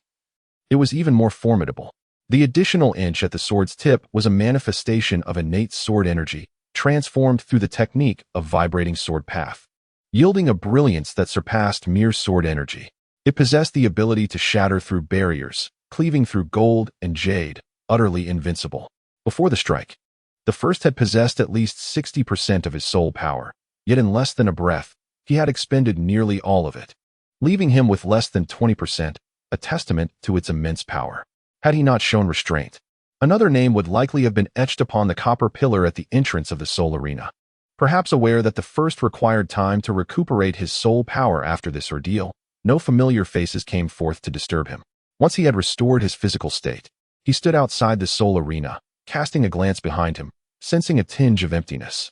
This place had little left to offer in terms of his growth. Upon returning to his residence, after washing up, he contemplated and ultimately decided against further cultivation. He was simply too fatigued. Collapsing onto his bed, he gradually drifted into slumber, where dreams of all kinds awaited him. Chapter 42. Breakthrough time flows like water, and before one realizes it, the first has reached the age of 14 and a half. The youthful innocence that once adorned his face has faded, revealing only hints of his tender years in his brows and eyes. Over the past 2 years, he has either dedicated himself to rigorous training, engaged in leisurely conversations with the two titled Douluos, or sought solace in the company of Bibi Dong, wandering to ease his mind. His days have been both structured and fulfilling. This night, the sky is shrouded in dark clouds, accentuating the profound darkness that envelopes the world. In the first round, seated in his sacred cultivation ground, he entered a profound state of meditation. 3 months prior, he had sensed an imminent breakthrough. His body felt swollen with the flowing energy of divine illumination, yet a hint of emptiness lingered. Each day, his inner strength grew more formidable. Yet that flicker of void left him in a state of disquiet. It was as if an old man pulling a cart saw his destination ahead. Yet he could not hasten his pace. Gradually, he came to realize that his impatience was the root of his stagnation. Consequently, he immersed himself in the study of the Tao Te Ching and the Nan Hua Jing, allowing himself to slow down, eating when it was time to eat, cultivating when it was time to cultivate, and sleeping when it was time to sleep. As he did so, the flow of divine energy became increasingly chaotic. Yet his body radiated warmth, leading him to understand that he was on the right path. His peers and mentors began to notice this transformation.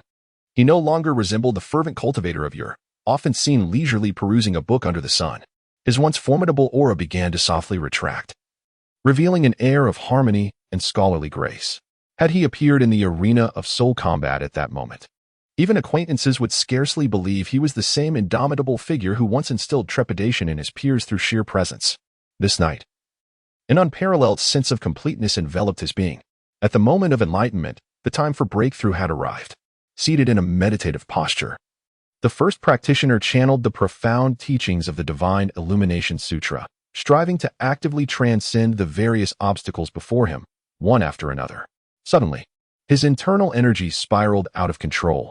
What had previously flowed at his command now surged uncontrollably into his dantian in an overwhelming rush. At first, a wave of trepidation washed over me, as I feared that the next moment could lead to the destruction of my dantian, resulting in the dispersal of my vital energy and ultimately my demise. However, as stream after stream of inner strength surged into my dantian, the dire scenario I had envisioned failed to materialize. With the entirety of my inner energy coursing through the meridians and settling into the dantian, new reserves of power began to manifest throughout my body, rushing into the dantian like birds returning to their nest. Suddenly, a resounding boom echoed from my dantian, plunging me into a state of disorientation. In that moment, the heavens felt no longer high, nor the earth distant. Everything in the universe seemed within my grasp. The first sensation was that of a gentle breeze caressing the seated form, rippling the surface of the spring water. One could also perceive, from several paces away, a few mosquitoes engaged in a fierce struggle. An overwhelming sense of completeness and freedom enveloped the heart. As the first began to delve into enlightenment, the dantian underwent a profound transformation. Its interior space gradually expanded, while the internal energy, in communion with an unknown principle, was slowly compressed. The innate inner energy began to transition gradually into primordial qi. With the emergence of the first strand of primordial qi, the conversion of other internal energies hastened. After an indeterminate passage of time, All internal energy had transformed into primordial qi, which within the dantian seemed to possess a consciousness of its own, surging forth with abandon from the confines of the dantian space. Bang, bang, bang. The body of the first emitted a series of gentle sounds, as the inner thresholds were breached one after another. Before long, a surge of genuine energy coursed through every acupoint. Subsequently, all this energy converged once more at the dantian, twisting together like a single rope, akin to an azure dragon plunging into the sea, advancing with an unstoppable momentum toward the Rin and Du meridians. With a soft sound, the entire network of meridians was suddenly opened. The true energy, akin to a divine dragon, immediately dispersed, gradually nourishing every inch of the body, thereby fortifying the first physique. This is the most significant distinction of the Divine Illumination Sutra compared to other internal martial arts. While other internal methods require the practitioner to systematically unblock the 8 extraordinary meridians and eventually connect with the bridges of heaven and earth to enter the innate realm, the Divine Illumination Sutra takes an opposite approach, prioritizing the accumulation of internal strength to reinforce the body. Upon perfecting the technique, the internal force naturally transforms into innate true energy, seamlessly permeating the entire network of meridians. 9 years of accumulation culminate in a single transformation, vividly illustrating the concept of thick accumulation leading to thin eruption. Boom. Rumble. Awakened by a thunderous roar, one was abruptly pulled from the harmonious state of unity with the heavens. First and foremost, he immersed his mind within, seeking to ascertain whether his body harbored any flaws. Upon discerning the transformations within, he was left profoundly astonished. The once narrow and winding meridians had now metamorphosed into smooth, expansive thoroughfares, possessing enhanced resilience. The flow of vital energy had become remarkably fluid. Previously, a complete circulation of energy would require at least the duration of an incense stick, but at this newfound pace, it would likely take merely a third of that time. This signifies that henceforth, each move and technique would be imbued with a greater abundance of vital energy, amplifying their potency and explosive power. Moreover, the vital energy within him, already renowned for its unparalleled purity, had now intensified manifold, especially at the pinnacle of his cultivation. The future remains an enigma, and one cannot ascertain the true strength of the ultimate soul power that may emerge years from now. Yet, an instinctive feeling arises within me, suggesting that the vital energy coursing through my body may not be inferior to that of the ultimate soul power. Fortunately, the velocity of the soul energy's circulation indicates that my progress in cultivation has not only persisted, but has subtly accelerated. Otherwise, I would be overwhelmed with despair. As I concentrate my mind on the dantian, I discover that the space within has expanded to over twice its former size, with wisps of pure energy gently drifting throughout the dantian's expanse. Should I fill this newfound space with vital energy, it would afford me more than double the soul power of my peers at the same level. While the challenges of cultivation may significantly intensify, the advantages undoubtedly outweigh the disadvantages. If other soul masters were to learn of this potential to augment their soul power, they would surely find immense joy in the prospect. From the moment my dantian began to expand, I embarked upon a divergent path, one that sets me apart from traditional soul masters. Although the ultimate destination remains uncertain, all signs currently point towards a favorable outcome. At the center of my dantian, a luminous white cocoon ebbs and flows amidst the vital energy, igniting a fervent gaze within me and rendering my breath somewhat heavier. Was not the primary purpose of my initial cultivation of the divine reflection scripture to attain this very phenomenon? Steady now, steady, the protagonist silently reflected, recognizing that the academy was teeming with individuals and that the moment was not yet ripe. It seemed prudent to seek an opportunity for a return visit. After calming the surging emotions within, he felt the vital energy cleansing his body with each passing moment, fortifying his essence. Unable to contain himself any longer, he exited his meditative state, breaking into a broad smile. At this rate, within 3 months, he would confidently declare to any soul king, a mere soul king, how laughable. As the rain, which had long been brewing, finally descended from the clouds, the large droplets disrupted a pool of lotus flowers. Following his breakthrough, the protagonist's expression radiated joy. The rain intensified, each drop cascading onto his garments, only to be flung off at an astonishing speed, leaving him untouched by the droplets. This was not merely the protective energy, but rather a layer of force enveloping his body, akin to the martial arts principle of deflecting energy, where a feather could fall without leaving a trace. After mastering the divine illumination technique, he discovered countless marvelous applications, truly living up to the reputation that mastering it renders one invincible in the world. After frolicking in the rain for a while, he retreated indoors, settling onto the sofa, contemplating the path that lay ahead. Gradually, his excitement subsided as he leaned back, relaxed his body, closed his eyes, and found himself within the infinite hall. Upon gazing at the numerous bookshelves within the grand hall, as well as the resplendent jade wall radiating boundless brilliance, a sense of nostalgia enveloped me. Years have passed, yet this place remains unchanged, while I have acquired a rudimentary ability for self-preservation. Unable to restrain myself, I reached out to touch the jade wall, and suddenly, a flash of light illuminated the surface, revealing a multitude of characters. The first expression became solemn, scrutinizing intently. On the left appeared the character panel. Its various data now vanished, rendered in a more succinct form. Name: first, cultivation, innate, soul power, level 40. Internal skills: basic internal cultivation, perfected. Tianshan heart method, perfected. Xinjiao scripture, perfected. Techniques: Yang finger, 7th rank. Blood blade technique, mastered. Rain of flowers showering gold, integrated. Sword intent, initial stage, talent. Otherworldly being, wind manipulation, sword heart clarity. Xinjiao, achieving enlightenment, heart demon retreat. Fortune value: 472, 1000 for extrapolation. To the right was the classification of martial arts realms. Internal chi realm, nourishing the dantian, generating internal energy. Postnatal realm, internal energy condenses, internal strength arises, unblocking the 8 extraordinary meridians, connecting the heavens and the earth. Innate realm, internal strength condenses, true chi manifests. True chi fills the dantian, comprehending the essence of martial arts, illuminating the path ahead. Thus one may step into the master realm. Master realm. Upon observing the intricate descriptions of each realm, a glimmer of enlightenment sparkled in my eyes. So it is, I have merely stepped into the 3rd stage of martial arts, known as the innate. From the very beginning, I had discerned that my path of cultivation diverged from that of other soul masters. The future remained uncertain. Yet in this moment, confusion dissipated. Step by step, I shall advance, for one day I will reach the pinnacle and behold the breathtaking scenery that awaits at its summit. The formidable barriers are indeed as solid as iron, yet today I stride forth to begin anew. Chapter 43. The 6 Yang Palms of Tianshan. With a profound understanding of the path ahead, the first realm of the heart became increasingly clear. Stepping towards the bookshelf that housed the martial arts manuals, he found the black shelves completely unsealed. Gazing at the multitude of techniques, none of them stirred his heart any longer.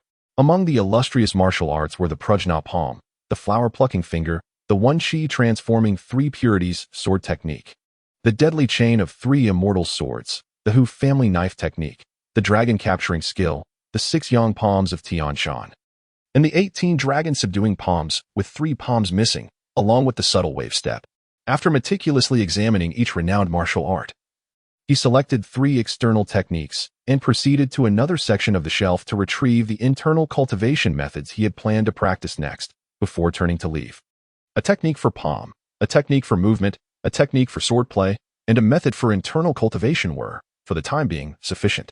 The 6 Yang Palms of Tianshan, an advanced palm technique of the Shaoyao sect, representing an evolution in Tianshan martial arts, intricately linked with the life-death talisman. The 6 in the palm technique refers to the 2 yangs in the I Ching. When this technique is executed, the hands embody both yin and yang energies, revolving in a harmonious cycle, yielding boundless power. Thus, it is also known as the yin-yang palm of Tianshan. In the first round, seated beneath the jade wall, I unfolded the ancient tome, instantly finding myself within the realm of martial arts. A woman clad in flowing white garments, her face veiled in silk, engaged in a fierce duel with a figure cloaked in black. The black-clad assailant unleashed a barrage of ferocious strikes, each punch and kick imbued with immense power, causing the ground to tremble and stirring the winds as he advanced toward the woman. In contrast, the woman moved with ethereal grace, her every step measured and deliberate. Her palms seemed to hold the essence of the sun and moon, her techniques alternating with fluidity, as the dual energies of yin and yang circulated around her. With each movement, she dissipated the force of her opponent's attacks into nothingness. Perceiving this, The black-clad fighter intensified his onslaught. The woman let out a delicate cry, transforming seemingly into a divine being, her palms commanding the interplay of yin and yang, oscillating between swiftness and lethargy, strength and gentleness, enveloping her adversary entirely. As the exchange of blows continued, a mysterious domain began to manifest. The opposing concepts of yin and yang, authenticity and deception, rigidity and flexibility, rapidity and slowness coalesced into a singular arena, immobilizing the black-clad man in the void. In the depths of his despair, the black-clad warrior's figure gradually dissolved as a torrent of palm energy surged into him, akin to 1,000 mountains piercing the clouds. The initial shock enveloped me as I beheld this scene, for I had not anticipated the vast chasm between advanced martial arts and my previous teachings. With a swift motion of the hand, the domain manifested, harnessing the utmost potential of its power. This is the essence of domain techniques.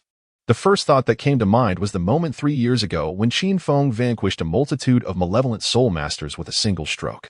As I regained my senses, I suddenly realized that the woman in white was standing right before me, gazing into her starry, enchanting eyes.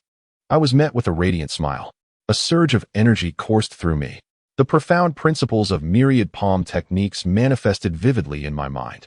Firstly, based on the Tianshan palm technique, I continuously absorb the knowledge residing in my mind, as the Tianshan palm technique relentlessly evolves towards the direction of the Tianshan Luyang palm. With a long exhale, the protagonist opened his eyes, gently pressed the slightly swollen center of his brow, and a smile graced his lips. The Tianshan Six-Yang palm had transcended its initial stages, reaching the realm of mastery. Indeed, the intricate connections among the various martial arts of renowned sects allowed him to bypass months of arduous training. Glancing at the 3 remaining manuals in his hand, he revealed a bittersweet smile. He had hoped to study them all concurrently, yet he had not anticipated that mastering merely the Tianshan Six-Yang palm would demand such immense focus and energy. Rising to his feet, he shook his slightly weary mind, realizing that the other martial arts would have to wait for another day. As he exited the Wuliang Hall, the space was once again devoid of life, with only the ethereal glow of the Wuliang Jade Wall cascading over the remaining 3 manuals. The light subtly illuminated the titles, Xiaowuxian Gong, Lingbo Weibu, and Baiyun Sword Technique. A glance at the clock revealed it was 4 in the morning. Having broken through to the innate realm, he felt invigorated and utterly devoid of sleepiness. It was time. He retrieved the long-sealed Luing sword from his storage necklace, its sheath ringing as he drew it forth. The maintenance of the sword was, in essence, a process of familiarization, and he approached it with utmost seriousness, delicately gliding a silk cloth made from heavenly silkworm fabric across every inch of the blade. The spirit of the sword gradually communicated with him, and he immersed himself in this ritual, achieving a state of unity between man and sword. Outside, the rain continued to patter against the remnants of lotus blossoms, casting a long shadow of the protagonist under the lamplight. The sound of 6 bells rang, urging students to rise, pulling him from his meditative state. The mental energy expended during the transmission of martial knowledge had nearly replenished. Gripping the sword sheath, he executed a flourish, nodding in satisfaction. Shortly thereafter, a young man clad in a light blue martial attire, with a long sword sheathed at his waist, appeared at the entrance of the dining hall. A hint of a smile graced his face as he sauntered in with a trace of languor. "Boss, over here," Feng Ming called out loudly, waving to the protagonist, which drew the ire of onlookers. However, upon realizing it was the protagonist, they quickly averted their gazes. Indeed, no one dared to provoke him. In the Seoul Martial City, where students from the Martial Soul Academy engaged in daily battles, who did not recognize the legendary Dongfang Bubi. Though the protagonist had participated in fewer battles over the past 2 years, his reputation grew ever more formidable. It could be said that he was known far and wide. It was likely that even the highest echelons of the Martial Soul Hall possessed detailed records of Dongfang Bubi. The only reason he remained unchallenged was due to his connections. Backed by the formidable title Douluo, Qianjun Jiangma. Otherwise, he would have long been summoned for a tea conversation.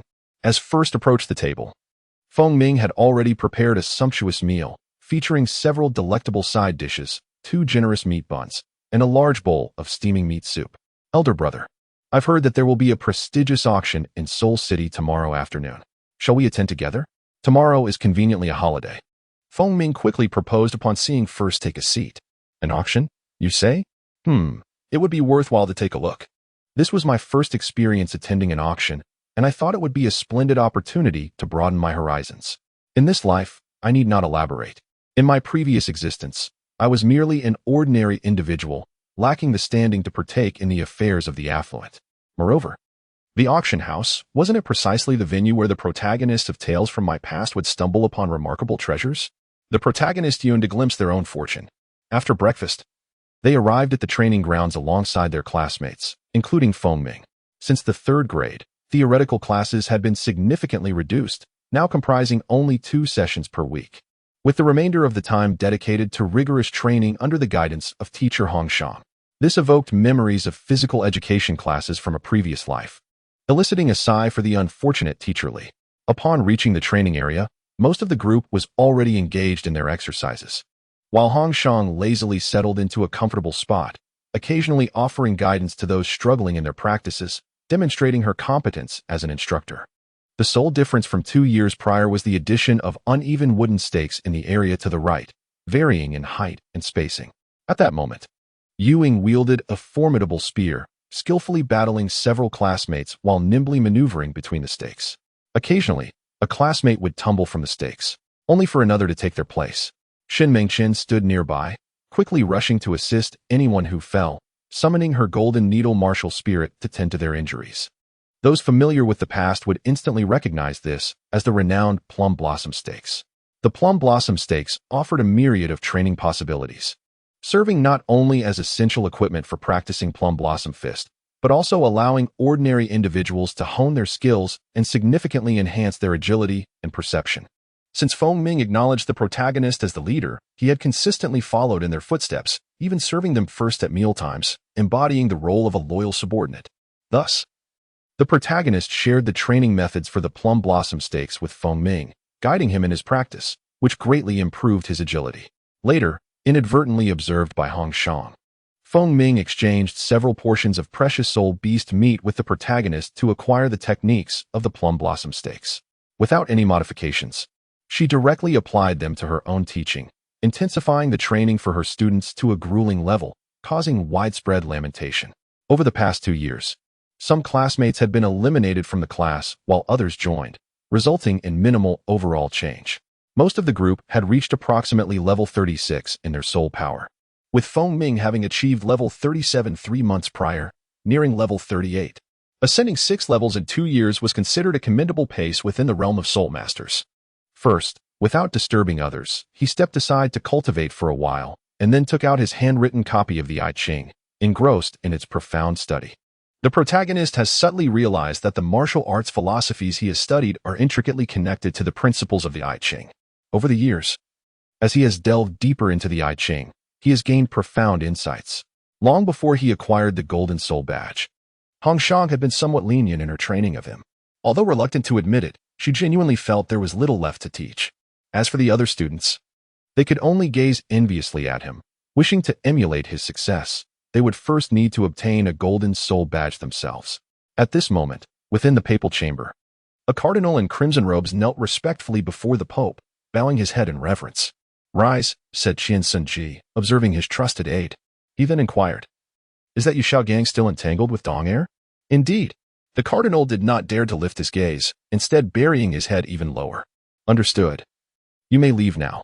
I shall speak with Dong Air," Qian Sunji replied after a long pause, his tone imbued with a melancholic depth. No one could discern his expression at that moment, nor could they fathom the thoughts swirling within his mind. As the cardinal withdrew, Qian Sunji began to pace within the papal chamber. "Bring Dong Air to me," he commanded. Chapter 44. The auction today, I chose to forego my training, granting myself a well-deserved day of respite. As the trio of First, Feng Ming, and Shin Mingqian wandered through the bustling street of culinary delights in the Soul Master City, their eyes were drawn to the myriad of delectable treats displayed at the various stalls. They paused intermittently, sampling and sharing bites of the exquisite fare. Initially, First and Feng Ming had intended to attend the auction to broaden their horizons, but Shin Mingqian insisted on accompanying them. With the auction commencing in the afternoon, it was at her suggestion that they meandered here first. As a seasoned gourmand, First was no stranger to this vibrant locale, frequenting it weekly. However, he typically ventured alone, making this outing with companions a novel experience. Despite their modest sampling, after traversing merely a third of the street, they found themselves nearly unable to continue.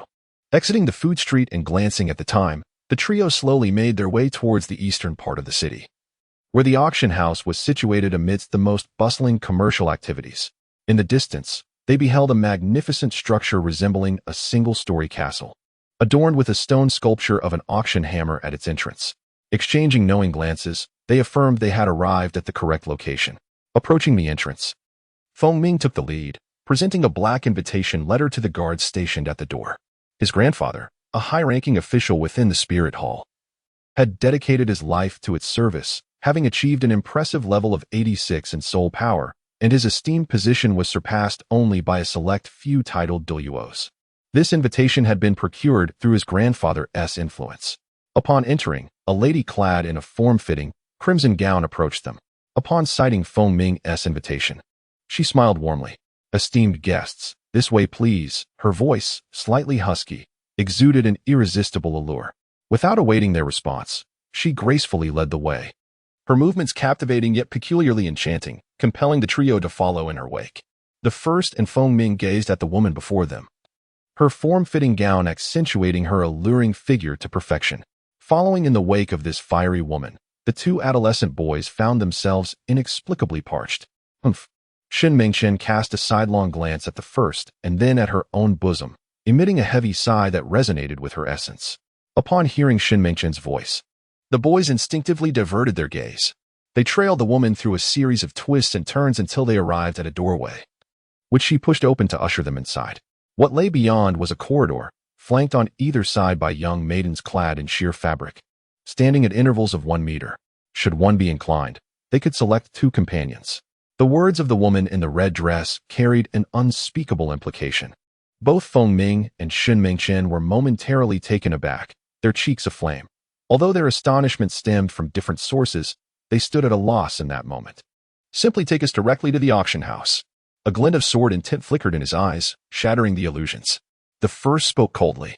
"Please," the woman in red, sensing the atmosphere, refrained from further words and led the trio to a private room. After leaving behind a message that assistance could be summoned at any time, she slowly withdrew. "Shameless. Disgusting," Shin Mingchen exclaimed, her face flushed, as if she had just regained her senses, appearing quite flustered. Feng Ming's complexion was similarly tinged with red, lost in contemplation. "Well, hadn't you prepared yourselves prior to your arrival? They are merely souls whose fates are dictated by others. Our task is to diligently cultivate, for only through such efforts can we seize control of our own destinies." The first, with unwavering determination, addressed the 2 individuals. Indeed, the 2 nodded emphatically, fully comprehending the first's intent. The first pondered in silence whether Feng Ming's grandfather had bestowed this invitation upon him with the intention of honing his skills. It seemed highly probable. Families of power and influence indeed possess a markedly different approach to nurturing their descendants compared to those of ordinary means. The first abandoned contemplation of the matter at hand, surveying the private room. Upon a tea table lay a fruit platter, a pot of brewed tea, a bottle of red wine, a set of exquisite cups, and a small booklet detailing the auction rules. Adjacent were 3 sofas and a potted green plant, creating an atmosphere of remarkable simplicity. However, upon closer inspection, one would notice that the sofas were crafted from the hide of the legendary wind spirit tiger. The red wine was a vintage left from a decade ago on Christmas Day, and the cup set was adorned with gemstones, all exuding opulence. A wave of emotions washed over him. "Boss, the auction has commenced. Look." Feng Ming's voice interrupted his reverie. Through the floor-to-ceiling windows, the auctioneer could be seen presenting an unknown antique, eliciting gasps of astonishment from the crowd below, suggesting its immense value. As the auctioneer's gavel fell and the bidding began, the price soared, ultimately reaching a staggering sum of 135,000 soul coins. The first couldn't help but gasp in astonishment. He had only accumulated around 400,000 soul coins in the arena over the past few years. Was this the lifestyle of the affluent? Soon, the trio encountered an array of items, some familiar and others entirely novel. With each introduction from the auctioneer, they felt their visit was well worth it, enriching their knowledge. Among the next auctioned items was a young soul beast from the Gale grassland, a mutated Gale steed possessing the bloodline of the fiery stallion. Unlike the typical fire attribute of the fiery stallion, This young soul beast exhibited a natural wind attribute mutation and was of a gentle temperament. Compared to the irritable fiery stallion, its speed surpassed all expectations, making it an exceptionally rare top-tier mount. Under the fervent gaze of the audience, a staff member led forth a small steed, barely a meter tall. Its coat was as white as snow, luxuriously fluffy, evidently well-groomed. At the center of its forehead was a tuft of flame-shaped azure fur, and it gazed with timid, large eyes at the eager crowd nearby, nervously snorting, its graceful body quivering slightly. Upon first witnessing this scene, my heart involuntarily quivered. How exquisite! The flame steed is a gregarious soul beast residing deep within the tempestuous grasslands. Predominantly a 1,000-year-old spirit creature, with the flame steed king being a 10,000-year entity. An adult flame steed is entirely crimson, standing approximately 3 to 4 meters tall and measuring around 5 meters in length, boasting a harmonious physique. Due to their social nature and overwhelming numbers, when they charge, their hooves ignite with flames, enabling them to traverse the vast grasslands under the leadership of their king. It remains a mystery which poacher possesses such skill to abduct a youngling from the midst of the soul beast herd. Judging by the size of the foal, it appears to be less than a year old, and I cannot help but hold profound admiration for such audacity.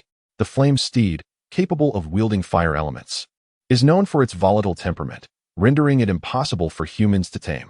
Furthermore, the difficulty in acquisition renders it an unappealing prospect, which is why it seldom graces human sight. Long ago, I had contemplated the idea of raising a pet, initially desiring a phantom spirit cat, mysterious, elegant, and proud. However, I have now resolved to alter my decision. A mutated soul beast, exceedingly rare, particularly of the wind attribute, would serve as a mount in the future, ensuring remarkable speed. Coupled with its pitiable expression, elegant form, and striking beauty, it is truly an irresistible choice. The first gaze was fervently fixed upon the young steed on the stage, breath somewhat disordered, to the extent that the two companions nearby could discern the thoughts coursing through his mind. Old brother, I still have 300,000 gold soul coins given by my grandfather. If you find yourself short on funds, feel free to use mine. Feng Ming extracted a golden card and placed it upon the coffee table. I also possess over 100,000 gold soul coins, saved from my childhood birthdays. I'll contribute. Shen Mingchen, unwilling to be outdone, shot a defiant glance at Feng Ming. Thank you. Should the need arise, I shall certainly accept. The first replied with a nod, expressing his gratitude. It is indeed a challenge for a hero to thrive without funds. It seems I must seek out some avenues to earn more, for when the time comes to spend, one often laments the scarcity of money. Previously, possessing several 100,000 in wealth felt sufficient, yet after attending an auction, I realized I was still quite impoverished. Upon returning, I must set a modest goal for myself, to earn 1 million for peace of mind. With a starting price of 60,000 gold soul coins, each subsequent bid must exceed 1,000 gold soul coins. Bang! The auction commenced. As the auctioneer's gavel struck, the atmosphere instantly became animated, with prices soaring. 81,000. 89,000. Are you all squeezing toothpaste? 150,000. A voice resonated from the VIP room on the second floor, causing a significant reduction in the number of bidders. 160,000. The ambience grew tense as another bid was called. 170,000. 270,000. The first could no longer remain seated. Based on his estimation, the young steed's value should hover around 250,000. Considering it was merely a 1-year-old colt, incapable of pulling a cart, and at most, merely a private collection of the nobility. However, if this trend continued, the final price would undoubtedly far exceed his estimates. Seeing someone bid an additional 100,000 gold soul coins, the fervor in the eyes of the crowd gradually diminished. Only a few displayed hesitation, internally weighing the question of worthiness. 270,000. The auctioneer raised his gavel high, calling out, "Is there no higher bid?" This is a variant soul beast with the lineage of the Steed King. Acquiring it is undoubtedly worth the investment. Why don't you drop the hammer quickly? Shen Mingchen, observing the auctioneer's demeanor, couldn't help but slap her thigh, her eyes wide and fixed intently on the auctioneer. Chapter 45. Linga 270,000 for the second time. Is there no higher bid? If we miss this opportunity, who knows when we shall behold such an exquisite soul beast cub again? The auctioneer called out once more. 280,000. A new price resonated from a private box. VIP 013 bids 280,000. 280,000. Is there no higher offer? Damn it. Feng Ming slammed his thigh, unable to suppress a low growl. 300,000. Without hesitation, the first bidder raised the price by an additional 20,000 gold soul coins, signaling his unwavering determination to secure the item. The VIP bidder number 017 placed a bid of 300,000, inquiring if there were any higher offers. 300,000. First call. 300,000. Second call. Is there no higher bid? Then, 300,000. Third call. Sold. With the hammer's fall, the first bidder finally felt a sense of relief. After all, few attendees at the auction were financially constrained. He had genuinely feared a fierce bidding war. Fortunately, everything proceeded smoothly. Observing the prolonged silence and bidding, and recognizing that the final price had exceeded his ideal valuation, the auctioneer decisively brought down the gavel. In the private box, Feng Ming suggested, "Boss, shall we proceed to view the horse?" Shen Mingchen's face reflected eagerness, captivated by the beauty of the young colt. Just then, a series of knocks echoed through the room. "Knock, knock, knock. Please enter." A man dressed as a manager entered the space. "I am the deputy manager of the auction house. The mutated Gale steed you bid on has been brought to the backstage. Would you like to take a look?" The manager stated with practiced ease. "Very well. Let us go and have a look," came the response. "Firstly, there is a profound longing for one's pet, which also serves as a future steed. Please, lead the way, manager." They arrived at a room where a timid little colt cowered in the innermost corner, trembling at the sight of the approaching bipedal beings. "Come here, sweetie." Shen Mingchen couldn't help but crouch down, beckoning the little colt while producing a grape to offer it. After a while, observing the colt's continued retreat, he sighed in resignation, rising to his feet and stepping aside. The gentle and benevolent figure slowly approached, standing before the little foal, which had nowhere else to retreat. With a tender motion, they retrieved a matcha-flavored cake from their storage necklace, cradling it in their hands and offering it to the foal's lips. At first glance, one could clearly observe that it cautiously sniffed the cake with its pink nose. After a considerable pause, it tentatively licked the cake with its adorable tongue, quickly retracting it. With its bright, sparkling eyes, it cast a shy glance at the first, as if sensing a wave of kindness. It then lowered its head and nuzzled against the first's hand, savoring the cake bite by bite. The first sensation felt the friction between the palm and the creature's tongue, a delightful tickle. A smile spread across the face of the first, filled with joy. Gently, the hand caressed the creature, gliding from its head down the mane along its neck, conveying goodwill. The horse quivered slightly, then gradually relaxed, finally gazing up at the first with a soft whinny. "From now on, you shall be called Linger. How does that sound?" The horse, with its vibrant spirit and graceful form, captured the first's attention, inspiring the name. Watching the little horse nuzzle against the cheek, the first exclaimed with delight, "It is settled then. You shall be called Linger. You will dine on delicacies with me."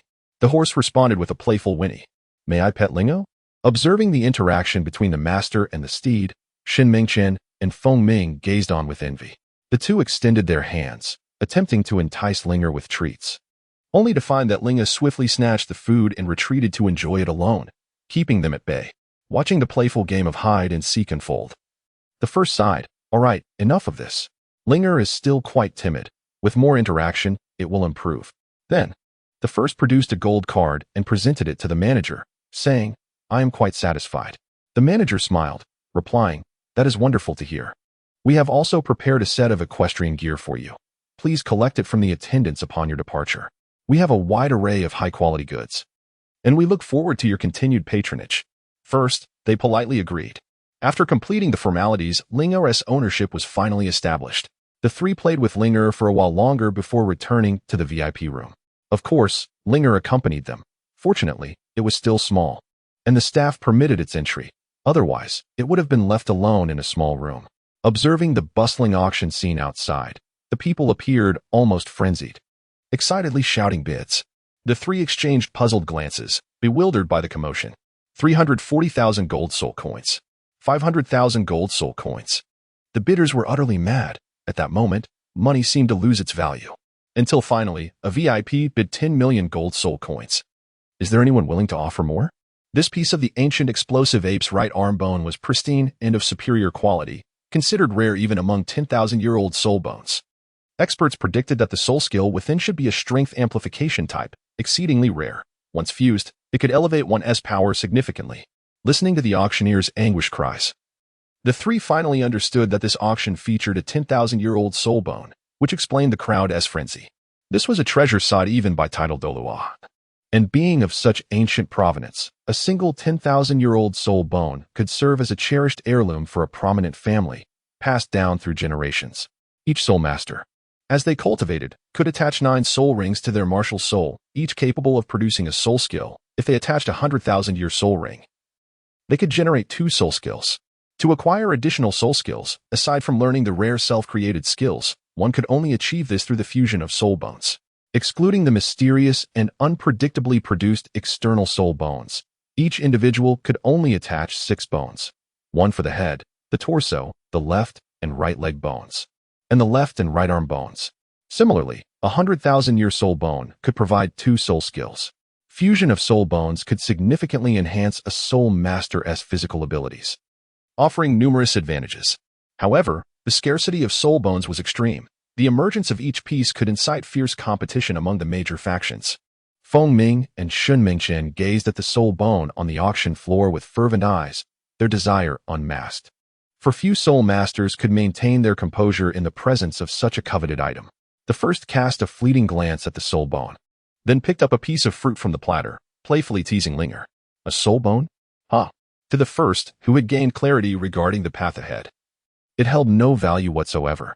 Perhaps it could serve as a temporary aid in the early stages, but eventually, it would become an enormous burden, if given a choice. The first would not even desire a soul ring. Reflecting on the profound realms depicted upon the boundless jade wall, the first scoffed at the notion of a soul bone, deeming it utterly worthless. After a moment's pause, Shen Mingchen, observing the first joyous demeanor as they played with Linger, curiously inquired, "First, do you truly not want it?" The first glanced at his old classmate with disdain, remarking, "It's merely a bone. Even for broth, it feels unclean. I am averse to filth. Such a person exists." However, Shen Mingchen believed the first's words, for the unwavering gaze directed at the soul bone betrayed no deception. Subsequently, she instinctively wrinkled her nose, catching a whiff of her own body, and thought to herself, "Despite my overtures, he remains unresponsive. Does he deem me unclean as well?" A frown creased her brow, irritation swelling within her. At that moment, Feng Ming, having regained his senses, approached the first, massaging his shoulders and kneading his legs, saying, "Boss, if you acquire any soul bones in the future, I wouldn't mind. I have no aversion to dirt." The unappealing indeed have lofty aspirations. Shen Mingchen mused with amusement at the scene before her. Linger seemed to comprehend Feng Ming's words, snorting loudly, casting them a sidelong glance before continuing her struggle with the assorted fruits on the platter. "Do you see? Even Linger finds you unattractive." Shen Mingchen shot a glance at Feng Ming. At that moment, the price of the soul bone had soared to 18 million gold soul coins, yet several individuals, or rather, factions, were still vying for it. Box 3 bids 18,500,000 gold soul coins. Is there a higher offer? Clap. The soul bone was ultimately secured by the esteemed guest of Box 3. With the auction of the final Pi-Dar assistance, the event drew to a close. During the proceedings, the first had also taken a liking to a 2-foot-long, ancient spirit bamboo, the thickness of a thumb, its entire form of vibrant emerald, reminiscent of exquisite jade craftsmanship. Having initially been captivated by the desire to procure an exquisite shell, I soon found myself disheartened by the overwhelming number of bidders and the exorbitantly inflated prices. After careful consideration, I relinquished my intention to place a bid. Ultimately, the final transaction astonishingly reached a staggering price of 120,000 gold soul coins, leaving me to wonder which noble had acquired it as a prized possession. In summary, this auction proved to be worthwhile yet undeniably costly. I adorned Lingo in a splendid outfit, gently guiding her, despite her initial discomfort, away from the auction house. Although I had not intended to impose any constraints on her, the unpredictable circumstances within the martial soul city necessitated a measure of caution, thereby requiring me to prioritize her safety. After a modest meal outside, the 3 of us returned to the academy with Linger in tow. After liberating Linger from her constraints, the protagonist proudly paraded her around the academy, for to not showcase her would be akin to walking in splendid attire under the cover of night. This display also served to inform others that Lingo had an owner, discouraging any potential advances, as the protagonist intended to temporarily foster Linger within the academy. Lingo obediently followed closely behind, accompanying the protagonist wherever he ventured. Whenever someone passed by, she would lower her head and retreat behind him. Yet her striking beauty inevitably drew the attention of numerous students along the way. Upon returning to his residence with Linger, he engaged in playful activities with her while contemplating his plans for leaving the school. With 2 months remaining until the end of the semester, he wished to request a leave of absence to return home. But the stringent regulations of the Martial Soul Hall Academy mandated that parental presence was required for long leave requests. After much deliberation, he concluded that it would be prudent to seek the assistance of his aunt. Chapter 46, A Sudden Whim at the Break of Dawn. The first sought out Bibi Dong, hoping she would intercede on his behalf as a family member to grant him a leave of absence. However, he was met with disappointment, as he learned that the holy maiden had gone to the sacred lake for a respite. After wandering aimlessly, the first arrived at the shores of the sacred lake with Ling. Beneath the azure sky and fluffy clouds, not a single breeze stirred. The lake shimmered like a pale blue gem nestled upon the earth. The willows by the water lazily stretched their weary branches, while a few herons strolled leisurely nearby. A young maiden sat pensively to one side, enveloped in a profound melancholy. Suddenly, a familiar voice echoed in her mind, stirring memories of days gone by. As she reflected on the landscape now dawned in autumn's embrace, a voice interrupted her reverie, prompting her to glance towards its source. 2 hearts, each yearning in the snow. Together we shall grow old in this lifetime. First, is that you? Bibi Dong exclaimed, her face lighting up with joy, dispelling the clouds of sorrow that had shrouded her. You emerge, and yet you recite poetry? Bibi Dong pondered the lines spoken by the first, feeling a blend of happiness at their reunion and sadness at the poignant verse. Fair maiden, what troubles you in solitude? The world is resplendent, yet you wear such a heavy heart. The first gently leaned towards Linger, casting a subtle smile at Bibi Dong. Allowing the sunlight to grace his profile, he had learned this art from a senior, who claimed it would bestow a more radiant appearance. Observing the side of the first's face, Bibi Dong's gaze brightened at that moment. He exuded both the spirit of a scholar and the sharpness of a swordsman, intertwined with an inexplicable air of languor, creating an indescribable charm. As he beheld the first, who was now nearly as tall as himself, his heart skipped a beat. Suddenly, he averted his gaze, turning towards Linger, joyfully dashing forward, intending to embrace her. Startled, Linger swiftly darted behind the first. The corners of the first's mouth involuntarily twitched. A grand entrance had been overshadowed by a mere horse. Ahen ba? It is the first. Swiftly, I stepped forward to intercept the eagle-like Bibi Dong, safeguarding my beloved Linger. It turns out that the individual who purchased the little colt at the auction was you. That night, I was distressed for the entire evening because someone had snatched my little colt away. Upon finishing my words, I glared at the first, fuming. Indeed, it is you, the one who has been vying for Lingo against me. The first stood there, dumbfounded. What an incredible coincidence. What do you mean, you? I demanded, as I approached, extending my delicate fingers to pinch the first's ear, a triumphant expression on my face. Ouch. All right, Andy, please stop. I pleaded, grasping Bibi Dong's hand urgently. Humph. Let's see if you dare to be so disrespectful again. Before the first could fully grasp the chill of the moment, Bibi Dong released her grip. Withdrawing her hand from the first's hold, her cheeks flushing slightly. Fearing that the first might catch on, she quickly shifted the topic. What brings you here? I had a dream last night, I responded, a vision of a divine angel, which compelled me to come to the shores of the sacred lake early this morning in search of someone. It was said that there is someone here in need of my salvation, and thus, I have arrived. In the very first moment, one was drawn into the scene. Eyes slightly clouded with bewilderment, as if ensnared in a reverie. Subsequently, a glance was cast about, seemingly in search of the individual illuminated by the divine guidance of the God of Light. Yet, there was no one else in sight. As their gazes met, the actor appeared to be an expert in micro-expressions, transitioning from confusion to doubt, then to astonishment, and back again to uncertainty. Deep within, a score of 9 was awarded to oneself for this performance. Could it truly be the angelic guidance? How else could such coincidence occur? Bibidong's gaze upon the first person deepened her belief. However, a melodious female voice floated from afar, calling, Saintus, Saintus. Both individuals felt a simultaneous shiver in their hearts, shyly diverting their eyes, exhaling softly in unison as they turned to face the newcomer.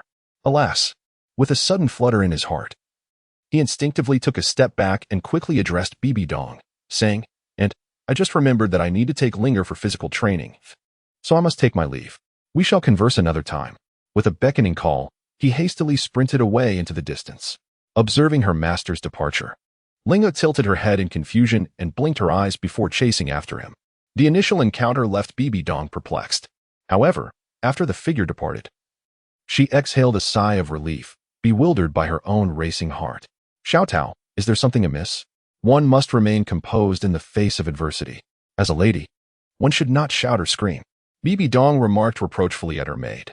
The maid, Xiaotao, initially stuck out her tongue in response, but soon composed herself and replied slowly, Your Holiness, His Holiness the Pope has instructed me to inform you that next month's angelic birth festival will proceed as usual, without the need for any new preparations. Understanding, Bibi Dong replied, I see. I thought there was an urgent matter. She added, regardless of the situation, one must remain tranquil and composed in the face of significant events. Xiaotao promptly bowed, Yes, Your Holiness. Very well, if there is nothing further, you may leave. I wish to remain here for a while longer, Bibi Dong gestured dismissively. Xiaotao took her leave, but, after a few steps, returned to Bibi Dong's side. Your Highness. Bibi Dong inquired, regarding the returning maid. What is it now? Xiaotao hurriedly explained. This morning, young Master Di mentioned he was looking for you. I told him you were here, but I am unsure if you have seen him. Bibi Dong's eyes widened in shock. Are you saying that Di learned of my presence here from you and is seeking me for something? Flustered, Xiaotao recounted the details of Di's inquiry about Bibi Dong. Bibi Dong clenched her fists and shouted in the direction he had departed, startling a flock of gulls. Xiaotao instinctively recoiled, cautiously distancing herself from her mistress. Had she not just promised to speak gently and remain calm during significant matters? The more Bibi Dong thought about it, the angrier she became, her cheeks flushing as she hurried after Di. Secretly, she gritted her teeth, reflecting on her brother Qin Feng's advice that one should discipline children early on. After a brief run, I came to a halt, reclining upon the verdant grass, inhaling the fragrant scent of fresh grass while gazing at the breathtaking scenery of the lake. My thoughts drifted back to Bibi Dong. Alas, what unfortunate luck. I hope that the maid has not divulged my intentions to seek out Bibi Dong. Otherwise, today's whimsical impulse, having performed for merely a few minutes, will lead me into a veritable battlefield. Sigh. It appears that my skills are still rudimentary. I must frequently reflect on the romantic dramas of my past life to enhance my expertise. I had hoped to solicit Bibi Dong's assistance in taking leave, but that endeavor proved futile. Perhaps I shall wait a couple of days. There is no rush at all. First, immerse your heart and mind within the boundless hall, preparing to master a martial art. Surely one cannot spend the day idly. Opening the renowned scroll of the Lingbo Weibo, a graceful figure emerges from its pages, the very same silhouette encountered during the practice of the Tianshan 6 Yang Palm. As the woman gracefully descends from the scroll, her steps are light and deliberate, intertwining as her form becomes ethereal. With each stride, she leaves a trail of heavy illusions, moving like a swift duck in flight. Elusive as a spirit, the Lingbo Weibo, like delicate stockings stirring up dust. Motion is unpredictable, poised between peril and safety.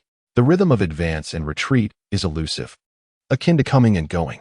As I gazed upon the seemingly dance-like footsteps, I found myself involuntarily reciting softly. The shadows multiplied, and in my eyes, each figure appeared tangible, yet simultaneously elusive, blurring the lines between reality and illusion. This is the essence of the Lingbo micro-step, ethereal and transcendent. The wind billowed the sails. Was it my heart that stirred, or the sails that fluttered? Yet, the apparitions here bewitched not only the eyes but also the spirit. Suddenly, the woman came to a halt, and the myriad of figures slowly dissipated. Just as I believed the display had concluded, she gracefully took a step forward. Beneath her feet, the fleeting shadow of the Kuan hexagram vanished, and with each step she took, a hexagram emerged. After 8 steps, the bagua began to materialize. The woman moved with increasing swiftness, as if time itself had paused beneath her feet. Despite feeling increasingly dizzy, as if the world were spinning around, I nonetheless compelled myself to widen my eyes, for this was a momentous opportunity.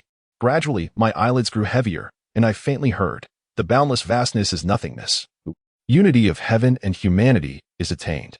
The illusory beauty of flowers reflected in water signifies existence. Fortitude and self-awareness leads to enlightenment. In a daze, I sensed something brushing against my face. Suddenly, I grasped that object, opened my eyes, and breathed a sigh of relief. It was merely Lingo's tail. A quiet chuckle escaped my lips. Awake? You seem quite pleased. A simple phrase drifted from the side, causing my body, poised to rise, to freeze instantaneously. Auntie the First slowly turned around and bestowed a sweet smile upon Bibi Dong. Continue dreaming. Let's see who the angel God has chosen for you to save this time. Bibi Dong fixed her almond-shaped eyes intently upon the first, filled with urgency. What to do? What to do? The first's heart raced with anxiety, as if a looming ominous word hung over her head. The first smiled sheepishly, saying, I noticed your face was clouded with unhappiness, and I merely wished to offer you some comfort. You, humph. Do not behave like this again. Today, I have lost all my dignity in front of Xiao Tao. Bibi Dong lightly patted Linger beside her, choosing to let the matter drift away. Perhaps she had not been genuinely angry, but merely felt a twinge of embarrassment. Bibi Dong sat down once more beside the first, gently stroking Linger's head, momentarily at a loss for words. After a long silence, the first spoke, Bibi Dong. Yes? Bibi Dong replied. Do you harbor any dislike for Xiaogang? She inquired once more. Chapter 47. Heart-to-heart conversation. Never had I anticipated that Bibi Dong would so directly pose this question to me. For a moment, I found myself at a loss for words. Over the past few years, whenever Xiaogang was present, you always moved with haste, your words laced with politeness. You cannot conceal your true feelings from me. Without waiting for a response, Bibi Dong continued, the teacher disapproves of Xiaogang, advising me to maintain my distance from him. Yet. As she spoke, her voice grew increasingly aggrieved, leaving her uncertain of how to proceed. Nevertheless, Xiaogang possesses remarkable talent. Even after his martial soul underwent a transformation into a seemingly useless form, he remains undeterred, demonstrating profound insights into martial soul theory. Following Bibi Dong's words, she nodded in agreement. Did you think I would say such a thing? Surely, you cannot believe that I would utter those words. With a sudden shift in tone, the first raised his gaze to Bibi Dong, his eyes sparkling with an inexplicable brilliance that left her somewhat perplexed. Just a moment ago, Bibi Dong had been indulging in sweet words, only to be struck by an unexpected blow to her senses. In a fit of anger, she extended 2 fingers, pinching and twisting. Ouch. Enough. Let go. It hurts. The first quickly covered her own waist, where Bibi Dong's hand had been moving erratically. This time, the pain was genuine. Observing the expression of genuine distress on the first's face, which seemed far from feigned, Bibi Dong hastily released her grip. Are you all right? She inquired, a hint of embarrassment lacing her tone. That's what you get for saying such things. She then seemed to attempt to lighten the mood, fluttering her large eyes as she offered an explanation. The first gently rubbed the soft flesh at her waist, and with a hint of annoyance, addressed Bibi Dong. Today, I shall thoroughly analyze the situation for you. This foolish woman, usually quite astute, seemed unable to see the truth now. Firstly, as your mentor, why do you hold affection for Yu Xiaogang? What talents does he possess that merit the Pope's admiration? Is it his unparalleled martial prowess, his exceptional potential, or perhaps his astute intellect? Listening to the first's words, Bibi Dong interjected, Xiaojiang's theoretical research is remarkable, and he demonstrates great tenacity. I have also reviewed his theory on the top 10 core competencies of martial souls that he published last year. Although I do not agree with all aspects of it, I still hold him in high regard. Regardless of his intentions, it is indeed a fact that he has benefited many commoners. As always, one must first elevate before suppressing desires. As the saintess of the Spirit Hall, you ought to be well aware of the nature of this information. Whether he is a true master or merely a conveyor of knowledge, you are fully cognizant. As she observed Bibi Dong in contemplative silence, the conversation resumed only once her thoughts had settled. Why is he derided as a master? She inquired. Have you pondered this? Is it merely a matter of his theories being dismissed by others? Or is there a hidden agenda aimed at tarnishing his reputation? The 10 theories he has articulated possess undeniable merit, proving beneficial to the common folk. Who, then, has been displaced by this? Why do the various sects and the 2 great empires, including the Blue Electric Tyrant sect, harbor animosity towards him? If not for his lineage as the son of Yu Yuanjin, one might wonder, do you truly believe his wisdom is profound? Given that he undertakes endeavors at such personal risk, he has published papers under his own name. Drawing upon millennia of data amassed by the Spirit Hall, what does this imply for the Spirit Hall itself? This explains why his theories jeopardize the interests of the nobility and stand in solidarity with the commoners, yet still fail to gain the Spirit Hall's endorsement. Listening to this cascade of rhetorical questions from the first, Bibi Dong's rationality re-emerged, transforming her back into the astute saintess she was known to be. Internally, she sought answers to address the first's inquiries, yet could those pallid responses truly convince her? Bibi Dong felt a tremor coursing through her body. At first glance, observing Bibi Dong's expression, it is evident that she is engaged in deep contemplation. I pose another question. Do you believe that Yu Xiaojiang is blinded by ambition? Or is he simply ignorant? Did he ever consider you, the saintess of the spirit hall, during that time? I possess no knowledge of these matters. I encourage you to seek the answers for yourself. What I express is not an attempt to absolve the spirit hall or the Pope. I merely stand in solidarity with you. Upon observing the pallid visage of Bibi Dong, she chose to remain silent. The atmosphere was permeated solely by the sound of her labored breathing. Annie the First gently patted Bibi Dong on the back, seeking to offer solace, yet found herself at a loss for words. Bibi Dong remained unresponsive, her mind consumed by the first inquiries. She was certainly not lacking in intelligence. Is there more? Observing Bibi Dong in this moment, the first felt an unsettling sense of strangeness. Had her words been too harsh? The first pondered quietly. Is there anything else? Please share with me, dear aunt. Everything will be all right. Bibi Dong's eyes shimmered with unshed tears. Having made her decision, she resolved to see it through completely. The initial resolve solidified, no longer wavering. What do you imagine would transpire if, in the end, you truly found yourselves together? As a castaway from the Blue Lightning Tyrant Dragon sect. A mere waste, how would the elders who supported the expulsion of Yu Xiaojiang react to the abduction of the Holy Maiden of the Spirit Hall? Would they covertly conspire against the Spirit Hall? How would other factions hostile to the Spirit Hall propagate their narratives? What sentiments would the allies of the Spirit Hall, or even its lower echelon personnel, harbor? The most beautiful and sacred Holy Maiden, ensnared by a mere wastrel. Has the Spirit Hall been rendered powerless? How would the entirety of the continent perceive the Spirit Hall? A barrage of rhetorical questions ensued as Bibi Dong's delicate form gradually softened, leaning gently against Linger. Her eyes fluttering shut, tears cascading down her cheeks.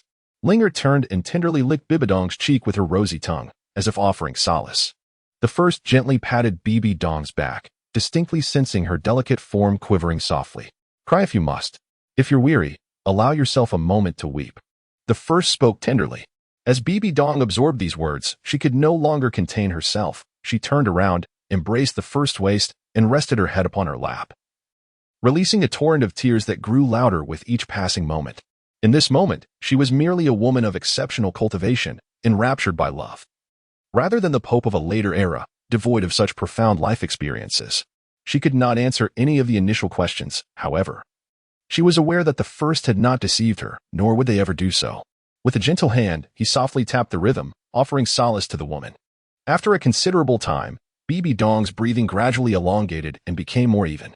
At first glance, one cannot help but be taken aback by the sight of her resting her head upon her own leg, lost in slumber.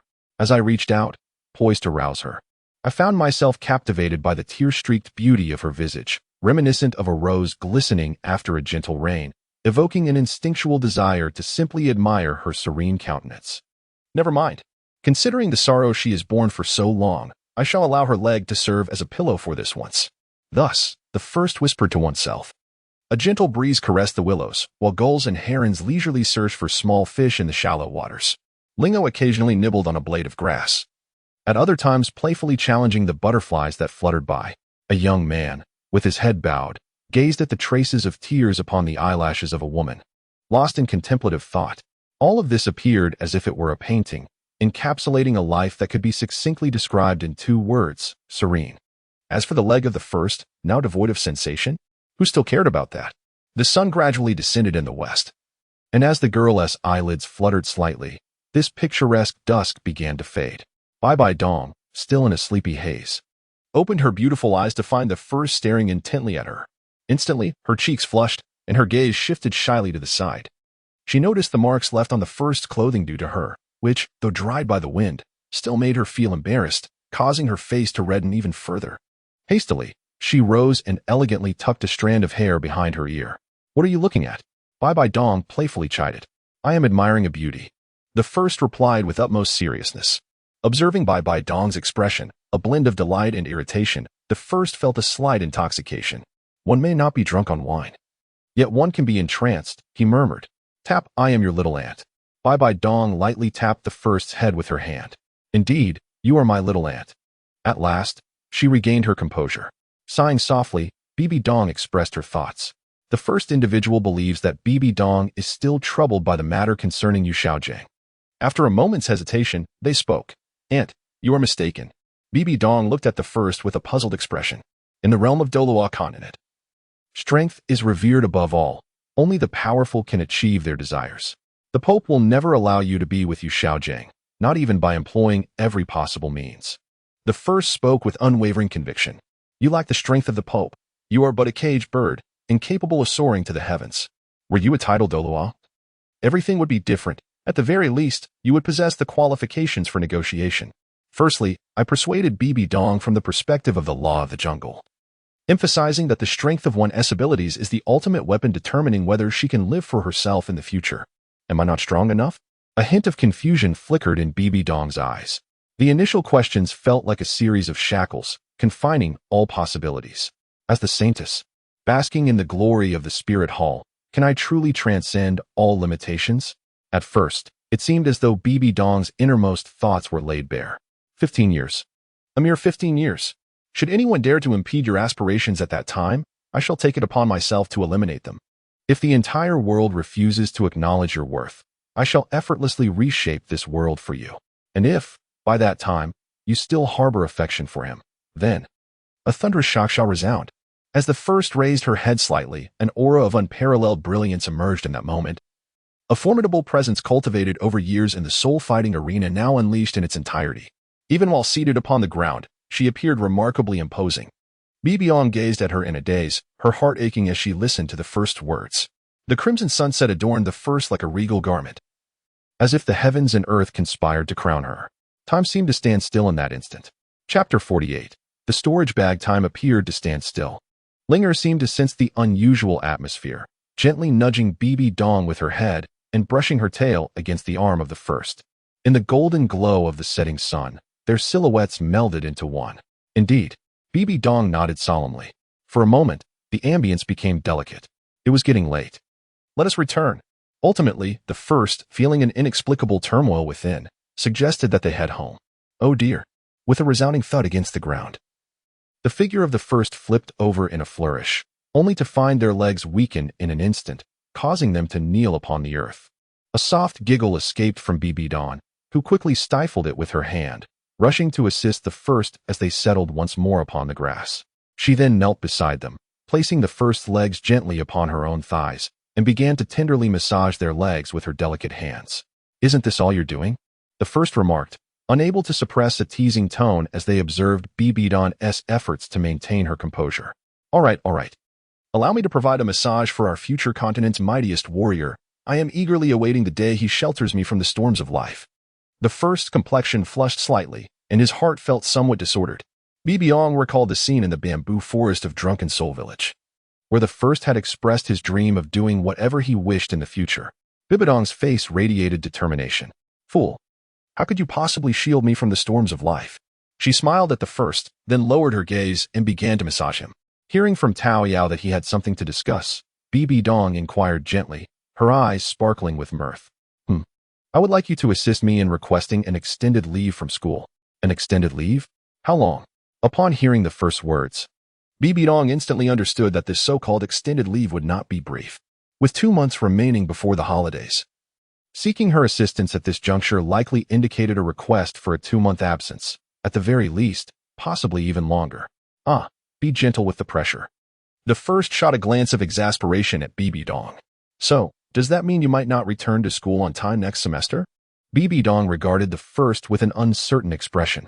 I have significant matters to attend to, compelling reasons that necessitate my departure. The first spoke with utmost seriousness. Very well. I shall go to the academy tomorrow to arrange your leave. Do you require my assistance? Bibi Dong asked, her pride evident as she lifted her chin. Last month, I became a Soul Emperor. Quite impressive, isn't it? No need. It's merely some trivial matters, which require a bit more time. Upon hearing this, Bibi Dong felt a sense of relief wash over her. The first individual, typically composed and meticulous in their endeavors, ought not to indulge in recklessness. Subsequently, they remarked, you do not intend to distance yourself from me in pursuit of some excitement, do you? You already have a young girlfriend. Is that not sufficient? Bibi Dong cast a playful glance at the first individual. What young girlfriend? I harbor no interest in such a child, the first individual replied, closing their eyes to thoroughly relish Bibidong's massage. In a couple of years, it shall all be well. Bibidong's expression fluctuated as they regarded the first, their lips continuing to utter the gentlest words. With no thoughts of women, the sword shall naturally shine. Bibi Dong furrowed their brow. Recalling the sword Douluo Qinshin and the tale the first had recounted, the two sword masters clashing on the night of the full moon at the pinnacle of martial souls. Could it be that elite swordsmen truly eschew matters of the heart? Just kidding. In the future, I must marry a woman as beautiful as my aunt. They continued. Lacking invincible strength now, becoming enmeshed in romance would only expose me to further vulnerabilities. As the first opened his eyes, he gazed intently at Bibi Dong. A faint smile graced her lips, rendering the moment exquisite. After a while, the sensation gradually returned to his legs, reluctant to part from the beauty of her form. He rose and took a few steps, momentarily engulfed by a sense of loss. I must first visit the sacred mountain. My absence has been prolonged, and I should inform the two elders. He pondered. I wonder what enchantment you cast upon the two elders of the demon-subduing clan. For they seem so fond of you. With their support, I suppose you have no further need of me. Bibi Dong cast a wistful glance at him. Her demeanor tinged with a hint of melancholy as she muttered, That is not the case. The two elders are not like you. I have not bewitched them. I simply treat others with sincerity, and they reciprocate with the same earnestness. A triumphant expression adorned the face of the first. At this moment, Bibi Dong could hardly bear to gaze upon the smug countenance of the first, reveling in his small triumph. After today's discourse, she had witnessed the first's meticulous reasoning and far-reaching vision. Were anyone to assert that the first possessed a pure heart, she would staunchly refuse to believe it. After all, if one were to trust him entirely, they would find themselves counting the coins as he sold them out. Upon parting ways in Spirit City, Bibi Dong resolved to reflect deeply on the events of the day. Arriving at the foot of the sacred mountain, she felt fortunate to possess the tokens of the two Douluos. Otherwise, Linger would have been at a loss for arrangements. With Linger by her side, they proceeded without hindrance until they encountered the two titled Douluos. Old gentleman, I have come to see you. The first called out from a distance. Enough of that. This little steed of yours is quite charming. I trust you are not hoping it will assist you in courting young ladies. The venerable Jiang Mo teased the first. Not at all. It is merely a pet I have adopted, named Linger. Besides, I am already gifted and charming, youthful and affluent, the first replied with a confident smile. All right, we acknowledge your prowess. But it is already evening. What brings you here? Surely, you are not just here to mooch off a meal. Qianjun interrupted. I must return for a matter of importance. I will be unable to join you two for tea in the near future. This visit serves as my farewell. The first stated, bowing deeply to both men. I was concerned over what could be so pressing. Go ahead. Should you require the assistance of us two old souls, merely send a word. In this world, there are but a handful who could contend with us, Jiang Mo declared, casting a knowing glance at the first, his voice brimming with confidence. Congratulations to both of you, esteemed elders, on your further advancements. The unparalleled Douluo awaits. The first essence, akin to a ghost, instantly comprehended the meaning of subduing demons. Not at all. It was only recently that we fortuitously achieved a breakthrough, and we owe this to your blessings. If it were not for the Go game left behind by your ancestors, we would have been trapped at level 95 for a decade. This Go game truly is a remarkable treasure. Although the two Douluo speak with utmost humility, one cannot help but notice the exuberance in their expressions, revealing just how delighted they are to have made their advancements. The first person's words, sweet as honey, elicited hearty laughter from the two Douluos. This is for you. As the first was about to take their leave, Qianjun tossed A to them.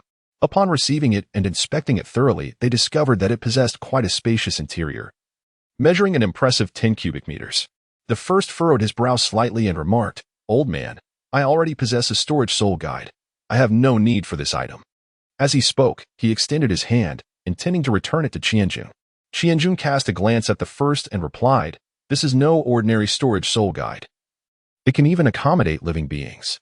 Given that you are accompanied by Linger, it may not be particularly convenient for you. If you do not wish to keep it, then please return it to me.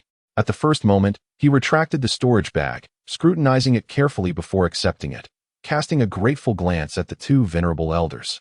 The two titled Douluos naturally perceived the warmth in his gaze, which warmed their hearts in return. After all, they no longer traversed the continent, spending their days here playing chess, sipping tea, and enjoying fine wine. The storage bag had become superfluous. It is better utilized in your hands, Qianjun remarked with a smile. Young lad, are you not departing? Surely, you do not intend to linger here for a meal.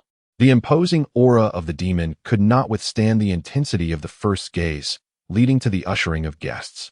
The protagonist bowed deeply to the two individuals, cherishing their kindness in his heart. Before returning to his dwelling with Ling he began to play with the newly acquired soul guide, alternating between placing Ling inside and releasing her, reveling in the delight of the moment. However, upon noticing Ling's waning spirit, he finally secured the storage pouch to his waist. Each time he placed Ling into the pouch likely had a certain impact on her. If she were a bit stronger, perhaps this issue would not arise. He gently stroked Ling's head in a gesture of comfort. Suddenly, a thought struck him. Could Ling also undergo cultivation? This led him to reminisce about the majestic eagle of Duga Qiubai, the dog Huang of Shi Patian, and the white ape accompanying a Qing, igniting a surge of excitement within him. If ordinary animals could cultivate martial arts, surely his Ling could as well, perhaps even allowing her to evolve into a 100,000-year soul beast ahead of time. The prospect of nurturing a 100,000-year soul beast himself filled his heart with uncontainable exhilaration. Sitting cross-legged, he positioned Ling before him, first extending his hands to gently caress her back, reassuring her to remain calm. He then released a strand of true energy, gradually probing into Ling's being. At that moment, it seemed as if the boundless jade wall understood his intentions, as a beam of radiance flowed along his true energy and entered Ling's body. From the initial perspective, a shift in view reveals a clear depiction of the intricate distribution of meridians within Ling's body, alongside the pale white essence of soul power residing within her brain. This region is likely the soul sea, a reservoir for the soul power stored by spirit beasts. The meridians in Ling's body exhibit a rather complex arrangement. Each limb and the torso possess a relatively wide meridian with minimal obstructions. In contrast, the meridians in other areas are not only diminutive but also suffer from significant blockages. The first step involved skillfully guiding the vital energy, meticulously clearing the most unobstructed meridian among them. The primordial vital energy of the first was exceptionally pure, and with the assistance of a divine perspective, that meridian was gradually and meticulously unblocked. Chapter 49, Transformation. Unbeknownst to the passage of time, the obstruction within that particular meridian was finally cleared. Pausing his current actions, he cautiously observed Ling, apprehensive of any potential mishap. In an instant, the pale white soul energy within Ling's mind surged towards the unblocked meridian, circled around, and then returned to the Sea of Souls. It was distinctly perceptible that the massive soul energy had increased in size. The first opened his eyes, a radiant smile illuminating his face. He wiped the sweat from his brow and gently caressed Ling's head, exclaiming, "You shall be blessed from now on." With a cheerful whimper, Ling arose, delicately licking the back of the first hand with her pink tongue in a gesture of gratitude. She, too, sensed the newfound strength coursing through her body. "Initially, I plan to observe for a day. If no significant changes occur, I shall gradually open all of Ling's meridians." The following morning, I promptly placed the necessary items into the storage necklace and made my way to the base of the teaching building, eagerly awaiting news from Bibi Dong.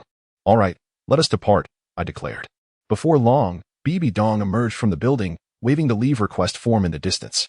"Shall I accompany you back? I am uneasy about you going alone. What if?" Bibi Dong expressed her concerns, feeling somewhat apprehensive, although First had become less conspicuous in the arena since last year. The risk remained that someone might be lurking in the shadows, waiting for an opportunity to eliminate him. "Do not worry, I am well prepared. Let us first visit your home," I reassured her. Bibi Dong waved her hand, and together we exited the school gates, arriving at her residence. The room was devoid of superfluous items. With an unmistakable aesthetic leaning towards a youthful pink, on the bed sat a large Rong rabbit plush toy. This is not the first time I have arrived here. Gazing upon this room adorned with a youthful charm, I feel no surprise whatsoever. By the way, where is Ling? If she is missing, perhaps you could leave her in my care. I would gladly look after her. Bai Dong suddenly recalled the absence of Ling. The first one patted the storage pouch at his waist, saying, "This was given to me by those two old gentlemen yesterday. It fits quite well." He then released Ling to let her breathe. Bibi Dong gently touched Ling and cast an envious glance at the storage pouch, remarking, "A soul guide capable of holding living beings is indeed a rare find. You didn't bring me here merely to show off this, did you?" He continued, "Let me show you something remarkable," and first closed the window. From the storage necklace, he retrieved a wooden box and placed it on Bibi Dong's vanity. Seated before Bibi Dong's vanity, the first individual opened a box revealing 7 human skin masks alongside an array of cosmetics. These items had been discovered over the years within the miscellaneous texts of the Wuliang Palace. By chance, they stumbled upon a book titled Zhu's Insights on Disguise, which contained remarkably enchanting techniques, prompting them to learn some methods. The 7 masks varied in appearance, depicting youths, robust men, the elderly, and both genders. The endeavor to gather materials for crafting the human skin masks consumed over half a year, and combined with the various intricate techniques and meticulous processes, it took several years to yield only 7 finished products. Curiously, Bibi Dong leaned closer to scrutinize the contents of the box, which included eyebrow pencils, eyelash glue, eyebrow scissors, and foundation, items she was familiar with, though she remained unaware of the purpose of the masks. "You can apply makeup?" Bibi Dong inquired, her gaze reflecting astonishment as if she were encountering this person anew. "Makeup? No, this is disguise," the first replied with a serious expression. With a moment's contemplation, they selected one of the human skin masks from the box, gently kneading their cheeks before placing the mask upon their face. Adjusting it incrementally in the mirror, they tenderly massaged their entire visage, and gradually, a stranger emerged in the reflection. The first character untied her hair, gathering the long strands atop her head into a high ponytail, allowing a few delicate tendrils to cascade over her forehead. With deft hands, she skillfully manipulated her flowing locks before retrieving a small pair of scissors to fashion herself a fringe, followed by a subtle grooming of her eyebrows. Bibidong's eyes widened in astonishment as she watched the first character transform gradually into someone entirely different, momentarily at a loss for what to do, simply gazing in rapt attention. First, she picked up a small vial from the wooden box, poured out a bit of powder, rubbed it between her hands, and then applied it to her neck and wrists. In no time, her skin took on a slightly rough texture, blending seamlessly with her complexion, effectively concealing the edges of the mask. Finally, she grabbed an eyebrow pencil and, before the mirror, meticulously made her final adjustments. "Aunt, I will change into another outfit. Please wait for me outside," she said, a hint of shyness in her voice. Bibi Dong, accompanied by Linger, exited the bedroom and settled onto the sofa in the living room. Her emotions a tumultuous sea. It was the first time she realized that makeup could transform someone into an entirely different person. Today, right before her eyes, first had morphed into someone unrecognizable, leaving her with countless questions that she hesitated to voice. Click. In less than the time it takes to brew tea, the bedroom door swung open. A middle-aged man of striking and dignified appearance emerged, clad in a flowing white robe with the demeanor of a swordsman. He bore a black-sheathed long sword in his left hand, his gaze icy as it fell upon Bibi Dong. "Is that you first?" Bibi Dong called tentatively, her voice barely above a whisper. The man bore no semblance to first whatsoever. His features, broad shoulders, and aura were entirely different. Even though she had witnessed First's gradual transformation, her heart struggled to accept that this was indeed first. The man raised his sword slightly, and, with a courteous bow, replied, "Your Highness, the Saintess, has mistaken me. I am Yi Guqing." As Bibi Dong momentarily processed this, the man swiftly drew his sword, performing a flourish before sheathing it again. The sword, known as Luiying, was forged from the rarest deep-sea cold iron, measuring 3 feet and 3 inches in length and weighing 13 jin and 3 liangs. A masterpiece crafted by the renowned artisan Nodding and one of the world's exceptional weapons. Bibi Dong snapped back to reality, now certain that the man before her was indeed first. Yi Guqing, wasn't he the very character from the stories? This sword had even been a gift from her. She circled around first a few times, leaning in close as if she were a curious puppy, sniffing around and even pinching First's cheek. Remarkably, the sensation felt entirely real. Bibi Dong gazed in awe, amazed at the transformation. "So, is everything safe now?" she mused. In the unpredictable realm of the martial world, one must be prepared with several identities for unforeseen circumstances. The first one cast a glance at Bibi Dong, then beckoned to Linger, who, as usual, nuzzled against his leg. "Look, the little one still recognizes you." Bibi Dong marveled at the scene before him. As the first spoke thoughtfully, it must be the scent. He produced a fragrant sachet and hung it at his waist. Shortly thereafter, the delicate aroma of orchids wafted through the air. Linger, restless, paced within the room, seeking the familiar essence of her master. The flawless first exchanged a glance with Bibi Dong. "Lingo, come here," he called, retrieving Lingo's favorite cake infused with the essence of fresh grass and offering it to her. After a delightful bout of play, Linger finally recognized that the individual before her was indeed her master. with Linger safely tucked away in a storage pouch. The first and Bibi Dong stepped side by side out of the spirit city. "Aunt, are you not returning yet?" he inquired, halting his steps to gaze upon the distant outline of the city, concerned for Bibi Dong's safety and solitude. "Do not worry about me," she replied, her voice brimming with confidence. "I am quite formidable now, and this is the domain of the spirit hall. No one dares to take action against me. Let me accompany you a little further." A sense of reluctance filled Bibi Dong's expression, and a flicker of impatience stirred within her heart. Once again, the first involuntarily reminded Bibi Dong, "I have already spoken everything that needed to be said yesterday, so take care of yourself." Bibi Dong recalled their conversation from the previous day, which allowed her to see the first in a new light. He had grown into a man of considerable wisdom. That discussion also made her realize that her own circumstances were far from favorable. "Rest assured," she replied, "I shall devote my energy to cultivation." "You are absolutely right. Only with formidable strength can I command the calm attention of others." Through the first analysis, she had extricated herself from the game and recognized her numerous blunders, each step leading her closer to a dead end. After reflecting on it for much of the night, a chill ran down her spine, and upon awakening, she found the sheets damp with sweat. At first, she truly comprehended, which allowed her to feel at ease. Now, the extent of his capabilities is limited to this. "I shall take my leave. Take care." As the first one turned to depart, a voice called out, "The poem you recited yesterday, does it not have a second half?" Suddenly, an old friend's thoughts surfaced. Upon glancing back, the mountains and rivers are already draped in autumn. In two places, longing for each other amidst the falling snow, this too is a shared journey towards growing old together. Bibi gazed at the silhouette of the first, pursing her lips. The beauty of this poem struck her heart profoundly, leaving a deep impression. The first step is taken slowly forward, without a glance back. By the side of an old friend lies a new companion, while I sit alone amidst the winter snow of the mountains and rivers. What brings this longing that binds the heart and soul? In this life, may we not err again as we grow old together. Alas, the first sighed heavily, shaking her hand in a dismissive manner. This was a poem that she had cherished in her previous life, and it brought to mind the original trajectory of Bibi Dong. That foolish girl.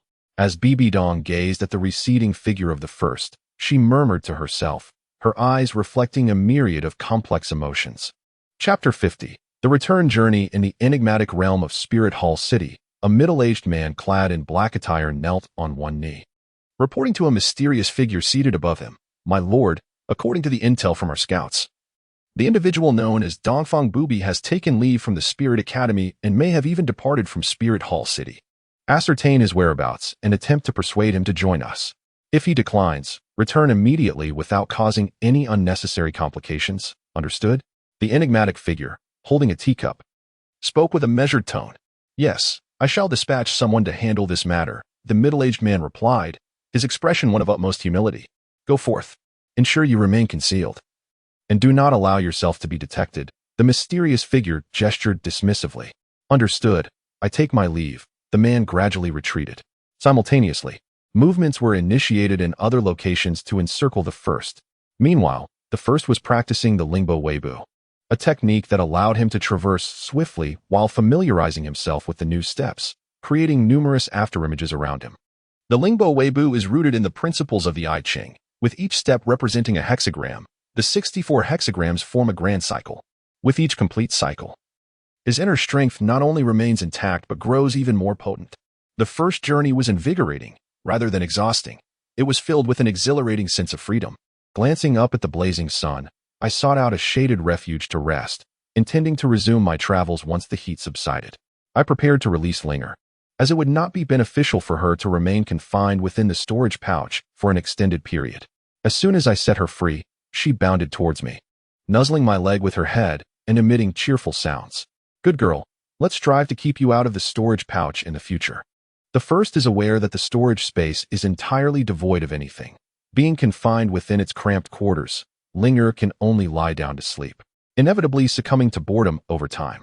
Taking out Linger's favorite fruits and cakes from the storage necklace, I placed them before her, gently stroking her head in a comforting manner. Before departing for the Spirit Soul City, I had already filled my storage necklace to the brim with delicacies favored by both my beloved pet and myself. Observing Ling relish her meal, I took out a large pork knuckle that I had purchased in Spirit Soul City and enjoyed a simple yet satisfying lunch. After the meal, I reclined beneath the shade of a tree, my eyes half closed, my hand gently stroking Ling who lay beside me, filling me with an overwhelming sense of contentment.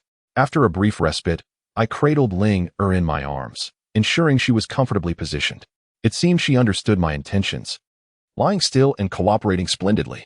Being outdoors, I multitasked, slowly assisting Ling in channeling her internal meridians while remaining vigilant of my surroundings, which naturally slowed my pace.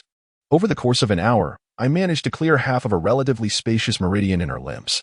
Sensing that only half of my internal energy remained, I decided to cease my efforts. I rose and beckoned Ling to continue our journey. I employed the light wave step technique, seamlessly recovering my energy while advancing. With Ling energetically trotting alongside me, clearly exhilarated.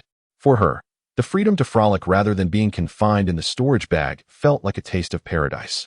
Thus, each time my energy reached its zenith, I would pause to assist Ling in refining her meridians, resuming our travels when my energy dwindled to half.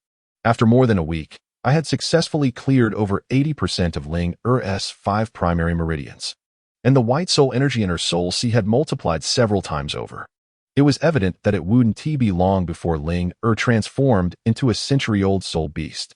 After completing the meridian refinement for Ling I glanced at the sky and then at the map, a frown creasing my brow. It seemed we needed to hasten our pace. At that moment, we were still over 20 miles from the nearest town, and the sky was gradually darkening, with ominous clouds gathering on the horizon. Remaining in the wilderness under such conditions could prove uncomfortable if it rained at midnight. I called to Ling and we hastened toward the nearest town, Zhongmo.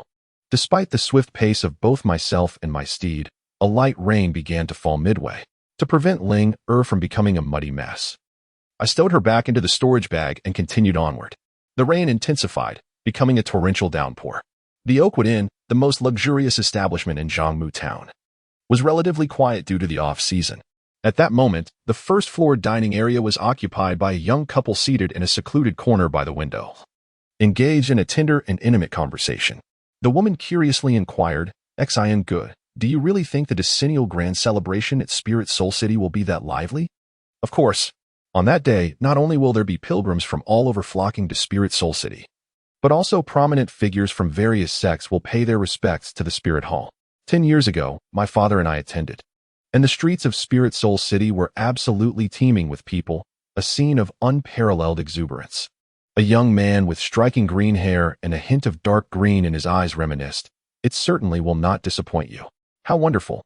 I have yet to partake in such a grand celebration," the woman remarked wistfully. "Regrettably, my father does not favor lively gatherings. Otherwise, it would be even better for our family to be together. There will be opportunities in the future," the man consoled his wife. With a soft creak, they ceased their conversation, savoring the delicacies on the table while glancing towards the entrance. A figure clad in a flowing white robe, with a sword at his waist, pushed open the wooden door and entered hastily. A master.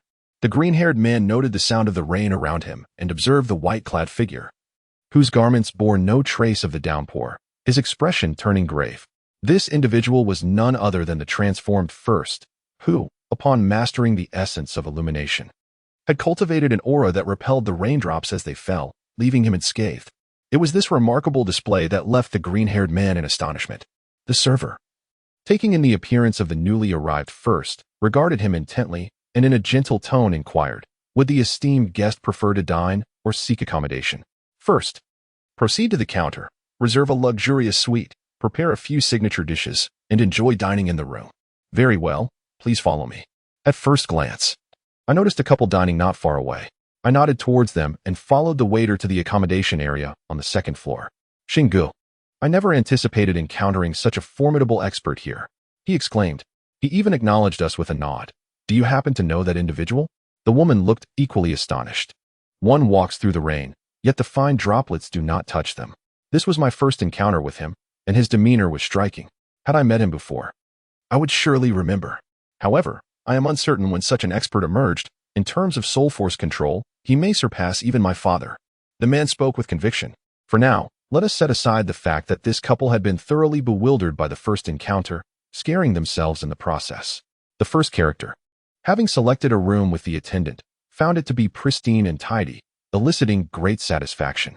As they sat before the bed, awaiting the arrival of their meal, their thoughts drifted to the recently encountered couple, stirring a sense of unease within. Their medical expertise was undeniably profound.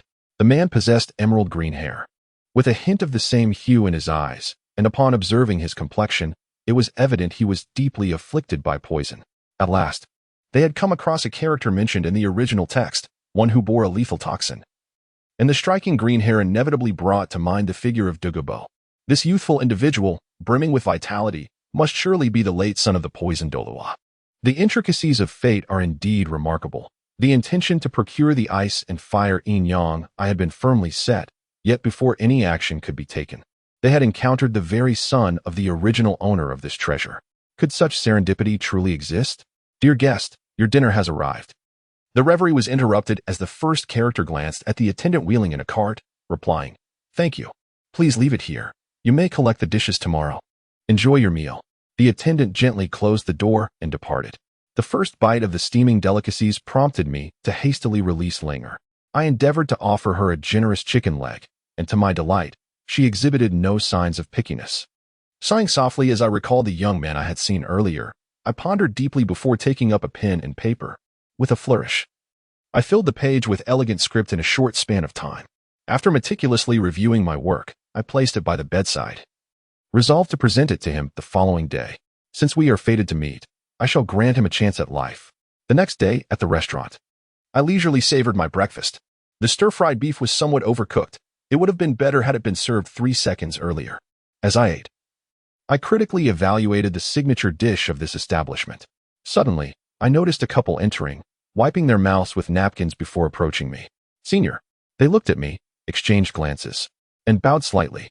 Though they felt a surge of anxiety, they believed that courtesy would shield them from any misfortune. "How is Douluo?" I inquired, casting a glance at them. "He is well. And you are?" A sense of speculation arose within the couple. "Yi Gu-chung. I have never met your father. Yet we share a deep, unspoken connection." Handing over the treatment plan I had meticulously organized the previous night, I remarked, "This should help control the toxin." And I passed it to Douluo before turning to leave. As Douluo watched my retreating figure, confusion enveloped him. He glanced at the handwriting on the paper, his expression shifting to one of shock, fear, and astonishment, his hands trembling uncontrollably. "Chio. We must immediately go to the Xing Luo Empire to find father," Douluo urged his wife with urgency. It was evident that a monumental event had transpired. Otherwise, her husband would not be in such a state. Upon departing from Zhangmu town, I felt an exhilarating sense of lightness. A man should discern his pursuits, knowing when to act and when to refrain, yet he must do good deeds without concern for the future. I pressed on without pause, hastening toward home, pondering what my father might be engaged in.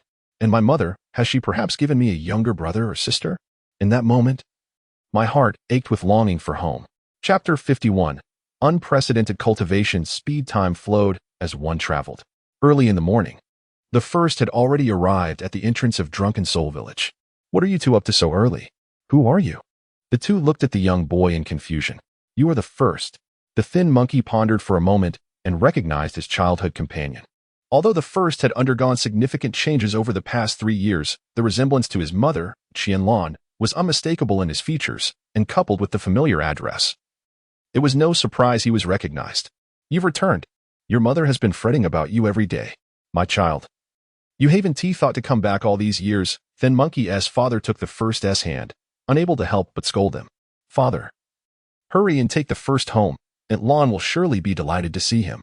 Thin Monkey, noticing his father's endless chattering, offered an apologetic smile to the first and spoke to his father. "All right, you go home quickly. Thin Monkey and I are heading to Alpha City to check on the stock of wine in the store. Make sure you visit Uncle Wu when you have the chance." After bidding farewell to Uncle Wu, the first greeted the familiar neighbors along the way with warmth. As his steps slowed, he gazed at the familiar stone pillar at the door, where he had often sat as a child, watching the clouds. He also noticed the wooden door, marked with his childhood carvings, now weathered and eroded by time. His eyes grew slightly misty, standing dazed at the entrance. The joy of his journey was replaced by an inexplicable emotion. He slowly raised his hand, and suddenly, with a creak, the old wooden door opened. Qin Feng appeared before the first, unchanged compared to 3 years ago, though if one were to say there was any difference, it would be that he had matured slightly. The figure of his father in front of him gradually merged with the image he held in his memory. Father. The first uttered 2 words with great effort. First, why do you stand foolishly at the door without coming in? Qin Feng gently pulled the first inside, conversing as they walked. It seems there is no wind today. Has the sand blinded your eyes? With a subtle smile gracing his lips, he continued. Meanwhile, the first, filled with excitement yet tinged with anxiety, felt her expression freeze upon hearing his words. Her father's temperament remained as harsh as ever. Without waiting for her son to respond, he strode into the inner room, calling out, Qinglan, guess who has returned? As the bedroom door swung open, a voice she often heard in her dreams reached her ears, causing her eyes to brim with unshed tears. Is it really you first? A familiar figure materialized before her, and she gasped, Mother, exhausting all her strength to utter the word. The first Qinglan stepped forward and embraced her son tightly, gently wiping her eyes with the back of her hand. With faint nonchalance, she remarked, My dear child, what brings you back today? There remains over a month until your vacation. Well, I asked my aunt to arrange a short leave for me, allowing me to return early. However, I have completed all my studies, for I am the top student in my grade. By his mother's side, the first seemed to regain the innocence of youth, shedding his usual composure. Very well, very well, very well. After the initial excitement, the first Qinglan released her son, as if in slow motion, meticulously scanning his features from top to bottom, imprinting his visage into her memory. After a moment, she joyfully exclaimed, Your third uncle sent 2 exquisite Songhua chickens last night. I shall prepare your favorite honey-glazed roast chicken. With that, she made her way towards the kitchen. Wait, be careful. Allow me, Qin Feng said, anxiously supporting his wife and indicating that he could manage these tasks himself. At first glance, something seemed amiss. His mother appeared more mature than she had 2 years prior, her attire loose-fitting, and her abdomen slightly protruding, the familial features becoming increasingly pronounced. He reached out to grasp his mother's wrist, his face a mask of astonishment, before joyfully exclaiming, Mother, you look splendid.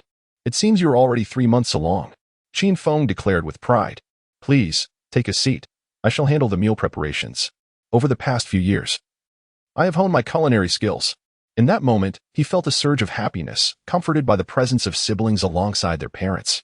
For the past 3 years, their communication had been limited to letters. It was not that he wished to remain away, but the distance was daunting, and he had felt vulnerable. What if something were to happen on the journey? It was only after surpassing level 40 and mastering the art of disguise that he began to feel a semblance of self-protection. Furthermore, to conceal his second identity, he had departed from Soul City. Otherwise, given his nature, he might have indeed lingered until reaching the Soul King level before emerging. Under the unanimous decision of the father and son, the young Qinglan could only sit in the courtyard, remotely directing the proceedings. They set up the barbecue grill, with some slaughtering chickens and others washing vegetables. With a radiant smile, the first Qinglan remarked, It has been quite some time since our home has been this lively. Eager to showcase her culinary skills, she began to artfully arrange an array of ingredients from her storage space. By midday, several exquisite dishes graced the table. Golden silk candied fruits, rock candy plum, honey-glazed chicken wings, roasted chicken legs, beggar's chicken, and a poetic homage to the moonlit night over the 24 bridges, alongside the melody of a jade flute echoing the falling plums, and a delightful soup. Over the years, as a seasoned gourmet, Huang Rong had certainly perused countless recipes. The family gathered around the table, as Qinglan enthusiastically introduced each dish and its preparation to her parents. She served her mother a bowl of soup, eagerly anticipating her reaction. Delicious, her mother praised, prompting Qinglan to joyfully help her with more dishes. The atmosphere was warm and harmonious, as she encouraged her mother, Do indulge, you are still growing. In the first bowl, there was an additional chicken leg and a chicken wing. I glanced at my parents, lowered my head, and for a moment found myself at a loss for words. Suddenly, it struck me that something was amiss. Lingo. I hastily released Linger, who had been forced to sleep. What an adorable little horse. The first Qinglan covered her mouth and let out a soft exclamation. First, he introduced Lingo to his parents, casually recounting the events at the auction house, which left them both astounded. With great joy, the first Qinglan gently caressed Lingo, offering it some food. It seemed that Lingo sensed the kindness of the woman before it, as well as the life within her, and obediently accepted her ministrations. Did you return this time to acquire a 4th soul ring? Qin Feng inquired casually, estimating the time based on Qinglan's cultivation speed. Indeed, I came back early to hunt a soul beast for my breakthrough. However, mother, it's all right. Your cultivation is of utmost importance, Qinglan interjected, her gaze resolute as she looked at the father and son. Let us first focus on adding a soul ring to your martial spirit. Your mother is only 3 months pregnant. It will not be an issue. Qin Feng considered before responding. Father, what level are you at now? Qinglan asked curiously. Since her father began practicing the blood blade technique, it seemed that due to its high compatibility, his cultivation speed had far surpassed her expectations. What do you think? Qin Feng replied with a mysterious smile. Could it be that you've broken through to the Soul Emperor level? The likelihood of this was quite high. 3 years ago, Qin Feng was a level 55 Soul King. Given that Bibi Dong, who was once at a lower level than Qin Feng, had already advanced to Soul Emperor, it was unreasonable for Qin Feng, with his profound connection to the blood blade technique, to still be a Soul King. Now, I am merely a level 60 for Soul Emperor. Qin Feng feigned nonchalance as he spoke. Qinglan, taken aback, sputtered and coughed, nearly spitting out the soup she had just sipped. This is impossible. Bibi Dong possesses no less talent. Being affiliated with the Spirit Hall and receiving guidance from a titled Douluo, certainly lacking no resources for cultivation, yet she has only reached level 61. I am not lacking either. Although my cultivation of the divine illumination technique is slow, I have progressed faster than others of the same rank. In 3 years, I have only increased by 7 levels while my father, at the Soul King to Soul Emperor stage, has advanced by 9 levels. Even if we disregard the high-level soul ring added, that still accounts for 8 levels. 3 years of rapid cultivation could be attributed to the high compatibility with the blood blade technique, coupled with the 2 decades of diligent practice. But how can you maintain such explosive growth at the Soul King and Soul Emperor stages? That seems implausible. Yu Yuan-Ti, with a face full of skepticism. He gazed at his father, channeling his sword intent to amplify his perception, meticulously attuning himself to his father's aura. It was remarkably pure, devoid of even a trace of the malevolent and bloodthirsty essence typical of a soul master. What is he thinking? Qin Feng cast a disdainful glance at his son. My cultivation is solely the result of my own relentless effort, achieved step by step. Qin Feng's words were resolute and resonated with a profound sense of power, compelling one to believe him. Have you somehow gained an advantage? Could it be that he has stumbled upon some sort of system? Am I destined to be merely a supporting character? Deep within, the first could not help but question, this defies logic. Without the mystical herbs and divine trials, how could one possibly cultivate so swiftly? This is the realm of the 5th level of the Soul King and the 4th level of the Soul Emperor. Do not jest. The first Qinglan, unable to bear it any longer, interjected. Your father's rapid advancement in cultivation is solely due to the merits of you and me. Otherwise, he would barely be at the level of a Soul Emperor. With a beaming expression of pride, the first Qinglan elucidated to her son. Our achievements? Suddenly, a spark of inspiration ignited within her, and she rejoiced. Could it be that you have already brooded? Upon grasping the implication of his mother's words, the realization struck him instantly. Before embarking on their journey to the Wuhuan city, he had left behind the book Drunken Immortal Brew by Li Taibai, along with the 2 volumes by Hu Qingniu and Wang Nangu, hoping to alleviate his mother's boredom during her solitary moments. The Drunken Immortal Brew contained a collection of 50 treasured recipes for various spiritual and celestial wines, revealing to Qinglan an entirely new realm of winemaking possibilities. The rapid progression of his father's cultivation could only be attributed to the fact that his mother had indeed crafted spiritual wine. Yet, he remained uncertain about the variety she had produced. Chapter 52. Confession. Is this it? The one who comprehends everything cast a fleeting glance at Qin Feng, pondering the promise of relying solely on one's own efforts and the gradual path of cultivation. Subsequently, with fervent anticipation, they gazed at their mother, yearning to uncover the secrets of the brew she had crafted. First, Qinlan was acutely aware of her son's thoughts and went straight to the point. She had only managed to brew the 5 treasure honey wine, while the other concoctions were far too intricate, either demanding an abundance of time and materials or requiring rare and precious herbs.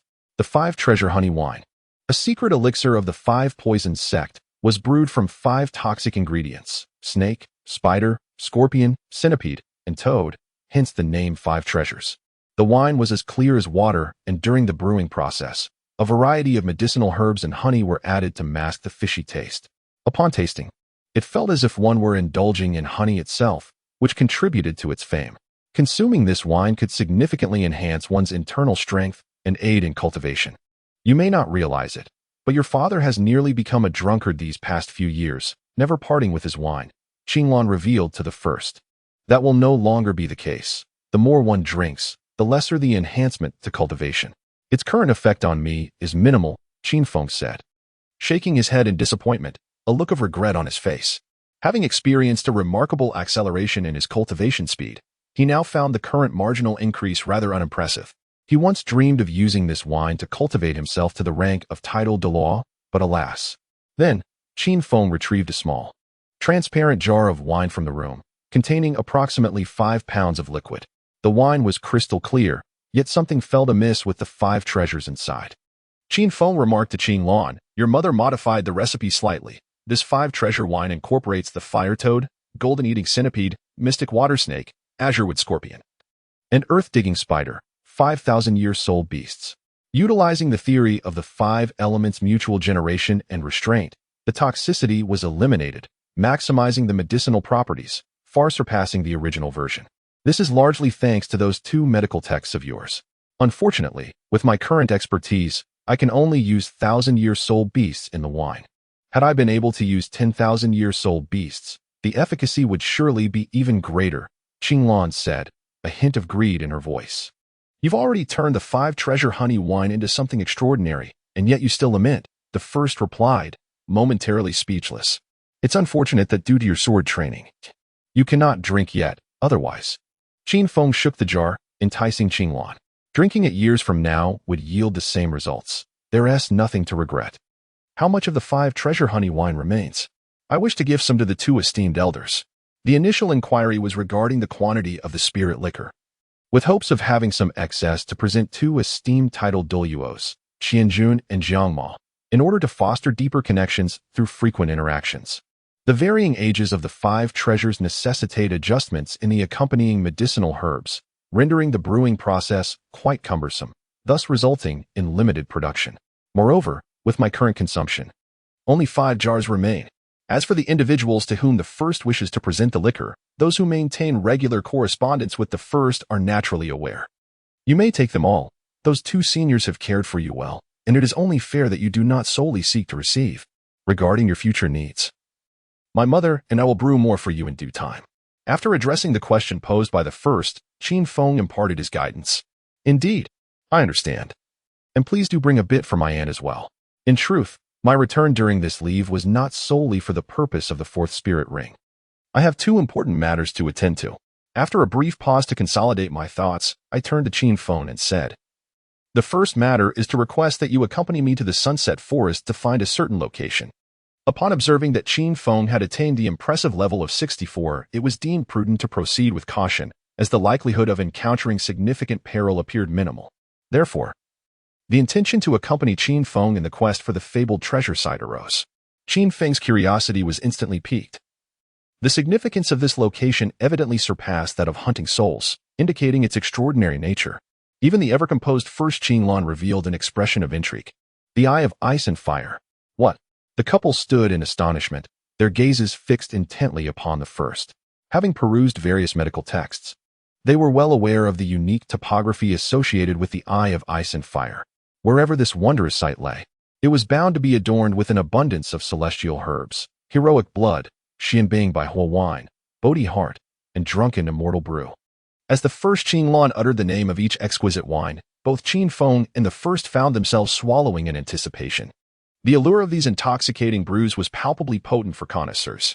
Moreover, once these celestial wines were crafted, they would inevitably gain renown, causing Qinfeng and his son to gaze with fervor and their breaths to quicken, yearning to soar towards the Sunset Forest without delay. Was the information credible? Qinfeng sought confirmation once more. Indeed, it was affirmed, and it was likely an unclaimed territory. Listening to the first response, Qinfeng refrained from inquiring further about the source of this intelligence. Simply knowing was sufficient. In fact, a flicker of murderous intent ignited within Qinfeng's heart, hoping earnestly that this was indeed an unclaimed land. Otherwise, although his heart raced with impatience to seize the coveted eye of ice and fire, he recalled that the first had just mentioned their journey aimed at 2 specific objectives. The first matter is undoubtedly of great significance, and the second one is likely to be equally complex. Qinfeng exchanged a glance with the first Qinglong, curiosity evident in his eyes as he inquired, What does the second matter? For a moment, the first was at a loss for words, unsure of how to begin. The matter of the second martial soul is known to none of my parents. It is only now that I have chosen to reveal it. The initial countenance was one of bitterness. Uttering a single falsehood necessitated a multitude of deceptions to cover it. At this moment, the protagonist, known as the first, felt deeply affected. His original plan was to locate the Eye of Ice and Fire and emulate the strategies of the renowned Douluo, encircling the treasure with a toxic formation. Within this toxic array, he intended to lay down a Bagua illusion array as an additional layer of defense, just in case. There, he would create clones, leaving them behind to cultivate.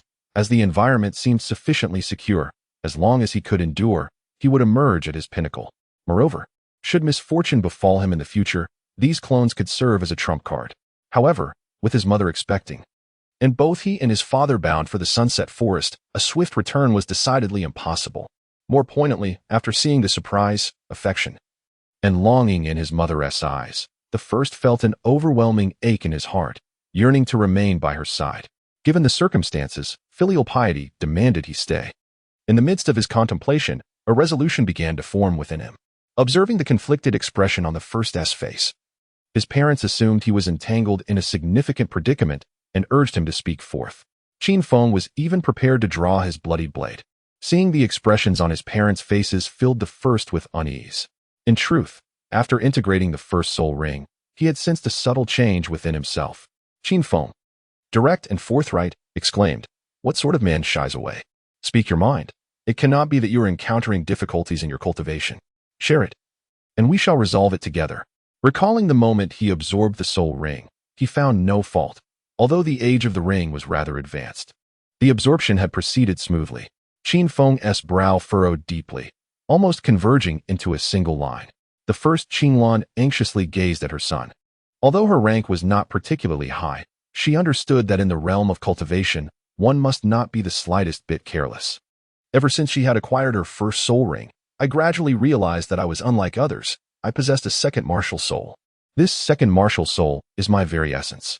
Perhaps due to the unique nature of this martial soul, I initially failed to recognize its significance. It was only after the addition of my martial soul that I began to sense something amiss. Later, while perusing the tomes in the school's library, I stumbled upon records regarding the second martial soul, which elucidated everything, and thus I dared not disclose this to you. The first one shifted all responsibility onto the second soul, portraying themselves as entirely innocent, merely hoping that the impending storm would not befall them. The second soul? This is indeed a positive development. Surely, two must be more formidable than one. The first Qinglan's eyes sparkled with excitement as she spoke, eager to see the second martial soul of her husband. Suddenly, she noticed an unsettling change in his expression, a flicker of despair crossing his features. Anxiously, she inquired, "What is the matter? Did I say something wrong?" A sense of foreboding began to creep into her heart. The first person, having disowned Qin Feng's concerns, hurriedly added, "I have already discovered a solution to compensate for the shortcomings of the second martial soul. My return was primarily for this matter." Qin Feng, filled with excitement, rose to his feet and placed his hand on the shoulder of the first individual. "Is it true? You are not deceiving me." His voice trembled slightly, tinged with a raspy quality. At this moment, Qinglan was acutely aware that there were underlying circumstances of which he was unaware. Although the expression on the face of D.E. suggested that the issue had been resolved, he still gazed at him with indignation, awaiting an explanation. "My knowledge regarding the dual spirits is rather limited. I am only aware that for centuries, not a single individual has emerged as a possessor of dual martial spirits. While it may appear that possessing two spirits holds immense potential, the reality is that in the later stages, these dual spirits can exert tremendous pressure on the body, often leading to the demise of the soul master. Throughout history, none have escaped this fate." Qin Feng reminisced about the casual remarks made by his teacher during his school days. He looked at D.E., his eyes filled with disbelief, as he grappled with the astonishing revelation that his own son was, in fact, a bearer of dual martial spirits. As the first Qinglan listened to her husband's words, tears streamed down her face uncontrollably. She grasped his arm tightly, as if fearing that their son might depart from her in the next moment. "I have discovered a method to resolve the conflict of the twin martial souls." The first hurriedly reassured her mother, reminding herself that with a child on the way, her emotions must remain steady. "Is what you say truly the case?" the first Qinglan asked. her eyes glistening with tears as she gazed hopefully into the depths of the first's eyes. Indeed, it is true. A method has been discovered, and we are now merely one step away. It must be conducted in a safe environment, which is the primary reason for my return, the eldest assured both parents. And though they still harbored some unease, their initial despair had begun to dissipate. The couple even started to reproach the eldest for not having informed them sooner. Chapter 53. The Birth of the Avatar. Come, Linger, allow me to feed you. The first Qinglan no longer offered a smile to the first. She deftly picked up the large chicken leg intended for the first from his bowl and fed it to Linger. I had long anticipated this turn of events. The first was already prepared for such a scene. At the dining table, the family sat in silence, save for Linger, who flitted about, playfully seeking a morsel to eat. After the meal, the first took the initiative to wash the dishes and made her way to the courtyard, where her parents had been waiting for quite some time. Linga seemed to sense the gravity of the moment, remaining motionless beside the first Qinglan. Qin Feng took a deep breath and again inquired, "Can you truly resolve the issue of the second martial soul?" "Yes," she affirmed. "I have discovered a method that will yield a permanent solution. Only the final step remains. You must provide me with protection, ensuring that no one disturbs me. First, there is no further explanation. Wait a moment. Secondly, the essence is merely an explanation. Something that even my parents would find hard to believe if I were to voice it now." "Very well." Qin Feng's expression grew solemn as he locked the wooden door. He summoned his martial soul and stood beside it. The first Qinglan sat to one side, her hands tightly clasping Linger, her gaze fixed upon the meditative figure of the first. In her heart, she incessantly prayed. How long had she waited for this moment? The first question quietly whispered to oneself as the myriad of experiences from recent years swept by. Taking a deep breath, a fleeting surge of sword intent coursed through the body. Slowly closing the eyes, one descended into a profound state of introspection, immersing oneself in deep self-reflection. From a divine perspective, one gazes upon the luminous cocoon floating amidst the true energy within the dantian. At the moment of resolute determination, the boundless jade wall radiates brilliantly, filling every inch of the dantian space with immeasurable light. An ethereal silhouette materializes before the cocoon, representing the second martial soul. Suddenly, the cocoon exerts an immense gravitational pull, drawing the second martial soul into its embrace. In the first moment, all perception was lost. At that time, in the eyes of the couple, Qin Feng and his wife, the figure known as the first gradually became enveloped in wisps of white mist, slowly shrouding his entire being. As time progressed, the white mist began to recede gently, revealing only a substantial cocoon where the first had once sat in meditation. What was happening? The couple felt a sense of bewilderment. Days turned into nights and nights into days. Over the course of 3 days, they remained steadfastly vigilant by the side of the cocoon, their hearts heavy with anxiety. At this juncture, Qin Feng had gone 3 days without sleep. His beard had grown unkempt, and his face bore the unmistakable marks of exhaustion, a far cry from his former vigor. During this period, the first Qinglan had not stepped outside the courtyard even once. At this moment, she was resting her head on the table, her state evident from her dark eye sockets and disheveled hair. Suddenly, the large cocoon, which had remained silent for so long, pulsated like a heartbeat. In an instant, it captured Qin Feng's attention. His previously despondent expression transformed as his gaze sharpened, fixating intently on the cocoon. Thud, thud, thud. With each rhythmic pulse, the cocoon began to levitate slowly, rising 3 inches off the ground and starting to rotate gently. At this moment, the first Qinglan was also awakened. Gazing at the scene before her with a hand clasped over her mouth, tears cascading uncontrollably down her cheeks. As long as it was not lifeless and monotonous, that would suffice. For 3 days, the enormous cocoon had shown not a hint of movement, plunging this mother into profound fear. The white cocoon spun ever faster, and with its rotation, its color began to fade significantly. Soon, the two were able to see the situation within quite clearly. Both Qin Feng and his companion widened their eyes, their mouths uttering fragmented phrases, uncertain of what they were saying. Qin Feng approached the first Qinglan's side and said, "Qinglan, pinch me. Let me see if I am dreaming." The first Qinglan, without a moment's hesitation, extended her fingers and twisted forcefully. His observing the gasping Qin Feng and glancing at the increasingly translucent cocoon, she exclaimed, "How is this possible?" The first Qinglan has come to realize that this is not a dream.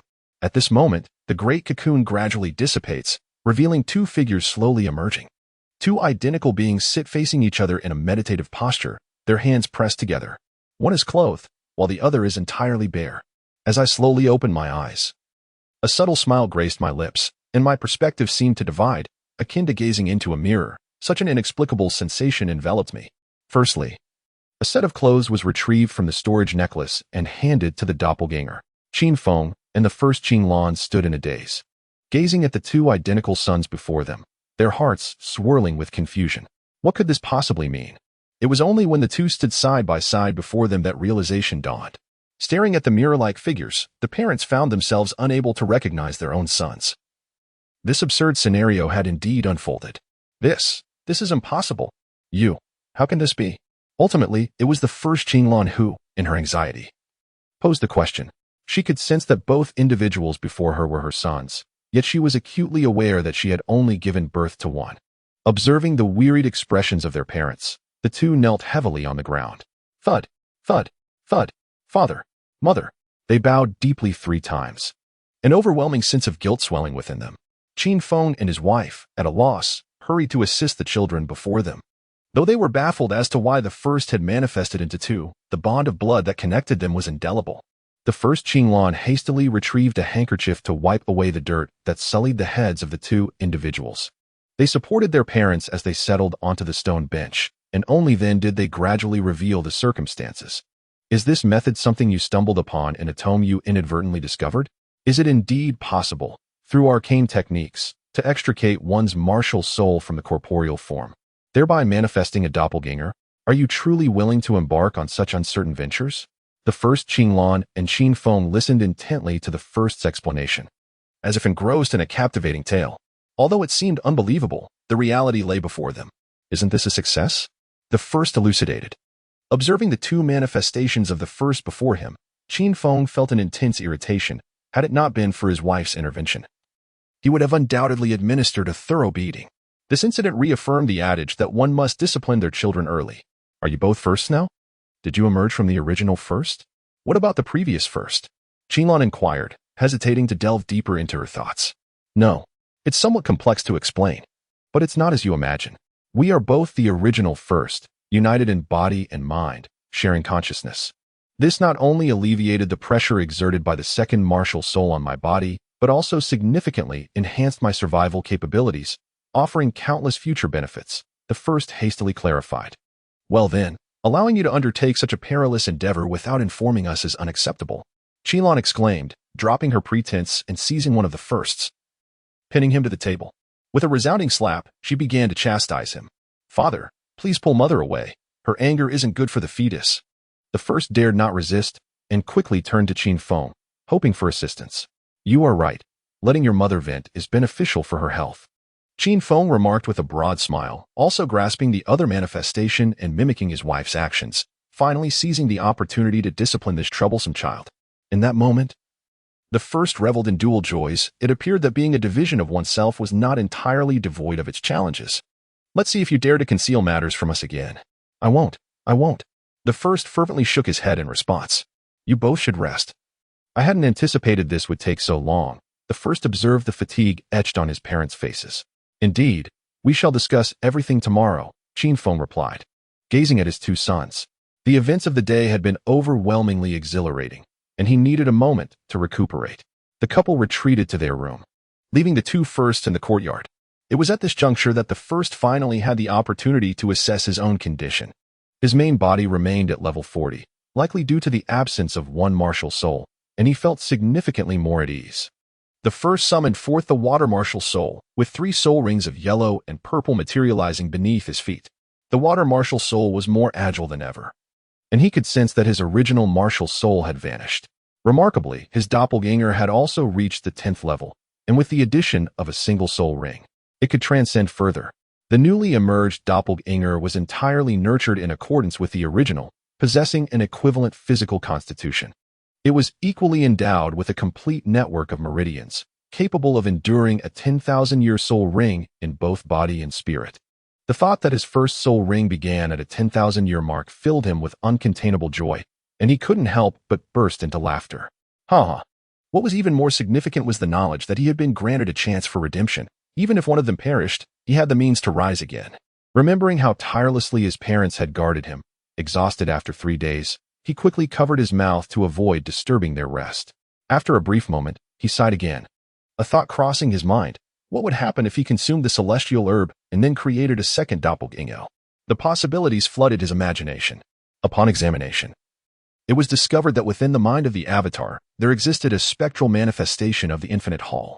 However, unlike the original self, which could achieve mastery of a martial art with merely a level 20, the avatar required diligent cultivation and arduous effort to grasp the ultimate essence of the technique. A realization that was profoundly lamentable. As the information emanating from the infinite jade wall enveloped him, the avatar couldn't help but feel a tinge of greed. Nevertheless, he did not dwell on it too much, for the avatar possessed an abundance of time for gradual development. At this juncture, the avatar's primary function was merely to serve as a locator for teleportation. Chapter 54. The fusion of martial spirits. The path ahead is exceedingly clear. After creating a doppelganger, the focus will be primarily on physical training, progressing towards the ultimate state of yang, the soul skill that enhances physical attributes through percentage increments. Breaking through myriad techniques with sheer strength. Remaining out of others' sight, I temporarily stay at home to accompany my mother, awaiting the opportunity to guard the eye of ice and fire, thereby ensuring a fallback plan. All of this was meticulously planned in advance. The first one continues to wander outside. In terms of martial arts, the focus lies primarily on the techniques of the Xianyao sect, while striving to master the 3 transformative states of water in relation to the martial soul, with modest expectations for soul abilities. The mystical herb observed within the eye of ice and fire should prove beneficial, should fortune favor me this time. The anticipation on the face of the protagonist was palpable, clearly harboring immense expectations for that mystical herb. Gazing at his doppelganger, a flood of emotions surged within him. He was on the verge of taking flight. Suddenly, a serendipitous touch occurred between their hands, causing both bodies to recoil in surprise. The protagonist was enveloped in astonishment. At that moment of contact, a surge of soul power flowed between them, and had it not been for his exceptional mastery over his own soul energy, the outcome might have been unpredictable. Soul fusion technique. A brief contemplation revealed the nature of the recent occurrence. In the realm of Douluo, there exists an ancient belief. When 2 soul masters possess similar compatibility in their martial spirits, with attributes that are remarkably aligned or complementary, a soul fusion technique may manifest. As their training progresses, these 2 soul masters may even develop a profound telepathic connection. If they are of the same gender, their bond will deepen into a brotherly camaraderie. If of opposite genders, they are destined to unite as a couple, sharing their lives together.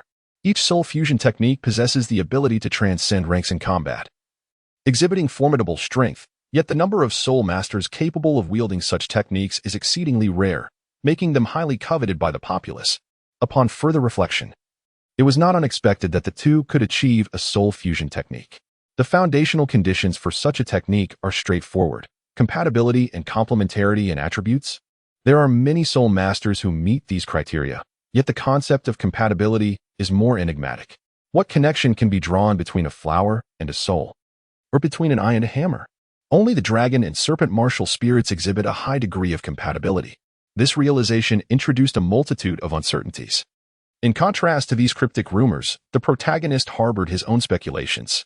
Despite the substantial differences between his original and doppelganger's martial spirits, their bodies, souls, and even the fluctuations of their soul power were nearly indistinguishable. Their bond transcended that of mere siblings or spouses. Across millennia, none on the continent had ever been as perfectly attuned as they. Suppressing his curiosity, he resolved to wait until nightfall to experiment with his soul fusion technique outside the village. Firstly, he wished to keep his doppelganger's existence a secret. Should the villagers discover 2 of him, it would be difficult to explain. Secondly, he feared that the power of the soul fusion technique might be too overwhelming and uncontrollable, posing a risk to others. Seated in a meditative posture, his consciousness drifted into the boundless hall. The original and the doppelganger each held the text of the lesser wuxiang technique and the 9 yang divine art, sitting beneath the jade wall to contemplate. As he unfurled the ancient scrolls, a wave of disorientation swept over him, transporting him to a searing expanse. Above him hung 9 blazing suns, scorching all beneath them. Suddenly, one of the suns plummeted towards him, leaving no avenue for escape. It was hot, hot, hot. The first sensation was one of dryness and thirst. As the sun loomed larger within his line of sight, it felt as though his very body was gradually vaporizing. Suddenly, an overwhelming darkness enveloped him. and the myriad of the 9 suns' profound mysteries flooded his mind. One by one, the other suns in the sky began to descend with a resounding crash. With a deepening comprehension of the 9 suns' technique, the innate soul power within him began to circulate along the path of the 9 suns. Although his doppelganger was merely at the 10th level, its meridians were fully open. Theoretically, it could rapidly ascend to the 40th level at an innate cultivation pace. The 9 suns' technique, embodying the utmost strength and brilliance, saw the soul power within him gradually transform into the inner essence of the 9 suns. With each complete circulation of the soul power, its purity increased, and a delicate purple aura began to emerge amidst the pale white energy, gradually reinforcing his physique. By the time the moon reached its zenith, the ordinary soul power had been completely transformed. Though the quantity of soul power remained unchanged, its quality had undergone a monumental metamorphosis. The 9 suns' technique comprises 5 tiers, and he had now officially entered the first tier, the ethereal purple aura, a state akin to the cleansing of marrow as described in the I Ching. Even the essence of his doppelganger began to subtly shift. It no longer mirrored the original self, but bore less frailty and a hint more of masculinity. As he felt the flow of soul power within him, he slowly opened his eyes, a faint purple glimmer flashing through them, crackling with energy. Clenching his fist, he distinctly sensed an increase in strength surpassing tenfold compared to before. At that moment, Qin Feng was also in the courtyard, impeccably tidy, a stark contrast to his earlier despondency, engaged in conversation with his primary self beneath the eaves. Let us go. Allow me to witness the might of the martial soul fusion technique. Qin Feng, noticing that the doppelganger had concluded its training, felt a curiosity about the differing essences of the two bodies but refrained from probing further. After all, everyone harbored their own secrets. Father and son traversed the deserted streets, sprinting for over 10 miles after leaving the village, ensuring the area was clear before reconvening. Let us begin. There is no one around.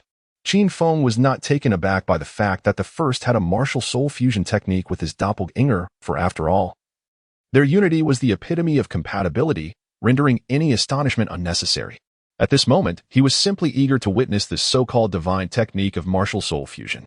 He had yet to encounter anyone capable of employing such a technique, and he was curious to know how it compared to his own blood-sea wheel of return in terms of strength.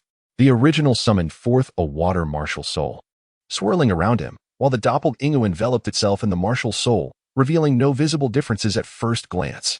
Gradually, their hands came together, and waves of soul power surged forth. As the faint golden soul power from the original and the delicate purple soul power from the doppelganger seemed to engage in a silent exchange, a flash of golden light enveloped the scene, and there remained only a figure adorned with a tall crown, clad in a dark robe, with an ethereal 8-trigram silhouette slowly rotating behind him. In his left hand, he cradled a delicate blue water droplet, perfectly mirroring the first's appearance. In that moment, the first transcended into a state of unity between heaven and man, feeling as though the sky was no longer lofty and the earth was no longer profound, as if he possessed boundless capabilities. Upon opening his eyes, the soft blue radiance within them could penetrate 3 inches into the void. In this combined state, mountains were not mountains, and waters were not waters. The myriad laws of heaven and earth became vaguely visible. He then turned his gaze towards Qin Feng, who stood nearby. The first's eyes narrowed in astonishment, and at that instant, Qin Feng felt as if he were locked in place, paralyzed by the intensity of the first's gaze. The figure before him seemed to expand infinitely, filling the very cosmos. Retreat! Retreat!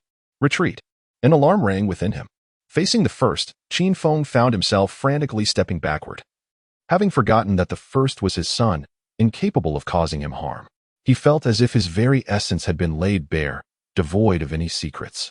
A sensation that was utterly terrifying. Suddenly, the figure generated by the martial soul fusion let out a muffled groan, and amidst a radiant burst of light, it reverted back to 2 distinct forms.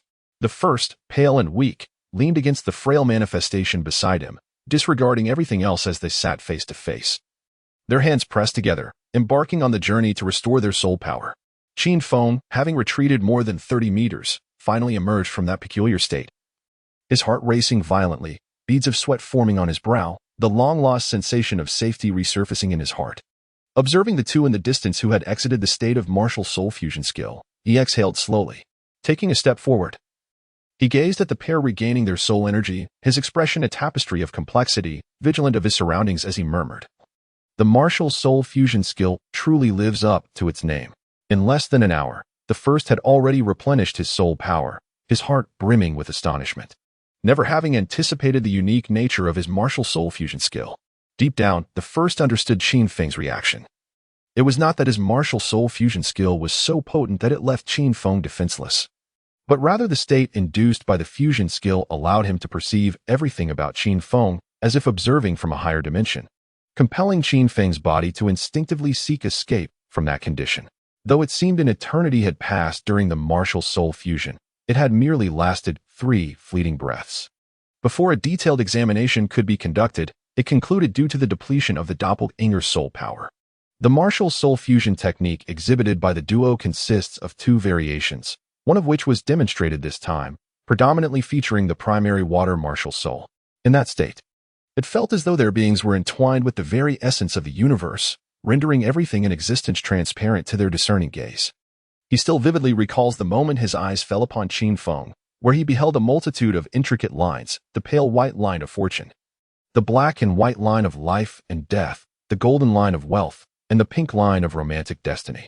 Initially, one remained unaware of the repercussions that might ensue from attacking those lines, yet merely contemplating it reveals that this soul technique is undoubtedly remarkable. What left the first in astonishment were the 6 soul ring-like shackles adorning Qin Feng, which indeed serve as a form of constraint. Furthermore, there exists another technique centered around the primary martial soul, employing the martial soul fusion skill. However, it is currently beyond reach. What is the name of this soul technique? Qin Feng inquired with a sense of excitement, having regained his composure. The first one gently spoke. This soul fusion technique shall be named Return to the Vault. Chapter 55. The Diamond Tiger with a gentle pat on Ling Er's head, the protagonist gradually rose from the confines of the small bed. It was indeed a bit uncomfortable for 2 bodies to share such limited space. After completing his morning ablutions, he made his way to the kitchen, ready to embark on the busyness of a new day. One self prepared the dough, while the other diligently minced the filling. Then, employing his inner strength, he transformed ladles of meat broth into frozen spheres, ultimately assembling them into delectable soup dumplings. Craving something tangy during pregnancy, he decided to prepare a bowl of bayberry and Westlake fish soup as well.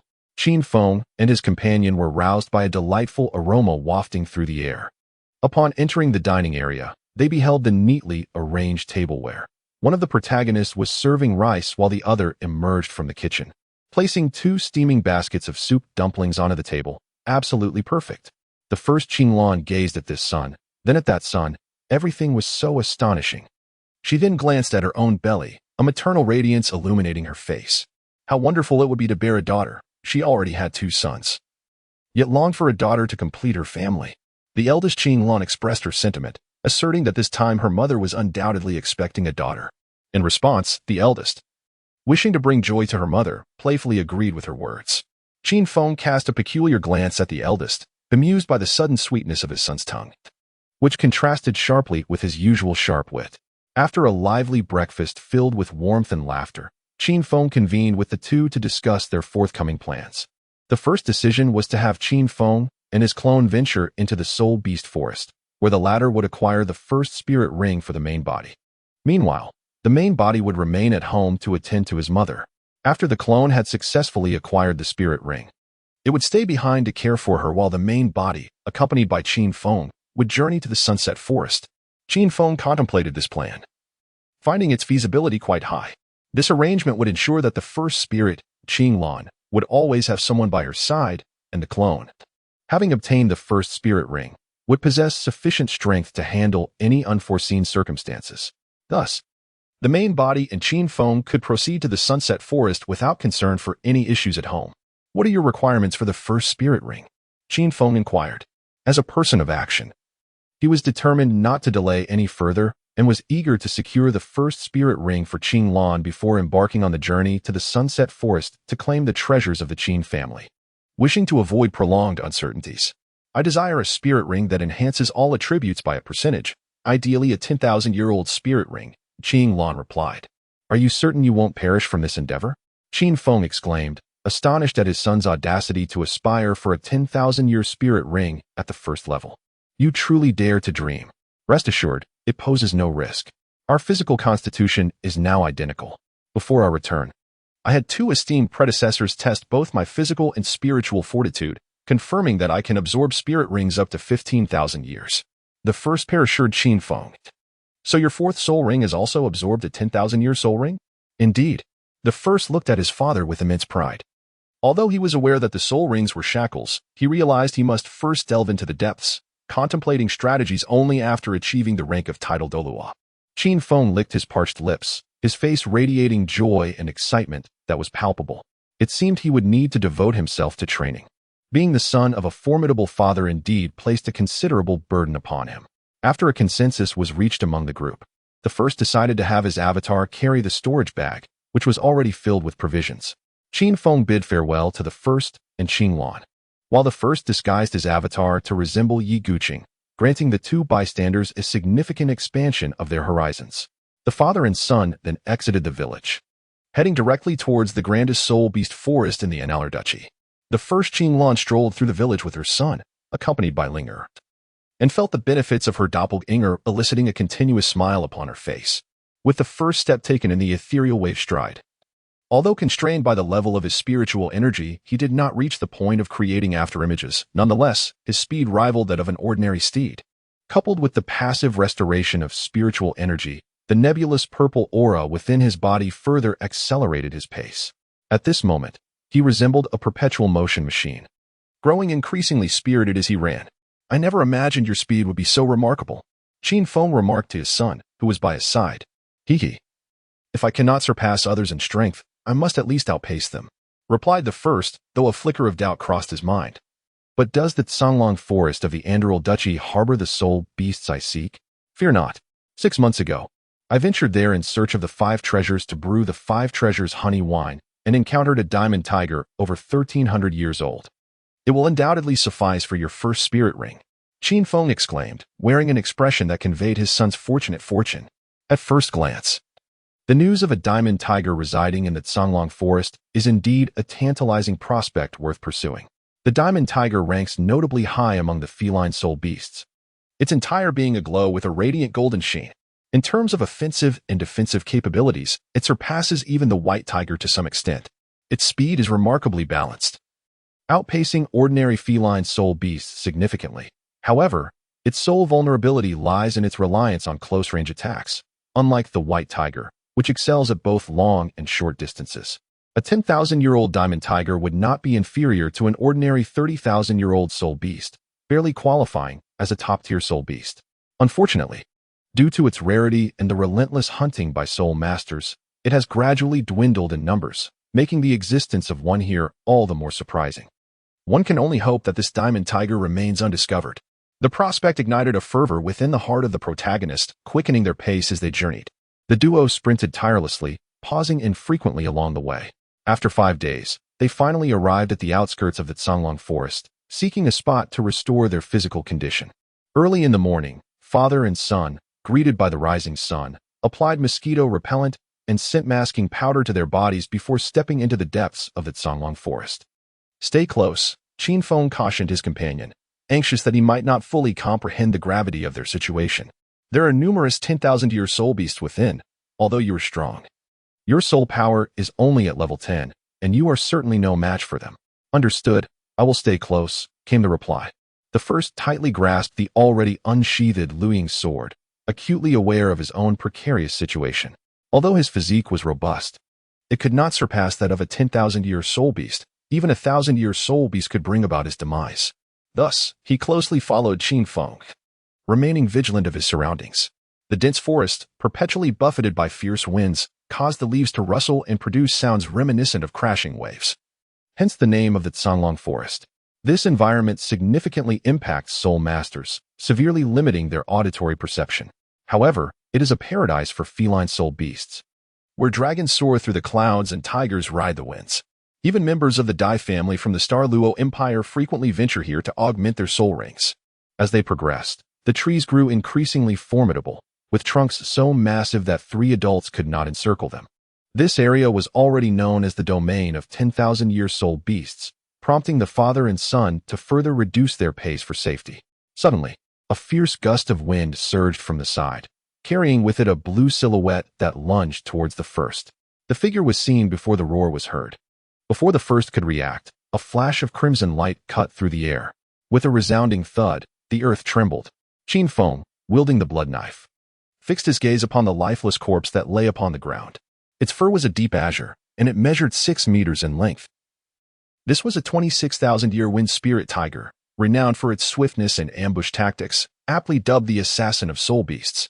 At first glance, he recognized the spirit beast and approached to examine it closely. The wind spirit tiger bore a 2-foot-long gash on its abdomen, from which droplets of blood had just begun to ooze. As he gently traced the wound with his fingers, he could feel its sharpness, realizing that over the years, his father had not only made rapid progress in soul power, but had also refined his swordsmanship, likely nearing an understanding of the essence of the blade. Suddenly, the beast's innards slipped out from the gash, confirming its lifeless state. After minimally processing the spirit beast's corpse, he placed it into his storage bag, and the two continued their search for the diamond tiger. Along the way, they encountered various spirit beasts. Most sensed the murderous aura emanating from Qin Feng and chose to retreat from a distance. The few beasts that showed interest in the flesh of the father and son had already met their demise, their choice cuts quietly resting within the confines of the storage bag. A roar echoed nearby, and the father and son exchanged a knowing glance before stealthily moving toward the sound. Soon, they found themselves concealed behind a large tree, peering out. Fortune favored them, for it was indeed the diamond tiger. A majestic golden tiger stood, limping beside the carcass of the wind spirit tiger, roaring in exultation, expressing its triumph. This fierce contest for territory had culminated in the diamond tiger's victory. Standing 2 meters tall and measuring less than 5 meters in length, this 10,000-year-old diamond tiger was relatively young. It would only grow an additional meter for every 20,000 years of age. Thus, it was evident that this particular diamond tiger had an age of approximately 13,000 years. In stark contrast, the deceased wind spirit tiger appeared to be over 30,000 years old, yet it had succumbed to the younger beast. With fervent eyes, he gazed at the imposing diamond tiger, a sense of certainty washing over him. He nodded towards Qin Feng, who wore a grave expression. 2 yellow spirit rings shimmered as they surged toward the diamond tiger at breakneck speed. Subsequently, he unleashed his 5th enhanced soul skill, Blood Soul Fury, delivering a powerful strike towards the diamond tiger. Boom! The diamond tiger, basking in the euphoria of victory, was caught off guard by the sudden attack. It only had time to let out a resounding roar before being felled by Qin Feng's decisive blow. Chapter 56. The First Soul Ring. The formidable diamond tiger, having withstood Qin Feng's blade, exhibited a dimming radiance, yet miraculously bore no visible scars. In a moment of haste, it successfully defended against the razor-sharp attack, showcasing its remarkable defensive prowess. However, already wounded, the diamond tiger faltered under the impact of Qin Feng's strike, which, though blocked, still inflicted tremendous force. Its limbs could no longer support its weight, and it collapsed onto the ground, trembling violently, blood trickling from the corners of its mouth. With a flicker of his 3rd and 4th soul rings, Qin Feng advanced, employing the blood blade technique. A shadowy aura enveloped his blood blade as he relentlessly targeted the diamond tiger's limbs. Roaring in defiance, the diamond tiger was no match for the unscrupulous Qin Feng. After a final, anguished cry, it succumbed, powerless to resist, collapsing in a pool of its own blood. Destruction begets no good fortune. And the same holds true for soul beasts, remarked the first. Oh, how so?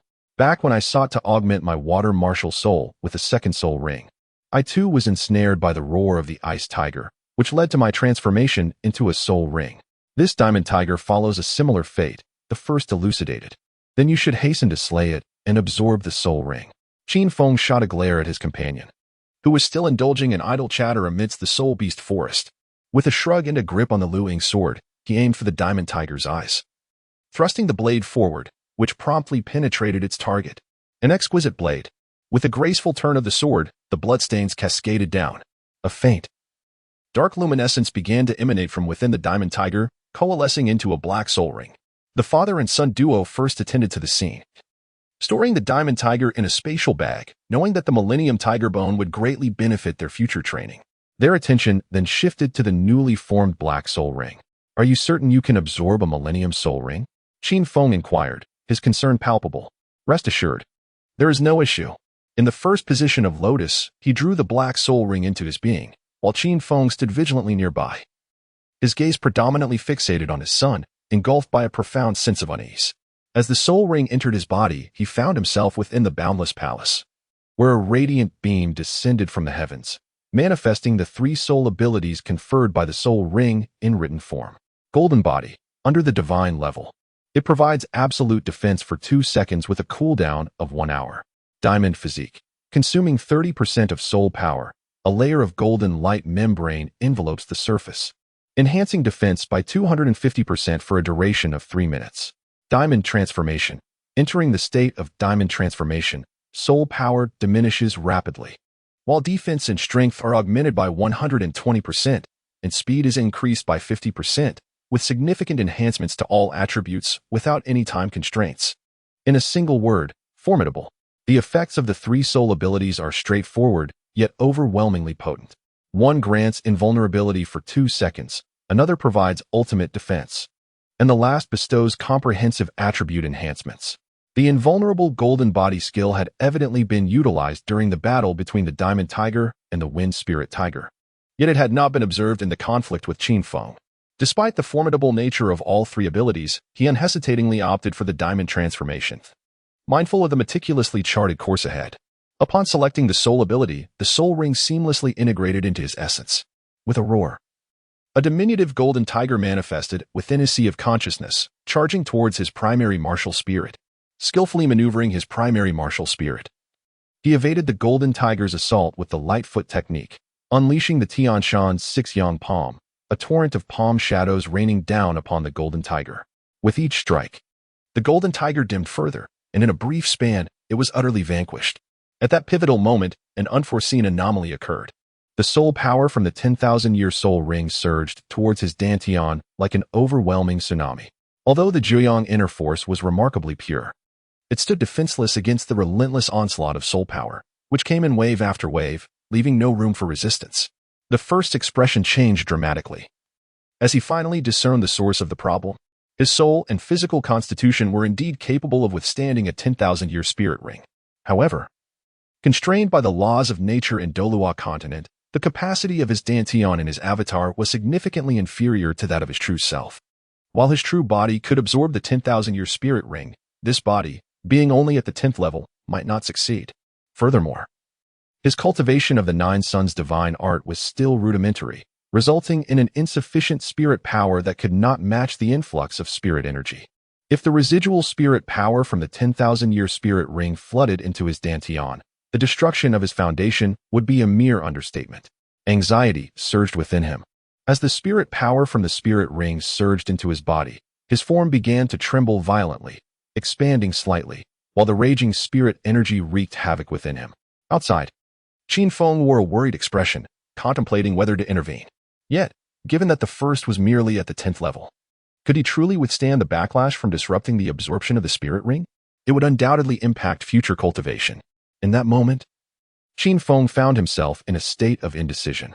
At this moment, beset by overwhelming pressure, he multitasked with utmost fervor, maximizing the operation of the Nine Sun divine art to enhance the refining speed of his dantian, while simultaneously gauging the tumultuous surge of soul power within his meridians, and contemplating the essence of the Nine Sun divine art in the hope of discovering a way to break free from his predicament, regardless of the strength of his adversaries. He remained undeterred as the gentle breeze caressed the mountain ridge. Even against the arrogance of his foes, the bright moon illuminated the great river. They may be ruthless and malevolent, yet he was fortified by a singular breath of true energy. This encapsulated the essence of the Nine Suns. The predecessors often found solutions within it. However, no matter how he examined his circumstances, he found himself ill-equipped to contend with the current situation. His opponents were capable because they had nearly perfected the Nine Suns, their true energy abundant. Yet he was merely at the threshold. Confronted by the tsunami-like influx of soul power, his inner strength akin to a flickering candle in the wind, on the verge of being extinguished. Even if his meridians were resilient, they could not withstand the onslaught for long. Meridians? Yes, meridians. How many exist within the human body? It is said that the total length of a person's blood vessels could encircle the earth twice. The meridians should not be significantly less. For ordinary individuals to transcend to the innate realm, it suffices to connect the 8 extraordinary meridians, thereby bridging heaven and earth. Yet he had once achieved perfect enlightenment. his energy coursing through his entire network of meridians, uniting all pathways to step into the innate realm. Throughout history, all martial arts, even the most transcendent inner cultivations, merely utilized the 8 extraordinary meridians along with a fraction of the minor meridians. Yet for him, these smaller, lesser-known vessels were akin to a lifeline. The complete circulation of his meridians signified that he could redirect the incoming soul power into other pathways, alleviating the risk of those minor meridians bursting. He could then dedicate his efforts to gradually refining the soul power within. Thus, the deadlock would be transformed into a dynamic opportunity. Indeed, in critical moments, one must rely on the Divine Illumination Sutra. With a focused thought, he dispatched a portion of his inner energy, akin to the legendary Yu the Great controlling the waters, guiding the flow. While it is challenging to block the water, it is far easier to redirect it. Before long, the pressure within the Dantian diminished significantly, and everything began to fall into place. The first, face contorted in agony, felt his body swell, inflated by the soul power within him. Qin Feng raised his hand, then lowered it, repeatedly oscillating between the two motions. Just as the first seemed on the verge of collapse, he resolved to intervene. Determined to disrupt the absorption of the soul ring, for as long as the Green Mountains remained, one need not fear a lack of firewood. At the moment he was about to act, he suddenly noticed his son's complexion had returned to tranquility. He hastily withdrew his hand, the backlash of soul power surging within him. Ignoring his own discomfort, he observed the situation meticulously. Upon seeing his son's face revert to normal, the inflated body began to gradually return to its previous state, allowing him to exhale in relief. Unable to fathom how he would explain any misfortune to his wife upon returning. As the internal crisis subsided, the first devoted himself entirely to the operation of the 9 Suns' divine art, swiftly breaking through the 10th level barrier. The internal energy of the 9 Suns burgeoned, and the ethereal purple aura emanated in increasing abundance, hastening the process of refining his physique through this mystical energy. Until a certain moment, when the 9 Suns' energy ceased producing the ethereal purple aura, it began to feel somewhat heated. Finally, the 9 Suns' divine art ascended to its 2nd level, self-generating heat. The illusory image of the great sun, the ever-increasing warmth of his internal energy, slowly coalesced towards the Dantian, ultimately forming a magnificent sun at the very center under the constraints of the 2nd level of the technique, marking the initial success of his divine art.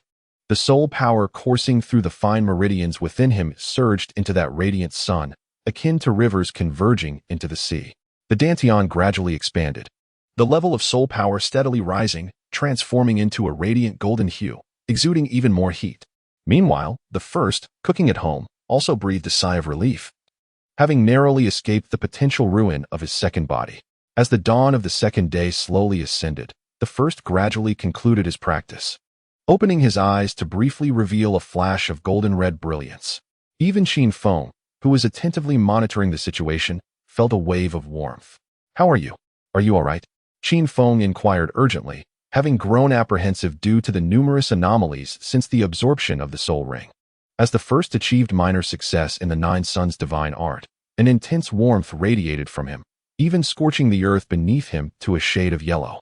Seeing his son had finally completed the absorption of the soul ring, Qin Feng finally felt relief. Although the process had been fraught with complications, the outcome was favorable. He felt unprecedentedly well. Clenching his fist, he reveled in his internal state, unable to suppress a broad smile. In the future, before engaging in such endeavors, think of your mother and me. If anything were to happen. Qin Feng's voice trailed off, his eyes glistening with emotion. I understand. It won't happen again. This was the first time the first witnessed a hint of vulnerability from his father, stirring his heart, leaving him momentarily speechless. All right, let us depart. It is already the 2nd day. We should head out now. It's already the 2nd day? Let's hurry, I'm starving. The father and son spoke candidly, exchanging verbose words in an earnest attempt to bridge the gap between them and dissolve the earlier tension. As they made their way out, their pace quickened significantly, unlike the time spent searching for the soul beast upon their entrance. Chapter 57. Daily life as dusk descended, the 2 individuals arrived at the outskirts of the forest. What is your soul skill? The first ring is 10,000 years old. How fascinating. Qin Feng, noticing their imminent exit from the forest, felt no urgency to hasten their pace and curiously gazed at the first. They gradually came to a halt. The first soul skill is an amplification type ability.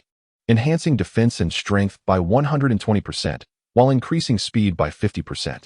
It significantly boosts attribute resistance.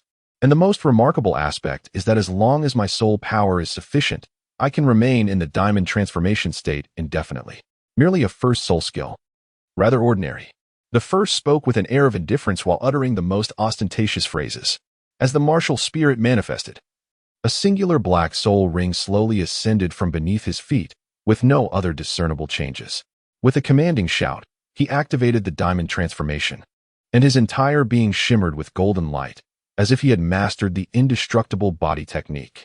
He grew approximately 3 inches taller, his muscles began to swell, becoming significantly more robust, and his body felt considerably lighter.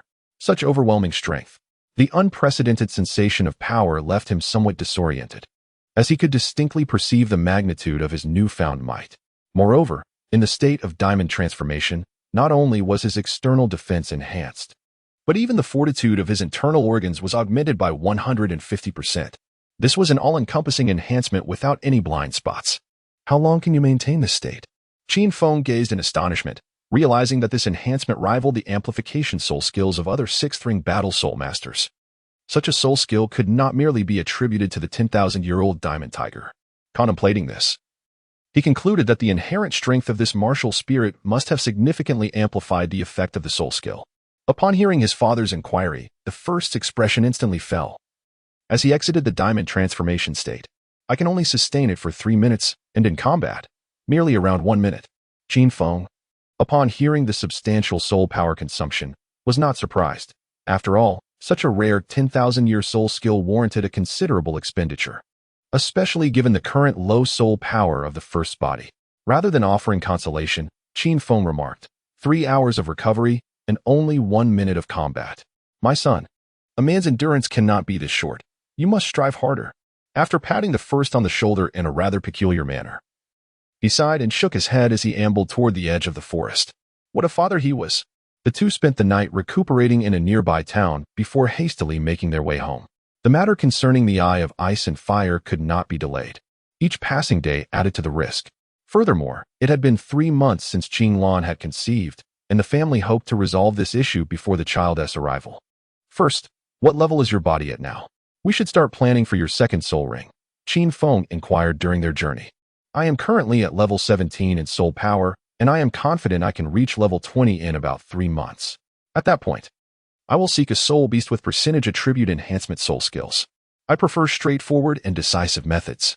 Upon hearing his son's words, Qin Feng felt a surge of excitement within, followed by a wave of envy, as the disparities between individuals became strikingly apparent. The two continued to hasten on their journey, leaving that matter aside for the moment. Meanwhile, on the first day, the young Qin Lan remained by her mother's side, diligently practicing the newly acquired martial arts and engaging in discussions regarding the art of brewing, all while continuing to clear the meridians within Ling'er's body. Life was exceedingly fulfilling. In the courtyard, he wielded a 3-foot green bamboo, practicing the recently learned Baiyun sword technique. It is said that the Baiyun sword technique is the signature martial art of the Nanhai sect, later passed down to Yi Guqing, who refined it further, eventually creating a remarkable sword move known as Tianwei, heavenly immortal beyond the sky. This technique encapsulated the essence of the 8 immortals of the upper cavern, striking from a lofty position with a brilliance and swiftness akin to lightning, resembling a magnificent rainbow piercing the heavens, truly unlike any earthly sword. During the battle atop the purple Forbidden City, Tianwei became a legendary echo, and the Baiyun sword technique subsequently fell from the ranks of supreme sword arts. Thus, he was fortunate enough to learn this legendary sword technique ahead of time. As his mastery of the sword deepened, he gradually transcended the confines of rigid forms, allowing each move to become increasingly ethereal. The sword moved in accordance with his heart, and the techniques flowed with spontaneity. Unbeknownst to him, wisps of cloud began to gather upon the green bamboo, and under the influence of his sword intent, Yi's comprehension of the Baiyun sword technique surged rapidly. Having just begun his journey as a novice, by the 3rd day, he had already entered the threshold of proficiency. After another 10 days, he had now stepped into the realm of integration and understanding. The cultivation of sword techniques advanced at an astonishing pace. No wonder so many swordsmen aspire to grasp sword intent, as it significantly enhances both combat and training. In contrast, while the Tianshan's 6 young palm also showed progress. It paled in comparison to the rapid advancement of the Baiyun sword technique, remaining firmly within the realm of initial mastery. Achieving the pinnacle of Tianshan's 6 young palm requires a profound understanding of the interplay of speed and slowness, truth and falsehood, yin and yang, as well as the dualities of hardness and softness, ultimately forming a unique domain. Currently, I have only begun to grasp the dual essences of truth and falsehood, as well as the contrasting speeds of motion. This understanding has only emerged after a deeper comprehension of the ethereal dance of the Lingbo Weibo. It is truly captivating. Observing my son pause in his sword practice, I, Qinglan, couldn't help but applaud enthusiastically. I may not fully comprehend the intricacies of sword techniques, but I am enchanted by the sight of him wielding his sword amidst swirling clouds, his movements delicate and exquisite, a breathtaking spectacle. The first person wore a joyful expression, for each advancement filled the heart with a profound sense of fulfillment. Towering edifices rise from humble beginnings. She appeared behind her mother, gently assisting in a shoulder massage. Where has Linger gone? She has been elusive these past few days, the first person inquired curiously. Linger had become the treasure of the entire village, flaunting her beauty as she dined at one household today and enjoyed refreshments at another tomorrow, sometimes even darting into the underbrush to catch rabbits, almost resembling a wild horse. Yet, despite indulging so much lately, Linger did not gain an ounce of weight. The spirit beasts were indeed exceptional, remarked the first person, Qinglan, with a smile. Just as they spoke of her, Lingo appeared, her pristine white fur adorned with leaves and twigs, a gray-furred rabbit clutched in her mouth. She approached Qinglan, lowering her head to nuzzle gently, clearly aware of who the true master of this household was. Oh, she has grown quite a bit. The first Qinglan cheerfully patted Linger on the head, gently retrieving the rabbit from her mouth. Your master will prepare a roasted rabbit for you shortly. Ever since she was treated to a succulent chicken leg, Linger seemed to have unlocked a new realm of culinary delight, finding herself enamored with meat, though her favorite remained rabbit. Upon hearing this, Linger gracefully approached the first, joyfully nudging against him from side to side. After clearing away the dried grass and leaves clinging to her, Linger playfully tugged at the sleeve of his garment, leading her master aside before lying down slowly, her large eyes sparkling with anticipation. Firstly, one cannot help but twitch at the corners of their mouth. Very well, I shall promptly facilitate the flow of your meridians. The intelligence of this horse is increasingly remarkable. Firstly, sitting beside Linger, he wore a solemn expression as he assisted in unblocking her delicate meridians. At this moment, the white soul power within Linger's sea of souls was gradually transforming into a shade of yellow. As the first thought arose, I harnessed my own soul power to stimulate Lingo's soul energy, causing it to circulate within the 5 primary meridians with increasing velocity. Gradually, the soul energy from Linger's soul sea began to converge, slowly forming a vortex within the depths of her soul sea. The first reclaimed his soul power, observing as the energy within Lingo operated autonomously. With each complete cycle, the once white soul power gradually transformed into a shade of yellow. Linger's exterior began to shimmer with an intermingling of yellow and white light. What is happening to Linger? The first inquired with curiosity. She must be on the verge of ascending to a century-old soul beast. The two watched from a distance, captivated, for they had never witnessed a soul beast's breakthrough before. Everything progressed in an orderly manner, and when Linger's soul power had fully converted to yellow, a piercing cry erupted, prompting Linger to burst forth from the door. Mother, I'm going out to take a look. Please be careful at home. All right, go see Linger. Although their acquaintance had been brief, Linger's adorable appearance and playful demeanor had endeared her to the first, who had already come to regard Linger as part of the family. Thus, witnessing her rush out filled the first with great urgency. The first swiftly pursued, following closely behind. Linger, she called out while dashing forward, her steed galloping with increasing speed. The first remained far behind, as the pair, one person and one horse, circled the village incessantly. As the first gazed upon Linger, he discerned the transformation taking place. Her form gradually enlarged, becoming increasingly majestic. When Linger finally came to a halt, the first hastened to her side, affectionately stroking her head. At this moment, Linger had undergone a remarkable change. Her height had surged from just over a meter to an impressive 1.5, making her suitable for riding. Lingo inclined her head towards the first, casting a glance at her back, as if extending an invitation. Then I shall not be modest, he declared, swiftly mounting her. The dragon steed, adorned in snow-white fur, bore a golden saddle that spoke of opulence. What man could possibly resist such a magnificent horse? Giddy up, he urged, lightly tapping Linger, who immediately sprang into action. The first promptly adjusted his posture upon her back. Reveling in the rush of the wind against his face and the whispering sounds of the breeze, his heart swelling with exuberance. Once he had satiated his thirst for adventure, he guided Lingo back home. He greeted his mother to assuage her worries, then prepared for Linger her favorite delicacy, roasted rabbit meat seasoned with oak. It was a well-deserved reward for her, as Linger had now evolved into a valuable steed, far beyond her previous role of mere charm. Chapter 58. The forest of the setting sun in the courtyard. The first pot was set upon the fire to simmer the lamb soup. When preparing lamb soup, 3 essential points must be observed. Firstly, sprinkle some salt into clean water and repeatedly rinse the lamb in the lightly salted water to effectively remove any residual blood. Secondly, it is essential to blanch in cold water, skimming off any surface foam. Thirdly, the culinary class had scarcely begun when Qin Feng, alongside his doppelganger, returned home. Weary yet content, the family gathered harmoniously, savoring mutton soup, while listening to Qin Feng recount tales from the soul-hunting path. His narratives, rich and winding, evoked a sense of nostalgia, almost making one lament that he was not a storyteller by profession. After the meal, the intimate space was reserved for his parents, while the first retreated to his room. Soon, the original and his clone sat facing each other, palms pressed together, commencing their cultivation. Due to the synergy of their martial spirits, practicing together accelerated their progress, and for the first, who felt a lack of security, it was as if one day was to be utilized as two. In recent days, Qin Feng had remained by his wife's side, acutely aware that he would soon need to depart, especially during her pregnancy, which provided him with compelling reasons to leave.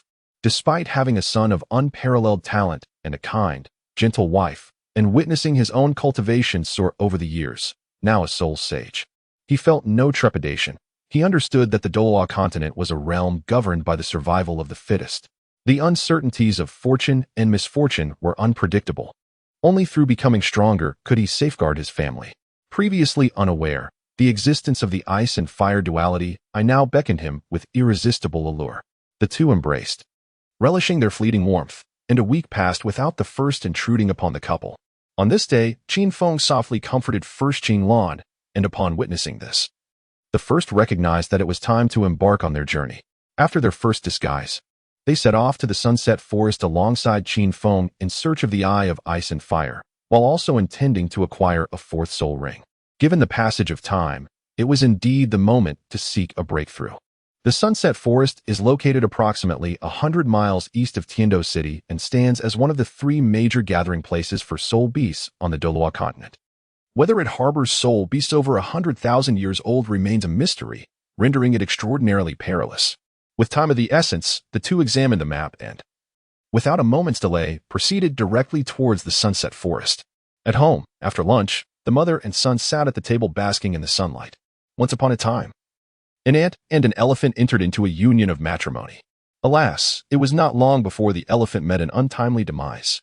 The ant was consumed by profound sorrow. Do you know the reason behind this?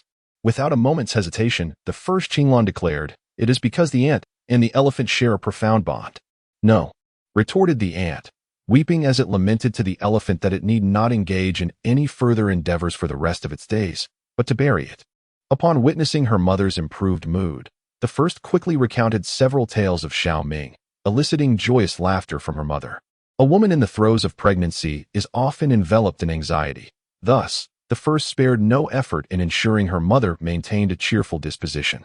Once her mother retired for an afternoon nap, Linger took her post at the door. Ever since Linger transcended the century mark as a soul beast, she found the confines of the room too cramped and seldom ventured inside. After tidying up the dishes, she entered the Wuliang Hall. Approaching the shelf adorned with martial arts manuals, she gazed upon the tomes. The paths of her doppelganger and her true self diverged significantly, necessitating the cultivation of martial arts that resonated harmoniously with her chosen route. The first mused inwardly. The 18 palms of the dragon subduing.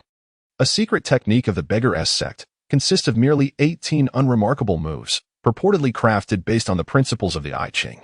Once hailed as the foremost palm technique in the world, it possesses the remarkable ability to triumph through sheer brute force or to harmonize the duality of yin and yang, embodying an undefeated technique. The Dragon Elephant Prajna skill, The supreme protective art of the esoteric sect is divided into 13 levels. Mastering 10 levels grants one the strength of 10 dragons and 10 elephants, rendering every strike a display of unparalleled might. Furthermore, cultivating the dragon-elephant prajna skill allows for effortless mastery over one's own strength, aligning perfectly with the path her doppelganger intends to pursue, enabling an infinite amplification of the foundational techniques. Though the 18 palms of the dragon subduing had only unlocked 15 moves, and the dragon-elephant prajna skill had reached 9 levels, it was sufficient for the present. Without hesitation, she determined the martial arts she would cultivate, intending to first harness the mysterious powers of the Jade Wall to practice the dragon-elephant prajna skill, reserving time later for the 15 moves of the dragon subduing. As she unfurled the manual, an ancient aura enveloped her, transporting her spirit to a primordial jungle teeming with wild energy. With a thunderous rumble, a colossal elephant adorned with dragon horns and clad in dragon scales charged through the dense thicket, trampling everything in its path. This dragon elephant seemed to embody the very essence of strength, obliterating all obstacles with devastating ease. The entire spectacle was indelibly etched into the depths of the first's heart. A mighty roar erupted. With a resounding roar, the dragon elephant gradually transformed into a series of diminutive figures, executing a variety of yoga-like poses, each increasingly complex. These figures then morphed into characters that penetrated the mind. Visualizing the dragon elephant and synchronizing with each successive movement is the correct approach to unlocking the essence of the dragon elephant prajna skill. Upon comprehending this skill, one exited the infinite hall and began to practice a sequence of movements in the secluded courtyard, silently cultivating in anticipation of the day they would metamorphose into a butterfly. Meanwhile, Qin Feng and his son, after an arduous journey of over 10 days, finally arrived at the edge of the sunset forest. While savoring grilled meat, they adjusted their states of being. The Eye of Ice and Fire was said to be nestled within a certain hill, though its precise location eluded them, and it was likely to require significant effort to locate. Qin Feng pondered slowly over memories of his past life. Yes, it is surely findable. Once inside, we must proceed with caution. The sunset forest is far more perilous than the soul beast forest of our principality. Undeterred, Qin Feng remained resolute. As long as they knew the Eye of Ice and Fire was within the sunset forest, they would eventually discover it. The father and son duo optimized their conditions and prepared their defenses, stepping forward with determination. Along their path, they avoided confrontation with soul beasts whenever possible, as the scent of blood could attract higher-level beasts. As they ventured deeper, they encountered several soul-hunting teams, some seeking to profit from hunting soul beasts, while others offered assistance in soul ring augmentation. However, they chose to remain distant, observing from afar and maneuvering with utmost caution. In the soul beast forest, humans posed the greatest threat. Incidents of murder and theft were commonplace, leading to a general reluctance to engage in casual conversation. If one were to do so, it would warrant suspicion. Qin Feng's observations were indeed insightful. Suddenly, they heard the sounds of a skirmish ahead, accompanied by the roars of soul beasts. Let us circumvent this trouble, Qin Feng suggested, furrowing his brow. Agreed. The two altered their course, seeking to bypass the fray, but fate had other plans. Soon, a soul beast emerged from the dense thicket, covered in wounds and charging furiously towards them. It appeared to be a 30,000-year-old iron-armored rhinoceros. Retreat, Qin Feng exclaimed, swiftly sidestepping, with the first following closely behind. Friends, please assist in blocking that soul beast, and the Haotian sect shall reward you handsomely. A resonant sound echoed through the depths of the dense forest. Qin Feng furrowed his brow, gazing at the soul beast that had just rushed past him, momentarily lost in thought. Nevertheless, he summoned his bloodblade, the sixth soul ring shimmering with brilliance. A torrent of crimson energy, stretching 10 meters in length, surged towards the iron-armored rhinoceros. Midway, the blade's brilliance shattered, dispersing into a flurry of minute slashes. Remarkably, Qin Feng's sixth soul skill was a group attack technique. The sharp energy collided with the iron-armored rhinoceros's back, producing a sound akin to rain striking banana leaves. It appeared formidable, yet yielded no tangible effect, failing even to slow its pace. Instead, a glimmer of crimson light flickered across the rhinoceros's form, and it instantaneously surged forward in speed, clearly having activated some explosive secret technique. As he observed the blade wielded by Qin Feng, a flicker of peculiarity crossed his eyes, yet he refrained from inquiring further. Moments later, two towering figures emerged within the line of sight of the father and son. Both were robust and in their 30s. Their chiseled features and piercing gazes exuding an overwhelming presence. From the Haotian sect, I am Tang Hao, and this is Tang Fan. One of the men declared with a resonant authority. Tang Hao. The first individual's eyes narrowed, scrutinizing his counterpart with keen interest. What purpose brought him here? Could it be the addition of a sixth spirit ring? No, he must have already ascended to the rank of spirit emperor. Observing the man beside Tang Hao, realization dawned upon him. Yi Wuji and Yi Guqing. He silently acknowledged the two figures. The spirit beast fled this way. If we pursue, we may still catch up.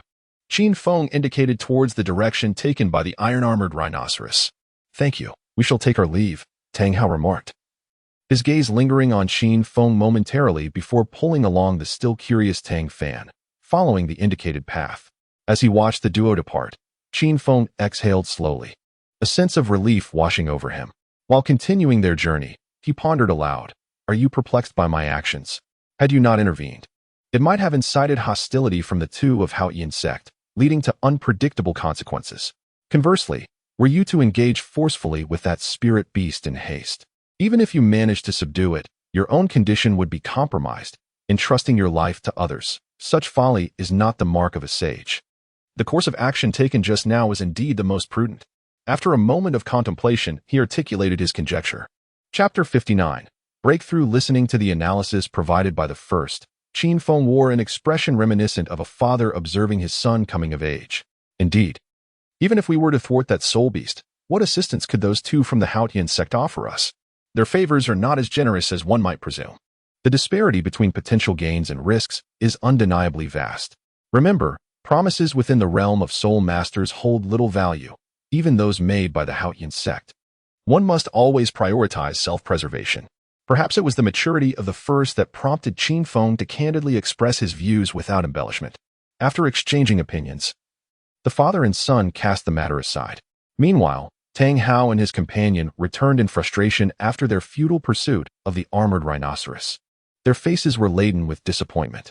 It is all due to those two. If they had managed to obstruct the armored rhinoceros, we would not be in this predicament. Tang Fan lamented irritably to Tang Hao. I am aware, and they did not exert their full strength. Tang Hao asserted with conviction. So, are you questioning why I do not confront those two? Tang Hao interrupted his cousin's words with a direct inquiry. Bang. Well, when did the prestige of my Haotian sect diminish to such an extent? Tang Fan exclaimed, striking the nearby massive tree in frustration. That individual who calls himself Yi Wujia is no ordinary person. He is likely not much weaker than I, Tang Hao remarked gravely. Moreover, he successfully hindered that soul beast. Did he not? This is a hallmark of a true lone wolf's methodology, cunning and adept. Let us seek another soul beast, he said. As he took his cousin by the hand and departed, yet his mind incessantly lingered on the two names, Yi Wudre and Yi Guqing. With the passage of half a month, Qin Feng and his son had meandered through the sunset forest, yet they had yielded nothing. They had not located the Eye of Ice and Fire, nor had they encountered any suitable water attribute soul beasts. The climate of the sunset forest was not as stifling and humid as that of the Stardow forest. Rather, the air was dry, resulting in a scarcity of water attribute soul beasts, and even fewer suitable ones. The duo endured the elements, traversing numerous hills and exploring various valleys. Having brushed past high-ranking soul beasts countless times, their faces marked by dust and fatigue. Yet, neither entertained thoughts of retreat. If the Eye of Ice and Fire were easily found, it would have been discovered long ago. They understood the principle that in a journey of 100 miles, the last 90 are the hardest. As they progressed, they noticed the air gradually becoming more humid. A glance exchanged between them signified their shared realization. The dense moisture in the sunset forest indicated the presence of a water vein nearby, likely home to a multitude of water attribute soul beasts, thus altering the local environment of the forest. Qin Feng, wielding a blood knife, led the way, with his son brandishing the firefly sword, ready to summon his water martial soul at a moment's notice. Soon, the sound of rushing water could be heard, and the trees became sparser. A river, over 10 zhang wide, flowed like a satin ribbon through the forest, its current gentle. In the forefront, they could see numerous soul beasts quenching their thirst by the riverbank. Discovering no suitable soul beasts, they cautiously searched along the river, aware that if any soul beast suited for his son were to be found in the sunset forest, This was their greatest chance. Wait. The first individual grasped Qin Feng's arm, pointing towards a patch of floating earth on the river's surface. Qin Feng scrutinized closely and discerned the presence of numerous light blue fissures adorning the soil, gradually realizing that it was the shell of a tortoise-type soul beast. However, he was unaware of the specific soul beast's identity and awaited the first individual's judgment, as his knowledge paled in comparison to the first's extensive memorization. This was presumably a cracking earth tortoise, a soul beast of the earth attribute. Yet, the light blue luminescence emanating from the fissures in its shell suggested a possible mutation. The first individual too found the situation somewhat perplexing. Do you have any means to lure it out? It is perilous in the river. Qin Feng furrowed his brow. The cracking earth tortoise was inherently irritable, and hurling a stone to provoke it should yield results, but if it had indeed mutated, the outcome was uncertain. Listening to the first individual's explanation, Qin Feng's soul rings flickered as he seized a large stone nearby and tossed it forth, stating, "Let's see what happens." Bang! Bang! Splash! The stone struck the soul beast, rebounding and plunging into the river, creating a cascade of splashes. That shell, barely afloat, abruptly surged 2 meters above the water's surface, revealing its massive form. The entire shell spanned approximately 10 square meters. Unlike other cracking earth tortoises with their rough, earthy yellow skin, the soul beast was adorned with light blue scales covering all areas except for its shell. Another hefty stone was hurled, and the soul beast instantly detected Qin Feng's presence, unleashing a furious roar as it charged towards the two. Qin Feng's expression brightened. He was unafraid of its rage, fearing only that it might remain hidden in the depths of the river. He cautioned the first individual to be vigilant of their surroundings, brandishing his blood knife as he charged forward. The icy waters flowed around them. The second soul ring shimmered as a sphere of water struck the enraged spirit beast, causing its speed to diminish instantaneously. It rebounded towards Qin Feng, leaving a trace of frost on his bloody blade, now imbued with ice attribute attacks. Qin Feng unleashed his third soul skill, enhancing his physical attributes, and swung towards the creature's neck. Bang! The mutated earth splitter tortoise, or rather, it should be called the water splitter tortoise, abruptly retracted its head. A faint black soul power emerged from its body, followed by a pale blue shield enveloping its entire shell. The blood blade struck the shell, forcing Qin Feng to stagger backward. Such formidable defense. It soon became evident to Qin Feng that the function of the pale blue shield was not merely defensive. Rather, it significantly weakened the force of his attacks. Each time Qin Feng aimed for the vital points of the water splitter tortoise, it would retract its head in self-preservation. Even though Qin Feng had employed his fifth soul skill, allowing him to breach the pale blue shield, he could not inflict any harm upon the spirit beast. Likewise, the water splitter tortoise, attempting to retreat into the river, found itself hindered by its slowed state and Qin Feng's interference, resulting in a stalemate. In the depths of the waters, all things thrived amidst the icy currents. Once again, the soul technique was employed to restore Qin Feng's condition and to decelerate the water-cleaving turtle. With one hand grasping the sword, a profound sword intent gradually coalesced, poised for action. Witnessing the situation devolving into a mere stalling game, Qin Feng displayed a hint of impatience. He slightly retreated, unleashing the murderous aura cultivated through the Blood Blade scripture. The three formidable soul techniques, Blood Blade / Blood Soul, and Blood Soul's Fury, followed suit, their terrifying momentum instantly permeating the surroundings. The veins in his right hand surged as a blood-red space, spanning several dozen meters in diameter, re-emerged. The ground appeared to transform into a sea of blood, where the crimson light within the space silently communicated with the blood blade in Qin Feng's grasp, coalescing into a blade aura several dozen meters long above. The water-cleaving turtle seemed to sense impending doom, struggling desperately as the blood sea slowly revolved, forming a vortex that tightly restrained it. At this moment, Qin Feng felt an overwhelming surge of power. After several years, he was once again utilizing this domain technique, now with a deft mastery. To avoid killing the creature, he dared only to exert 50% of his strength. With a decisive strike, the essence of the blood blade, blood sea reincarnation, was unleashed. As Qin Feng's blood blade descended, the gathered blade aura above the water-cleaving turtle followed suit, crashing down fiercely. Crack, crack, crack. Even though the impact was mitigated by a faint blue shield, it could not withstand Qin Feng's strike. The turtle's shell shattered into 2 segments, revealing a gruesome interior of mangled flesh. In the first instant of action, with a swift motion, he unleashed a sword strike imbued with profound sword intent. A three-zhang arc of sword energy descended upon the fractured shell of the water-splitting turtle, which offered no resistance and trembled as it closed its eyes. With the initial attainment of innate abilities, this strike consumed less than 20% of his soul power, now possessing practical combat value. No longer relegated to a mere trump card, a dark soul ring began to coalesce slowly. Father, please exercise caution. This soul beast nearly met its demise at your hands. The first one shot a glance at Qin Feng. Enough with the idle chatter, swiftly absorbed the soul ring, Qin Feng remarked, while dispersing a powder to mask the scent of blood around them. Once again, the first soul skill was employed, restoring Qin Feng's condition. He then sat cross-legged, drawing the soul ring into his body within the boundless hall. He gazed contemplatively at the three soul skills within the soul ring before him. The first soul skill is water enhancement. It is indeed a strengthening type soul skill that amplifies a teammate's defense by 50%, yet it cannot enhance oneself.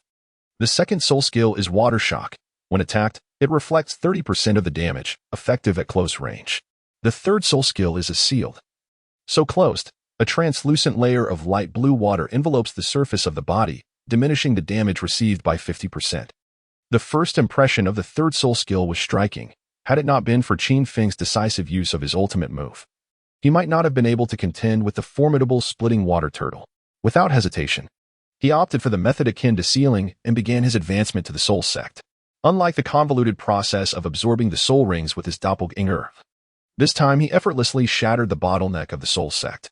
Neither the soul assault nor the soul power strike from the splitting water turtle had the slightest effect on him.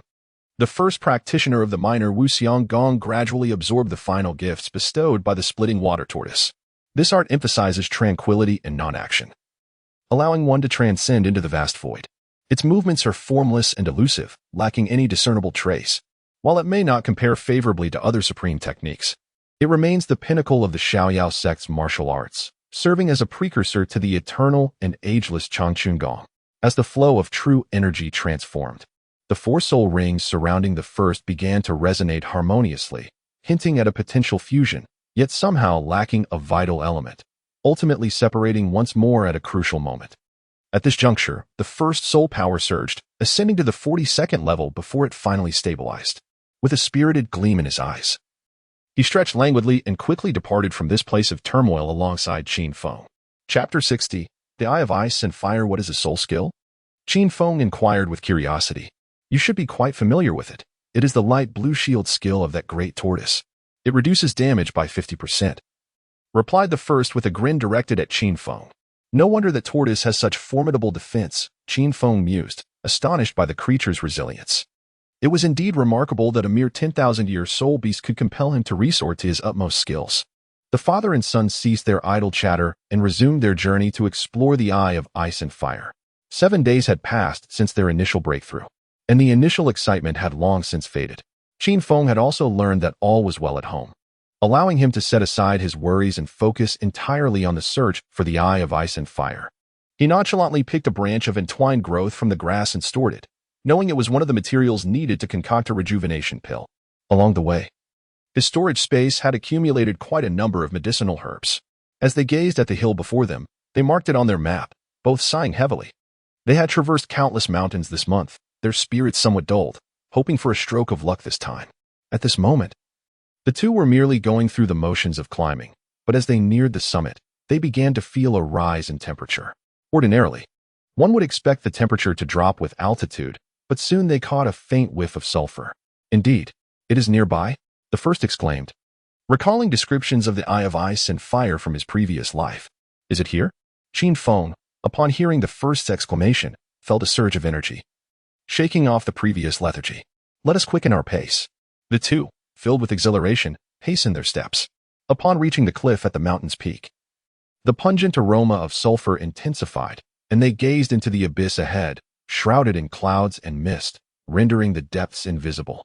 They carefully descended along the protruding edge of the cliff, navigating through layers of mist until a brilliant sight unfolded before them.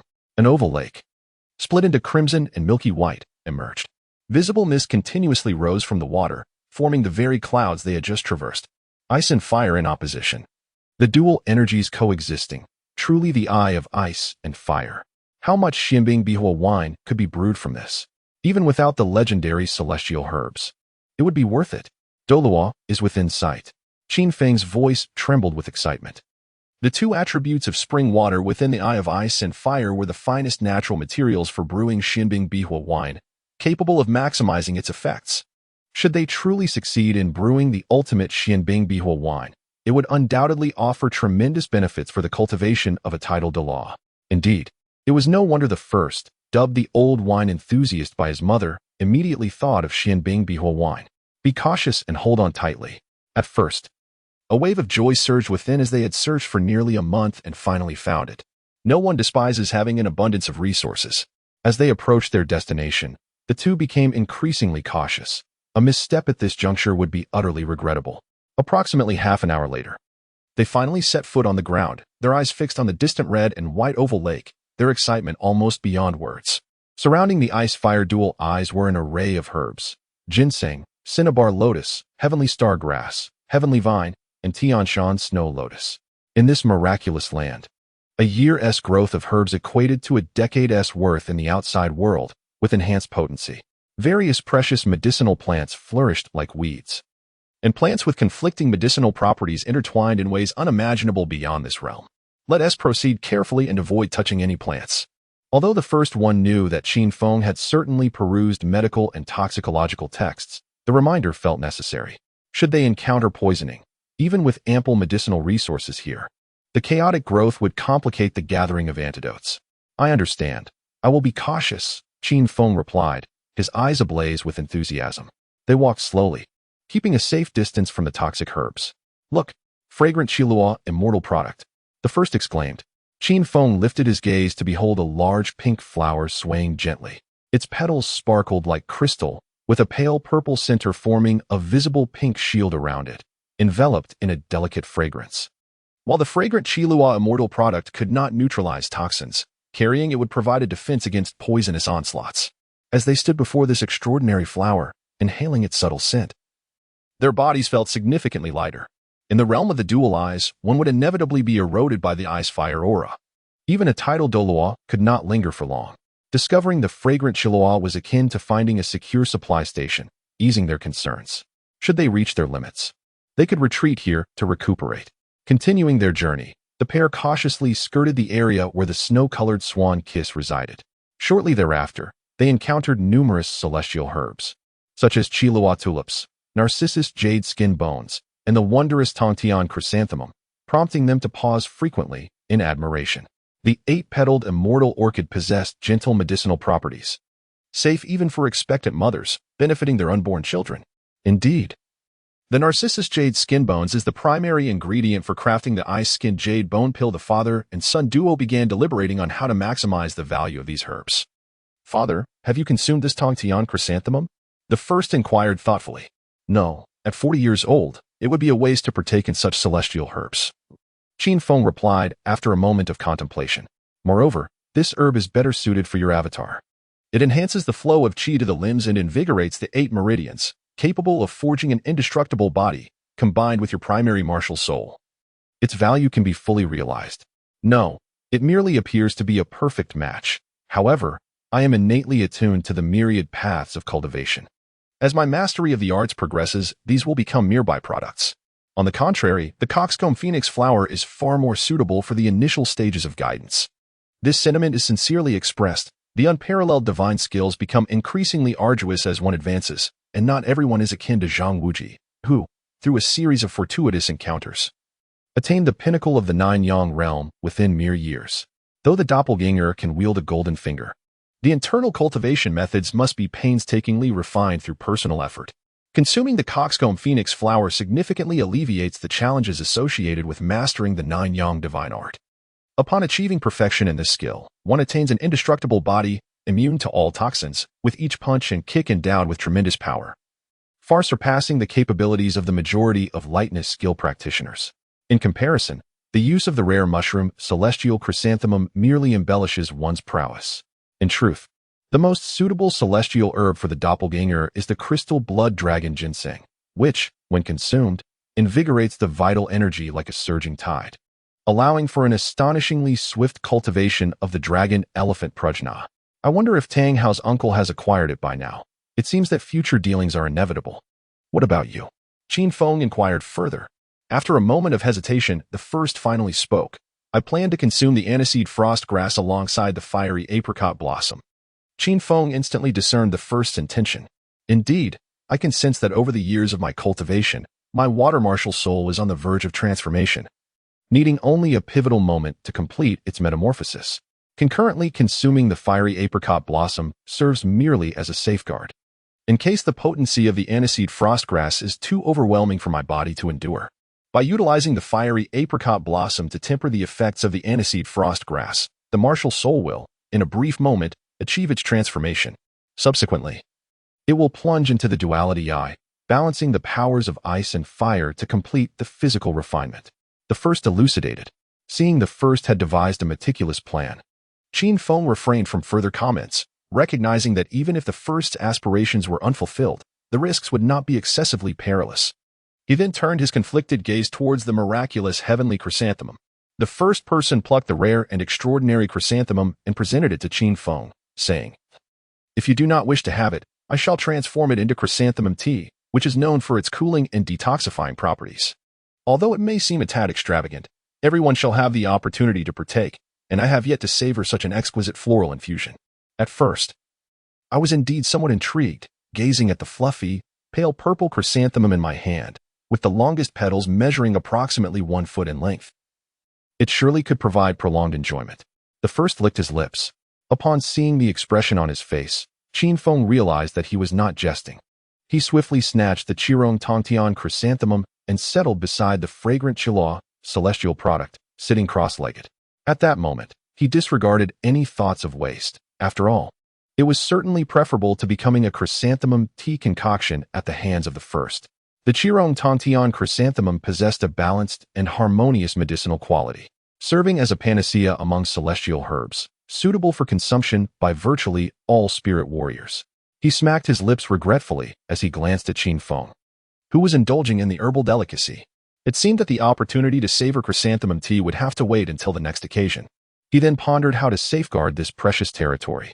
Initially, the intention was to encircle the entire peak with the intricate 8 trigrams formation.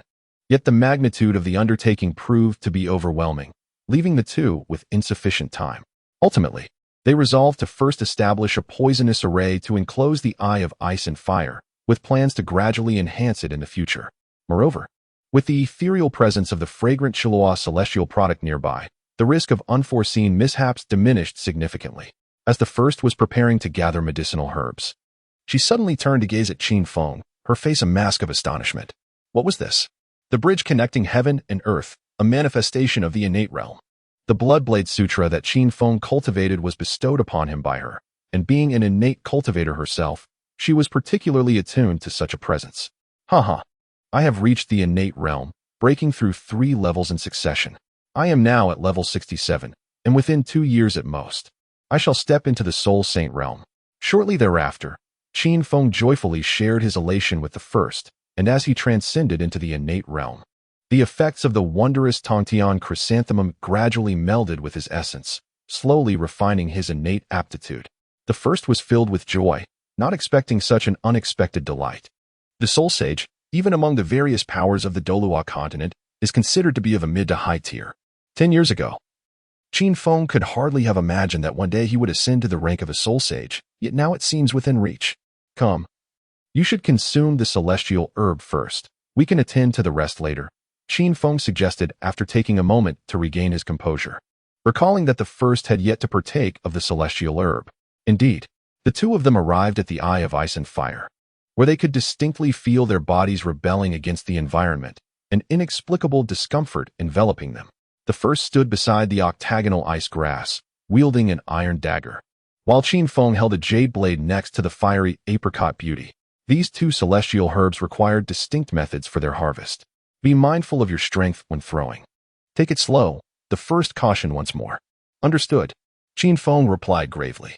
With the first command, the two activated their soul power to shield their hands and rapidly plucked the 2 celestial herbs, disregarding the damage inflicted upon their grasp. Their eyes met, and simultaneously, they hurled the herbs towards the shoreline where the waters of 2 hues converged. Although the herbs did not soar swiftly, they resolutely flew together. The first, employing the light-footed steps of Lingbo, left behind fleeting shadows, arriving ahead of the others. With a smile, he extended his hands to catch the approaching celestial herbs. A sharp pain shot through his hands, one side scorching and the other frigid, as within a mere breath, his hands were injured. Without a moment's hesitation, the two celestial herbs intertwined, their formidable ice and fire energies instantaneously neutralizing each other. Chapter 61. Evolution of the martial soul in the first instance. Within a mere 10 seconds, the contrasting energies of the two celestial herbs would suppress one another. Without hesitation, I swiftly placed both herbs into my mouth.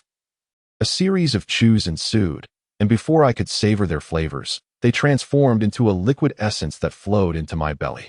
I stripped off my garments and removed my human skin mask, setting it aside along with my storage necklace. Shortly after consuming the two celestial herbs, their potent effects began to unfurl. Initially, a chilling current coursed through me, my surface enveloped in a cloak of azure frost. While my water martial spirit within the sea of consciousness rapidly approached its final metamorphosis. Suddenly, the coldness receded, replaced by an overwhelming heat that engulfed my entire being. The interplay of red and blue hues danced upon my exterior, as my body seemed to transform into iron, tempered by the dual forces of ice and fire. Engaging the lesser wuxiang technique, I harnessed the medicinal essence of the octagonal mysterious ice grass, accelerating the evolution of my water martial spirit. Conversely, the duration of the intense heat lengthened, its intensity rising steadily, gradually disrupting the equilibrium established by the two celestial herbs. In a pivotal moment, my water martial spirit trembled and transmuted from its aqueous form into an icy visage, emanating a terrifying chill that coalesced with the frigid essence of the octagonal cold ice grass, thereby forging a new balance. At this critical juncture, my water martial spirit ultimately completed its evolution. The first entity was on the verge of collapse, sensing the evolution of its martial soul. It plunged headlong into the convergence of ice and fire within the eye of ice and fire. As the first submerged, the ripples of the crimson and white lake dissipated, leaving no trace of change. Qin Feng cast a glance at the last position of the first, gritted his teeth, and returned to the side of the fragrant and exquisite celestial product to commence his cultivation. His son was exerting himself so fervently, having consumed the celestial herb. How could he allow himself to languish in mediocrity? Comfort and tranquility enveloped the first at that moment, akin to an infant nestled within its mother's womb. The hues of red and blue alternated on the surface of the first's body, while the powers of ice and fire from the eye, alongside the energies of the two celestial herbs, gradually refined the first physique. Although the majority of the medicinal properties of the two celestial herbs were dedicated to the refinement of the body and the completion of the martial soul's evolution, with the operation of the lesser nameless art, it seized a fragment of creation born from the interplay of ice and fire, causing the soul power to rise slowly yet steadily. As the sun and moon revolved, the unique nature of this place ensured that no insect could survive. The crimson and white waters of the lake emanated a gentle radiance, resembling an ethereal realm, exquisitely beautiful. On the following day, at the serene heart of the ice and fire eyes, faint ripples emerged, and suddenly, a figure surfaced. The initial sensation of one's physical condition, having undergone the tempering of water and fire, has not only significantly enhanced one's constitution, but also rendered one impervious to the myriad toxins and the icy flames of this realm. In the unpredictable world of martial arts, where various toxic methods abound, one can now traverse the continent with far greater security, free from the worries of any toxins beneath the divine level. The skin has also taken on a paler hue. Undoubtedly, many women from a past life would find this place exceedingly intriguing, far surpassing the benefits of any facial mask. Upon reaching the shore and donning appropriate attire, I attuned myself to my spiritual energy, which had ascended to the 43rd level, summoning my martial spirit. For soul rings of yellow, purple, and black manifested. At that moment, my water martial spirit resembled a translucent crystal, roughly the size of a ping-pong ball, gracefully revolving as if it were solid, despite still being a liquid. As the first thought emerged, the martial soul began to transform, manifesting as a water sword, which then morphed into an ice sword, exuding waves of chilling air that caused a thin layer of ice to form upon the ground. The martial soul continued to shift, displaying forms of a long blade, a short staff, a shield, gloves, and various exotic weapons in succession, ultimately reverting back to the ice sword. Apart from his mastery of palm techniques, swordsmanship was his greatest forte. The ice sword danced in accordance with his will, albeit constrained to a 3-meter radius due to his still nascent cultivation. Observing the unintentional mastery of a Douluo-inspired swordplay, a wave of exhilaration surged within him. With the ice sword in hand, he instantly entered a state of unity between man and sword, attaining profound comprehension. The ice manifestation of his water martial soul had reached the pinnacle of icy perfection. The ice sword he wielded was undoubtedly on par with the most elite of sword martial souls. With a subtle hum, he channeled his soul power and delivered a graceful strike at a massive boulder 10 meters ahead. The sword intent emerged, and the sword energy surged forth. A soft sound resonated as the sword energy sliced through the boulder, leaving behind a trace of frost that swiftly spread across the entire stone surface. Utilizing his martial soul as a sword significantly enhanced the efficiency of his soul power, and coupled with the augmentation of ultimate ice, his combat prowess exceeded that of wielding the Luiying sword by more than 50%. Furthermore, with his continuously strengthening physical attributes, he was confident that even in the Soul Ancestor stage, no one within the entire realm of Soul Kings could rival him. Releasing the ice sword, his martial soul transformed into a small water orb. He gazed upon his water martial soul with a satisfied smile, his lips curving upward. In the Douluo continent, ice and water were not merely the same, they entwined with the authority of the ice god, the water god, and even the sea god. He had taken the initial steps to break through the barriers, with a promising future ahead. From a distance, Qin Feng observed his son's martial soul shifting ceaselessly. Utterly astonished, he reflected on their conversation before he bestowed the second soul ring upon him. As if it had transpired only yesterday, his son had truly accomplished it. Thus, the primary objective of this journey had been fulfilled. The immediate priority now was to confine the mountain range harboring the Eye of Ice and Fire. It was indeed a monumental task. He gathered various poisonous herbs, the heartbreak grass, the corpse flower, the 3-branch herb, the sporadic grass, and the love flower. Each was carefully collected and categorized, prepared for the concoction of poisons. Initially, the study of poisons had not reached its zenith at this juncture. The creation of an unrivaled poison remained elusive, and there was no formidable martial spirit akin to that of Douluo, capable of sealing mountains with soul techniques. However, within the ice and fire duality, the abundance of medicinal herbs was evident, enabling the effortless concoction of a diverse array of poisons.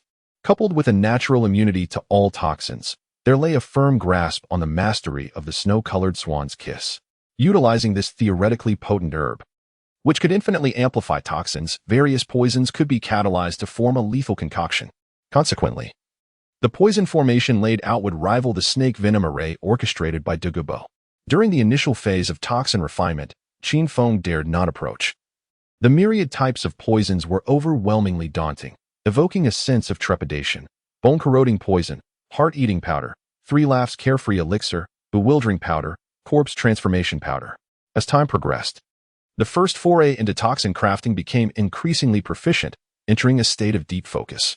In a brief span, his comprehension of pharmacology deepened, and he successfully refined several vials of bitter melancholy breeze and 10 fragrance softening powder. After a month had elapsed, having utilized nearly half of the medicinal materials within the ice and fire duality he was on the verge of assembling the requisite poisons. An additional fortnight passed, during which he laid a forbidden ground at the foot of the mountain using the prepared toxins. First, take out a stalk of snow-white fairy grass, each leaf seemingly capable of dripping with water, elongated and curved, reminiscent of the graceful neck of a swan. This exquisite specimen is none other than the snow-colored swan's kiss, arguably one of the most perilous plants in the Douluo continent. With the first snow-white swan kiss in hand, I meandered slowly through the poison-laden territory I had meticulously crafted. A journey that spanned an entire day. Within a 300-meter radius at the foot of the mountain, a kaleidoscope of mist began to manifest, as numerous spirit beasts, regardless of their rank, scuttled to avoid my presence. At the mountain's summit, the first figure gazed at the toxic mist with a satisfied smile, feeling emboldened to declare that the eyes of ice and fire were now within reach. Upon arriving beside this miraculous sight, a sense of safety enveloped him. The sight of the crimson and alabaster lakes, alongside the half-remaining medicinal herbs, evoked no pangs of regret. The treasure was now in his possession, and it would not be long before it flourished anew. After a month of relentless toil, he suddenly allowed himself to relax, only to be assailed by waves of fatigue. Casually selecting a massive stone, he summoned an ice sword that materialized in his hand, effortlessly carving a flat surface before disregarding the icy layer above and succumbing to slumber. Qin Feng observed the first one's actions with a resigned shake of his head. During the initial stages of alchemy, he had attempted to counsel against overexertion, but the first was so engrossed that he was impervious to advice, leaving Qin Feng to let it be. Ignoring the soundly sleeping figure, he resumed his tasks. He retrieved several jade-crafted wine jars, intermittently adding various herbs, and finally, with great care, introduced some spring water from the eyes of 2 instruments. Nodding as he stirred, he ultimately sealed the jars. This concoction was the Xianbing Bihua wine, brewed according to an ancient recipe, utilizing the spring water from the eyes of 2 instruments combined with numerous precious herbs, including 9th-grade purple fungus, snow ginseng, Tianshan snow lotus, and blazing flowers, all meticulously processed through dozens of steps. This was merely the beginning. The brewing process required 3 major stages and a fermentation period of 3 years just to achieve a preliminary state. To maximize its medicinal efficacy, an additional 3 years of patience was essential. The Xianbing Bihua wine demands over 6 years from inception to completion, placing it among the finest recipes cataloged by Li Taibai. Finally, he buried the jars beside the eyes of ice and fire. After a slumber lasting a full day and night, I awoke feeling utterly refreshed. Upon reflecting on the passage of time, I realized I had been away from home for nearly 3 months.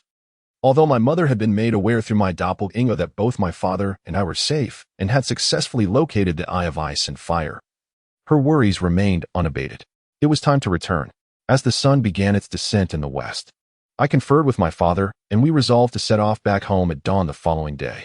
In the meantime, we planned to capture a soul beast, over 20,000 years old, in the sunset forest to bestow upon my doppelganger a second soul ring, thus avoiding further errands upon our return.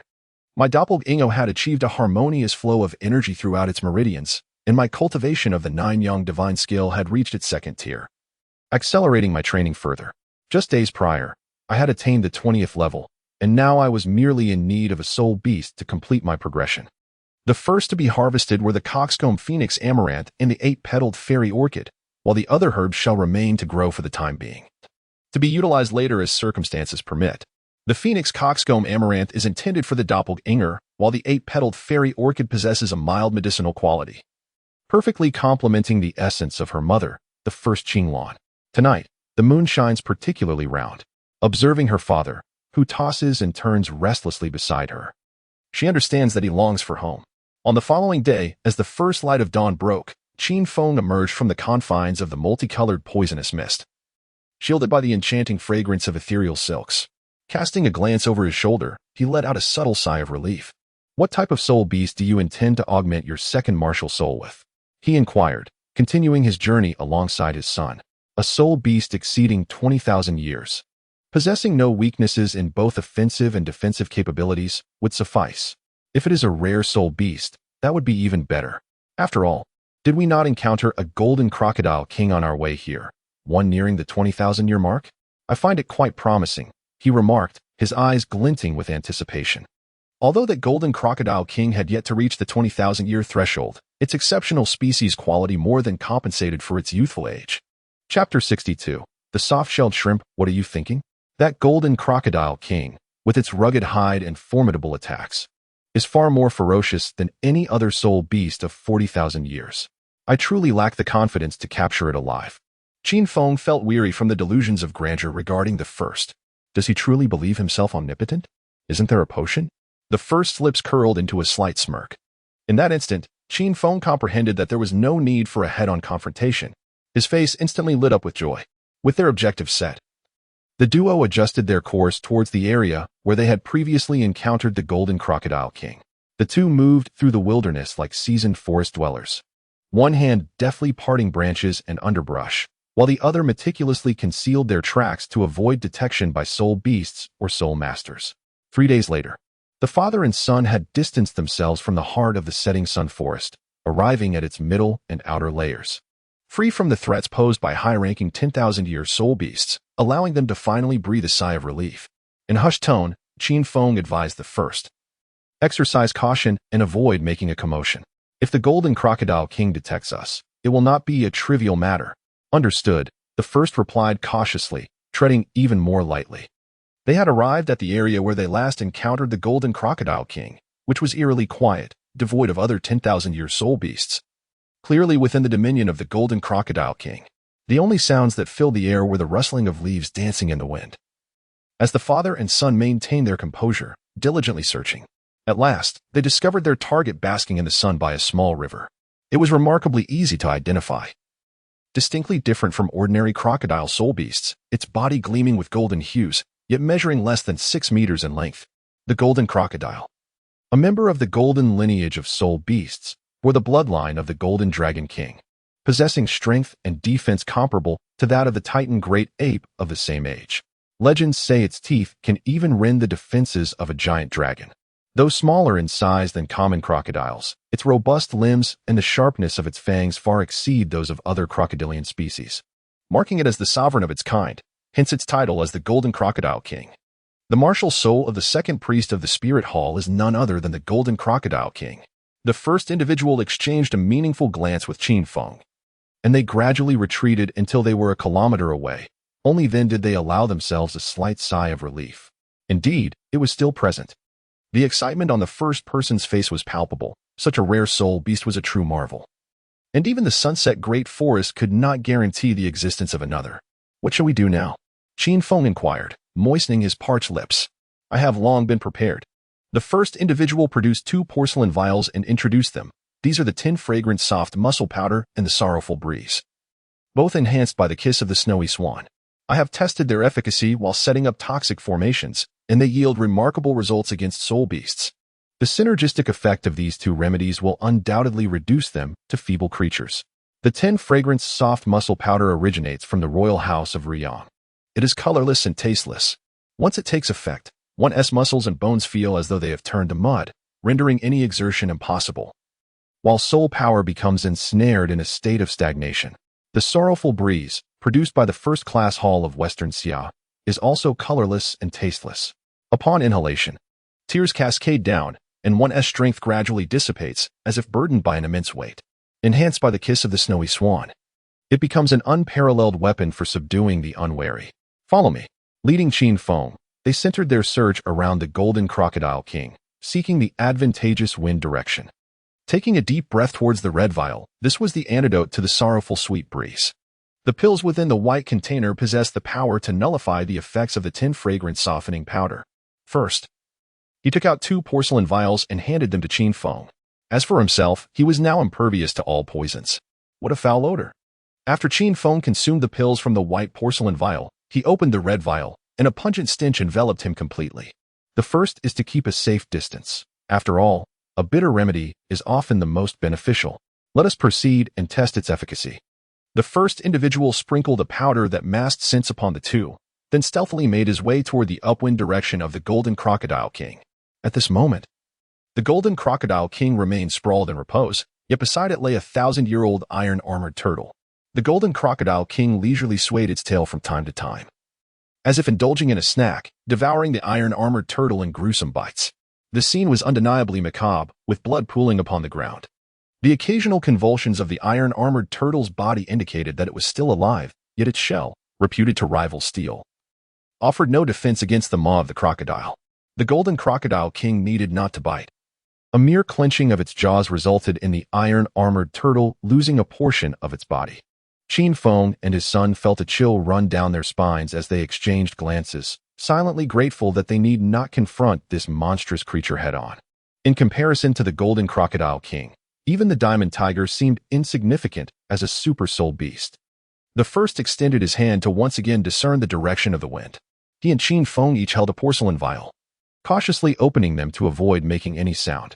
Time ticked away, and the 2 held their breath, daring not to move, quietly observing the Golden Crocodile King as it showcased its culinary talents. Before long, the movements of the Golden Crocodile King began to slow. Its tail ceased its erratic flailing, resting on the ground with its mouth agape, tears and saliva pooling around it. Witnessing the situation unfold as anticipated, both men were filled with elation. Qin Feng, observing the grotesque display of the Golden Crocodile King, exclaimed with excitement, "The 2 potions you concocted are truly remarkable. Do you have any more? Please, grant me some. I still possess 3 vials of each. I shall reserve 1 of each for you." while the rest I shall retain for my own purposes, replied the first without hesitation.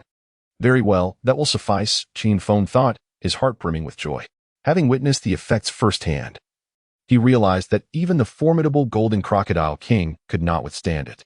Surely, a titled Douluo, unaware of the circumstances, would also be vulnerable.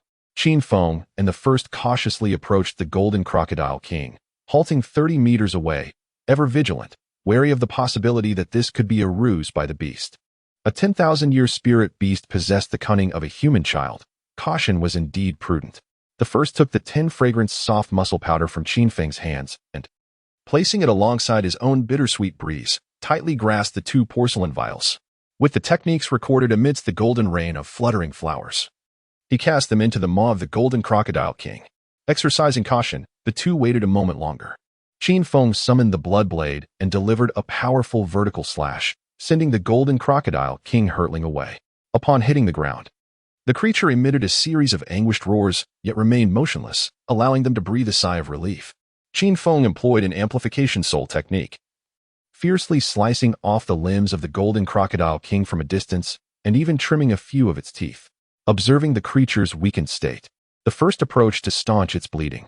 This exceedingly rare soul beast must not perish. The first carefully bandaged the wounds of the golden crocodile king and gently patted its large head, reflecting on the terrifying nature of poison. Subsequently, he placed several packets of a specially crafted sedative into the crocodile's mouth, inducing a deep slumber that would benefit all. Once the golden crocodile king succumbed to sleep, he stowed it away in a storage bag, ensuring it was distanced from the enchanting aroma of the exquisite treasures and the snow-white swan kiss, for otherwise, a grave mishap could indeed occur. Home at last. He exhaled a breath of relief. Yes, home. Qin Feng's heart swelled with exhilaration. After a week of relentless endeavor, the duo had finally navigated from the heart of the sunset forest to its periphery, marveling at the occasional appearances of century-old soul beasts that surrounded them, their excitement palpable. Whoosh. Crack. Thud. A golden soul coin struck a leaping soft-boned rabbit with precise accuracy. First, he picked up the rabbit and tied it with a rope, securing it at his waist.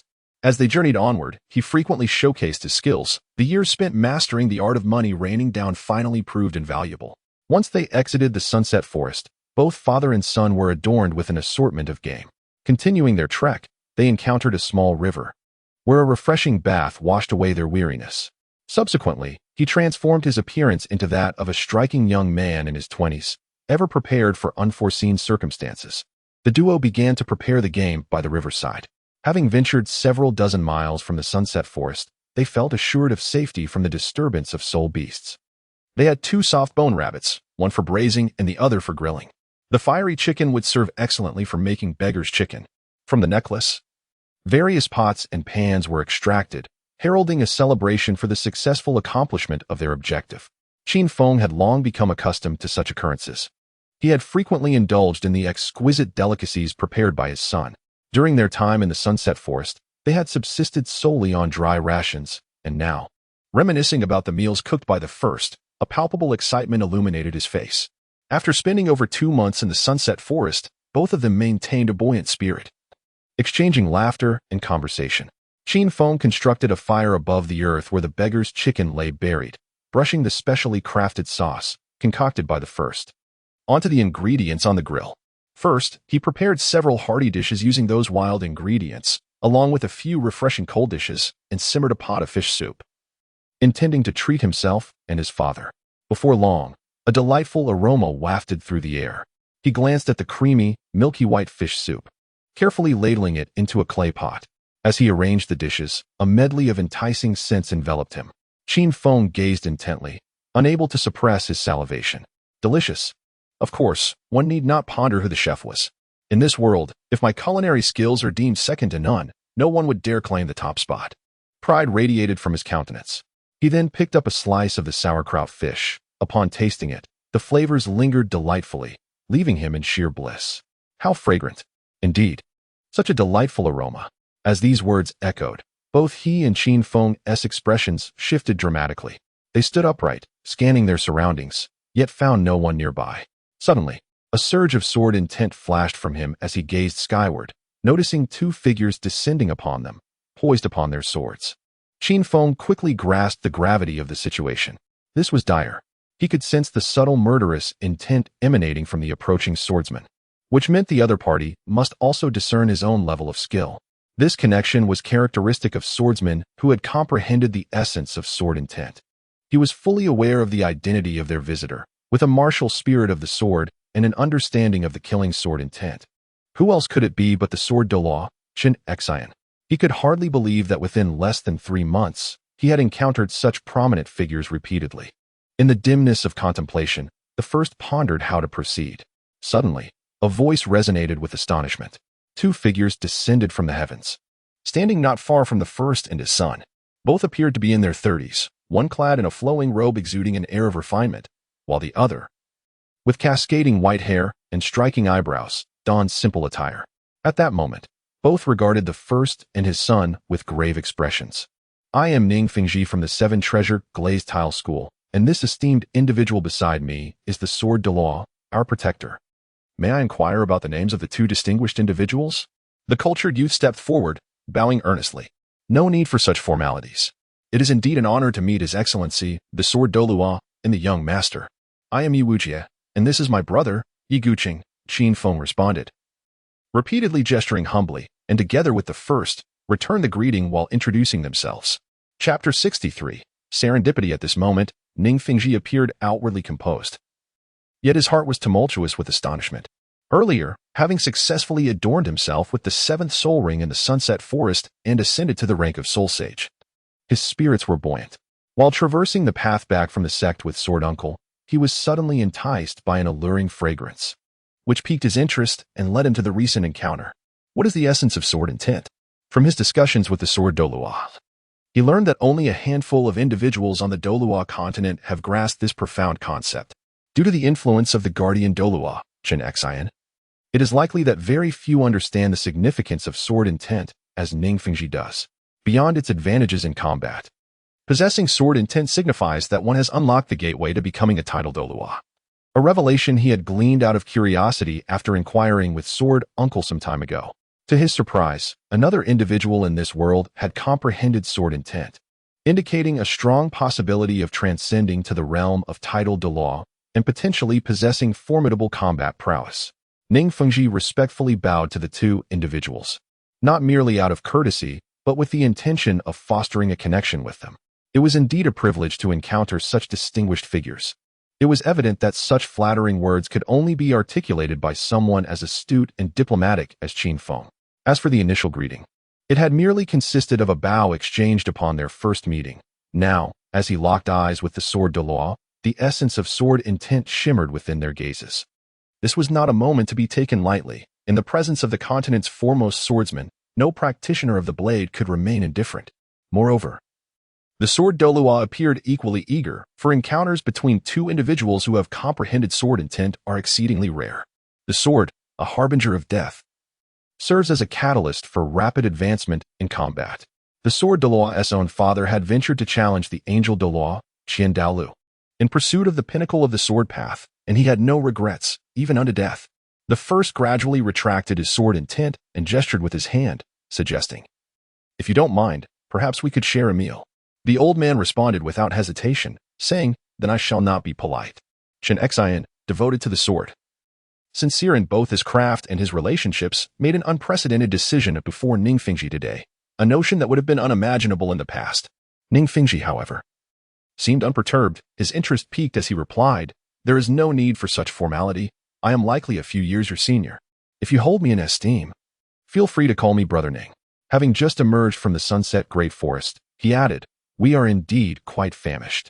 Ning Fengji intended to foster a closer bond with the 2, and, after exchanging a few compliments with Qin Feng, made his way toward the array of delicacies, seating himself directly on the ground without any pretense.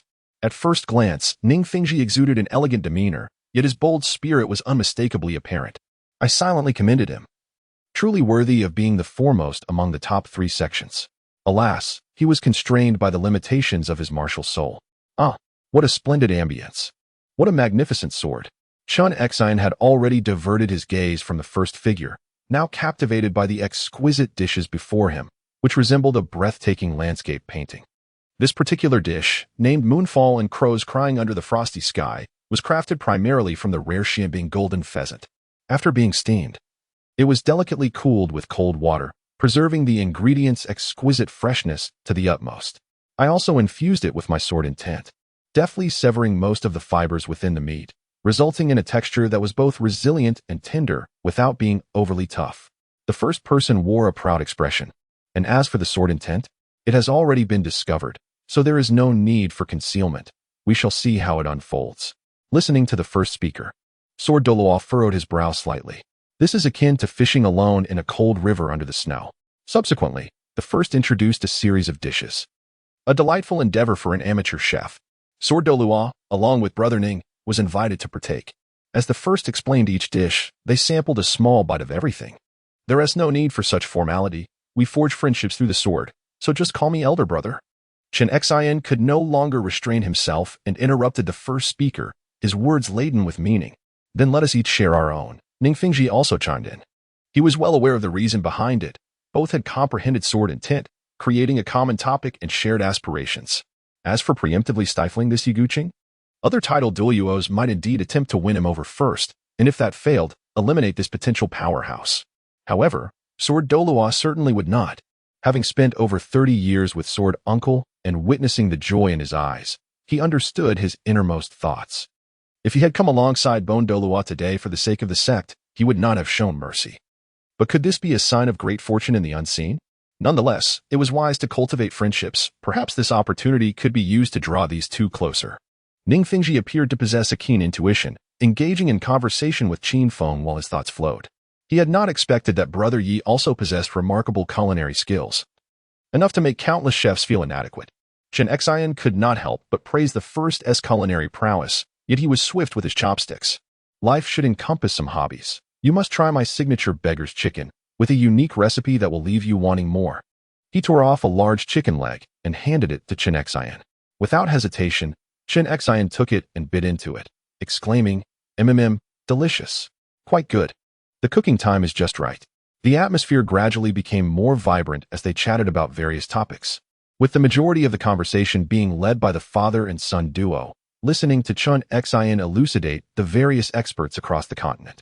The two silently took note, as if Chen Xian had intentionally introduced them to all of this. Seeing the lively ambience, Ning Fengji then retrieved a jar of wine from his storage soul guide, intending to pour for everyone. Brother Ning, there's no need to pour wine for me, the first declined. Oh, you don't drink? This is the imperial jade liquor of the Tiando Empire, rich in flavor with a lingering finish. It's my favorite, Chen Xian said, looking curiously at his newly recognized younger brother. Drinking will slow my sword, the first replied with determination. The reasoning behind his thoughts could be discerned from the twitching corner of Qin Feng's mouth. Yet the two before him were oblivious. Brother Yi, you are indeed worthy of comprehending sword intent. I admire you greatly. The admiration on Ning Fingji's face was unmistakable, having grasped sword intent. He still maintained such self-discipline. Such individuals are exceedingly rare. Excellent. Qingxin gazed at Yiguqing, his heart filled with joy, uncertain whether it was a simple delight at the words spoken or a deeper happiness at the prospect of the swordsmanship being carried forward. Qingxin refrained from further indulgence in alcohol, yet beside him, Qin Feng and Ning Fingji reveled in their libations. Before long, the two referred to each other as brothers. Upon learning that Qin Feng was a wandering swordsman, Qingxin felt a surge of elation, although he couldn't help but sigh inwardly upon discovering that the other was not inclined to join a faction at that moment. After the meal, the group collaborated to tidy up the kitchenware. Seated opposite the sword duelist Qingxin, I expounded upon my understanding of the sword, accompanied by Qin Feng and Ning Fingji, both of whom were acutely aware that they were mere supporting characters in this moment. What is a sword? It embodies rectitude and precision. It signifies decisive action. In my perspective, the sword exists solely for the purpose of killing, a singular notion that has permeated my path of swordsmanship. My martial spirit is the seven-killing sword. And since I comprehended its true essence, I have harmonized with both the divine and the sword, effortlessly grasping the essence of sword intent, leading me onward in a triumphant ascent toward the title of a titled fighter. Qingxin summoned forth the seven-killing sword, introducing his own sword and his own path. The path of the killing sword is one that begins with simplicity and progresses to complexity, he proclaimed, although my cultivation remains nascent. The myriad theories from my past life are not without merit. After all, who among ordinary individuals ventures to cultivate the path of the killing sword. Indeed, the road ahead is fraught with challenges. Qin reflected deeply, increasingly understanding his father's motivations for boldly challenging the vast chasm between himself and Douluo. I believe that the sword encompasses heart, intent, and technique. Mastery of any one of these aspects signifies the pinnacle of swordsmanship, while the ultimate mastery of all three, sword heart, sword intent, and sword techniques, ushers one into the realm of unparalleled excellence. Qin grasped this concept in an instant, pondering the feasibility of such an ideal with meticulous consideration. These are merely my scattered insights, yet they have yet to form a cohesive system. The two continued to engage in fervent dialogue, sharing their interpretations of the sword with tireless enthusiasm. The first did not employ the theories of past lives to deceive the sword Douluo, for that was not his own path of swordsmanship, while others practiced diligently, step by step, reaching the pinnacle and then reflecting upon their journey. The first is different. Due to the influence of the infinite jade wall, he has already glimpsed the essence of swordsmanship and seen the summit. The intermediary process merely requires effort to bridge the gap. Though this approach is expedient, it lacks a personal touch. This sword discussion represents an opportunity for the first to introspect. What is his sword path? Self-defense?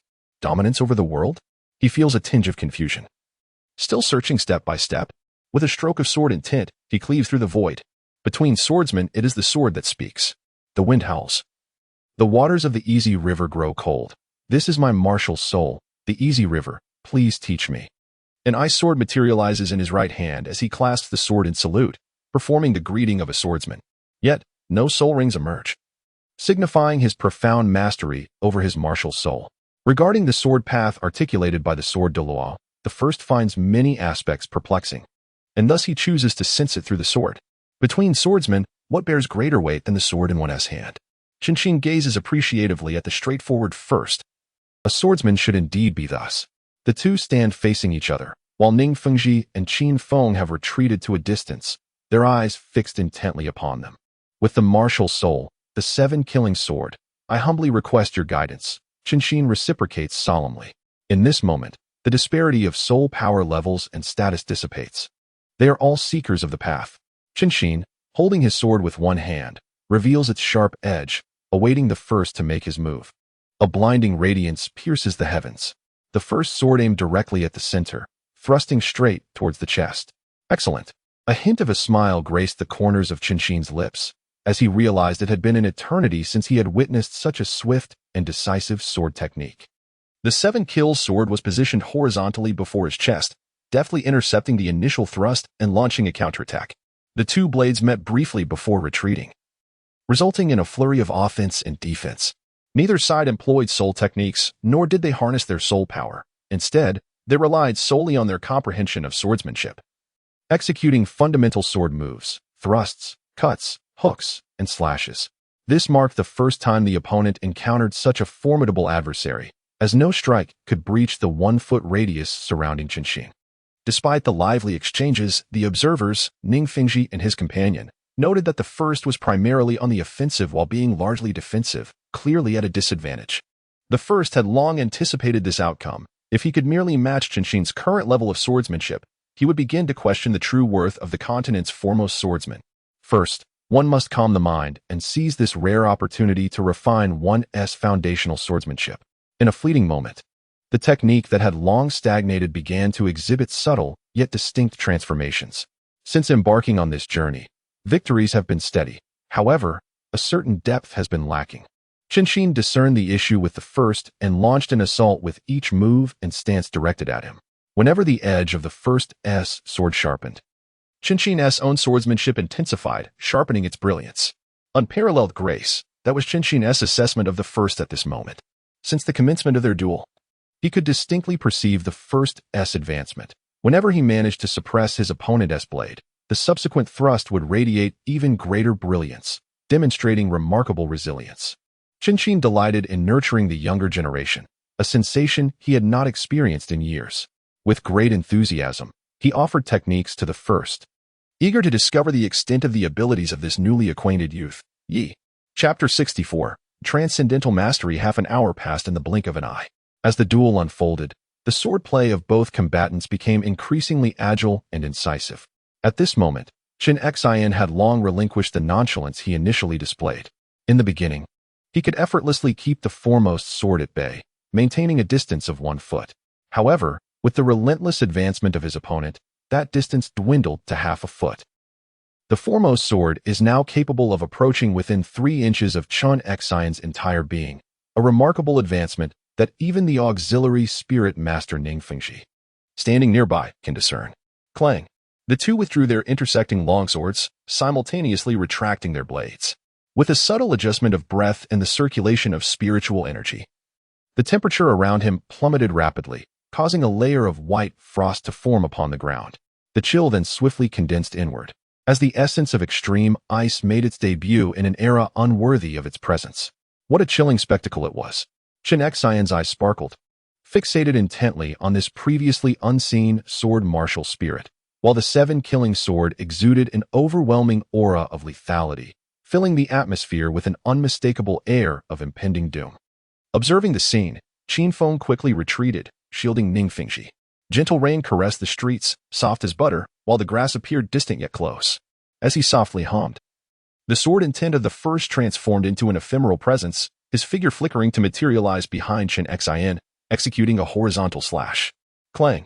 Qin Xin felt the force of the strike, suppressing his cultivation to barely summon the strength of a soul emperor.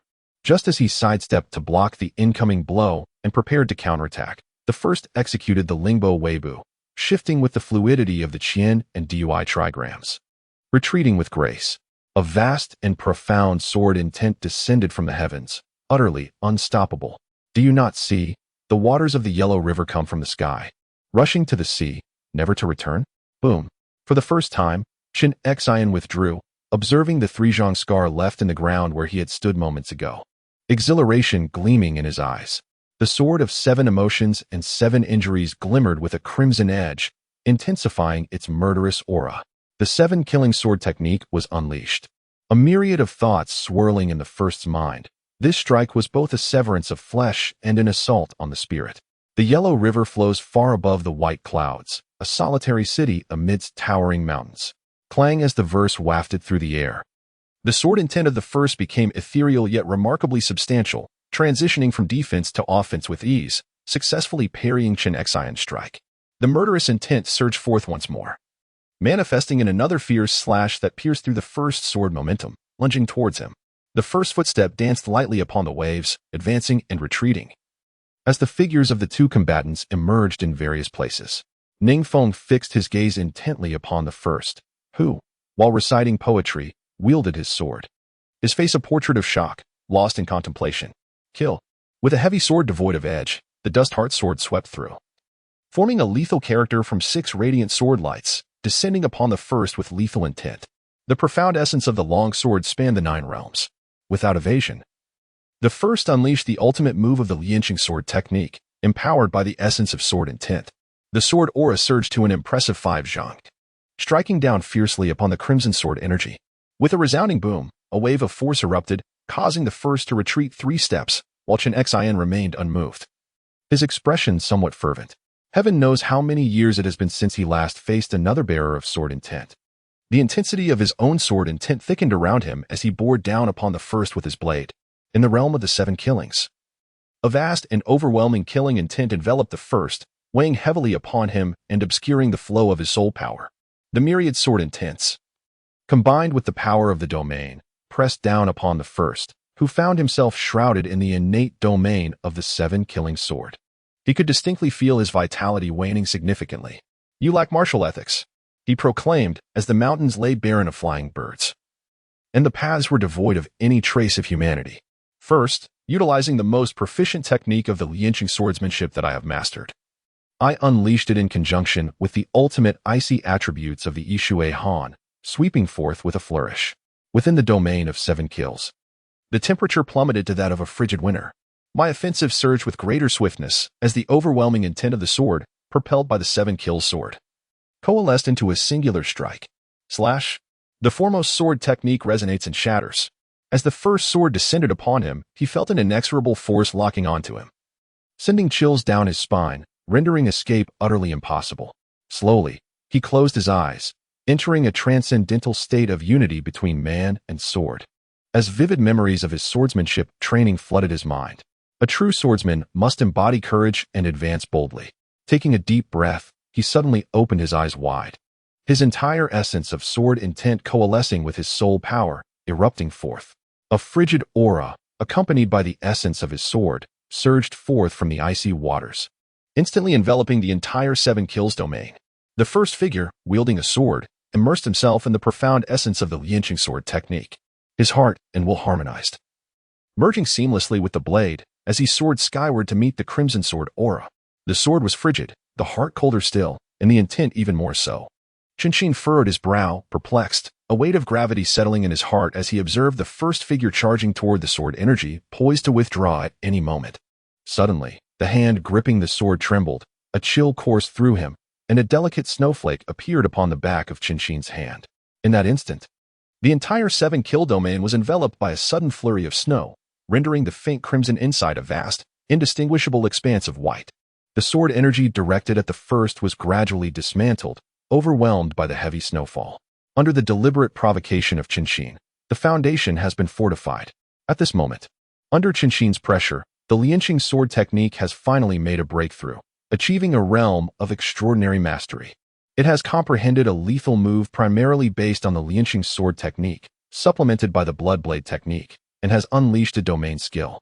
Ning Fengji gasps in astonishment.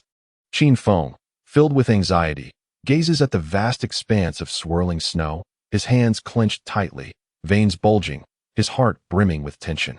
He is unconcerned with the domain. He solely wishes to know the fate of DE at this moment. Crack, crack, boom, with a series of soft sounds. The 7 kill domain shatters as if made of glass, and the snowflakes soar into the air, shimmering brilliantly under the sunlight. Ning Fengji trembles as he extends his left hand, yearning to touch the snowflakes that pass by, but they halt midair. The 7 kill domain has been breached. This is impossible. Ning Fengji's mind is a void, devoid of other thoughts, until he suddenly realizes that Qin Feng has dashed into the storm, prompting him to hasten toward the battlefield where the two are engaged. With a strike of the sword, the domain collapses. DE, now weak and half kneeling on the ground, struggles to adjust his posture, focusing his mind to catalyze the lesser wuxiang skill to gradually restore his soul power, utterly unable to control the snowstorm that envelopes him. Sword Douluo, sword in hand, stands 3 meters in front of DE, exuding an aura as formidable as ever. His gaze, imbued with the essence of sword intent, fixates on DE, who kneels on the ground, no one aware of his astonishment at this moment. Uncle Jian, are you all right? Ning Fengji calls out from a distance. I am a titled Douluo, what could possibly be wrong? Qin Feng has already rushed to DE's side, keeping a vigilant eye on Qianxin. Rest assured, I am in control, Brother Yi is unharmed, Qianxin retorts brusquely to Ning Fengji before hastily explaining to Qin Feng. What an overwhelming sword technique. Qianxin, undeniably renowned as the foremost swordsman of the continent, discerned at a glance that the essence of the first was not merely the comprehension of a domain, but rather the manifestation of a domain through sword techniques. Although both pertain to the concept of a domain, the distinction and significance between them are profound. This inevitably brought to mind the notions of the first sword techniques, sword intent, and sword heart. Upon hearing Qianxin declare that he was unscathed, Ning Fengji regained his composure and scrutinized his sword uncle. Ignoring the layer of frost on his sleeve, he tightly gripped the 7-killing sword, his complexion noticeably paler than usual. Had it not been for his deep understanding of his sword uncle, he would have failed to detect any anomaly, suggesting that the earlier incident was far from trivial. Qianxin gently lifted the 7-killing sword, positioning it before his eyes, and examined it closely. This action captured the attention of both Ning Fengji and Qin Feng. The sword's blade was adorned with 8 crystals of varying hues, yellow, purple, and black. Qin Feng, bewildered by the sight, struggled to comprehend its significance. While Ning Fengji also found himself perplexed, he recognized that, given the nature of the sword Douluo, he would never engage in trivial pursuits. He observed the 7-killing sword intently, seeking any clues. Something felt off about the 7-killing sword. Having grown up beside Qianxin, Ning Fengji sensed an oddity about it, his brows furrowing involuntarily. The 5th spirit ring has been sealed. Qianxin spoke slowly, devoid of any displeasure, instead gazing at his martial soul with keen interest. Since attaining the title of a titled Douluo, few things had piqued his curiosity. Ning Fengji's pupils dilated sharply as he inhaled the frigid air, turning to Qin Feng to explain, Sword Uncle possesses an extraordinary control over the seven killing sword's martial soul, condensing his spirit rings within the sword to unleash greater power. 128. Upon hearing Ning Fengji's elucidation, Qin Feng began to count discreetly, finally realizing the discrepancy. The technique employed by brother Yi Guqing not only disrupted my seven killing domain, but also utilized his sword intent to communicate with the domain's power, instantaneously sealing one of my spirit rings. Though I only utilized soul power at the Soul Emperor level, that technique was undeniably my defeat. Shin added. Evidently, sword intent and comprehension could be employed in such a manner. Shin, disregarding further conversation with the two, immersed himself in the understanding of his martial soul. This method of forcibly sealing another's spirit ring using sword intent was unprecedented and unimagined for him. This sword opened the gateway to a new realm. And if Guqing could achieve it, he firmly believed he could uncover it as well. Seven treasures turn into glazed, Ning Fengji, ever the tactician. Summon the seven treasures glazed tower, manifesting seven spirit rings of yellow, purple, and black. Qin Feng, captivated by Ning Fengji's actions, was astonished to discover that the young master of the seven treasure glazed sect had already reached the rank of a seven-ringed soul sage. The seventh soul ring shimmered, and the seven treasure glazed tile gradually expanded, revealing its true form above Ning Fengji's head. A divine light enveloped the sixth and fourth layers, cascading towards the first. Ahem. Thank you, Brother Ning. The state of the first was instantly restored to a considerable degree, allowing him to rise slowly, pressing against his still somewhat heavy chest. After expressing his gratitude to Ning Fengji, he turned to face the sword Douluo, who had acted without regard for martial ethics and hastily unleashed his domain. I merely sought to test my younger brother's depth. There is nothing to worry about. Upon discovering that the first was no longer in distress, he observed the seven kills sword with a wandering gaze, engaging in a futile argument.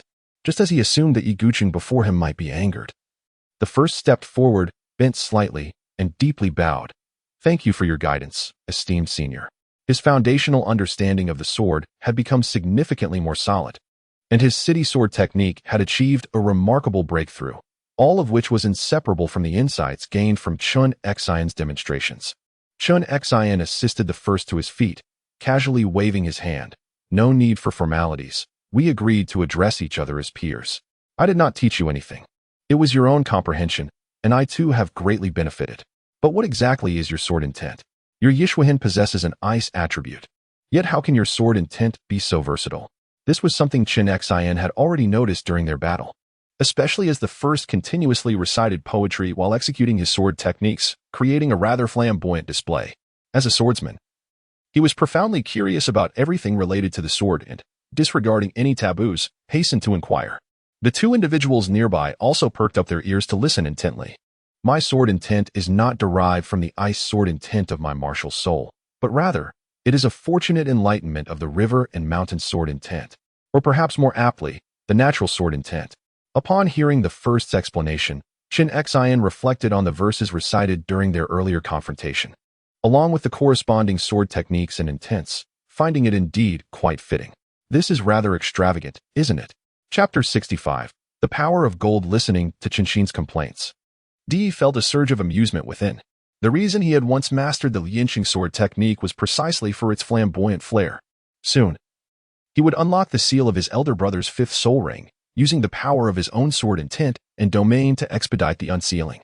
This newly comprehended technique was still beyond his flawless command, rendering him unable to seal his opponent's soul ring at will, imbued with a significant degree of randomness. Di's brow furrowed slightly. Upon hearing his words, Qinshin sighed contemplatively. Today, I have come to realize that soul rings may not be entirely dependable. They are merely external objects. As sword cultivators, with a sword in hand, we possess the world. Di proclaimed with spirited enthusiasm. Haha, indeed, they are but trifles. Qinshin burst into hearty laughter, feeling a youthful vigor reignite within his somewhat aged demeanor. Oh, the way of the sword. Dear brother, would you consider residing at my Seven Treasures glazed tile school for a while? We could engage in a profound exchange of insights. Following this, Qinshin extended an invitation to Di, while Ning Fengji looked on with eager anticipation. If the Seven Treasures glazed tile school were to gain another title Douluo who comprehends sword intent, the hierarchy of the top three sects might very well undergo a transformation. Regrettably, I must decline this time.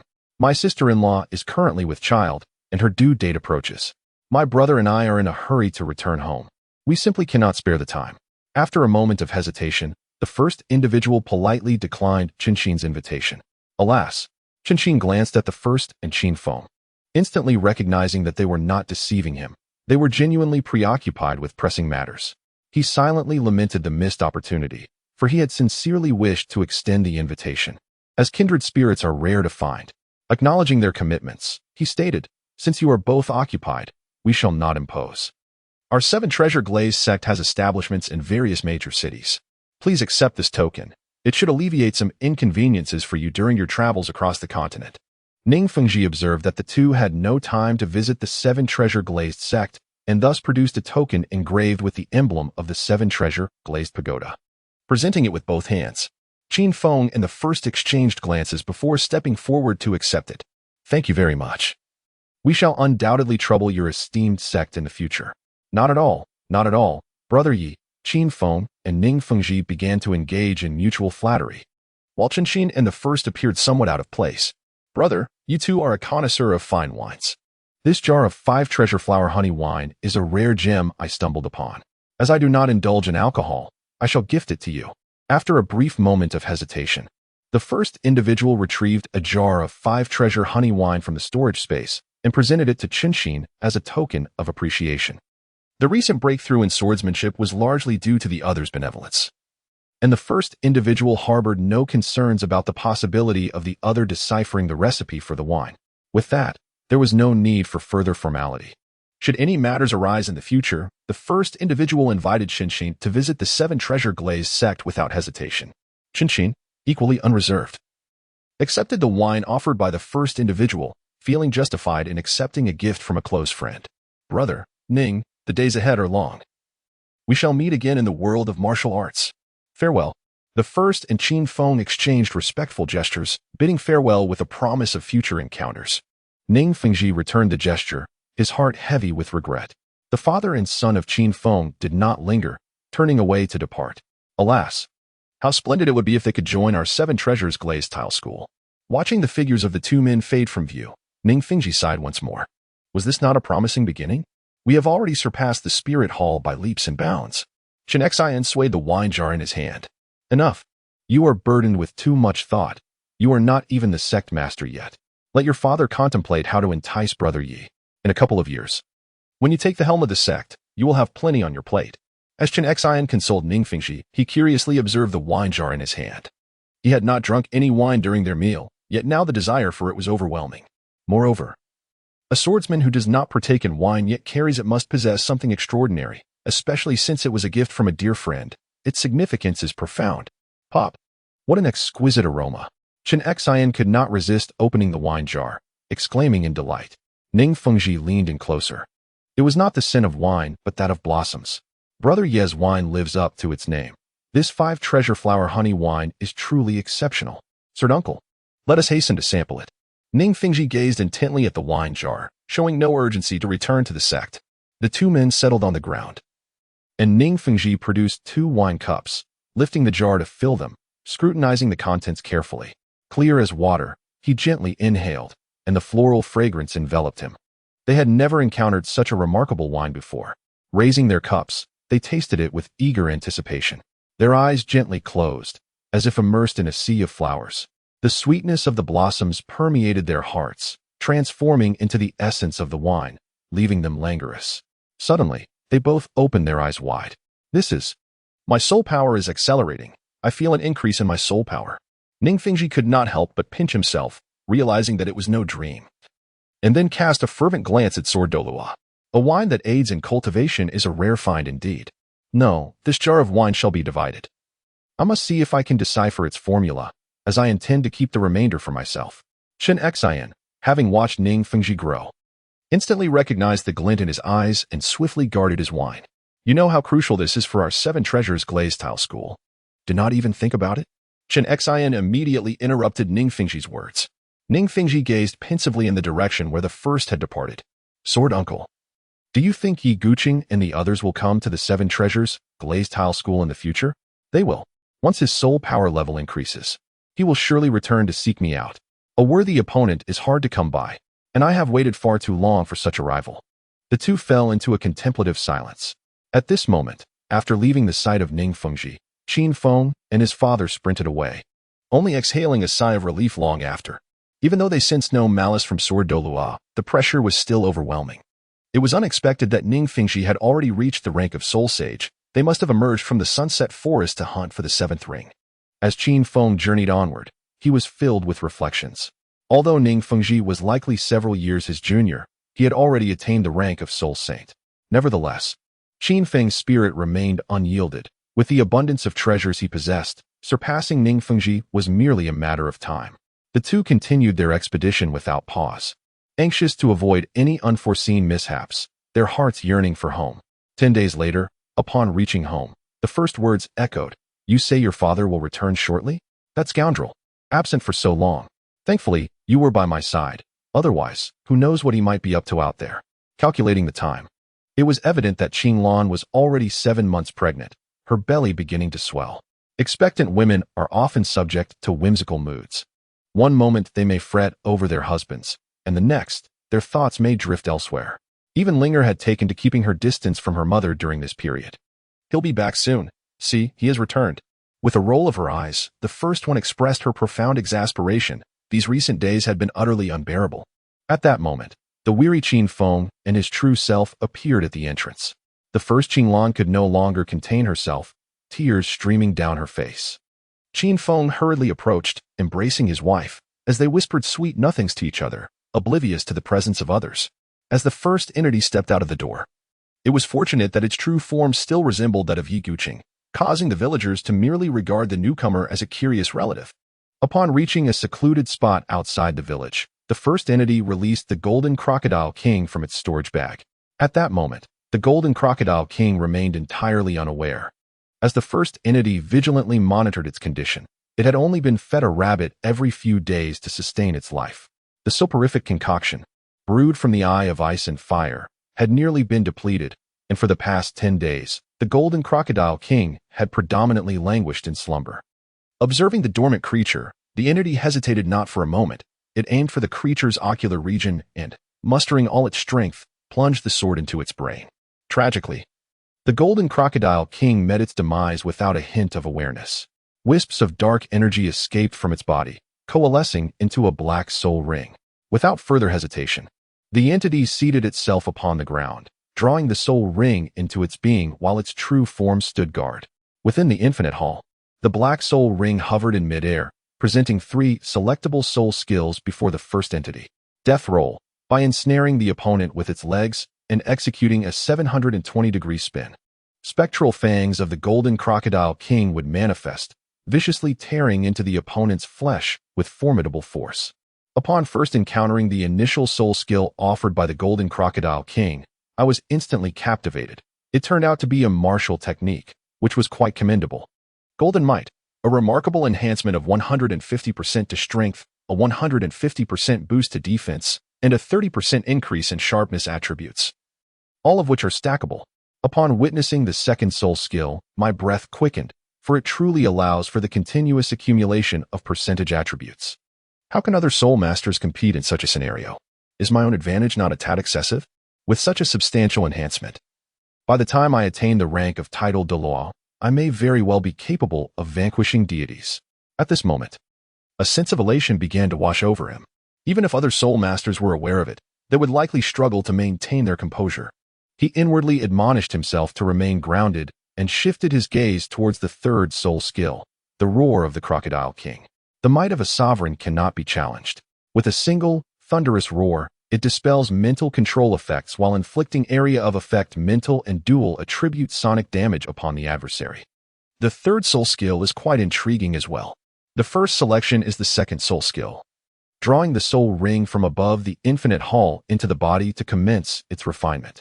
An intriguing scene unfolds within the sea of consciousness, a feeble golden crocodile king, ferociously roaring while simultaneously retreating in haste. The first heart and mind contemplate the image of the dragon and elephant. The essence of the martial soul manifests a dragon-elephant tattoo, radiating a faint golden light, exuding an air of majesty. As the primary martial soul takes a step forward, the golden crocodile king retreats, clearly affected by the formidable suppressive force of the tattoo. Observing this, the protagonist feels a sense of relief. Having previously feared the overwhelming mental prowess of the golden crocodile king, it now becomes apparent that they themselves are the true, formidable entity.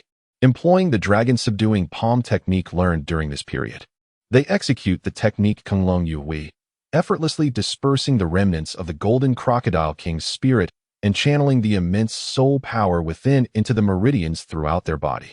Like the legendary figure Du controlling the waters, they replicate the absorption process of the first soul ring.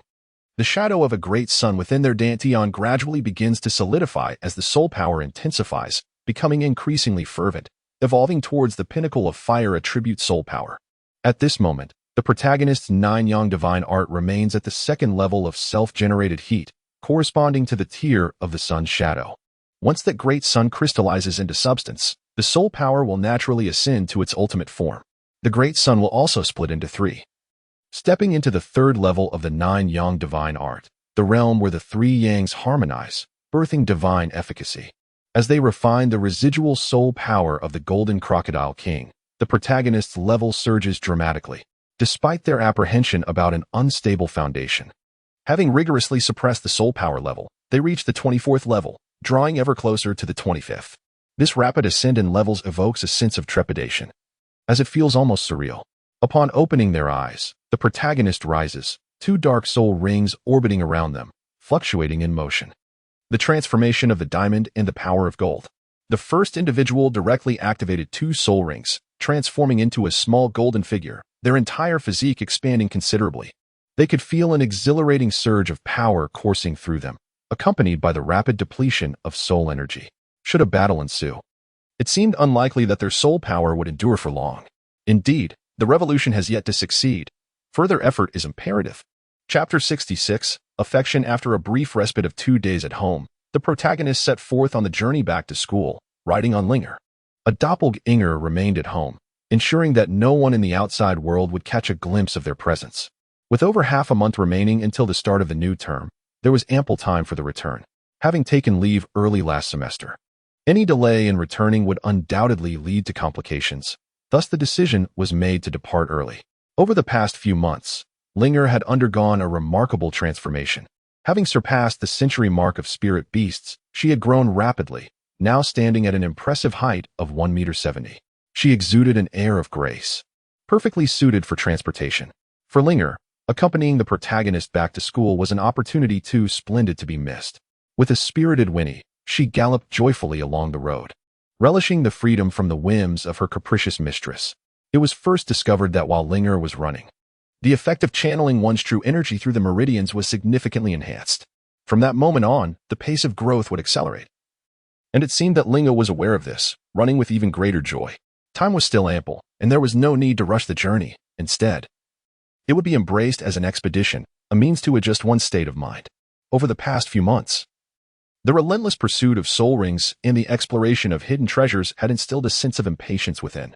Continuing in this manner would undoubtedly be detrimental to cultivation. Life is finite, yet knowledge knows no bounds. To pursue the finite with the infinite is perilous. Lying on Linger's back, I gazed at the white clouds above as she moved forward, my thoughts immersed in the profound teachings of the Nanhua Jing. When I finally regained my awareness, I found that Lingo had come to a halt, nibbling on the yellow flowers by the roadside. I affectionately patted her head to convey my closeness. After consulting the map and adjusting our course, we continued on our journey. Along the way, I often playfully teased Linger, and whenever the mood struck, I would practice my martial arts, even producing my handmade flute to serenade the path with intermittent melodies, enjoying a leisurely sojourn. Outside the spirit city, however, Bibi Dong's mood was far less delightful. She had been wandering for 3 days along the route that her dear nephew would take, yet he remained elusive. With only 2 days remaining until the academy's term commenced, she couldn't help but fret. Would he truly not come? Since their last conversation, she had endured immense pressure and even consulted with Yu Xiaojiang, witnessing a rapid cooling of their relationship. After shedding tears, laughter, and pain, she had learned to let go. But her feelings for him were different. Over the past 3 months, despite their separation, the image of him had grown clearer in her heart. Unbeknownst to her, her feelings had transformed, transcending mere familial affection. Bibi Dong found herself at a loss, acutely aware of the changes within her. After all, she was 8 years his senior and referred to his mother as sister. Confronted with this sudden shift in dynamics, she grappled with her internal turmoil. Yet she could not resist waiting for him. As the sun dipped below the horizon, the road remained devoid of any figures. Sighing, Bibi Dong felt a mixture of relief and apprehension, contemplating how to face her sister Qinglan upon her return. "Little aunt, why are you here alone?" At the sound of the voice, Bibi Dong slowly regained her focus and turned to see the silhouette of Qianma against the sunset, reminiscent of their earlier encounter by the lakeside. First, after a moment, Bibi Dong snapped back to reality, her gaze fixed on the figure now standing beside her. With long hair cascading over his shoulders and a strikingly handsome visage, he had grown to match her height. There was an unmistakable joy in his voice. "I thought you weren't coming. I waited here for ages, and when you didn't show, I was about to head back." Bibi Dong spoke rapidly, as if she needed to express all her pinned-up words from the time apart. The first softly responded, quietly listening to the girl's words. "Moreover, I have already clarified everything with you, Xiaojiang." Bibi Dong's expression was intricate, ultimately transforming into a resolute determination. As for Yu Xiaojiang, initially hesitant, she contemplated inquiring about Yu Xiaojiang's subsequent circumstances, yet found herself at a loss for words. He had remained sequestered in the library for quite some time. "I conveyed your analysis to him, which profoundly impacted him. He still grapples with understanding it, perhaps out of unwillingness to confront the truth. You are correct. We are but ephemeral beings in the grand scheme of existence, and this realization serves us both well. I hope he can come to terms with it." At this moment, Bibi Dong exhibited a chilling calmness, exuding a peculiar allure that captivated the gaze of the first, whose eyes seemed to shimmer with an elusive light. The first question that arises is what could have transpired in Bibi Dong's life over the past 3 months, transforming a love-struck young girl into this state. However, as long as she refrains from being with Yu Xiaojiang and persistently challenges Qian Xuanji's boundaries, striving to secure ample time for herself, it can only be beneficial. Even the worst outcome cannot be worse than the original timeline. Once Bibi Dong finished speaking, the first one regained her senses and hastily turned to say, "Let's head to your home. I have something wonderful to gift you." "All right," Bibi Dong responded sweetly, as if delighted by the prospect of receiving a gift. Though the first one remained oblivious to the glimmer of joy in Bibi Dong's eyes, they effortlessly arrived at Bibi Dong's residence, closed the door, and unveiled a sumptuous feast of golden crocodile barbecue along with jars of 5 treasure honey wine. "Surely you aren't intending to present me with barbecue and wine? Or has our first one finally matured, understanding the implications?"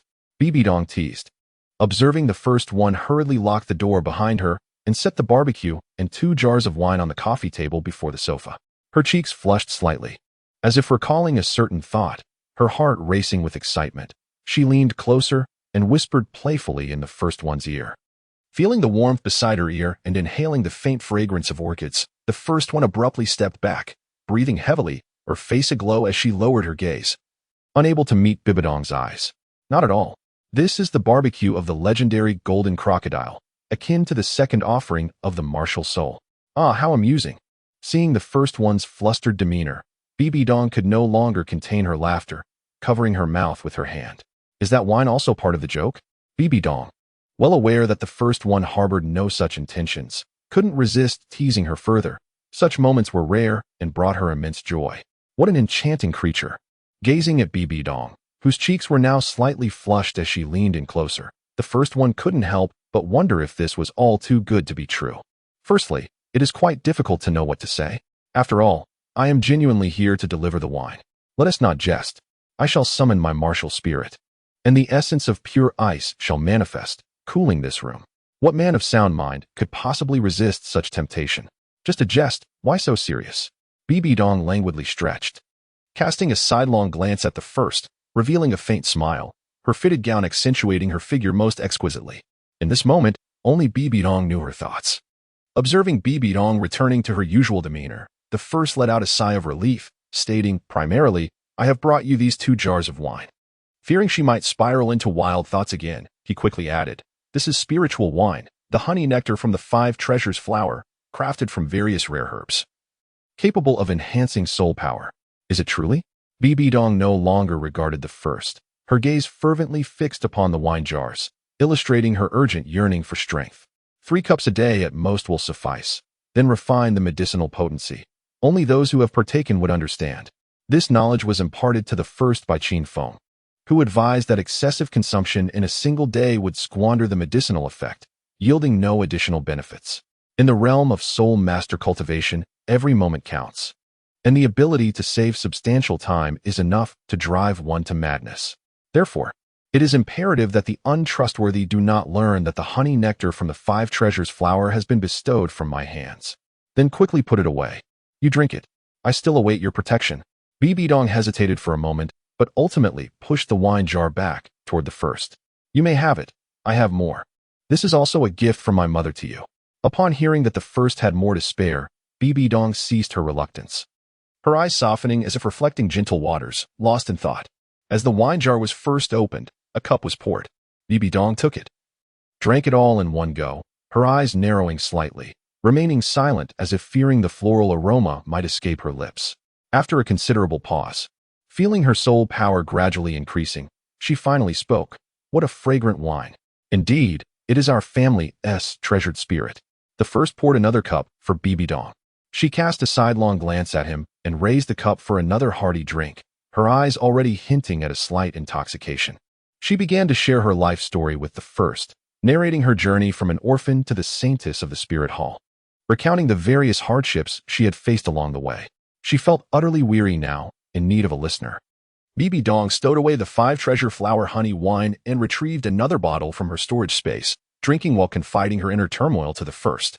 One hand grasped the wine bottle, the other held a skewer of golden crocodile meat, and soon she was swaying unsteadily. Stop drinking, you're already drunk. Well, once this bottle is finished, I shall cease. Bibi Dong leaned against the first, playfully patting his stiff arm. Do not be tense. I am not a tiger and will not devour you. It seems that today's Bibi Dong is remarkably different from the one we encountered a few months ago. The transformation is quite substantial. Is it possible that a person's character can alter following a heartbreak? First, well, I am here. As I gazed upon the hazy-eyed Bibi Dong, she was undeniably enchanting, yet an air of unreality surrounded her. Allow me to assist you to rest, I offered.